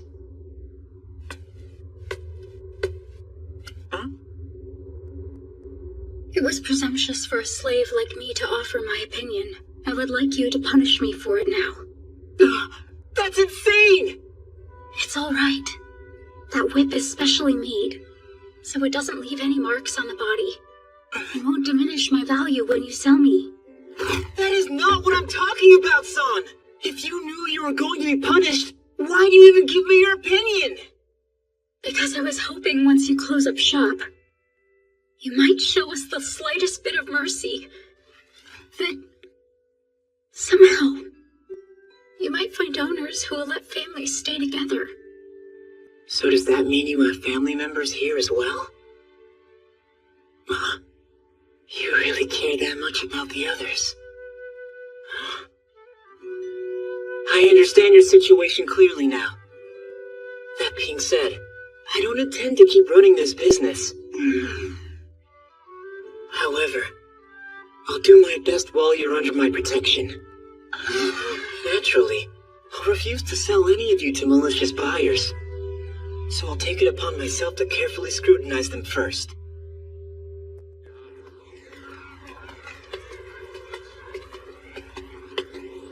I hope you can forgive me. I needed some help carrying all my sundries. It's wasteful to show concern for a slave. Please order me to do whatever you wish. Master Ginger, if I may ask you a question, why are you making sure to provide food and new clothing for your slaves, especially when selling us off is just on the horizon? What would you think was taken better care of? Something clean, or something that looked to be in bad shape? You're asking me? Well, I suppose it would be whichever was kept cleaner. It's the same general idea. I want the slaves taken care of. You see? If potential buyers are looking for someone as disposable labor, they're likely to stay away. All right, everyone. Let's review our multiplication tables of threes. Ready? Go. 3 times 1 is 3. 3 times 2 is 6. 3 times 3 is 5. Excuse Excuse me, but why is everybody here practicing mathematics? I'm glad you're back, and you brought what I asked for. Yes, right here. Now I can teach everyone to read and write. So you're teaching us math, and you're also going out of your way to make sure we slaves are literate? Well, I've been doing some thinking. Even tools get taken better care of if they have some added value to them, right? So I started asking myself, how could I give additional worth when it came to another person? And I thought, what about an education? That is true, but there are a limited number of people who will buy a schooled slave. If they remain unsold, or do wind up getting sold into manual labor, I don't quite see the point. There's a chance that you're right.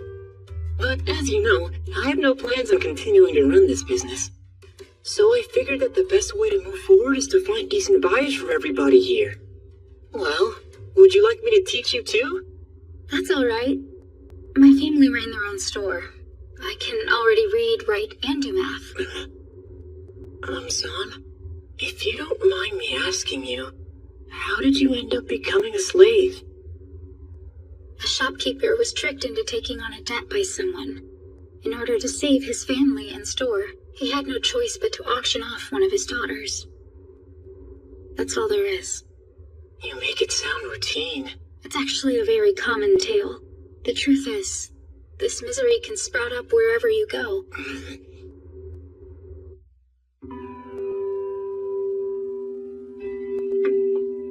Oh, thank you, son. How are the sales? Going well? Less than ideal, I'm afraid. By that I mean we don't have any buyers. At least not yet. I wonder what's stopping them. I thought there were some customers that came in earlier. Why didn't they buy anybody? Not to brag, but when it comes to people, I have a pretty good eye for sizing them up. Every customer so far, they've only wanted slaves as disposable tools and nothing more. Even buyers that look like gentlemen. Is that right? I promised everyone that I would find them owners that were trustworthy, which means I have to be kind of selective. You know, if you keep talking like that, you'll fall into debt and end up a slave as well. Well, we certainly can't afford that to happen. My grandfather used to have a saying. Someday the calm will end, and then the tide will suddenly turn. It means you have to wait for the right opportunity, and never give up. So when the chance comes, you grab hold so you don't miss out. Master Ginger, it's the strangest thing. Despite being a slave, whenever I'm with you, I'm almost hopeful about the future.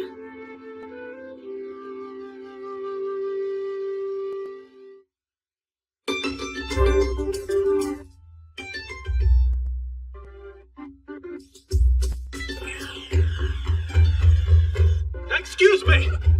I heard that you had slaves here who could read, write, and do math. Is this true? I need them immediately. Name your price. I'll gladly pay it.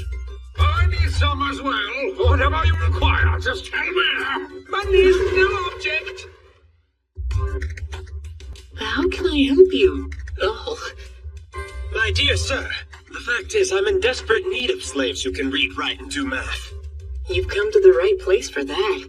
Every one of my slaves has learned those skills. Every last one? Are you serious? Oh, thank heavens, it's a miracle! Outstanding! Let's discuss the terms of purchase right away. It's not as if you're the only one here worried about their territory. I'll have to ask you all to settle down. Can somebody please tell me what's going on here? Now I understand. Seemingly out of nowhere, His Majesty made a royal decree in regard to evaluating promotion or demotion of knights and noblemen. The process will now begin, including one's ability to govern their own territory. At least the king wished you all good luck. As for my lord, he believed there was one path to getting ahead in life, being a nobleman and taking part in state affairs. Knights are distinguished by heroics on the battlefield. Now the ability to rule over their own domain is in question. In order for one to govern, office skills are essential. I must have someone who's able to read, write, and perform mathematical equations. Well, I understand your plight. I have parents here with children and a pair of sisters to consider. so I would require you to take on members of the same family as part of our arrangement. You're saying that if we agree to take families together, we have priority when it comes to securing 2 or more slaves? In that case, I'm willing to take as many as I can. Oh, I already told you I get first pick. Please, everyone, calm down. All this shouting won't help the situation.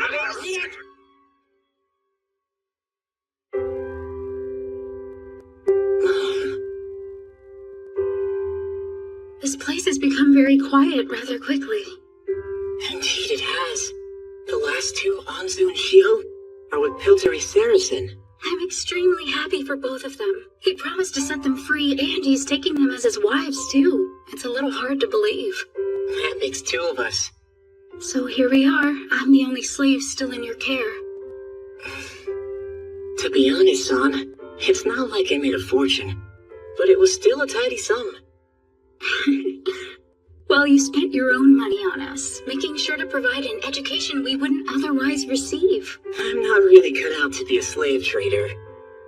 Although now, I can finally start to think about a new business. But if you're going to change your business, then what would that mean for me? Why don't you sit down? You must be pretty tired from having to stand on your feet all day. It's out of the question. I'm only a slave. I would never dare sit at the same table as my master. Oh, really? That's interesting. Then what would you say if I ordered you? Oh, if you insist, then very well.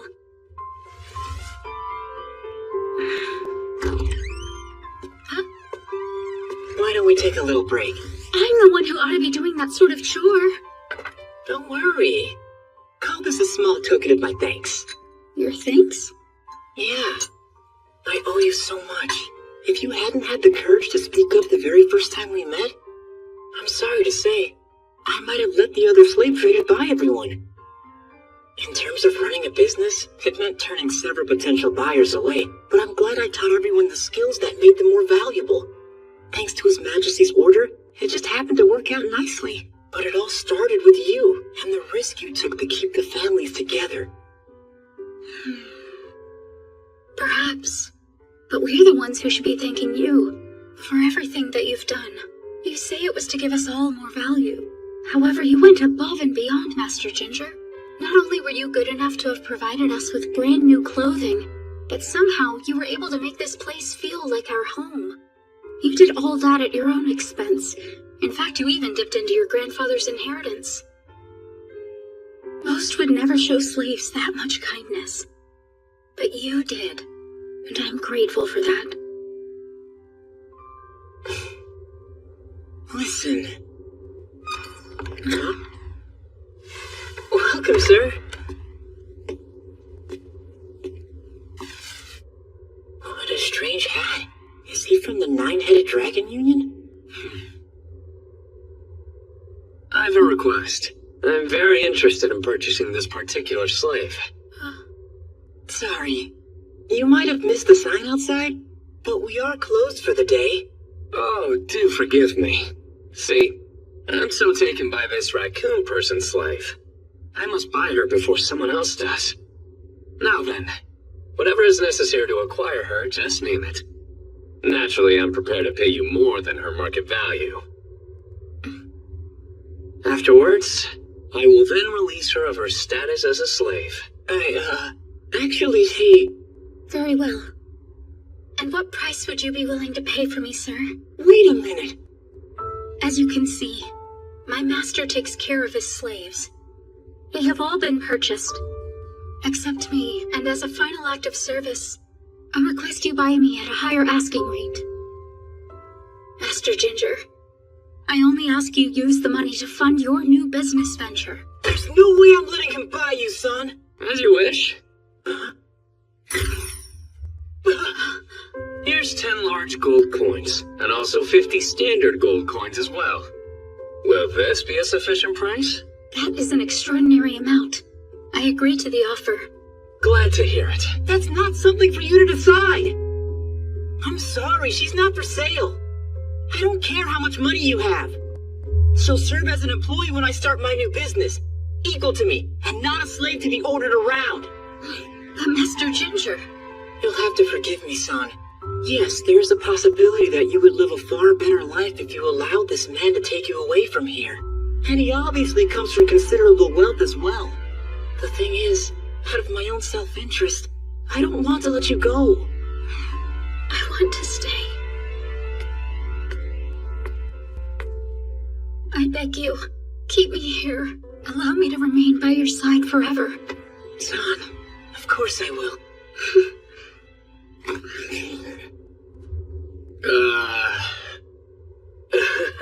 Isn't that something?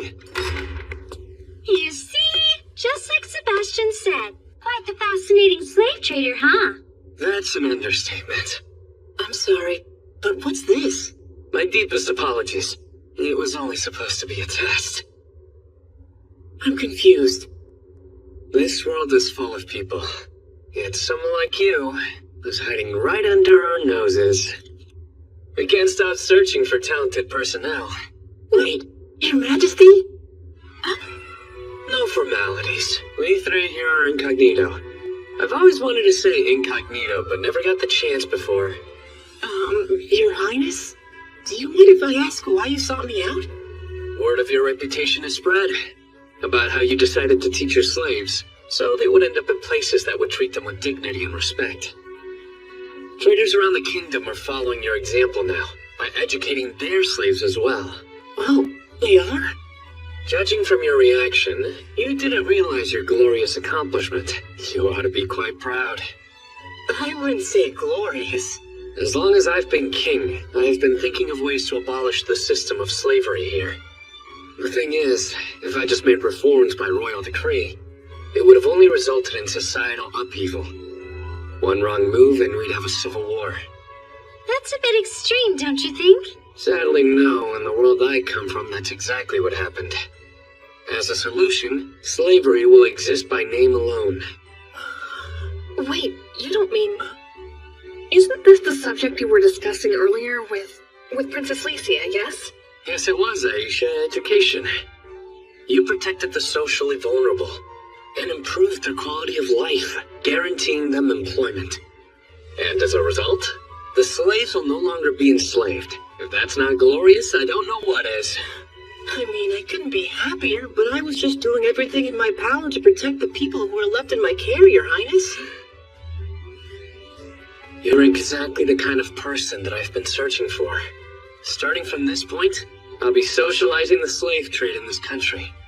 Your Majesty, what's socializing? Slave traders will become public servants, and we'll have a screening process. That's phase 1. I'm also currently in the stages of constructing a job training center, so they can find employment and not be used as disposable labor. While I'd like to abolish the system altogether, at the present moment, this will have to do. So then you're saying... You're a bit of a slow learner, aren't you? The kingdom's adopting the program you invented. This new training center will need a director, and I'd like to appoint you. Me? Are you sure, Majesty? I can't think of anyone more deserving of the position. This money is your reserve fund. How would you like to take the gold and start your new business? Someday the calm will end. And then the tide will suddenly turn.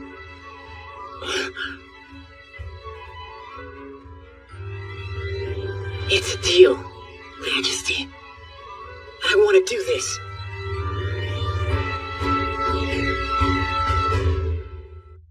How did we end up in this position? What choice did we have? Baroa's busy turning slave traders into civil servants. Believe me, she's not happy. She's got her hands full, issuing licenses and dealing with complaints. Juna doesn't have free time with her show, and Aisha wanted to concentrate on her martial arts training, which That's not what I'm talking about. I meant, how did all of us end up on this crazy road trip? That's just how things worked out. When I said I was going into town, Serena insisted that I take Owen and Carlo along with us to serve as our escorts.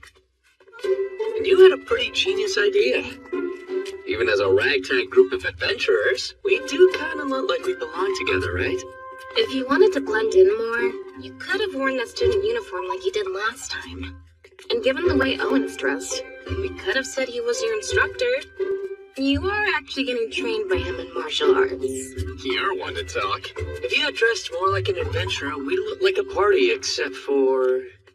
What did I miss? Why are you both looking at me? Carla would have stood out regardless. That's true. Aren't you being a little cruel? I mean, you're dressed as a maid. It's not as if I picked this outfit because I thought it would be a good costume. If it wasn't for Serena's orders, I'd be wearing my armor instead. Carla, you're a friend and you always will be. So when Serena's not around, don't hesitate to speak freely. Good call. You want me to speak freely, but I can't decide how I should dress? Sire, I mean, Kazuya. Are you positive you want to continue going this way? Yes, I am. But if we head down there... Oh, now I understand. You're right. Eventually we'll all arrive in the old slums. And if I may speak frankly, that's not the sort of place I'd ever wish for you or Licia to see in person. It's a den of crime, home to a bunch of lowlifes. In the past, but not anymore. How is it different now? It'd be quicker if you saw for yourself.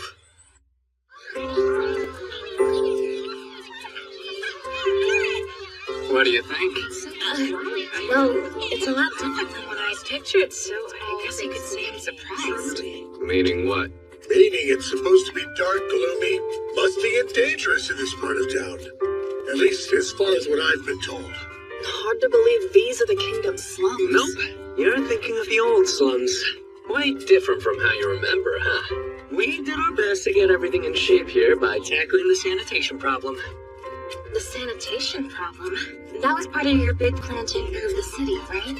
Was reworking all these buildings a part of that plan as well? We rebuilt the old structures. Now they allow air and sunlight in. While we were at it, we arrested criminals and stopped the drug trade. So we aired the place out in that sense as well. Carla, did someone just casually mention he completely removed crime from the slums? He did. Afterwards, we had the residents move into all the new houses we had built. They're small and cramped, but they're free. Additionally, by employing the residents to help keep the city clean, they get paid and maintain sanitation at once. You've been keeping busy. Maybe too busy? It is hard work, but a lot of fun too. Getting to rebuild the city and fashion the country how I want it.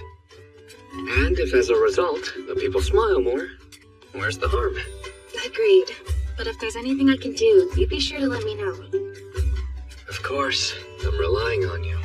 I've gotta say, this is a far cry from the slums it used to be here. Wherever there's grime, decay follows.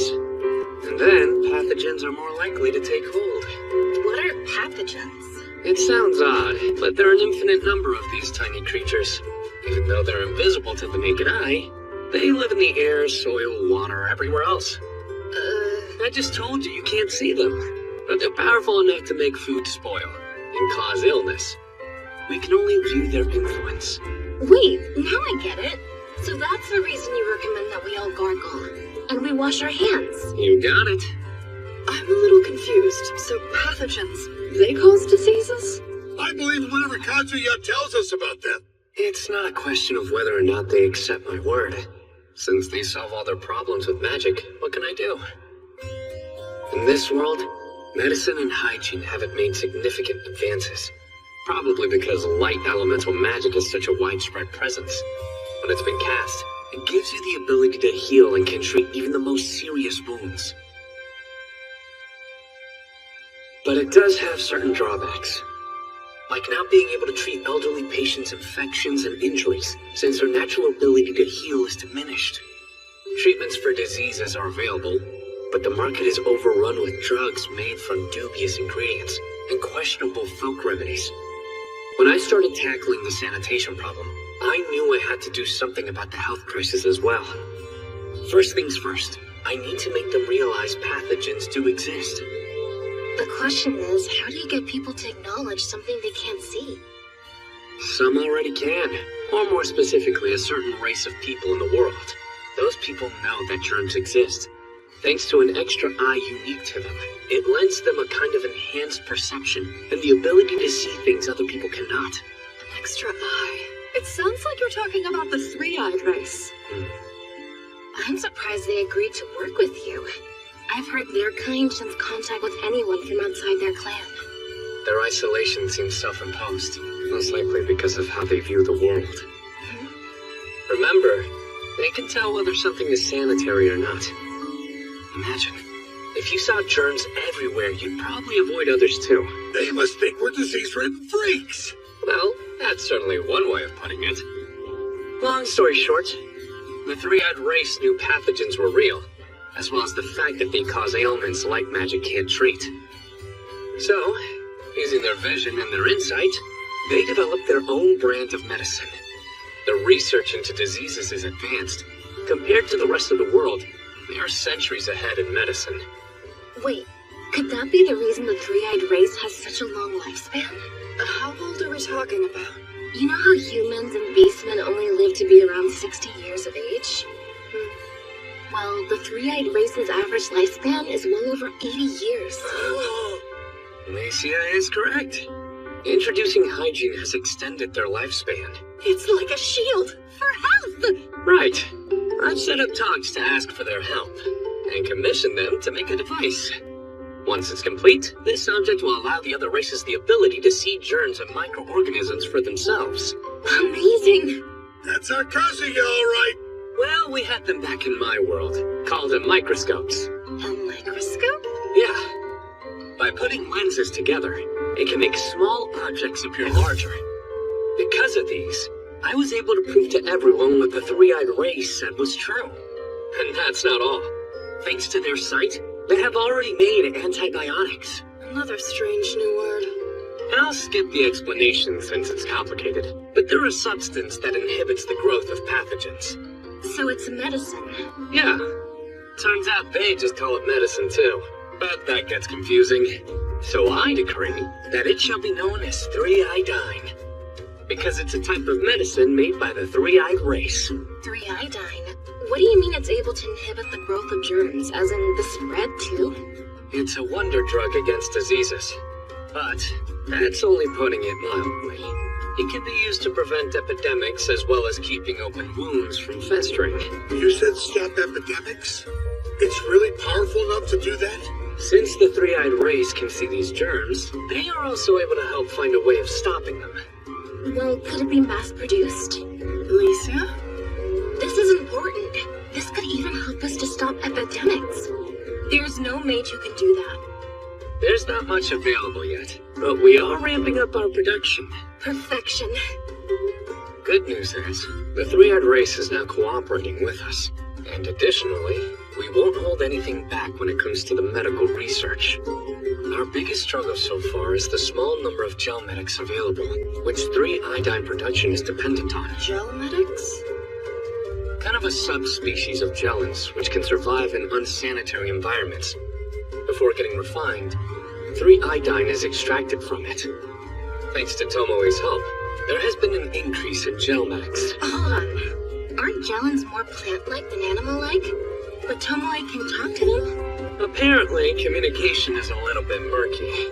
Still, she's had some luck. In fact, she's discovered a little about their ideal living conditions. Feels like our little sister's the one teaching us. Isn't that the truth?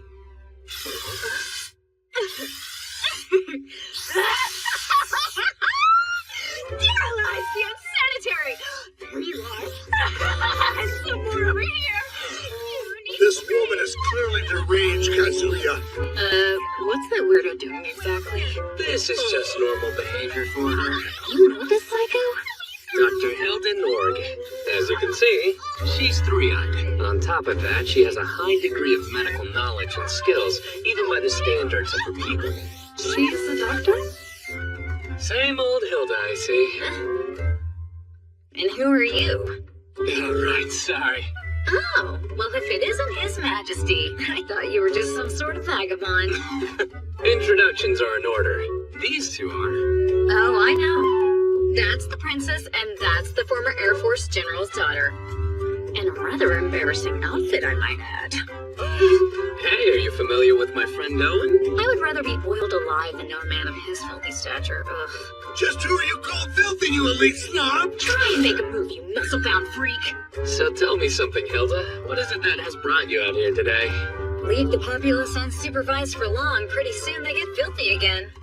I come by regularly to offer health tips and sanitize. That reminds me, where's your partner? Is he not with you? He's not my partner, is that quite clear? Anyway, Brad is wandering around somewhere. He's always saying how he'd rather treat a stray dog than filthy overgrown pigs. Some sort of nonsense. Sounds like typical Brad. King, would you mind talking to him for me? He's always making me lecture his junior students. Who's this Brad? Full name's Brad Jocker. And he's a doctor, too. Also, healthcare reformist. Just like Hilda. So is he three-eyed as well? He's not. A young human, actually. And he is decent at his trade, too. But his personality could use a little work. Pardon? Are you even listening to me? Your Majesty? Please forgive me, Hilda. I will speak with him. Now then, what brings you this far from the castle? Oh, just checking on the job training center. I put Ginger in charge and wanted to see how it's going.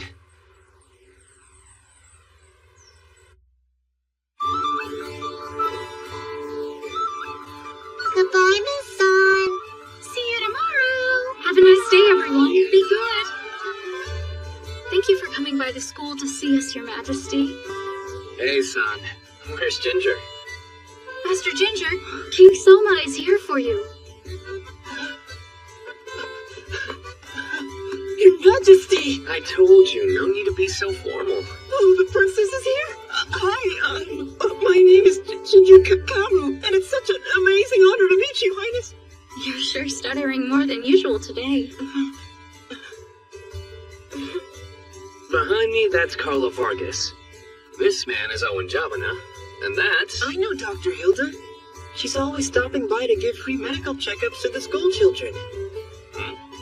Yeah, only because I can't stand seeing their grubby little hands. I'm going to spray over there. Give me a holler when you're finished.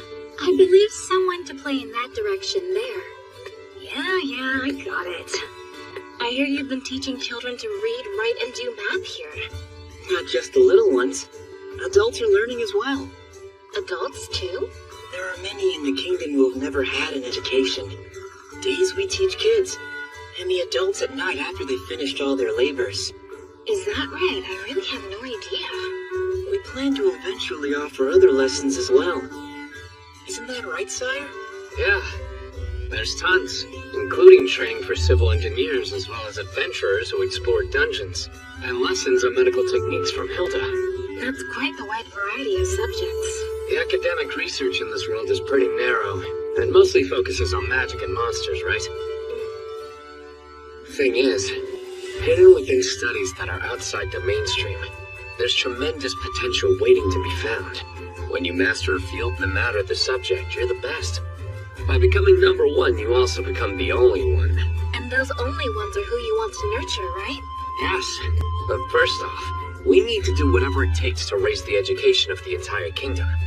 What's the center's status? Sounds like things are well. No, they are. Attendance is way up. And the school lunch program Your Majesty suggested has been very popular. I've never heard of a school lunch program before. It's a system I introduced from my homeland. If you're a student going here, and under 12, then you're able to eat lunch for free. Wow. How wonderful! That will be a huge help for poor households. If they keep studying hard, there's a good chance in the future they'll be able to escape from a life of poverty. I'm afraid to say our adult attendance, on the other hand, is rather poor. Basically, their reasoning is, why should they learn mathematics or be literate if they've lived this long without any need? It's my job to help them see why, so leave that part to me. I'll come up with something. Thank you, sire. Alrighty then. Now that we've confirmed all is coming along nicely here, on to the next stop. Where are we headed? Huh? Didn't I mention the reason for our trip? No, you didn't. Going outside. But we're already outside. Outside castle walls. But the refugee camps are there, and they're even more dangerous than the slums. I think it's about time I saw them. If you're going outside, you'll be needing me. So how long have you been standing there? I finished up disinfecting the urchins, and Brad disappeared somewhere. That deadbeat is really gonna get it for making me cover his lectures again.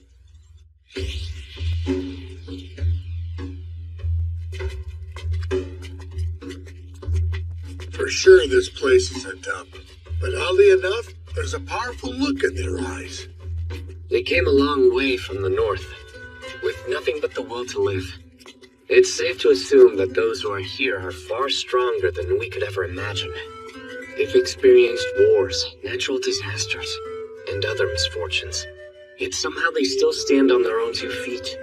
Refugees have a unique brand of strength. And again, that strength can also be a hazard. While their sense of unity grows, their sense of individuality also becomes diluted.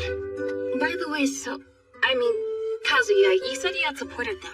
What did we do for them? Really wasn't all that much.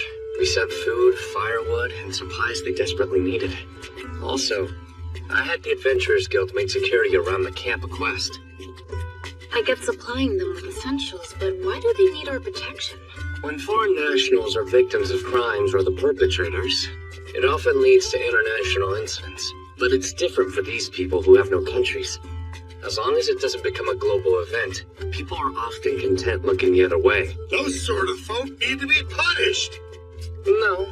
There's also the possibility that our own people could harm the refugees.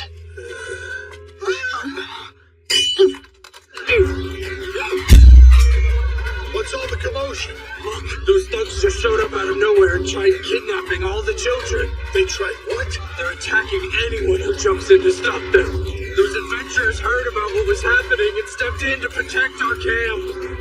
Carla, Owen, go and help the adventurers fast. As you command. Let's show this scum what valor looks like. Come on! Hilda, I want you to go and help the priest over there. Oh well, what other choice is there? And I'll stay and protect you, Kazuya. A hero who can't defend himself. So sad. Well, that's why I'm here. You can fight if needed, right? Owen has been putting me through all the paces, but he says I'm only slightly better than a fresh recruit. Well, that doesn't sound too reassuring. No matter what happens, try and stay behind me. I guess that's all I can do.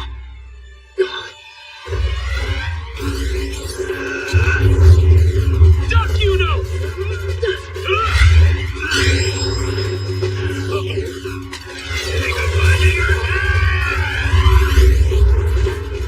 Keep calm, stand your ground. If I can make it through his strike, Yuno can get back to her feet. I just have to remember the basic moves that Owen drilled into me.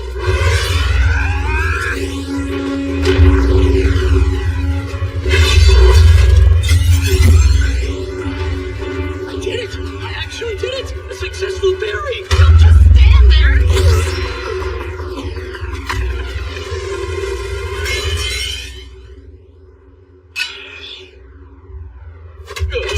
Tell me, what were you thinking? You can't be running off like that! I'm sorry. Thought my heart was going to stop. I was so worried. If anything were to happen to you, do you know what would happen? All right, Hal. We never met, but you called me Yuno. So you want to go ahead and tell me how you know my name? Well, you see... Yeah, Kazuya. You seem to be very chummy with her. How do I explain my way out of this mess? Not like I could just say the truth. Yeah, I'm the king, and I've been going on adventures with you as Master Mascot. Hey, are you listening to me? Kazuya? That was incredibly reckless of you, Master. I saw you in action. Those sword skills I taught you sure came in handy, didn't they? Ah, both of you, nice work. There's no way you're changing the subject. Hey, I'm still waiting for an explanation. So, got any idea who these 2 punks are anyway? Well, Look, we were just hired by some slave trader. Slave trader? What's What the for? order? Because the king of this country is gone and made the slave traders into civil servants. Thing is, you need to get qualified, and our employer ended up failing the review process. So, why are you attacking refugees? Get out of this country. Women and children fetch a healthy price. What'd you say? Easy mercy! We were told the refugees were easy pickings since the kingdom wouldn't go out of their way to give them protection. And who told you that? We were just hired to do a job, man.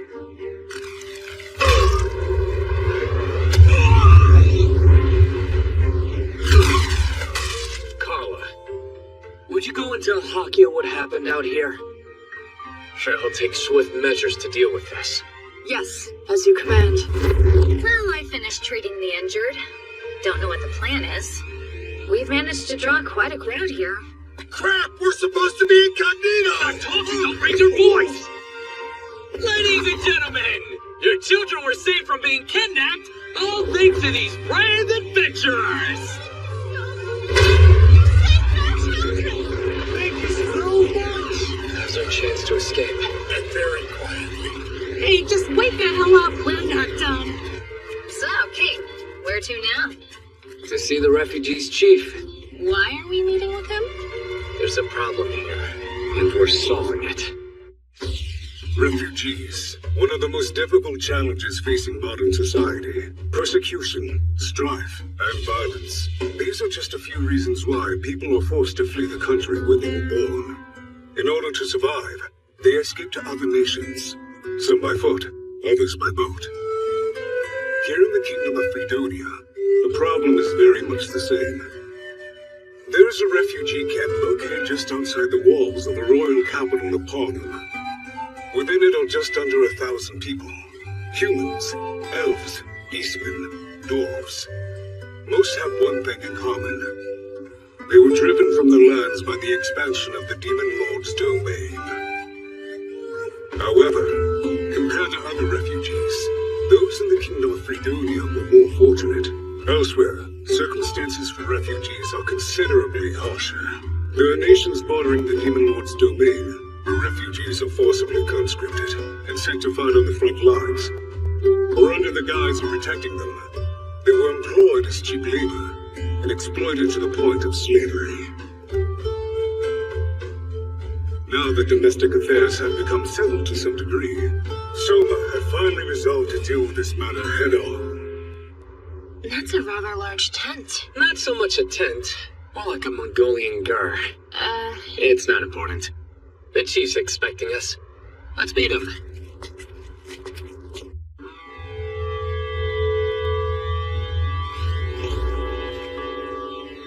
Your Majesty, Great King of Fredonia, thank you for visiting with us. First off, let's skip this whole Great King business. Yes, as you wish. My name is Shirokoma. I have been put in charge of this refugee camp. Sitting here at my side is my sister. My name's Komine. It is a pleasure, sire. And my name is Somakazia, Fredonia's king. I understand you helped rescue some members of the settlement earlier. I would like to offer my sincerest thanks. It was the adventurers working security that saved them. You can thank them if you wish. I came here for another reason, regarding a matter that needs resolving.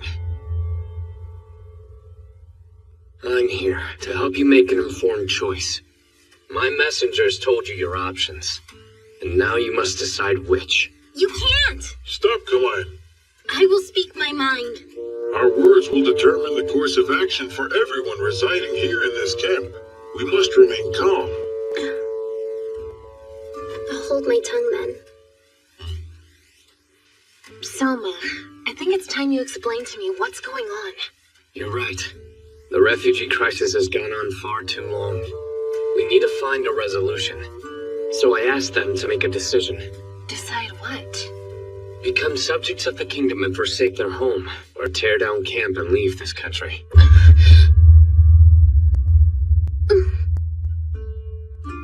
I know what you want. Return to your homelands, which are now the Demon Lord's domain, where you'll resume your old way of life. But presently, unless you drive away the monsters, that's impossible. Nor can anyone tell when that will be possible. Just what do you intend on doing in the meantime? Remain here in a strange foreign land, hoping that you'll get the chance to return? Living in limbo until then? We can't have you staying here unofficially. Under any other circumstances, hunting and gathering without permission would be illegal. If these actions are allowed to continue, I guarantee you'll incur the wrath of the kingdom's people. But we have all been tolerant of them for this long, and even supported them. Yes, that's my point. The kingdom has several problems to deal with, so I chose to stay on the same course as Albert. But this, it's an issue I can no longer simply leave unaddressed. Well, isn't that a bit... This land of ours, think of it like a giant person. It is so easy for them to love those who love them in return. But when a group doesn't reciprocate, it's more difficult. If you insist on remaining committed to your homelands, and feel no sense of belonging to the kingdom, well then, I'm afraid I will have to expel you. All that we want is to return to where we were forced out. And I have no objection if that sentiment remains within your hearts. If the situation changes, and you are able to return back, then you are free to venture home. But as long as you reside in this country, I need you to feel like you belong here. You have no idea what we've gone through. Don't kill mine. No, brother, enough. I will speak. You are the king over this nation, and yet you still have your own country. Sire, you don't know what it's like to be torn from your home and have Yes, to... I do. You must have heard how I was summoned to this world from my own without any say. I have no way of going back. So...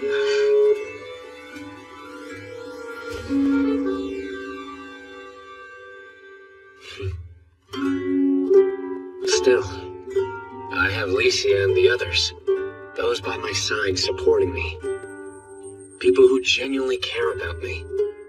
I didn't want to let them down, so I worked on end. And then eventually, I realized I felt as though I belonged here too. If I'd lost this country, I probably would have grieved as much as I did losing my original home.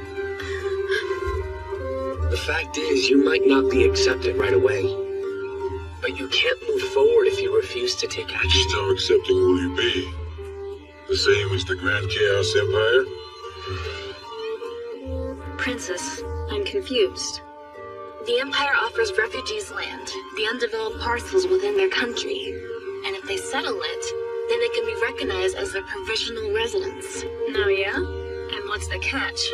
If they can be self-sufficient, they aren't a drain on the Empire's coffers. And if they are able to return to the Northern Territory later, the land that they had just cleared will remain behind. Either way, the Empire loses nothing. Hirokoma, I'm sorry, but we can't implement the same policy as their country. Why not? Because it's dangerous. Dangerous? How so? You clear the land, pour your blood, sweat, and tears into it. If so, you'd consider it as your own, correct? For the generation that still wants to go home, that's fine. But what about the next one after? Ask yourself this. When they're born on that land, without any context of their parents' country, will they view it as a temporary lease? Or something more important? I'm curious. Are you suggesting that the Empire's policy is just wrong? I'm not. We just differ in our thinking. Maria chose that policy because she believed it was the best, whereas I feared for the worst, and won't take the same approach. And that's all there is. If that's your stance, I'd like to know just what your grand solution could be. Giving up returning to our homeland and become subjects of the kingdom without any land for clearing? Or will we be thrown out? Just what exactly is it that you expect us to do?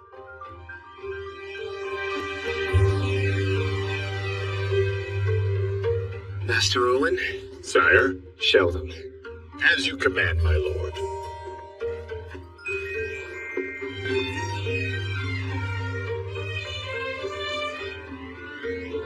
This is Veneti Nova, a Gulf Coast city we're currently building. The residential and commercial districts are constructed, and we've established a trading port at this point. Later, we'll add even more facilities, and develop it into a city that will be on the cutting edge of culture and life. As for the refugees, I'm thinking of letting them take up residence here. Become a resident of this country, and you will have a home. There are plenty of jobs, too. Don't believe me? Just ask the Mystic Wolves. They run distilleries in Pornham. I guarantee if you become citizens, as long as you work hard, you will never go hungry or cold. That sounds like such a wonderful offer. What are you talking about, brother?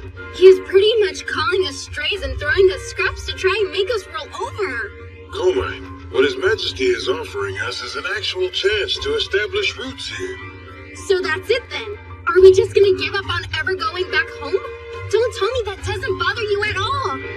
I can't blame you for having differing opinions. After looking at my own proposal, on one hand, it's enticing. While on the other hand, I could see how it might seem quite cruel. But this is the most I can do for you right now. Everything else comes down to your decision. There are those residing here who will insist on returning to their homelands no matter what. Just like Comine, right? Oh no. My sister, she is open-minded. What she said before was for all the others. She wishes to represent all voices on the settlement, despite her own views. Big brother? It's true, is it not? When you had said it was terrible, you were just speaking on behalf of those who think that. Because you feel the pain of others. Your Majesty, we thank you. But I cannot make this decision on my own. I would like to gather the members of the settlement before giving you an answer. I am here to help you reach a decision, as I've mentioned. Yes, I understand. If possible, I'd like to convince as many people in the settlement as I can to accept the hand Your Majesty has generously extended, even if it does mean dividing all the refugees. Dividing the refugees? In other words, accept the offer or be ostracized even more than you already are. There isn't much time. You can spend time recruiting residents, but the seasons don't wait for anyone. You speak the truth. Winter is coming. If we don't prepare, our people could freeze. But please, give us some more time. Good. I heard that you were in here, Hilda. Brad, you creep! Thanks for running off and leaving me to handle all your lectures. Hey, what do you think you're doing? You can air your grievances a bit later. I need your help now. It's urgent. Who's the patient? There's a woman. Her water is just broken. It's the baby's position. It's facing the wrong way, with its head at the top of the uterus. That's a problem. Transverse presentations are very rare. The midwife is at a total loss as well. Typically in these scenarios, only the mother or the child can survive. It'll be hard to save both of them. Alright. We'll just have to cut her open then. Can you do it?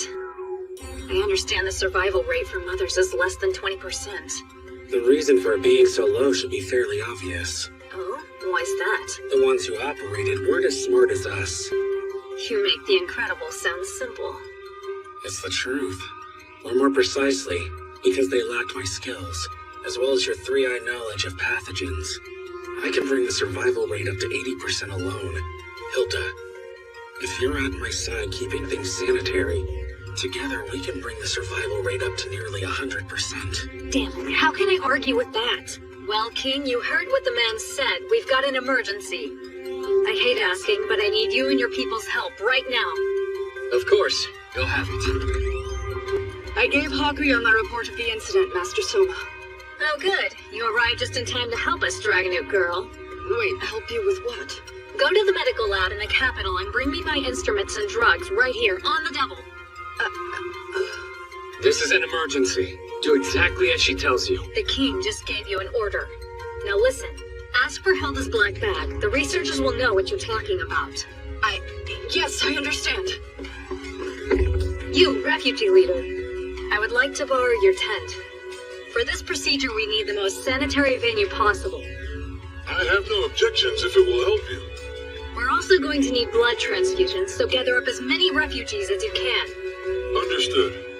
As for you, King. Yeah? You know all about hygiene where you come from, correct? Explain the concept to the leader here and clean up this area as much as you can. You got it. Well, let's start. Ready? Right. Lead the way, Majesty. Wait, please allow me to help out too. All right, tell me everything about the patient's symptoms, Brad. We need lots of boiled water. Once over 100 degrees. It'll kill most pathogens. In order for this to succeed, her tools need to be sterilized.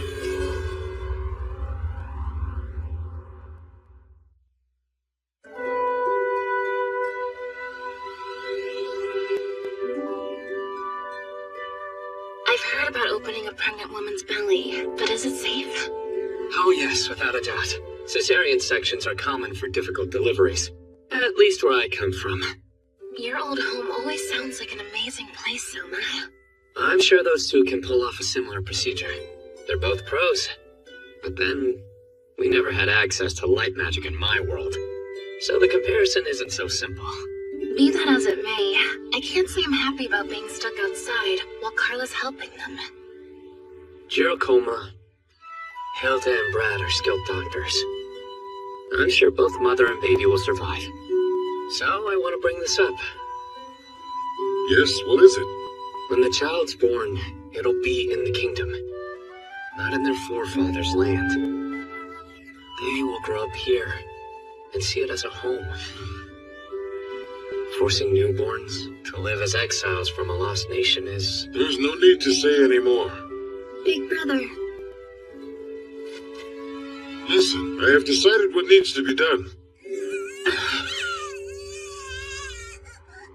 The baby is...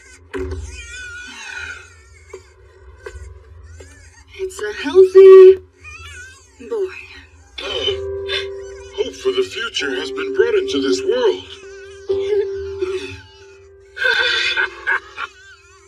How is the mother? The operation was a success. Both mother and child are fine. Carla! Come on, you have to keep it together. Please stand up. Great Sky Son, who watches over us, for giving hope to this settlement, we humbly offer our gratitude. Spirits of our ancestors who soar as elk in heaven, please watch over this child, now and forevermore. I'm so glad. There aren't enough words to thank you, Your Majesty. Any you have should be directed to them.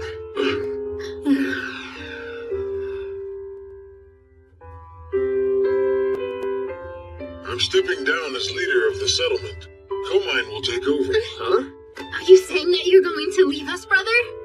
Good question. What's your plan? The people of this settlement, I know they are tired of living like nomads.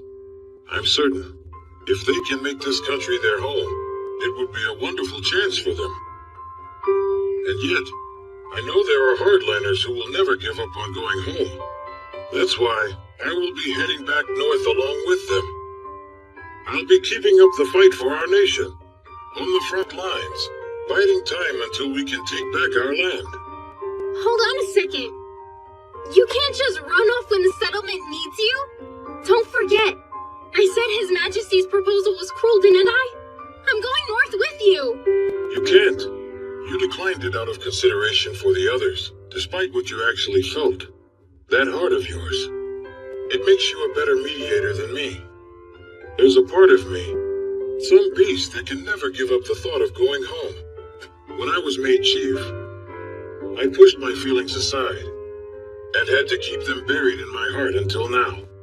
Big brother. Comine, it is for the best. His Majesty said if the people of this settlement love this country, then he will be accepting them as subjects of the kingdom.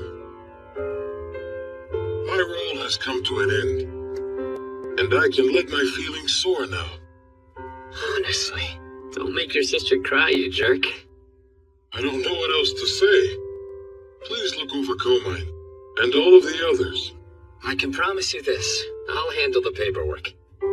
If there's anything that can truly protect them, it's the kingdom itself. All right. In that case, please make sure the kingdom endures. I will.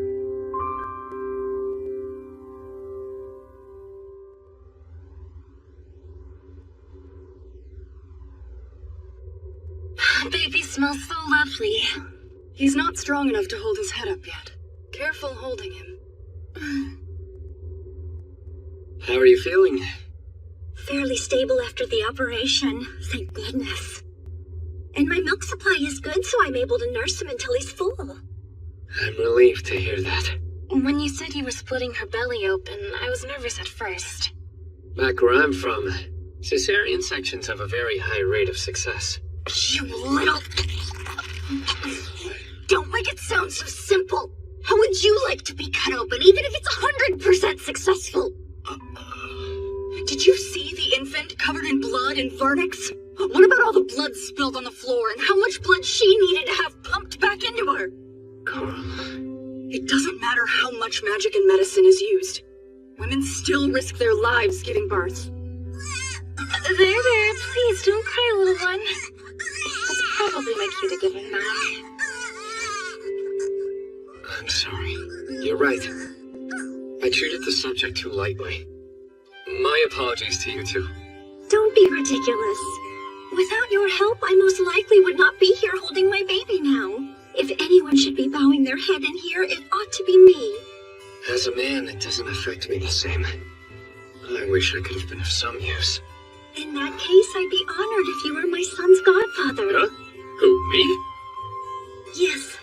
If your majesty were to choose his name, I'm sure this land would provide him with good fortune and health in return. I'm honored, but you're sure it should be me? Even a man should be able to handle that. Well, alright. A name, huh?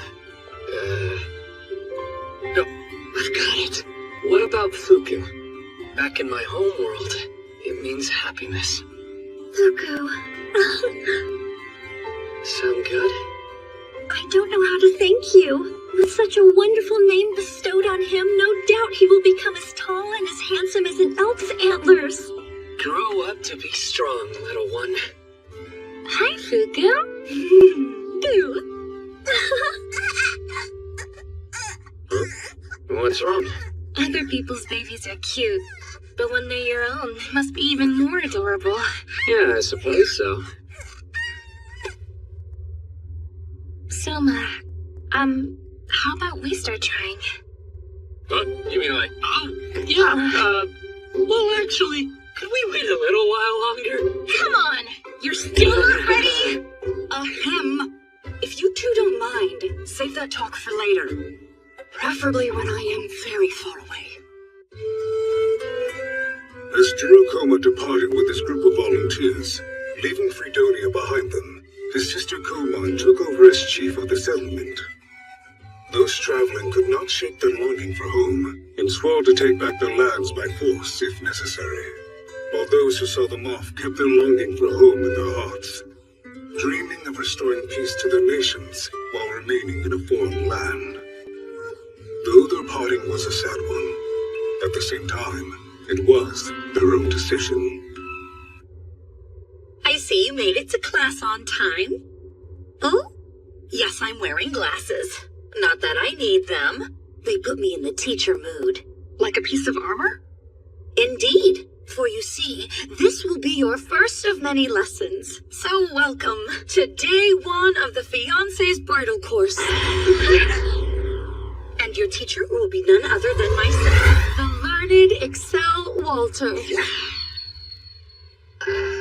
To be candid, I've been hoping for an opportunity like this for quite a while. And when I heard His Majesty say that he could have children any time now, I decided this would be the perfect moment. After all, it won't be long before all of you will be mothers. As you are aware, this kingdom faced civil war. 2 generations ago, when the king died, a dispute arose over who would succeed to the throne.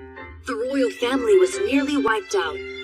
Under His Majesty Soma's rule, I trust nothing of the sort will happen again. However, you mustn't be complacent. If there is any breach between king and queen, or between a queen and one of the other queens, someone will certainly try taking advantage of it. For the sake of the kingdom, it is paramount for all of you to establish a harmonious marital relationship. That's why a bridal training course is so crucial. But why are you the one teaching us, Duchess Walter?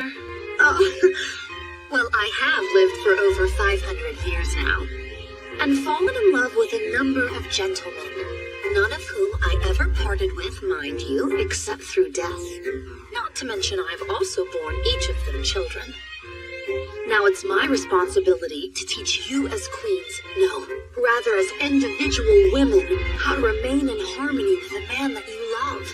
The art of being a wife, everything from understanding the male mind to ensuring a smooth married life via the performance of, shall we say, nighttime services. I've already had His Majesty Soma take an individual course with me.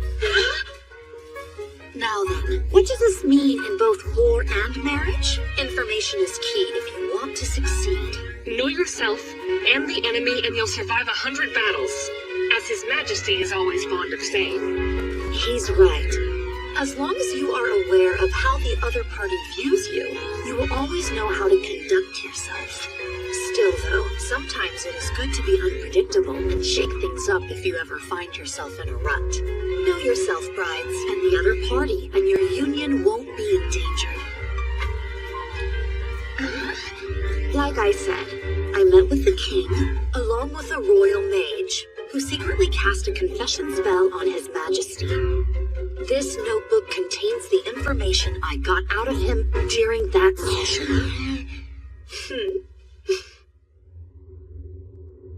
All right, I will now read how His Majesty Soma sees each of his future queens one by one.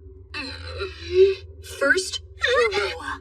I'll start with his estimation of you. Me? Why do I go first? Oh, no particular reason. I just thought I'd start with the latest one to meet His Majesty. Yeah, that makes sense since I am the newest addition to this group. Plus, I suppose it's better than going last. All right, so according to His Majesty, why don't we talk about Roroa and your feelings for her? My feelings? I like how cheerful and friendly she can be. She can be underhanded at times, but that's just part of her charm. It's heartwarming how she looks up to Lisi and the others. Also, she's a whiz when it comes to finances. I'm very grateful for her, and that she's my fiancée. This is so embarrassing. And furthermore, I asked His Majesty if he had anything to add, and he said the following. Regarding the death of her father, I feel responsible for it. I know we were at war, but that hardly matters. His blood is on my hands. And while I know Roroa says she was estranged from Gaius, I wonder, does she really want to marry me? That worries him sometimes. Is he dense? Darling, you big dummy! I've already considered all of that! I'm getting married to him because that's what I really wanted to do! So why is he thinking about the past?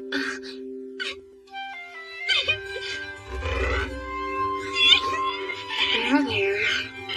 My sister Sia. Don't you worry. I'll give Soma a piece of my mind later. Roroa, there's a reason he brought it up, you know? That's because he loves you. You're important to him. You know that, don't you? Well, on the one hand, I'm upset he's oblivious to the way I feel. On the other, now that I know just how highly my darling thinks of me, it makes me kind of happy. As long as you're aware of that, you should do just fine. Next up, Juna. Yes? Pretty, beautiful, her appearance. But it's not only that, her heart too. She walks behind the rest, but only because she wants to see the larger picture. She really is the perfect woman. I don't want to lose her. His Majesty really said that about me? When I asked, how do you feel about Juna, he then replied with the following. I consider myself lucky whenever she lets me dote on her, especially since I'm a younger guy. Wait a minute, I thought His Majesty and myself were the same age. No, she's right. You're both 19.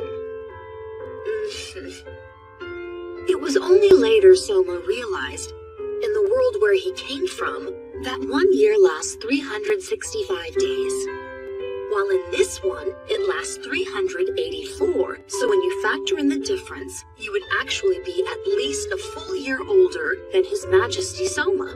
I had no idea there was such a gap between our ages. But wait, you're not saying that His Majesty dislikes older women, are you? Not to worry. He continued by saying the following. In the world I come from, we have an old saying that goes, find a wife a year older than you are, and if necessary, wear wire sandals. Oh, thank goodness. Next up, Aisha. Yes, ma'am? His Majesty Soma's appraisal of you, Aisha, is... Sorry, but why are you stopping there? Actually, he called you pet-like. Said I what?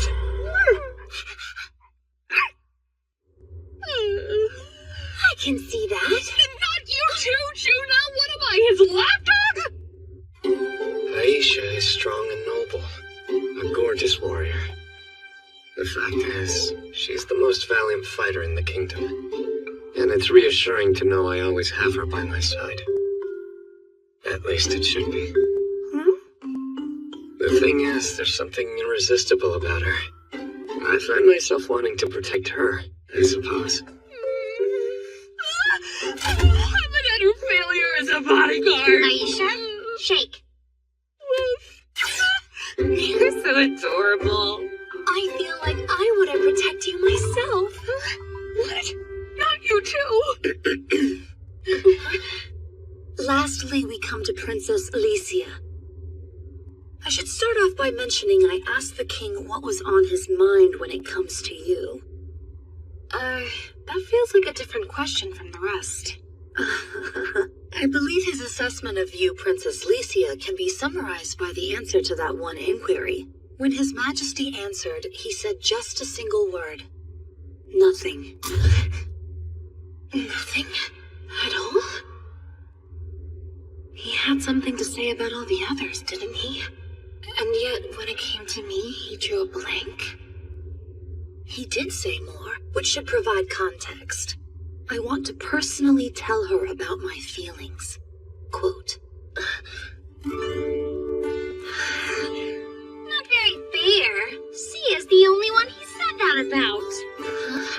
Of course she gets special treatment. I'm so jealous. Come on, ladies. Get really smart. Not you too, Juna. The truth is, I'm jealous of the rest of you. Huh? How come? I really wanted to hear how he liked such and such about me. Like how he didn't want to lose me to anyone, or how he wanted to protect me as well. I guess that's just the way things go. From now on, whenever we have a lesson, why don't we gather together around the table? Nice job hurting us. Of course. All right.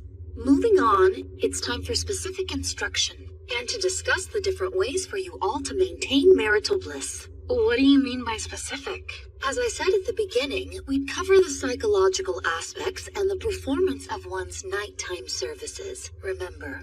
And I intend to teach you exhaustively about these subjects. Excuse me, Grandmother, but everything else aside, are you sure it's necessary for us to have to sit through a lecture going over techniques for these rather private matters? Yeah, no, I'm 100% with Juna on this one. It's gonna be way too embarrassing. It's got me kind of curious, though. Rorola? Sia, you don't want to know more? Well, sure, I mean... So you are a little curious, huh? You can say it.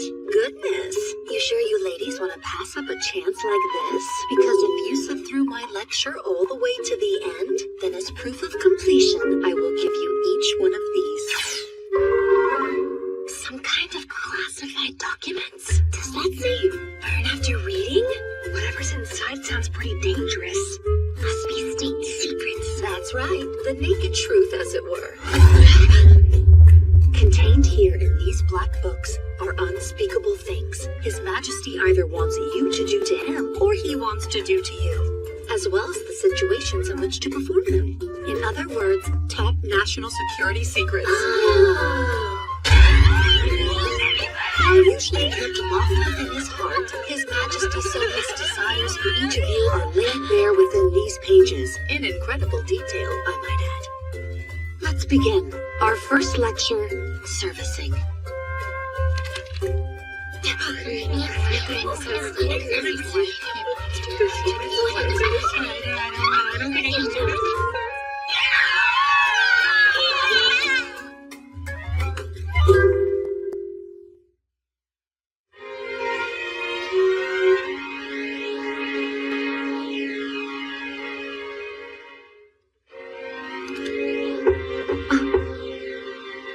Come on on in.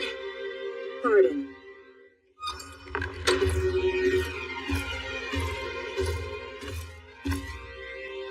I'm here to make my report concerning the slave traders.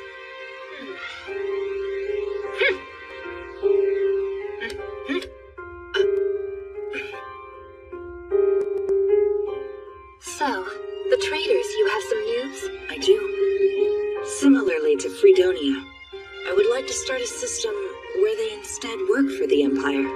That's Selma for you, no surprise. Avoid a war by turning all the slave traders into public servants. Meanwhile, the slaves receive a high-quality education. That couldn't have been easy to think up. It wasn't Selma. I heard a slave trader in town came up with the idea. Hi.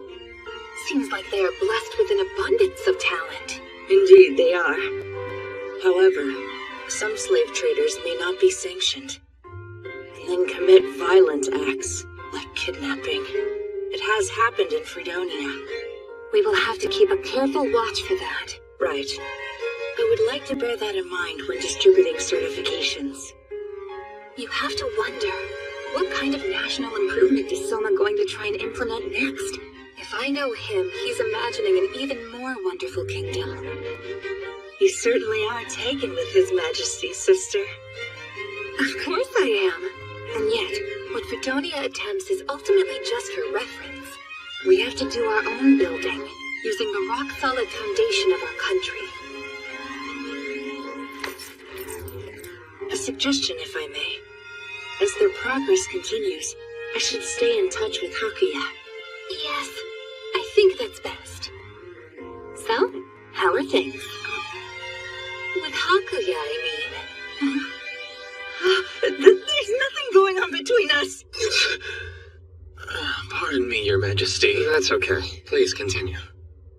The citizens' lives have become more stable, which in turn has allowed us to build more residences. That's terrific. Alas, there is a problem.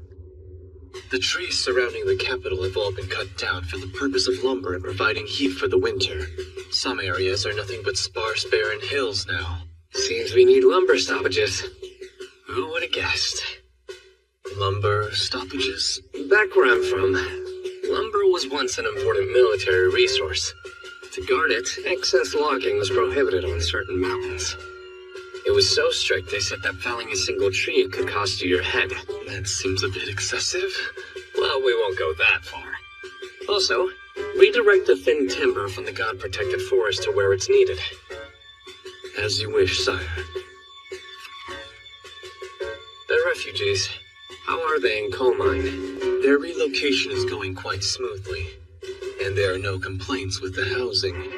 The issue is with jobs. While there are numerous hunters among their people, the truth is not many of them possess what you would call marketable skills.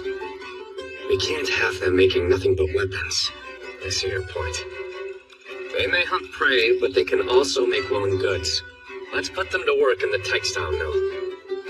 We have to invest in the public sector more, and not just find ways of employing them. Luckily, there are some areas in Venetonova that as of yet have not been zoned.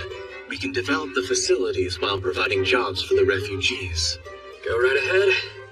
As long as we continue on this course, Venetonova will become a center of trade. But unless we raise the level of education there, they won't be able to make ends meet. At least not on industry alone. I've thought as much, and have already discussed it with Ginger. Leave it to you, Hakuya. Zero mas.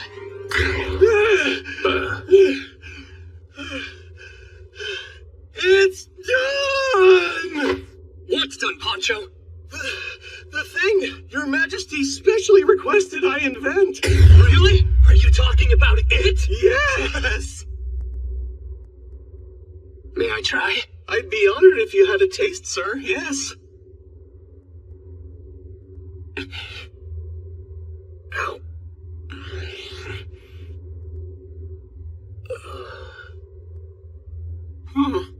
Is it decent? You're a genius, Poncho! There's no doubt this is a sauce for flour-based dishes! Yes! If I may ask, what makes this sauce particularly important? Well, with this as a base, we can make yakisoba, okonomiyaki, monjayaki, takoyaki. It'll even work as a sauce poured over fried foods. How about a taste, Takiya?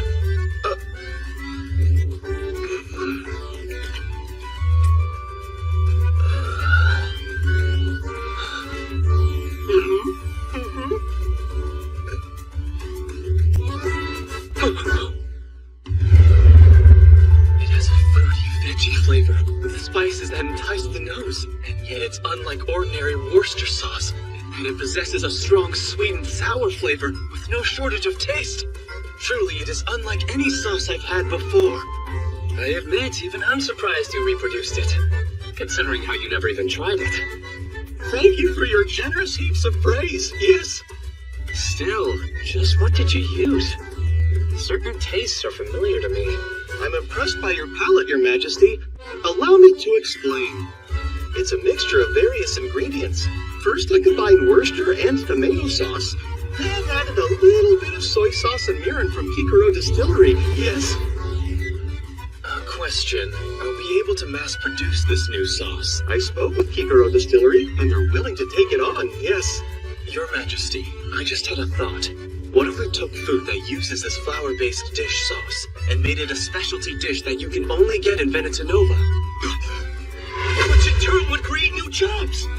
But we cannot let Venetonova have a monopoly over this sauce. However, since they're a Gulf city, they can make squid yakisoba. This is the dawn of a Venetonova delicacy. People will come from all over. Squid yakisoba? I have to be the first in line to try some. My mouth's watering just from imagining it, yes! This sure has been a turbulent year. Yes, you said it. I had the throne relinquished to me on April 32nd, and before you know it, another year has passed. And tomorrow is December 32nd. The last 8 months felt like they went by in the blink of an eye.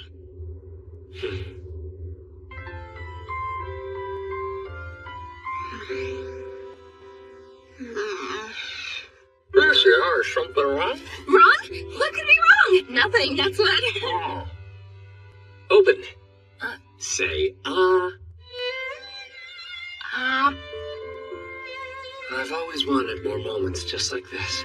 You know, beneath the kotatsu, keeping warm while doing nothing. Sounds terrific, huh? Here, say,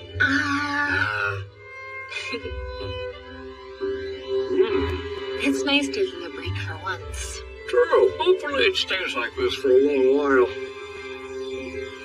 Yeah, you said it. And as soon as we say it's nice doing nothing... Yes?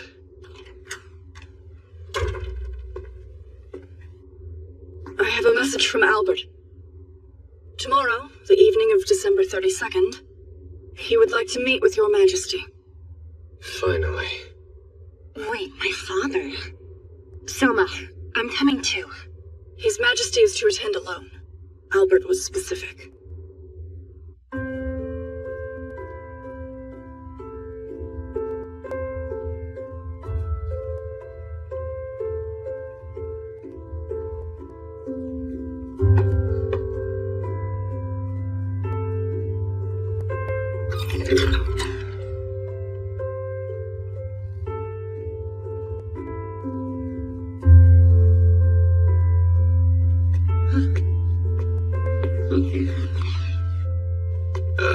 Soma. Sorry for making you wait until the end of the year to see us. It's been too long since last we met, Majesty. Far too long. Sit, please. Let us talk. My congratulations on winning the war with Amadonia and annexing the territory. Quite an impressive feat for having only been on the throne for 6 months. That's very kind. I asked to see you numerous times since you abdicated. Now finally you've agreed to meet. As we've said, we're terribly sorry for making you wait so long. Whenever I asked for an audience, I was given excuses, and told that I would know the truth one day. So then, is today that day? If that is what you most desire, yes. I have some burning questions that'll help me know what you were thinking. There are 3 things I want to ask. Number 1, when you first summoned me to this world, right then is when you stepped down from the throne. And you even offered to make Alicia my fiancée, which was odd. It was the first time we had ever even met, not to mention how young I am. Why would you decide to entrust everything to me? Number 2, Jorg's devotion. Not only was the man willing to be dragged through the mud, he formed a suicide pact with my enemies to ensure their defeat. It's all too strange. The plan required some careful preparation, and cost him his life. It worked out, but only because of his sense of loyalty. I find it hard to believe that it was for me, since he and I were strangers. Why was that loyalty really directed? If not for me, it must have been for you. And lastly, why have you refused to meet with me until now? Why did I have to wait all this time? That's all you wish to know? Let's start with those 3. If you insist, I would like to begin my answer by observing that all of the questions you asked have something in common, a single factor. And just what is that? I hope you don't mind me answering your inquiries out of order. But in regards to your 3rd question, we debated whether or not we should tell you this, or if it was better to take the secret to our graves. The fact is, the misdeeds I have committed are many and severe. I'm not strong enough to keep them locked away. Let me ask, has there been a point where you wished you could redo part of your life? I have felt that many times before. After I took over, I wondered, how could I have done things better? Could I have somehow managed to save some more lives? But why would you ask me that? What I'm about to tell you took place long ago. Please bear that in mind while you listen to it. Once upon a time, a king ruled over a nation, but unfortunately, he was a very mediocre leader. Then, one day, a request came from a great country to the west to perform a hero summoning. The king ordered the ritual as he was instructed, and thus, a young man was summoned to their world from another. But before the king could turn over the young man to the great western nation, the hero said the following: "We should increase the nation's wealth and military might." I think I'm familiar with this story. You're talking about me, aren't you? I haven't finished telling it yet. Oh, sorry. Within this young man, the king sensed great talent he himself did not possess, and therefore appointed the hero to be the prime minister. The young man lived up to the expectations and enacted a number of reforms. Sure enough, these efforts paid off, and the kingdom began to recover from their food shortages and economic woes. However, the reforms he implemented agitated the rich and powerful, and inevitably incurred the ire of the aristocracy. The ruling class did everything they could to convince the king the young man was harmful to the kingdom's future, and to have him banished. Fortunately, the boy had one powerful ally, the general over the kingdom's army. He was able to perceive the young man's talent right away, and for that reason supported him. Nevertheless, the aristocracy feared the summoned hero's gaining momentum. They continued making even more false accusations, which resulted in the king becoming increasingly nervous. For even though the young man's talents were appealing, they came at the expense of many influential enemies. At least that's what the king believed, and so he chose to dismiss him. Heartbroken, the exiled hero took shelter in the city where the army's general's castle was situated. It wasn't ideal, but would keep the kingdom from being divided. Even though he was ostracized, the situation would at least spare his life. Or so the king had convinced himself. Unfortunately, that was not the end of the matter, for later that same year, a neighboring country which bore a grudge toward the kingdom invaded their territory. They responded accordingly, and the army general sent his forces to confront the enemy troops. Then it happened. As if they had anticipated the strategy, the aristocrats staged a revolt, and the besieged country was forced to respond to that assault. Despite the solid castle walls and the general's experience, the enemy had the overwhelming advantage of sheer numbers. After an intense battle, the hero was slain, and the castle ultimately fell. The city surrounding the castle was set ablaze, and the young man was reduced to ash. The castle is said to have burned for 3 days and 3 nights. As for the mediocre king, he lamented his decisions after seeing how they had cost the young man his life.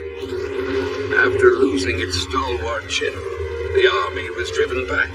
The neighboring country soon united forces with the aristocrats, continuing their advance toward the royal capital, even though the king rushed to assemble his troops.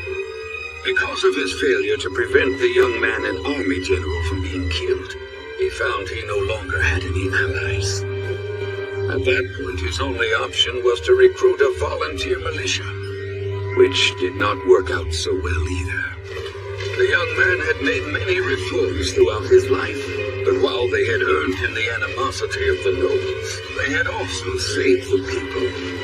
After being indebted to the young man, only later to be the cause of his death, the people turned their backs on the king.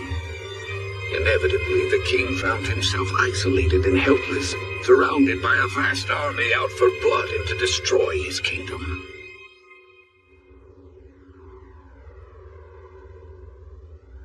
He had brought it all upon himself. You make it sound like you saw all of this. Yes, that's because I did. In truth, well, more like someone showed me. What do you mean? How were you shown? I owe that gift to my wife's abilities. Forgive me, I thought surely you were aware my wife is able to use the same sort of dark magic that you also possess. It's been mentioned. Her ability is a fact of which very few people are aware, so I ask you tell no one. You see, my wife's dark magic allows her to transfer memories to people who exist in the past. So you're able to tell people what hasn't even happened yet? Wait, what do you mean? Have you come to us from the future? It's a little bit different from that, Your Majesty. Continue listening. There's still a crucial part left in the story that I have yet to disclose. A wiser king would have let that young man continue with his reforms, and not banished him. Instead, I was swayed by false accusations. If I had allowed him to remain Prime Minister, we would not be experiencing this tragedy. What was I thinking? I should have given him the throne instead of making him the Prime Minister. If only I had, I suspect the boy would have ruled the kingdom far better than I ever could. If he were king, our daughter.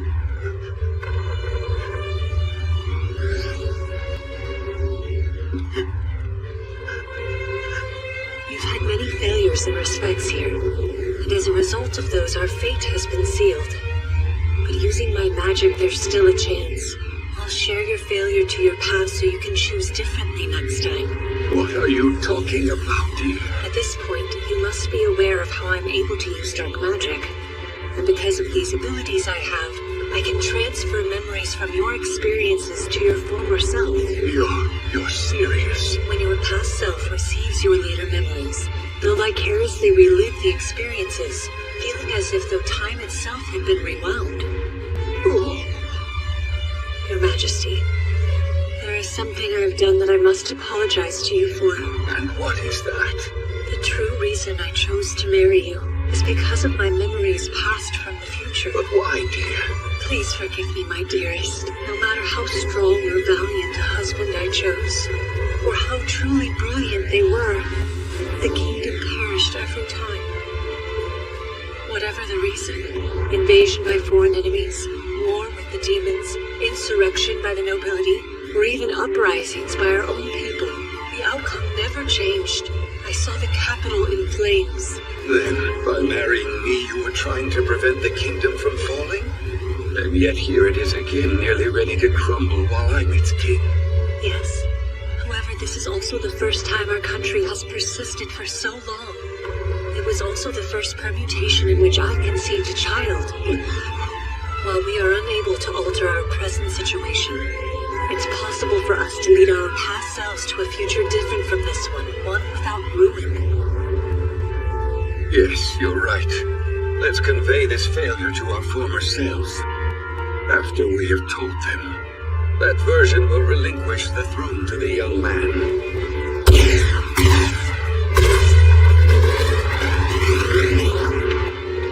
What point in time would be best? You can choose that too. Yes. Then, after we summon the hero, I want to hear him speak about his policies to strengthen the kingdom. It shall be done. My past self, who is only capable of making mediocre choices, at least make this one little decision for once in your life.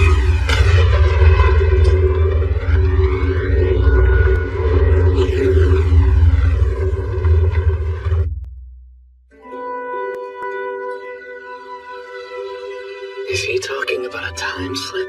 No, would it be a time leap? Wait, since it's just their memories and not the person, is that different? Hold on a second. If that's true, wouldn't it create a time paradox? This isn't the cut and dry swords and sorcery world I thought it was.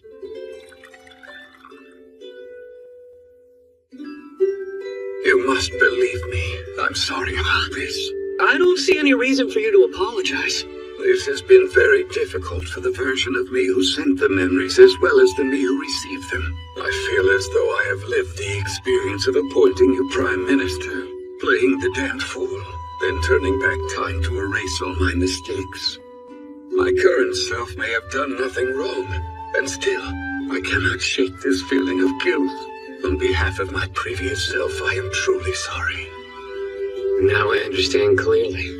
You can apologize if you want to, but I don't remember any of that happening. Please allow me the dignity of admitting my failures, then. In that case, all right. I believe that should sufficiently answer your first and third questions. Yes, and I'm grateful. Just one more. Yorick Carmine and his devotion. Hold on. Did you speak to him about all of this? To be honest, I am a weak man and wasn't strong enough to bear the burden of carrying the truth on my shoulders alone. I could scarcely believe I would be able to bring about such a radically different future all by myself. That is why I found a man I could trust. It is why I told York Carmine about everything that I had witnessed. Ordinarily, if a king exhibited similar behavior, he would be considered mad. But instead, after listening, the Duke nodded his powerful head and stated that if I said it were true, then it must be so. That means the strategy of rooting out all the corrupt aristocrats was his idea. Even though Castor was growing more and more suspicious, unfortunately, we could not reveal our complete strategy to him, and that created a lot of extra trouble for you, I'm afraid. We tried playing York. In the end, we were played. Here I was, thinking we were blazing our own trail, when we were following a track that was laid before us. What can I say? This is certainly humbling. Indeed, isn't that the truth? But the fact remains you led us into a different future that never existed before.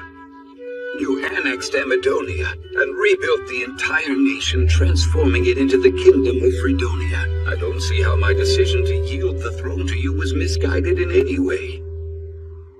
And I'm pleased to hear you say that. But at what point did the future begin changing? From the very beginning, yes. This time around, Your Majesty had Licia by his side from the start. Wait, Licia? Did she exist in that other future too? You ran into her at Randall Castle. She was serving as the executive secretary for York's forces, you see. Not only did Licia recognize your talents almost immediately, the way she did in this timeline, but she apparently fell in love with you. And then after your dismissal, she made a personal plea to reverse my decision. However, my husband was yet too afraid of the aristocrats and therefore didn't heed his own daughter's advice. Alicia left the capital looking quite upset and returned to Randall Castle, which was later reduced to ashes by the nobles. But wait, what about the friends I appointed? Hakia and the others? They weren't around, because you weren't allowed to make your gemstone broadcast. I had adopted the view of those who respected the custom and then refused to let you use it for any other intended purpose. Now that I think about it, most of the personnel we recruited came along after we sent out gemstone broadcasts, which leads me to believe that was a tremendous turning point. And the only way I was allowed to do it in the end was because I was king, and my engagement to Alicia, which gave me legitimacy. Without either working in my favor, we may have never been able to silence those who objected to how we used the gemstones, when you think about it like that. You know, Alicia's starting to look like the goddess of victory. It seems so. I hope you'll take good care of her. Right. And with that, I have officially passed on everything of value I know to you. And it would appear that my role is finally at an end now.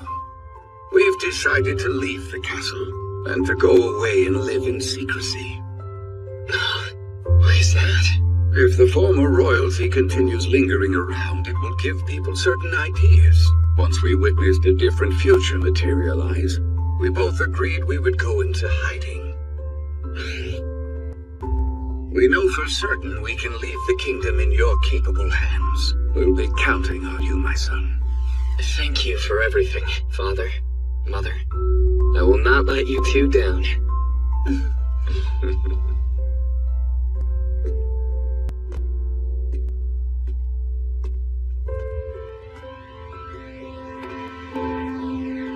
Actually, I'd like to ask you one last question.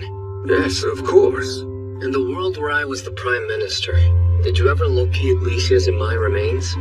There was nothing left to find but ashes. There was no sign of either of your remains. In that case, there's a chance Alicia could have survived. Beg your pardon? Majesty, what leads you to say that? That's simple. I would never let that happen to her without putting up a fight. Shame, honor, it wouldn't mean anything. I would have made sure she escaped. If you didn't find our bodies, perhaps that means we got away.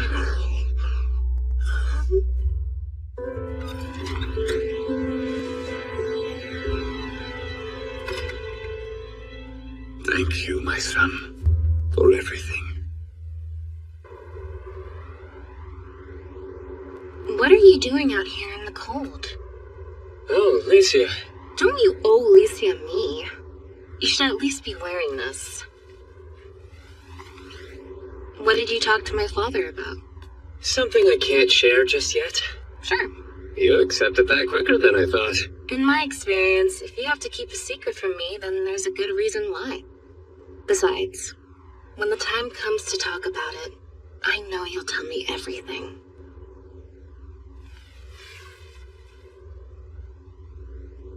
The New Year's fireworks should be starting soon.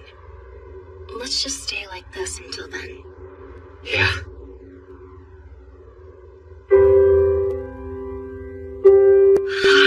It's snowing. Yeah, you're right.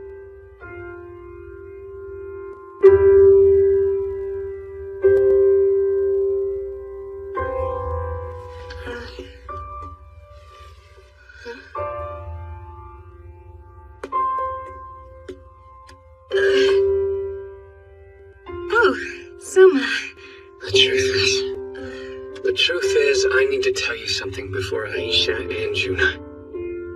Alicia, will you marry me? I am in love with you. My answer is, you took your time. But also, I'm in love with you too. And yes, I will.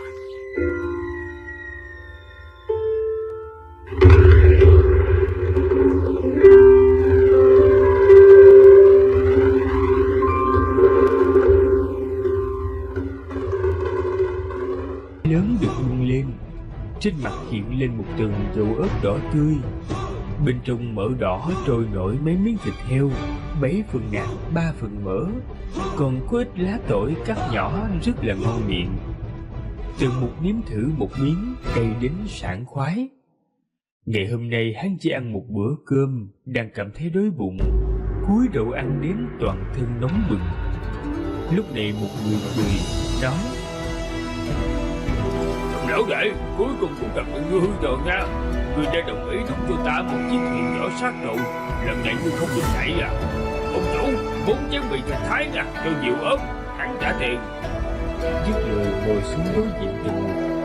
Tần Mục nhìn về phía người nọ, cười, nói: Phạm Dân Tiêu huynh, sao ngươi lại đến kinh thành rồi? Người kia chính là hỏa phỉ Phạm Vân Tiêu, vết đao xẹt qua mắt trái trên mặt. Tần Mục hoài nghi là dấu vết được dán lên thôi. Đừng nói nữa, xui thiệt á. Phạm Vân Tiêu than thở: Đổ đến thì là muốn chảy nước mắt à. Chiếc thuyền kia của ta tàn nát rồi, dở dụng trên không trung, suýt chút nữa làm cho khách trên thuyền ngã chết hết nữa. Bảo hại ta hao hết khí lực mới đón được bọn họ từ giữa không trung, nhưng mà không đưa bọn họ được vào kinh thành, ta phải bồi thường không ít tiền nữa. Lúc sáng ta liền tới tìm ngươi, kết quả ngươi không ở Thái Học viện. Đang lúc đi dạo trong kinh thành vừa vặn gặp được ngươi. Ngươi nhất định phải giúp ta đúc một chiếc thuyền vỏ sắt nha. Hiện tại thiên hạ thái bình, ta phải tính chuyện làm ăn rồi. Sắc mặt Tần Mục quái lạ. Thiên hạ thái bình, chuyện làm ăn của tên thủ phỉ này đương nhiên là lặp lại nghề cũ rồi. Không hoàn lương nữa mà là muốn làm giặc cướp rồi. Ngươi chuẩn bị đầy đủ huyền thiết, huyền đồng và tiền chưa? Tần Mục hỏi. Còn có bản vẽ lâu thuyền nữa. Không có bản vẽ kết cấu á, muốn luyện chế một chiếc thuyền vỏ sắt cũng không dễ dàng đâu. Đã xong xuôi rồi, ta mua được chủ bộ xưởng đóng tàu, bán ra một phần bản vẽ lâu thuyền á. Mì thịt thái bưng lên, Phạm Vân Tiêu ăn một miếng lớn, khen một tiếng. Ơi cay, nhưng mà đã nha. Huyền thuyết huyền động cũng mua xong rồi, ta để tại xưởng chế tạo thuyền buôn ở cửa sông Đô Giang ngoài thành á. Hiện tại ta đã tán gia bại sản rồi, chỉ mong có thể dựa vào thuyền vỏ sắt kiếm thêm chút tiền thôi á. Được rồi, trước khi Thái Học viện cho nghỉ, ta giúp ngươi làm tốt chiếc thuyền này. Ngày mai ngươi đến tìm ta nha. Dứt lời, lấy ra một đại phong tệ giao cho ông chủ sạp mì. Ông chủ sạp mì dùng khăn mặt lau tay một cái, cười làm lành, nói: Khách quan nè, không có tiền lẻ đâu, có tiền nhỏ không vậy? 6 chén mì chỉ cần 30 văn thôi. Không cần thối lại đâu. Tần Mục trời đi. Phạm Vân Tiêu nhìn bóng lưng của hắn mà khen: Đúng là người có tiền nha. Đến giờ, đầu óc của Tần Mục vẫn mơ hồ về giá trị của đại phong tệ, không biết đến cùng là đại phong tệ đáng giá bao nhiêu. Hắn ra ngoài ăn cơm, chọn mua rau quả, gạo và mì. Mặc dù là tử lâu quý nhất, tràn đầy một bàn món ngon sơn hào hải vị, dùng nguyên liệu tốt nhất nấu ăn, cũng chỉ hơn 10 đại phong tệ. Còn cái quán nhỏ bình thường bên rìa đường, tiện tay một đại phong tệ là chủ quán sẽ mang ơn đội nghĩa rồi. Đợi đến ngày thứ hai, Phạm Vân Tiêu đến Thái Học viện tìm Tần Mục. Tần Mục mang theo Hồ Linh Nhi, Long Kỳ Lân và Đô Thiên Ma Vương đi xưởng chế tạo thuyền buôn ở cửa sông. Bên trong xưởng có không ít võ giả, thần thông giả, dùng lửa tinh luyện huyền thiết, dùng nước làm lạnh, luyện chế ra một cái lò luyện đan dùng trên lâu thuyền. Còn có người tinh thông thuật số, đo đạc linh kiện to nhỏ. Lại có vài người dùng nguyên khí tạo thành dụng cụ để mài. Còn có lực sĩ rèn đúc, lực sĩ khổng lồ đang dập, đúc. Thợ mộc sử dụng kiếm khí đẽo gọt dụng cụ bằng gỗ, rất là náo nhiệt. Phạm Vân Tiêu đi tới một chỗ nhà xưởng. Tần Mục nhìn xung quanh. Bên trong xưởng có các loại dụng cụ, lò lửa lớn dùng tinh luyện kim loại, huyền thiết kim cương dùng để rèn đúc, còn có giá khiên, cầu dẫn, đường ray bằng gỗ trơn bóng, cũng không thiếu huyền thiết huyền đồng chất đống gọn gàng ở góc tường. Nhà xưởng này rất rộng rãi cao to, đủ để sắp đặt 6-7 chiếc lâu thuyền, chiến hạm lớn. Nơi này đang có một vị quản lý chờ đợi. Nhìn thấy Phạm Vân Tiêu thì oán giận, nói: Sao bây giờ ngươi mới đến vậy? Hùng trống này chỉ cho ngươi dùng thời gian 10 ngày thôi, sau 10 ngày ta phải lấy lại. Phạm Vân Tiêu liên tục cười làm lành, nói: 10 ngày là đủ rồi, chỉ cần 10 ngày thôi. Dứt lời, nhét một cái túi tiền vào trong tay của gã. Tên quản lý kia án chừng túi tiền một chút rồi nói: Trong 10 ngày này ta liền mắt nhắm mắt mở, các ngươi làm cho nhanh nha, bằng không giám sát mà đến ta cũng rất khó ăn nổi à. Gã rời khỏi nhà xưởng. Phạm Vân Tiêu vội vã tha thiết mong chờ nhìn về phía Tần Mục, nói: Cái Tần lão đệ nè, 10 ngày có thể xong được không vậy? Tần Mục lật xem bản vẽ, sửa chữa 10 mấy chỗ, nói: Một mình ta làm thì có chút khó khăn á, ta cần giúp đỡ. Mấy ngày nay ta và những người giúp ta sẽ ở đây đúc thuyền vỏ sắt, nhưng không được đi vào trong xưởng. Nếu đi vào, hậu quả ngươi tự gánh nha. Phạm Vân Tiêu không hiểu, gật đầu liên tục, nói: Ngươi yên tâm đi, ta không phải là người hiếu kỳ vậy đâu. Tần Mục gật đầu, đuổi gã ra nhà xưởng, rồi nói với Hồ Linh Nhi: Ngươi giúp ta gọi tới mấy người đi, bảo bọn họ dùng cờ truyền tống tiến vào nơi này. Hồ Linh Nhi nhận lệnh vội vã rời đi. Qua không lâu Hồ Linh Nhi trở về, nói: Không thể, đường chủ Thiên Công Đường và đường chủ Tượng Đường nói là sẽ cố gắng tới nhanh. Đang nói, đột nhiên hai lá cờ lớn xuất hiện, cờ lớn thu lại. Dưới mỗi mặt cờ có 100 vị giáo chúng Thiên Ma giáo, đường chủ Thiên Công Đường và Tượng Đường đã mang người chạy tới. Tường Mục giao bản vẽ cho hai vị đường chủ, nói: Trong vòng 10 ngày có thể luyện thành không vậy? Hai vị đường chủ nhìn mấy lần. Đường chủ Tượng Đường hỏi: Giáo chủ muốn tạo thuyền vỏ sắt hả? Sức lửa của loại luyện đan này nhất định phải đủ mãnh liệt mới được. Tường Mục cười, nói: Ta rất có trình độ trong nghề rèn, có thể luyện thành lò luyện đan có sức lửa lớn hơn. Có điều xưởng chế tạo chỉ cho phép thời gian của 10 ngày thôi. Thời gian gấp gáp, nhất định phải luyện thành trong vòng 10 ngày. Các ngươi có chắc chắn không vậy? Đường chủ Thiên Công Đường và đường chủ Tượng Đường liếc nhìn nhau một cái, nói: Giáo chủ muốn tạo mấy chiếc thuyền vậy? Hai đường chúng ta liên thủ trong vòng 10 ngày có thể chế tạo ra 5 chiếc lâu thuyền thôi. Nhiều hơn nữa thì không xong đâu. Tần Mục kinh ngạc, trầm ngâm một lát mới hỏi: Huyền thuyết huyền đồng chỗ này không đủ chế tạo 5 chiếc lâu thuyền. Tượng Đường và Thiên Công Đường chúng ta có vật liệu bù vô là đủ thôi. Ánh mắt Tần Mục sáng lên, cười nói: Nếu vậy thì luyện chế 5 chiếc đi.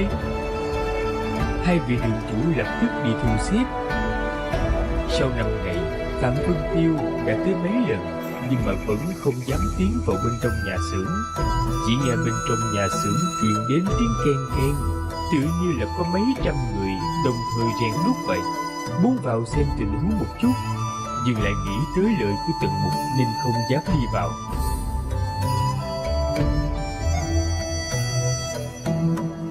Bên ngoài tuyết lớn đã dâng cao, rơi xuống 2-3 ngày tuyết động rất dày. Trong kinh thành có đám thiên ti dẫn theo một đám thần thông giả bay lên trời, thiêu đốt mây tuyết, xua tan tuyết lớn. Nhưng mà ngoài kinh thành thế tuyết vẫn là rất lớn. Lòng hiếu kỳ của Phạm Vân Tiêu càng ngày càng nặng, gấp đến độ vò đầu bứt tai.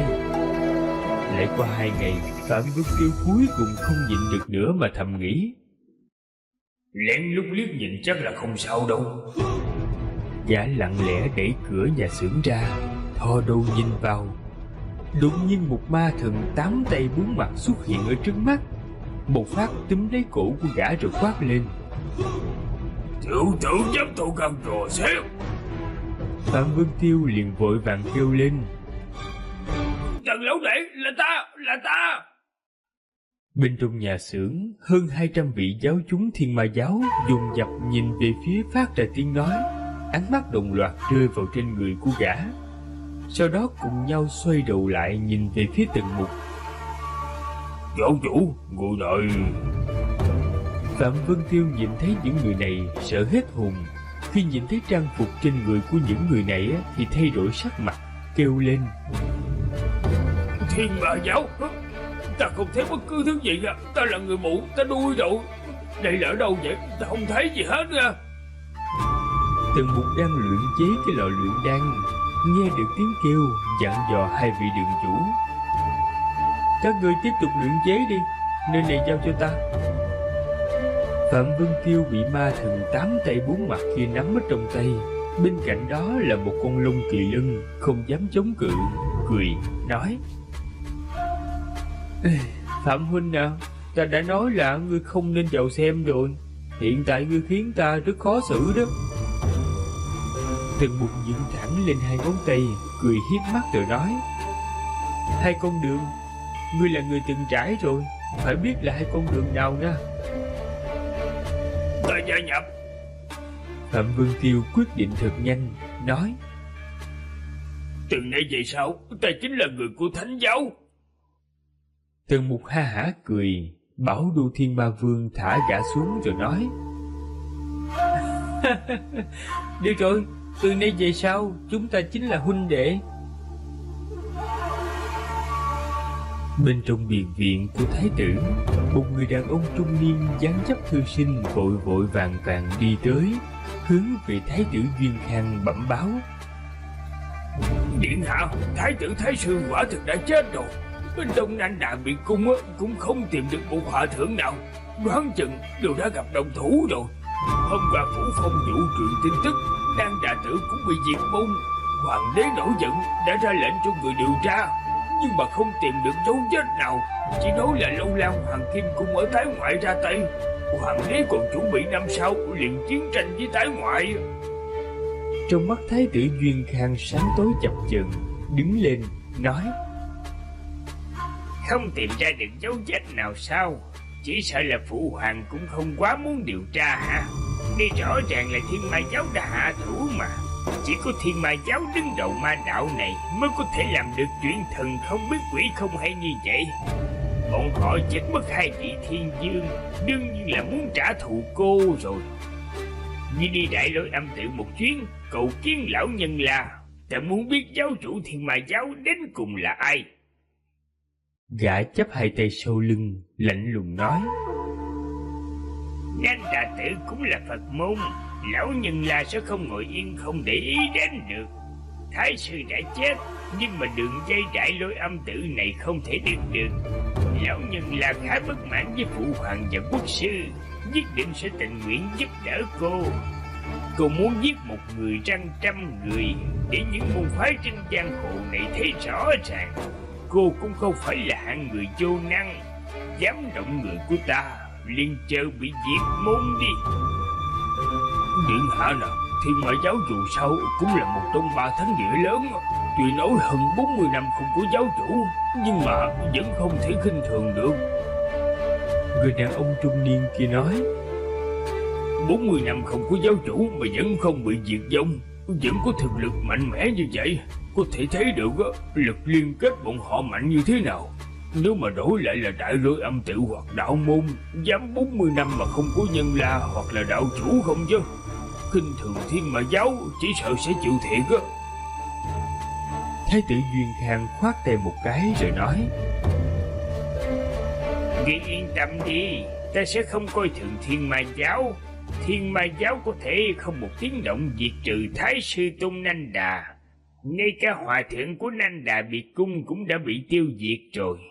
Nanh Đà tự bị nhổ tận gốc, bên ngoài không hề thu được một chút tin tức nào. Có thể thấy được năng lực của Thiên Ma giáo lớn cỡ nào. Sao ta sẽ khinh thường giáo phái như vậy chứ? Người đàn ông trung niên kia lộ ra vẻ không hiểu. Thái tử Duyên Khang tiếp tục nói: lần này ta không tự mình ra tay, cũng có thể làm cho Thiên Ma Giáo bị diệt. Đạo môn, Đại Lôi Âm Tự, ân oán của hai thánh địa lớn này và Thiên Ma Giáo còn lâu dài hơn ân oán với Duyên Khang Quốc ta nữa. Hai thánh địa lớn này hoàn toàn muốn diệt sạch kẻ đứng đầu ma đạo này, chỉ là không có cơ hội. Nếu... Gã chậm chậm nói, nếu hoàng đế của Duyên Khang Quốc sẽ không đối nghịch với những môn phái này nữa. Nếu hoàng đế của Duyên Khang Quốc không ủng hộ cải cách của quốc sư, nếu hoàng đế của Duyên Khang Quốc bãi miễn quốc sư, nếu hoàng đế của Duyên Khang Quốc có thể làm cho tranh đấu giữa môn phái và quốc gia tan thành mây khói, người nói thử xem, đạo môn và Đại Lôi Âm Tự có nguyện ý liên thủ với vị hoàng đế này hay không? Đạo môn và Đại Lôi Âm Tự có nguyện ý ủng hộ vị hoàng đế này hay không? Thân thể người đàn ông trung niên kia hơi chấn động, nhìn về phía Thái tử Duyên Khang. Ánh mắt Thái tử Duyên Khang thâm thúy, lạnh nhạt nói, tuy rằng phụ hoàng có hùng tài đại lược, nhưng ông ấy tín nhiệm quốc sư quá mức. Tín nhiệm quốc sư đến mức trong triều đình hơn nữa đều là thế lực của quốc sư. Đây là muốn diệt gốc rễ của Linh gia ta mà.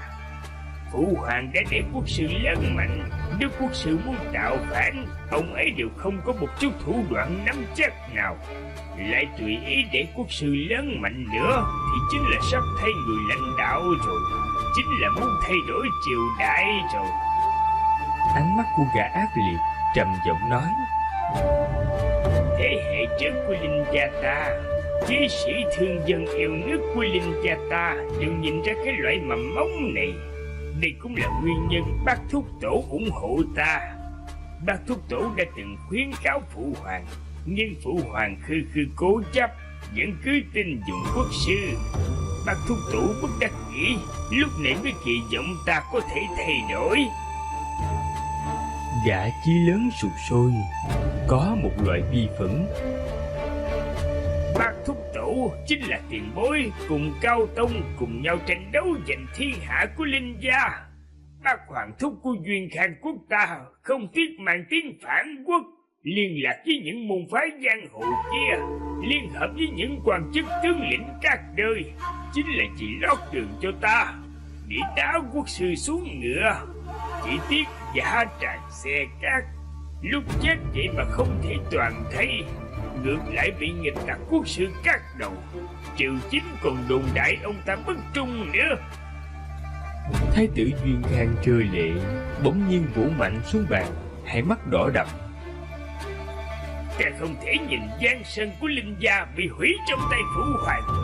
Dù phải là người bất hiếu, trùng hiếu khó vẹn toàn.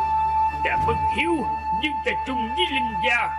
Có một số việc nhất định phải làm, không thể không làm. Gã kích động đến nỗi đi tới đi lui. Buồn cười cho những đệ mũi của ta, vẫn là một dáng vẻ sống mơ màng màng.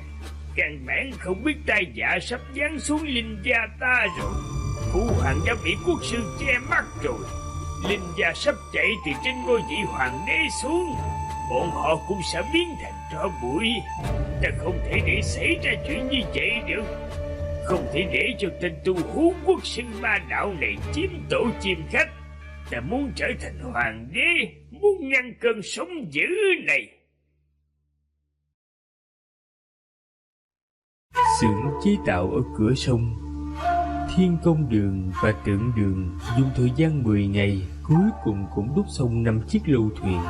Mỗi người lắp đặt 15 cái lò luyện đan mà Từng Mục chế tạo ra lên thuyền, nối liền với thú bằng đồng thau. Từng Mục hơi chút cải tiến bản vẽ lâu thuyền, thay đổi một vài bố cục. Mỗi chiếc thuyền cần lắp đặt 3 lò luyện đan. Bên trong thuyền có 3 con thú bằng đồng thau, 2 con ở đuôi thuyền, 1 con ở đáy thuyền. Đầu của thú đồng thau có thể chuyển động 4 phía. Cải tạo lâu thuyền vốn là chất gỗ thành huyền thiết huyền đồng, trọng lượng gia tăng rất lớn. Một lò luyện đan này khẳng định không bay lên được, vì lẽ đó phải tăng lên 2 cái, lại đặt thêm một con thú bằng đồng thau có thể phun lửa xuống phía dưới đáy thuyền. Như vậy trong lúc hạ xuống liền có thể không đến nỗi quá sốc nảy. 5 chiếc lâu thuyền vỏ sắt này 3 lớn 2 nhỏ. Chim sẻ tuy nhỏ nhưng ngũ tạng đầy đủ. Bên trong khoang 2 chiếc lâu thuyền khá nhỏ cũng có đầy đủ mọi phòng. Tần Mục cho mọi người quét một lớp họa tiết gỗ lên trên bề mặt của 5 chiếc thuyền này, để trông giống như là 5 chiếc lâu thuyền bằng gỗ bình thường, không đến nỗi kinh thế hải tục. Phạm Vân Tiêu hưng phấn không thôi, quay chung quanh 5 chiếc lâu thuyền đi tới đi lui, vội vàng nói: Giáo chủ nè, chiếc nào của ta vậy? Tần Mục chỉ cái chiếc thuyền khá nhỏ kia. Sắc mặt Phạm Vân Tiêu lập tức khổ sở. Ta có thể lấy một cái chiếc thuyền lớn hay không vậy? Thuyền lớn đi dẫn binh chiến tranh, tốc độ không nhanh bằng thuyền nhỏ đâu. Tần Mục nói: Nếu người tiếp tục làm hỏa phỉ thì vẫn nên lựa chọn thuyền nhỏ thôi. Nếu mà lựa chọn thuyền lớn, ngược lại cũng còn có thể đón khách được. Chỉ là thuyền lớn tiêu hao dược thạch tương đối nhiều, phí đi thuyền bình thường chưa chắc đủ tiền mua dược thạch nữa.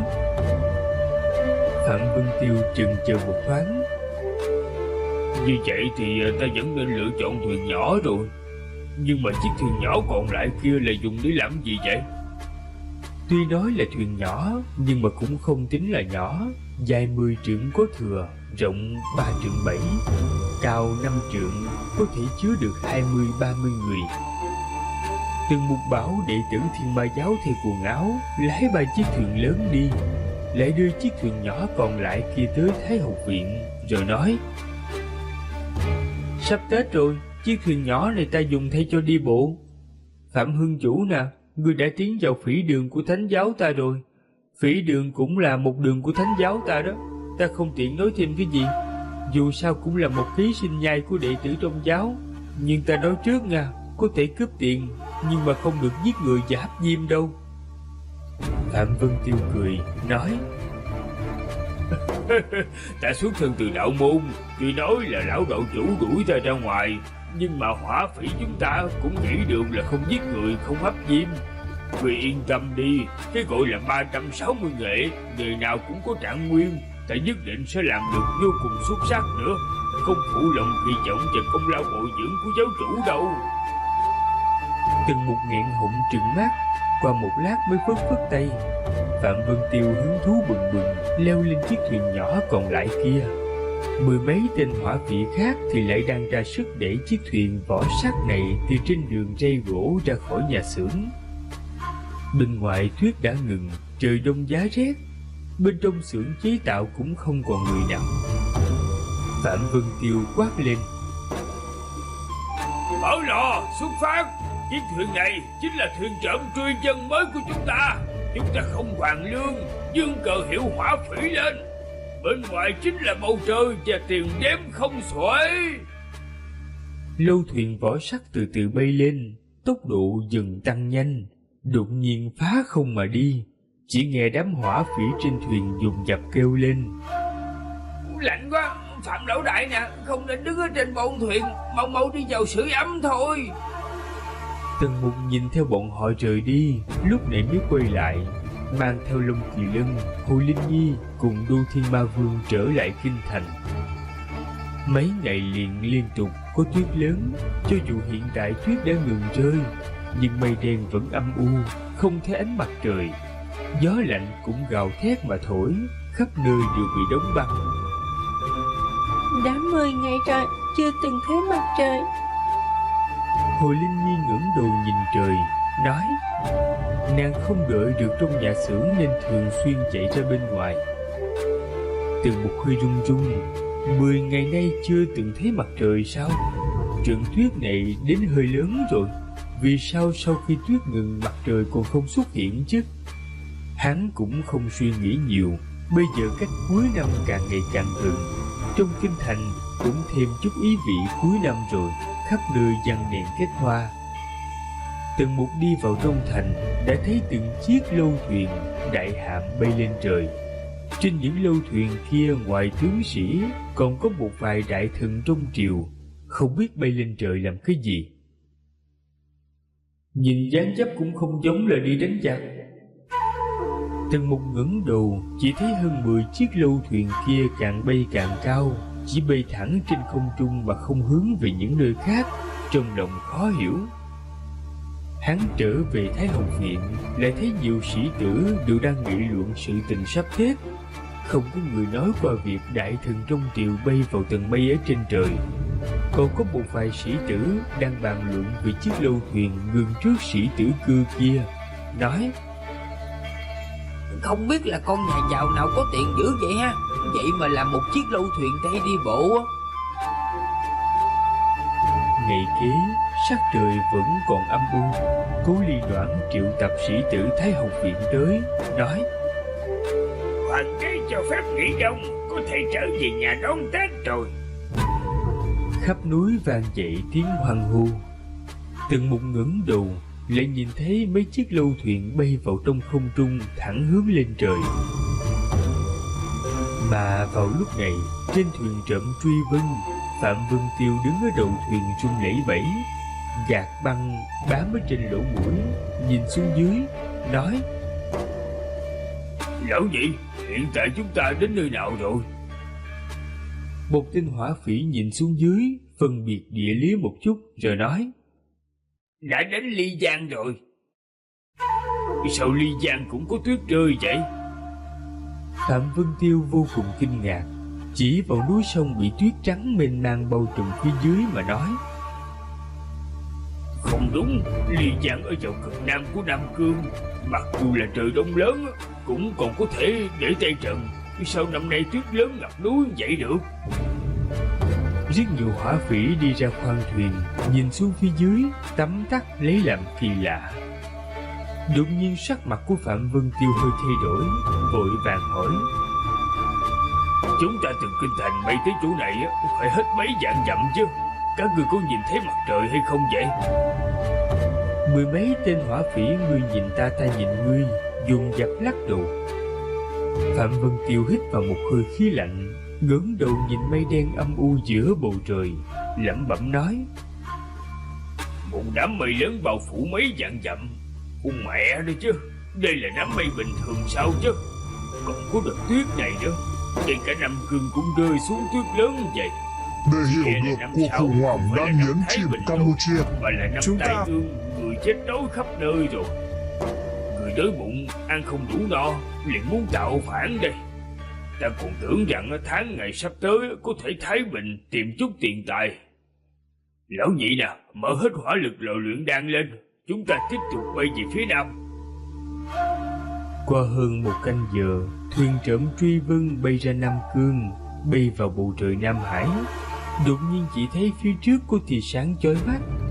Đến khi bay đến chỗ tia sáng thì chỉ thấy ánh mặt trời gay gắt rọi sáng khắp nơi, chiếu biển khơi thông suốt như là ngọc thạch. Phạm Vân Tiêu quay đầu nhìn lại, hít vào một hơi khí lạnh. Một đám mây đen cực kỳ khổng lồ bao trùm toàn bộ quốc thổ Duyên Hàn Quốc.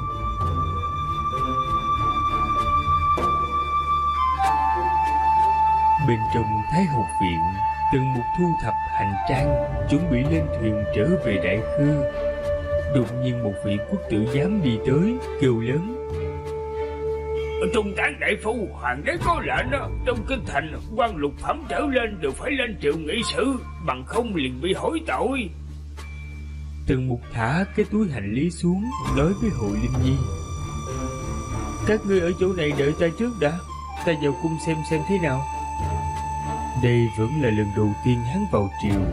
Lúc đi tới triều đình chỉ thấy nơi này sớm đã đầy người, chật ních 100.000 quan chức. Cũng may điện Kim Loan cũng khá là lớn, có thể chứa được nhiều người như vậy.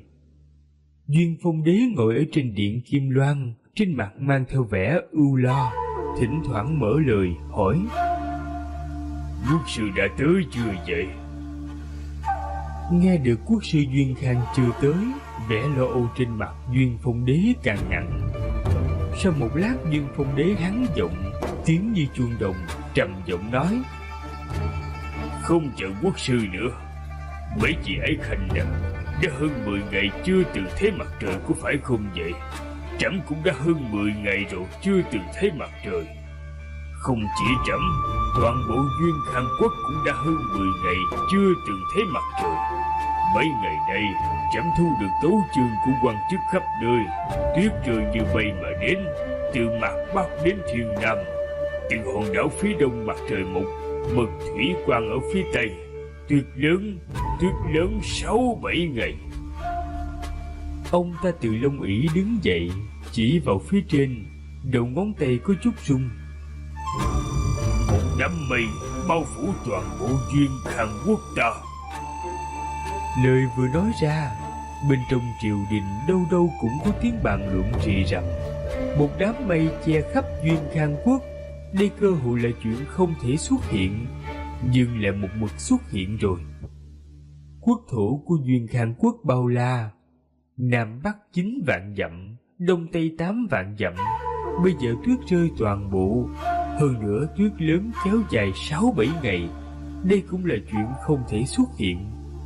Thần thông giả có năng lực hô mưa gọi gió, nhưng mà hô mưa gọi gió cũng chỉ là phạm vi nhỏ mà thôi. Không thể có pháp thuật có thể bao phủ toàn bộ Duyên Khang Quốc như vậy. Nhưng đây cũng càng không phải là thiên tai. Phía nam Kim Giang tuyết rơi rất ít, phía nam Dũng Giang lại càng không xuất hiện mưa tuyết. Đến Ly Giang 4 mùa như mùa hè càng không có tuyết rơi. Vậy mà bây giờ tuyết rơi toàn quốc, khó mà tin nổi. Duyên Phong Đế tặng hắn một tiếng để cho triều thần yên tĩnh lại rồi nói: Tỳ Nông, có lẽ rất nhiều ái khanh không biết nạn tuyết này đáng sợ chừng nào. Người giải thích cho mấy vị ái khanh này một chút đi. Một vị lão đại thần ra khỏi hàng, chính là Ti Nông của triều đình Duyên Khang, quản lý nông nghiệp toàn quốc, khom người nói: Bởi hạ mấy vị đại nhân, nạn tuyết này hoa màu phương Bắc có dung chịu được rét lạnh, ngược lại sang năm thu hoạch cũng không thiếu. Quan trọng là ở phía nam, hoa màu phía nam trải qua trận tuyết lớn này chỉ sợ sẽ bị đông chết sạch sẽ. Sang năm mà phía nam chỉ sợ là không thu hoạch được một hạt nào. Thượng thư hộ bộ vội vàng hỏi: Phía nam mà Ti Nông đại nhân chỉ là phía nam Kim Giang. Quần thần ở trong triều đều hít vào một hơi khí lạnh, Tần Mục cũng sợ hết hồn. Hắn có một phần bản đồ núi sông của Duyên Khang Quốc. Kim Giang cũng bắt nguồn từ Đại Khư, chạy dọc theo hướng đông mấy vạn dặm, sau đó vào biển. Vùng đất phía nam Kim Giang chiếm cứ 2/3 lãnh thổ của Duyên Khang Quốc, cũng tức là nói 2/3 lãnh thổ đều sẽ không thu hoạch được một hạt nào. Chuyện này bởi hạ nào, thần cho rằng trước tiên nên điều động lương thảo các nơi vận chuyển về phía nam, chuẩn bị cứu trợ thiên tai. Đại thần Thái Bộc ra khỏi hàng, khom người nói: Phía nam vừa mới trải qua chiến loạn, rất nhiều quận huyện đều cần cứu tế. Chỉ sợ kho lúa của các quận huyện đều đã trống rỗng rồi. Kính xin bệ hạ điều động kho lúa của phương Bắc, cứu lê dân bách tính trong lúc dầu sôi lửa bỏng rồi. Đại thần Ti Nông thở dài nói: Trước mắt vận chuyển không được rồi, mấy vị đại nhân có chỗ không biết, dung là lương thảo tiêu hao cho đại chiến đã rất nhiều rồi. Hiện tại phát lương đến phía nam chỉ có thể bị dân đối ăn sạch. Sau khi ăn xong, năm sau liền không còn loại lương thực nào nữa. Không còn loại lương thực nào thì vụ thu càng không có ăn rồi. Thái Bộc đại nhân dân đối không có đồ ăn, liền phải ăn thịt người rồi. Vậy lẽ nào cứ để cho bách tính phía nam chết đói hay sao chứ? Lương thực phải vận chuyển đến phía nam, tuy nhiên cần cung cấp có giới hạn, chỉ cho nạn dân phía nam mà khẩu phần lương thực kéo dài tính mạng. Kỳ thực phía nam còn có kho lúa, chỉ có điều tập trung trong tay thế gia đại phiệt và địa chủ. Nếu vừa lấy lương thực của bọn họ, chỉ sợ bọn họ sẽ cổ động nạn dân tạo phản. Bởi hạ nè. Sắc mặt Duyên Phong Đế trầm xuống, nói: Lương thực của thế gia đại phiệt và địa chủ sao? Trẫm sẽ nghĩ biện pháp. Người nói tiếp đi.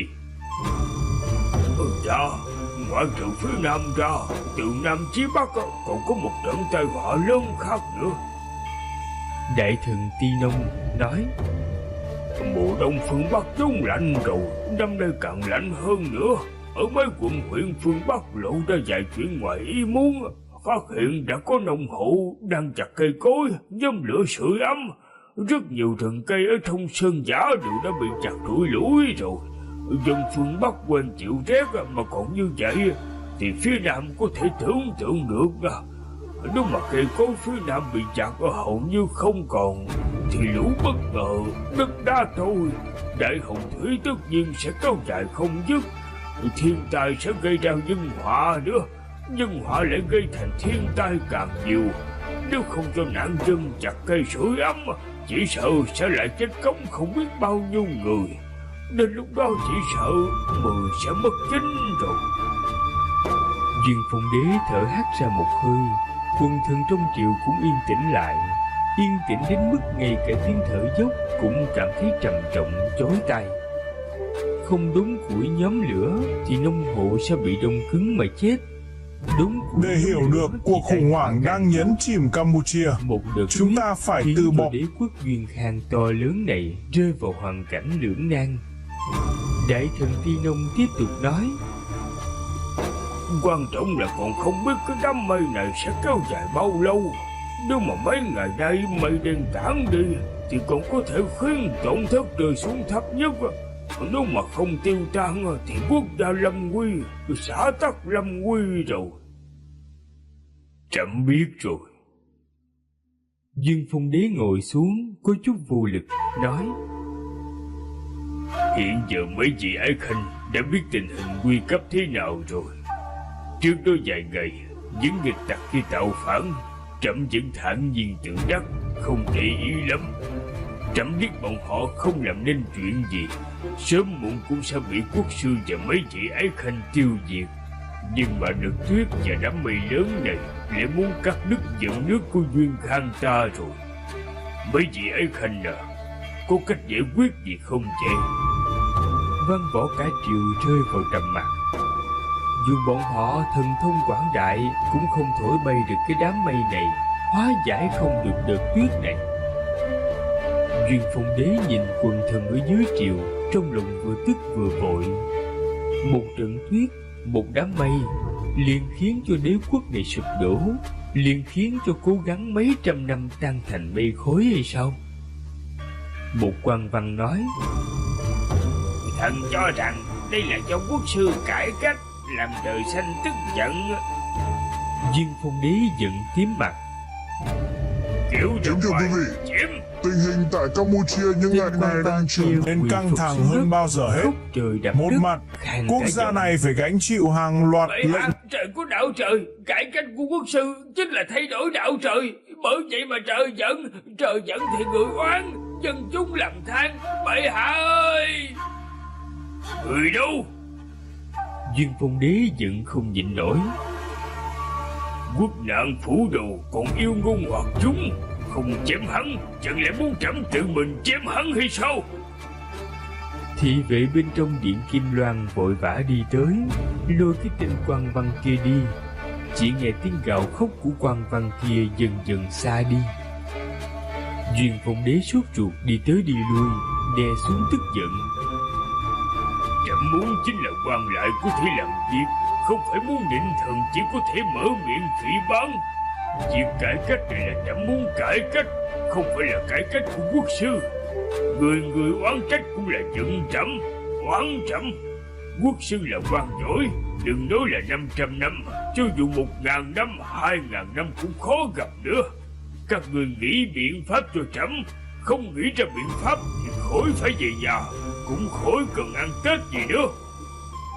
Bệ hạ, sao không lấy đám mây này đi? Đột nhiên dưới triều vang lên một thanh âm.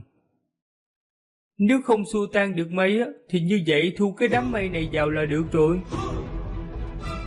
Quần thần văn võ dồn dập theo tiếng mà nhìn lại. Ánh mắt của Duyên Phong Đế cũng nhìn lại, nói: Hóa ra là Trung Tán đại phu.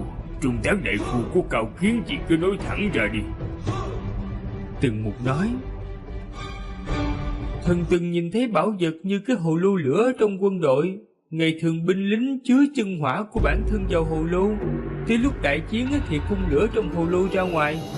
Thái y viện luyện thuốc thất bại, say ngất Thái học viện. May nhờ đại tế ti đời trước dùng một cái hồ lô thu thuốc tê giải cứu Thái học viện. Thần nghĩ rằng cũng có thể thu cái đám mây đen kia vào linh bảo kiểu như hồ lô hay không vậy? Duyên Phùng Đế nhìn về phía thượng tướng Thiên Sách hỏi: Trần tướng quân à, ngươi nghĩ biện pháp này có được hay không vậy?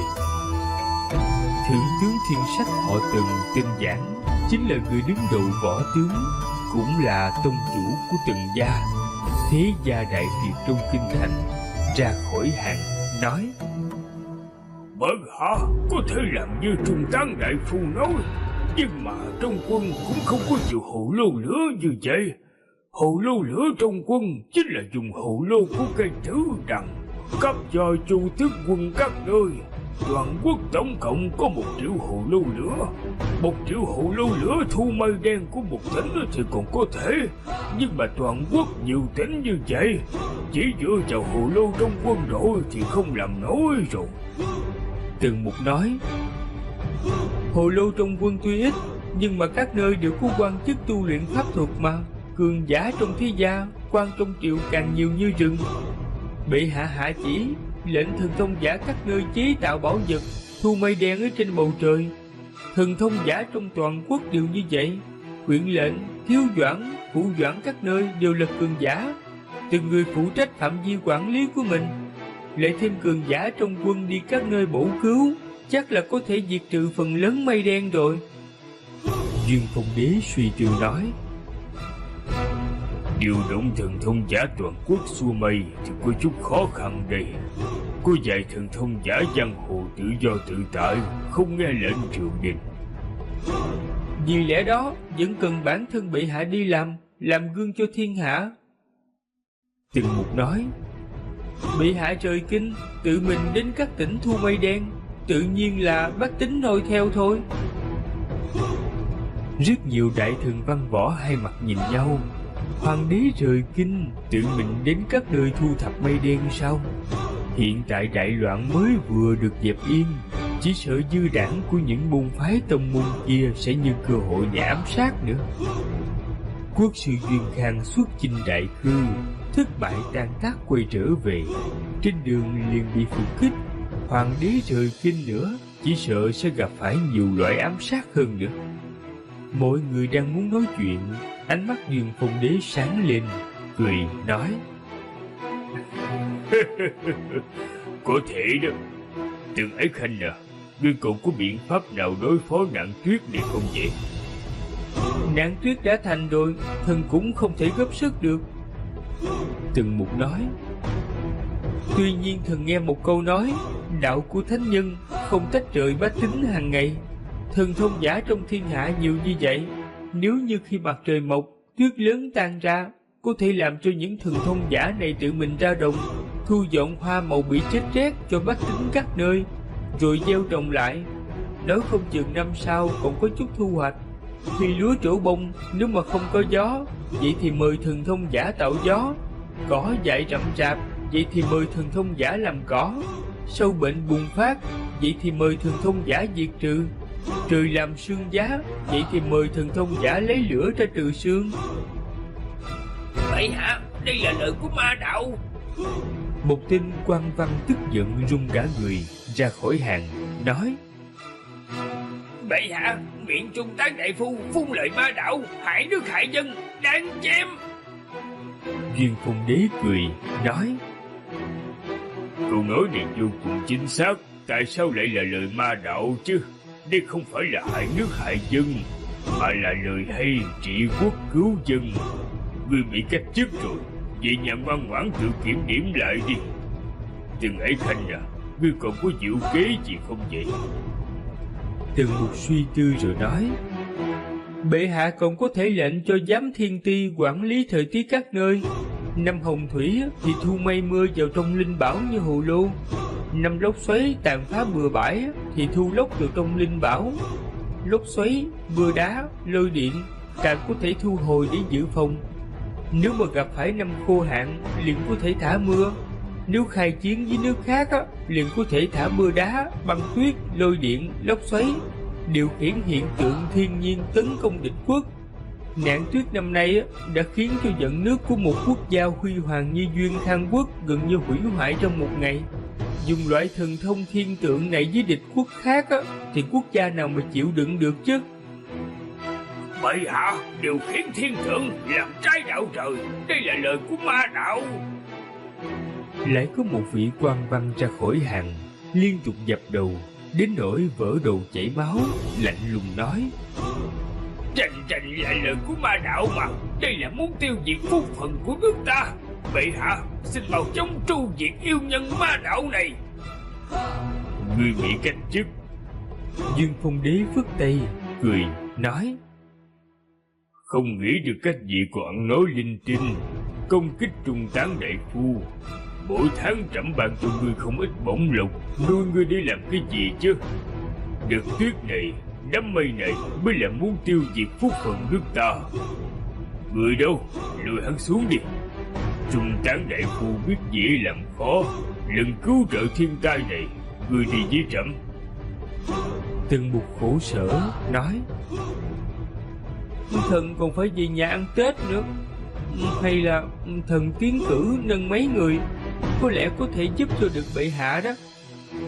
Duyên Phong Đế cười ha hả, cảm thấy mây đen bao phủ trong lòng cũng tản đi, phất tay nói: Được rồi, trẫm bây giờ đang lúc dùng người. Nếu thực sự những người mà ngươi tiến cử làm được việc, trẫm sẽ không bạc đãi ngươi. Vệ Quốc Công hơi chấn động trong lòng. Thiên Ma Giáo muốn tiến vào triều đình, tuy nhiên nói đi nói lại, ta chính là Thiên Dương trấn giáo của Thiên Ma Giáo mà, đã sớm tiến vào triều đình rồi. Vị giáo chủ trẻ tuổi này thật là một người luồn lách mà. Mấy ngày nay quốc sư không ở trong triều đình, hắn liền nhân cơ hội sắp xếp người vào. Nếu quốc sư mấy năm không thấy, chỉ sợ ngay cả hoàng đế đều là người của Thiên Ma Giáo hắn rồi. Đến cùng là quốc sư đi đâu chứ? Dù sơn ngoạn thủy với phu nhân lâu dữ vậy, xảy ra chuyện lớn như vậy cũng không trở lại nữa chứ.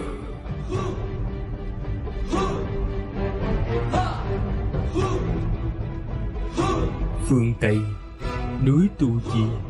Trên đỉnh đại nội âm tự vàng rực, ngọn núi sừng sững cao vút, đỉnh chùa vàng rực nằm ở trong tầng mây. Lão Nhân La nhìn về phía toàn cảnh Duyên Khang Quốc, chỉ thấy vầng mặt trời rực rỡ chiếu rọi Vân Hải đến mức vô cùng sáng sủa.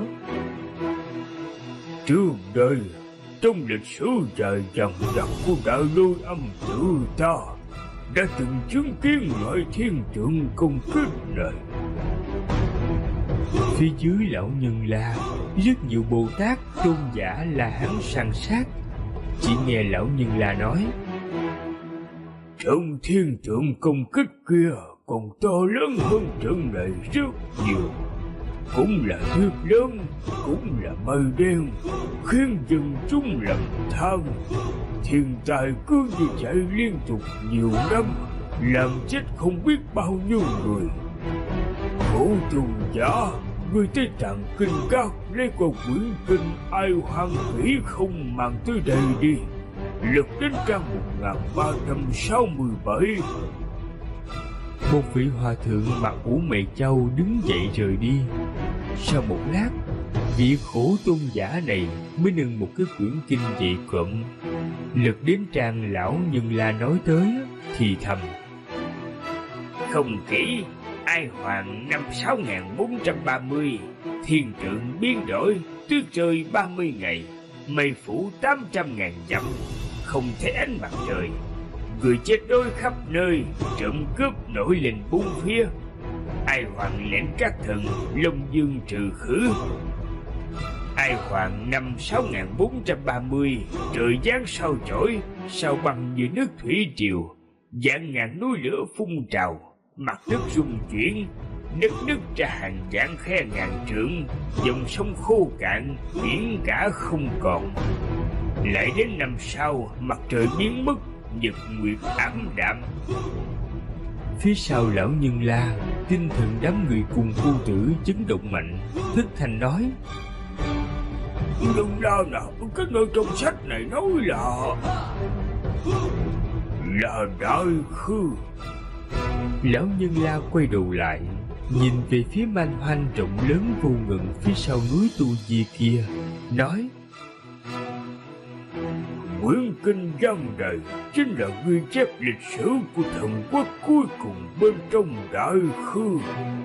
Tuyết lớn và mây đen chỉ là cảnh cao lúc đầu, nhưng mà cảnh cao này đến sớm hơn tưởng tượng của ta một chút, sớm rất nhiều năm, cũng rất nhẹ. Xem ra thành tựu của Duyên Khang Quốc khiến bên trên cảnh giác rồi.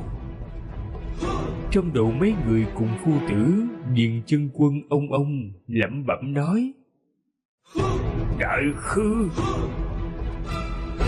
nếu hoàng đế muốn dẹp yên tai nạn này, chỉ có lập tức đình chỉ cải cách, hạ chỉ thỉnh tội với trời, thỉnh tội với lê dân bách tính. Ánh mắt lão nhân La thâm thúy nói: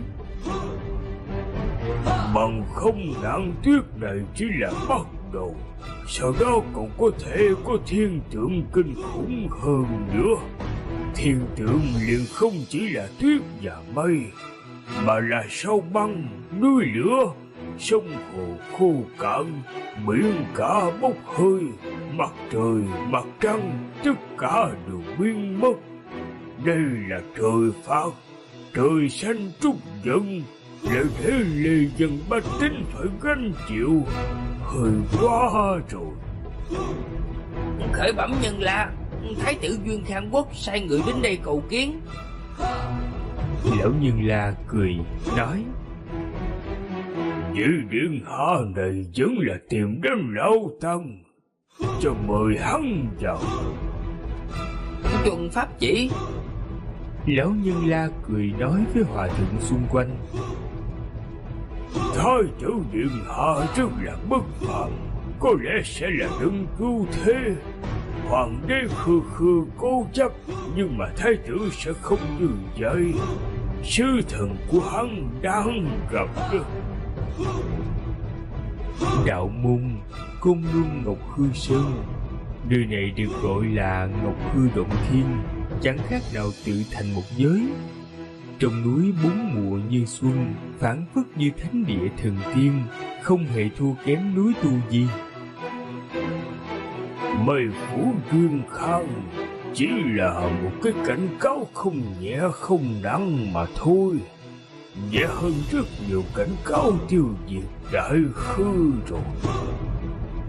Lão đạo chủ nhìn về phía rất nhiều đạo nhân của đạo môn, không nhanh không chậm nói: Quốc sư Duyên Khang cải cách, đạo môn ta phản hắn không phải là vì tư lợi, mà chính là vì đạo. Cuộc cải cách này đã phá hỏng rất nhiều quy củ, phá hỏng rất nhiều đạo lý, nhất định không thể thực hiện được. Đáng tiếc, quốc sư Duyên Khang kiến thức quá nông cạn, không biết khủng khiếp phía sau giáng xuống sẽ là kết cục như thế nào. Ánh mắt của ông ta thâm trầm, nhưng mà khí tức lại vạn phần bình tĩnh, chậm rãi nói: Năm đó khi quốc sư Duyên Khang còn trẻ, đến đạo môn gặp ta nhìn ra sự bất phàm của hắn, kỳ vọng hắn rất nhiều, bởi vậy đồng ý cho hắn xem kinh điển trân giáo của đạo môn ta, mong mỗi tương lai hắn có thể có thành tựu. Còn góc nhìn môn phái đã bị ta ném ra sau đầu. Lương tài như vậy đương nhiên là nên dứt bỏ thiên kiến bè phái, dốc lòng và bồi dưỡng. Sau đó hắn trở thành quốc sư, kỳ vọng của ta với hắn biến thành thất vọng. Vì sao? Đạo pháp tự nhiên. Rất nhiều cao nhân của đạo môn lặng lặng lắng nghe.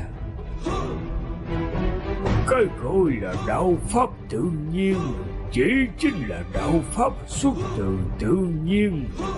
Người tu đạo ta có thể hô mưa gọi gió, nhưng không thay đổi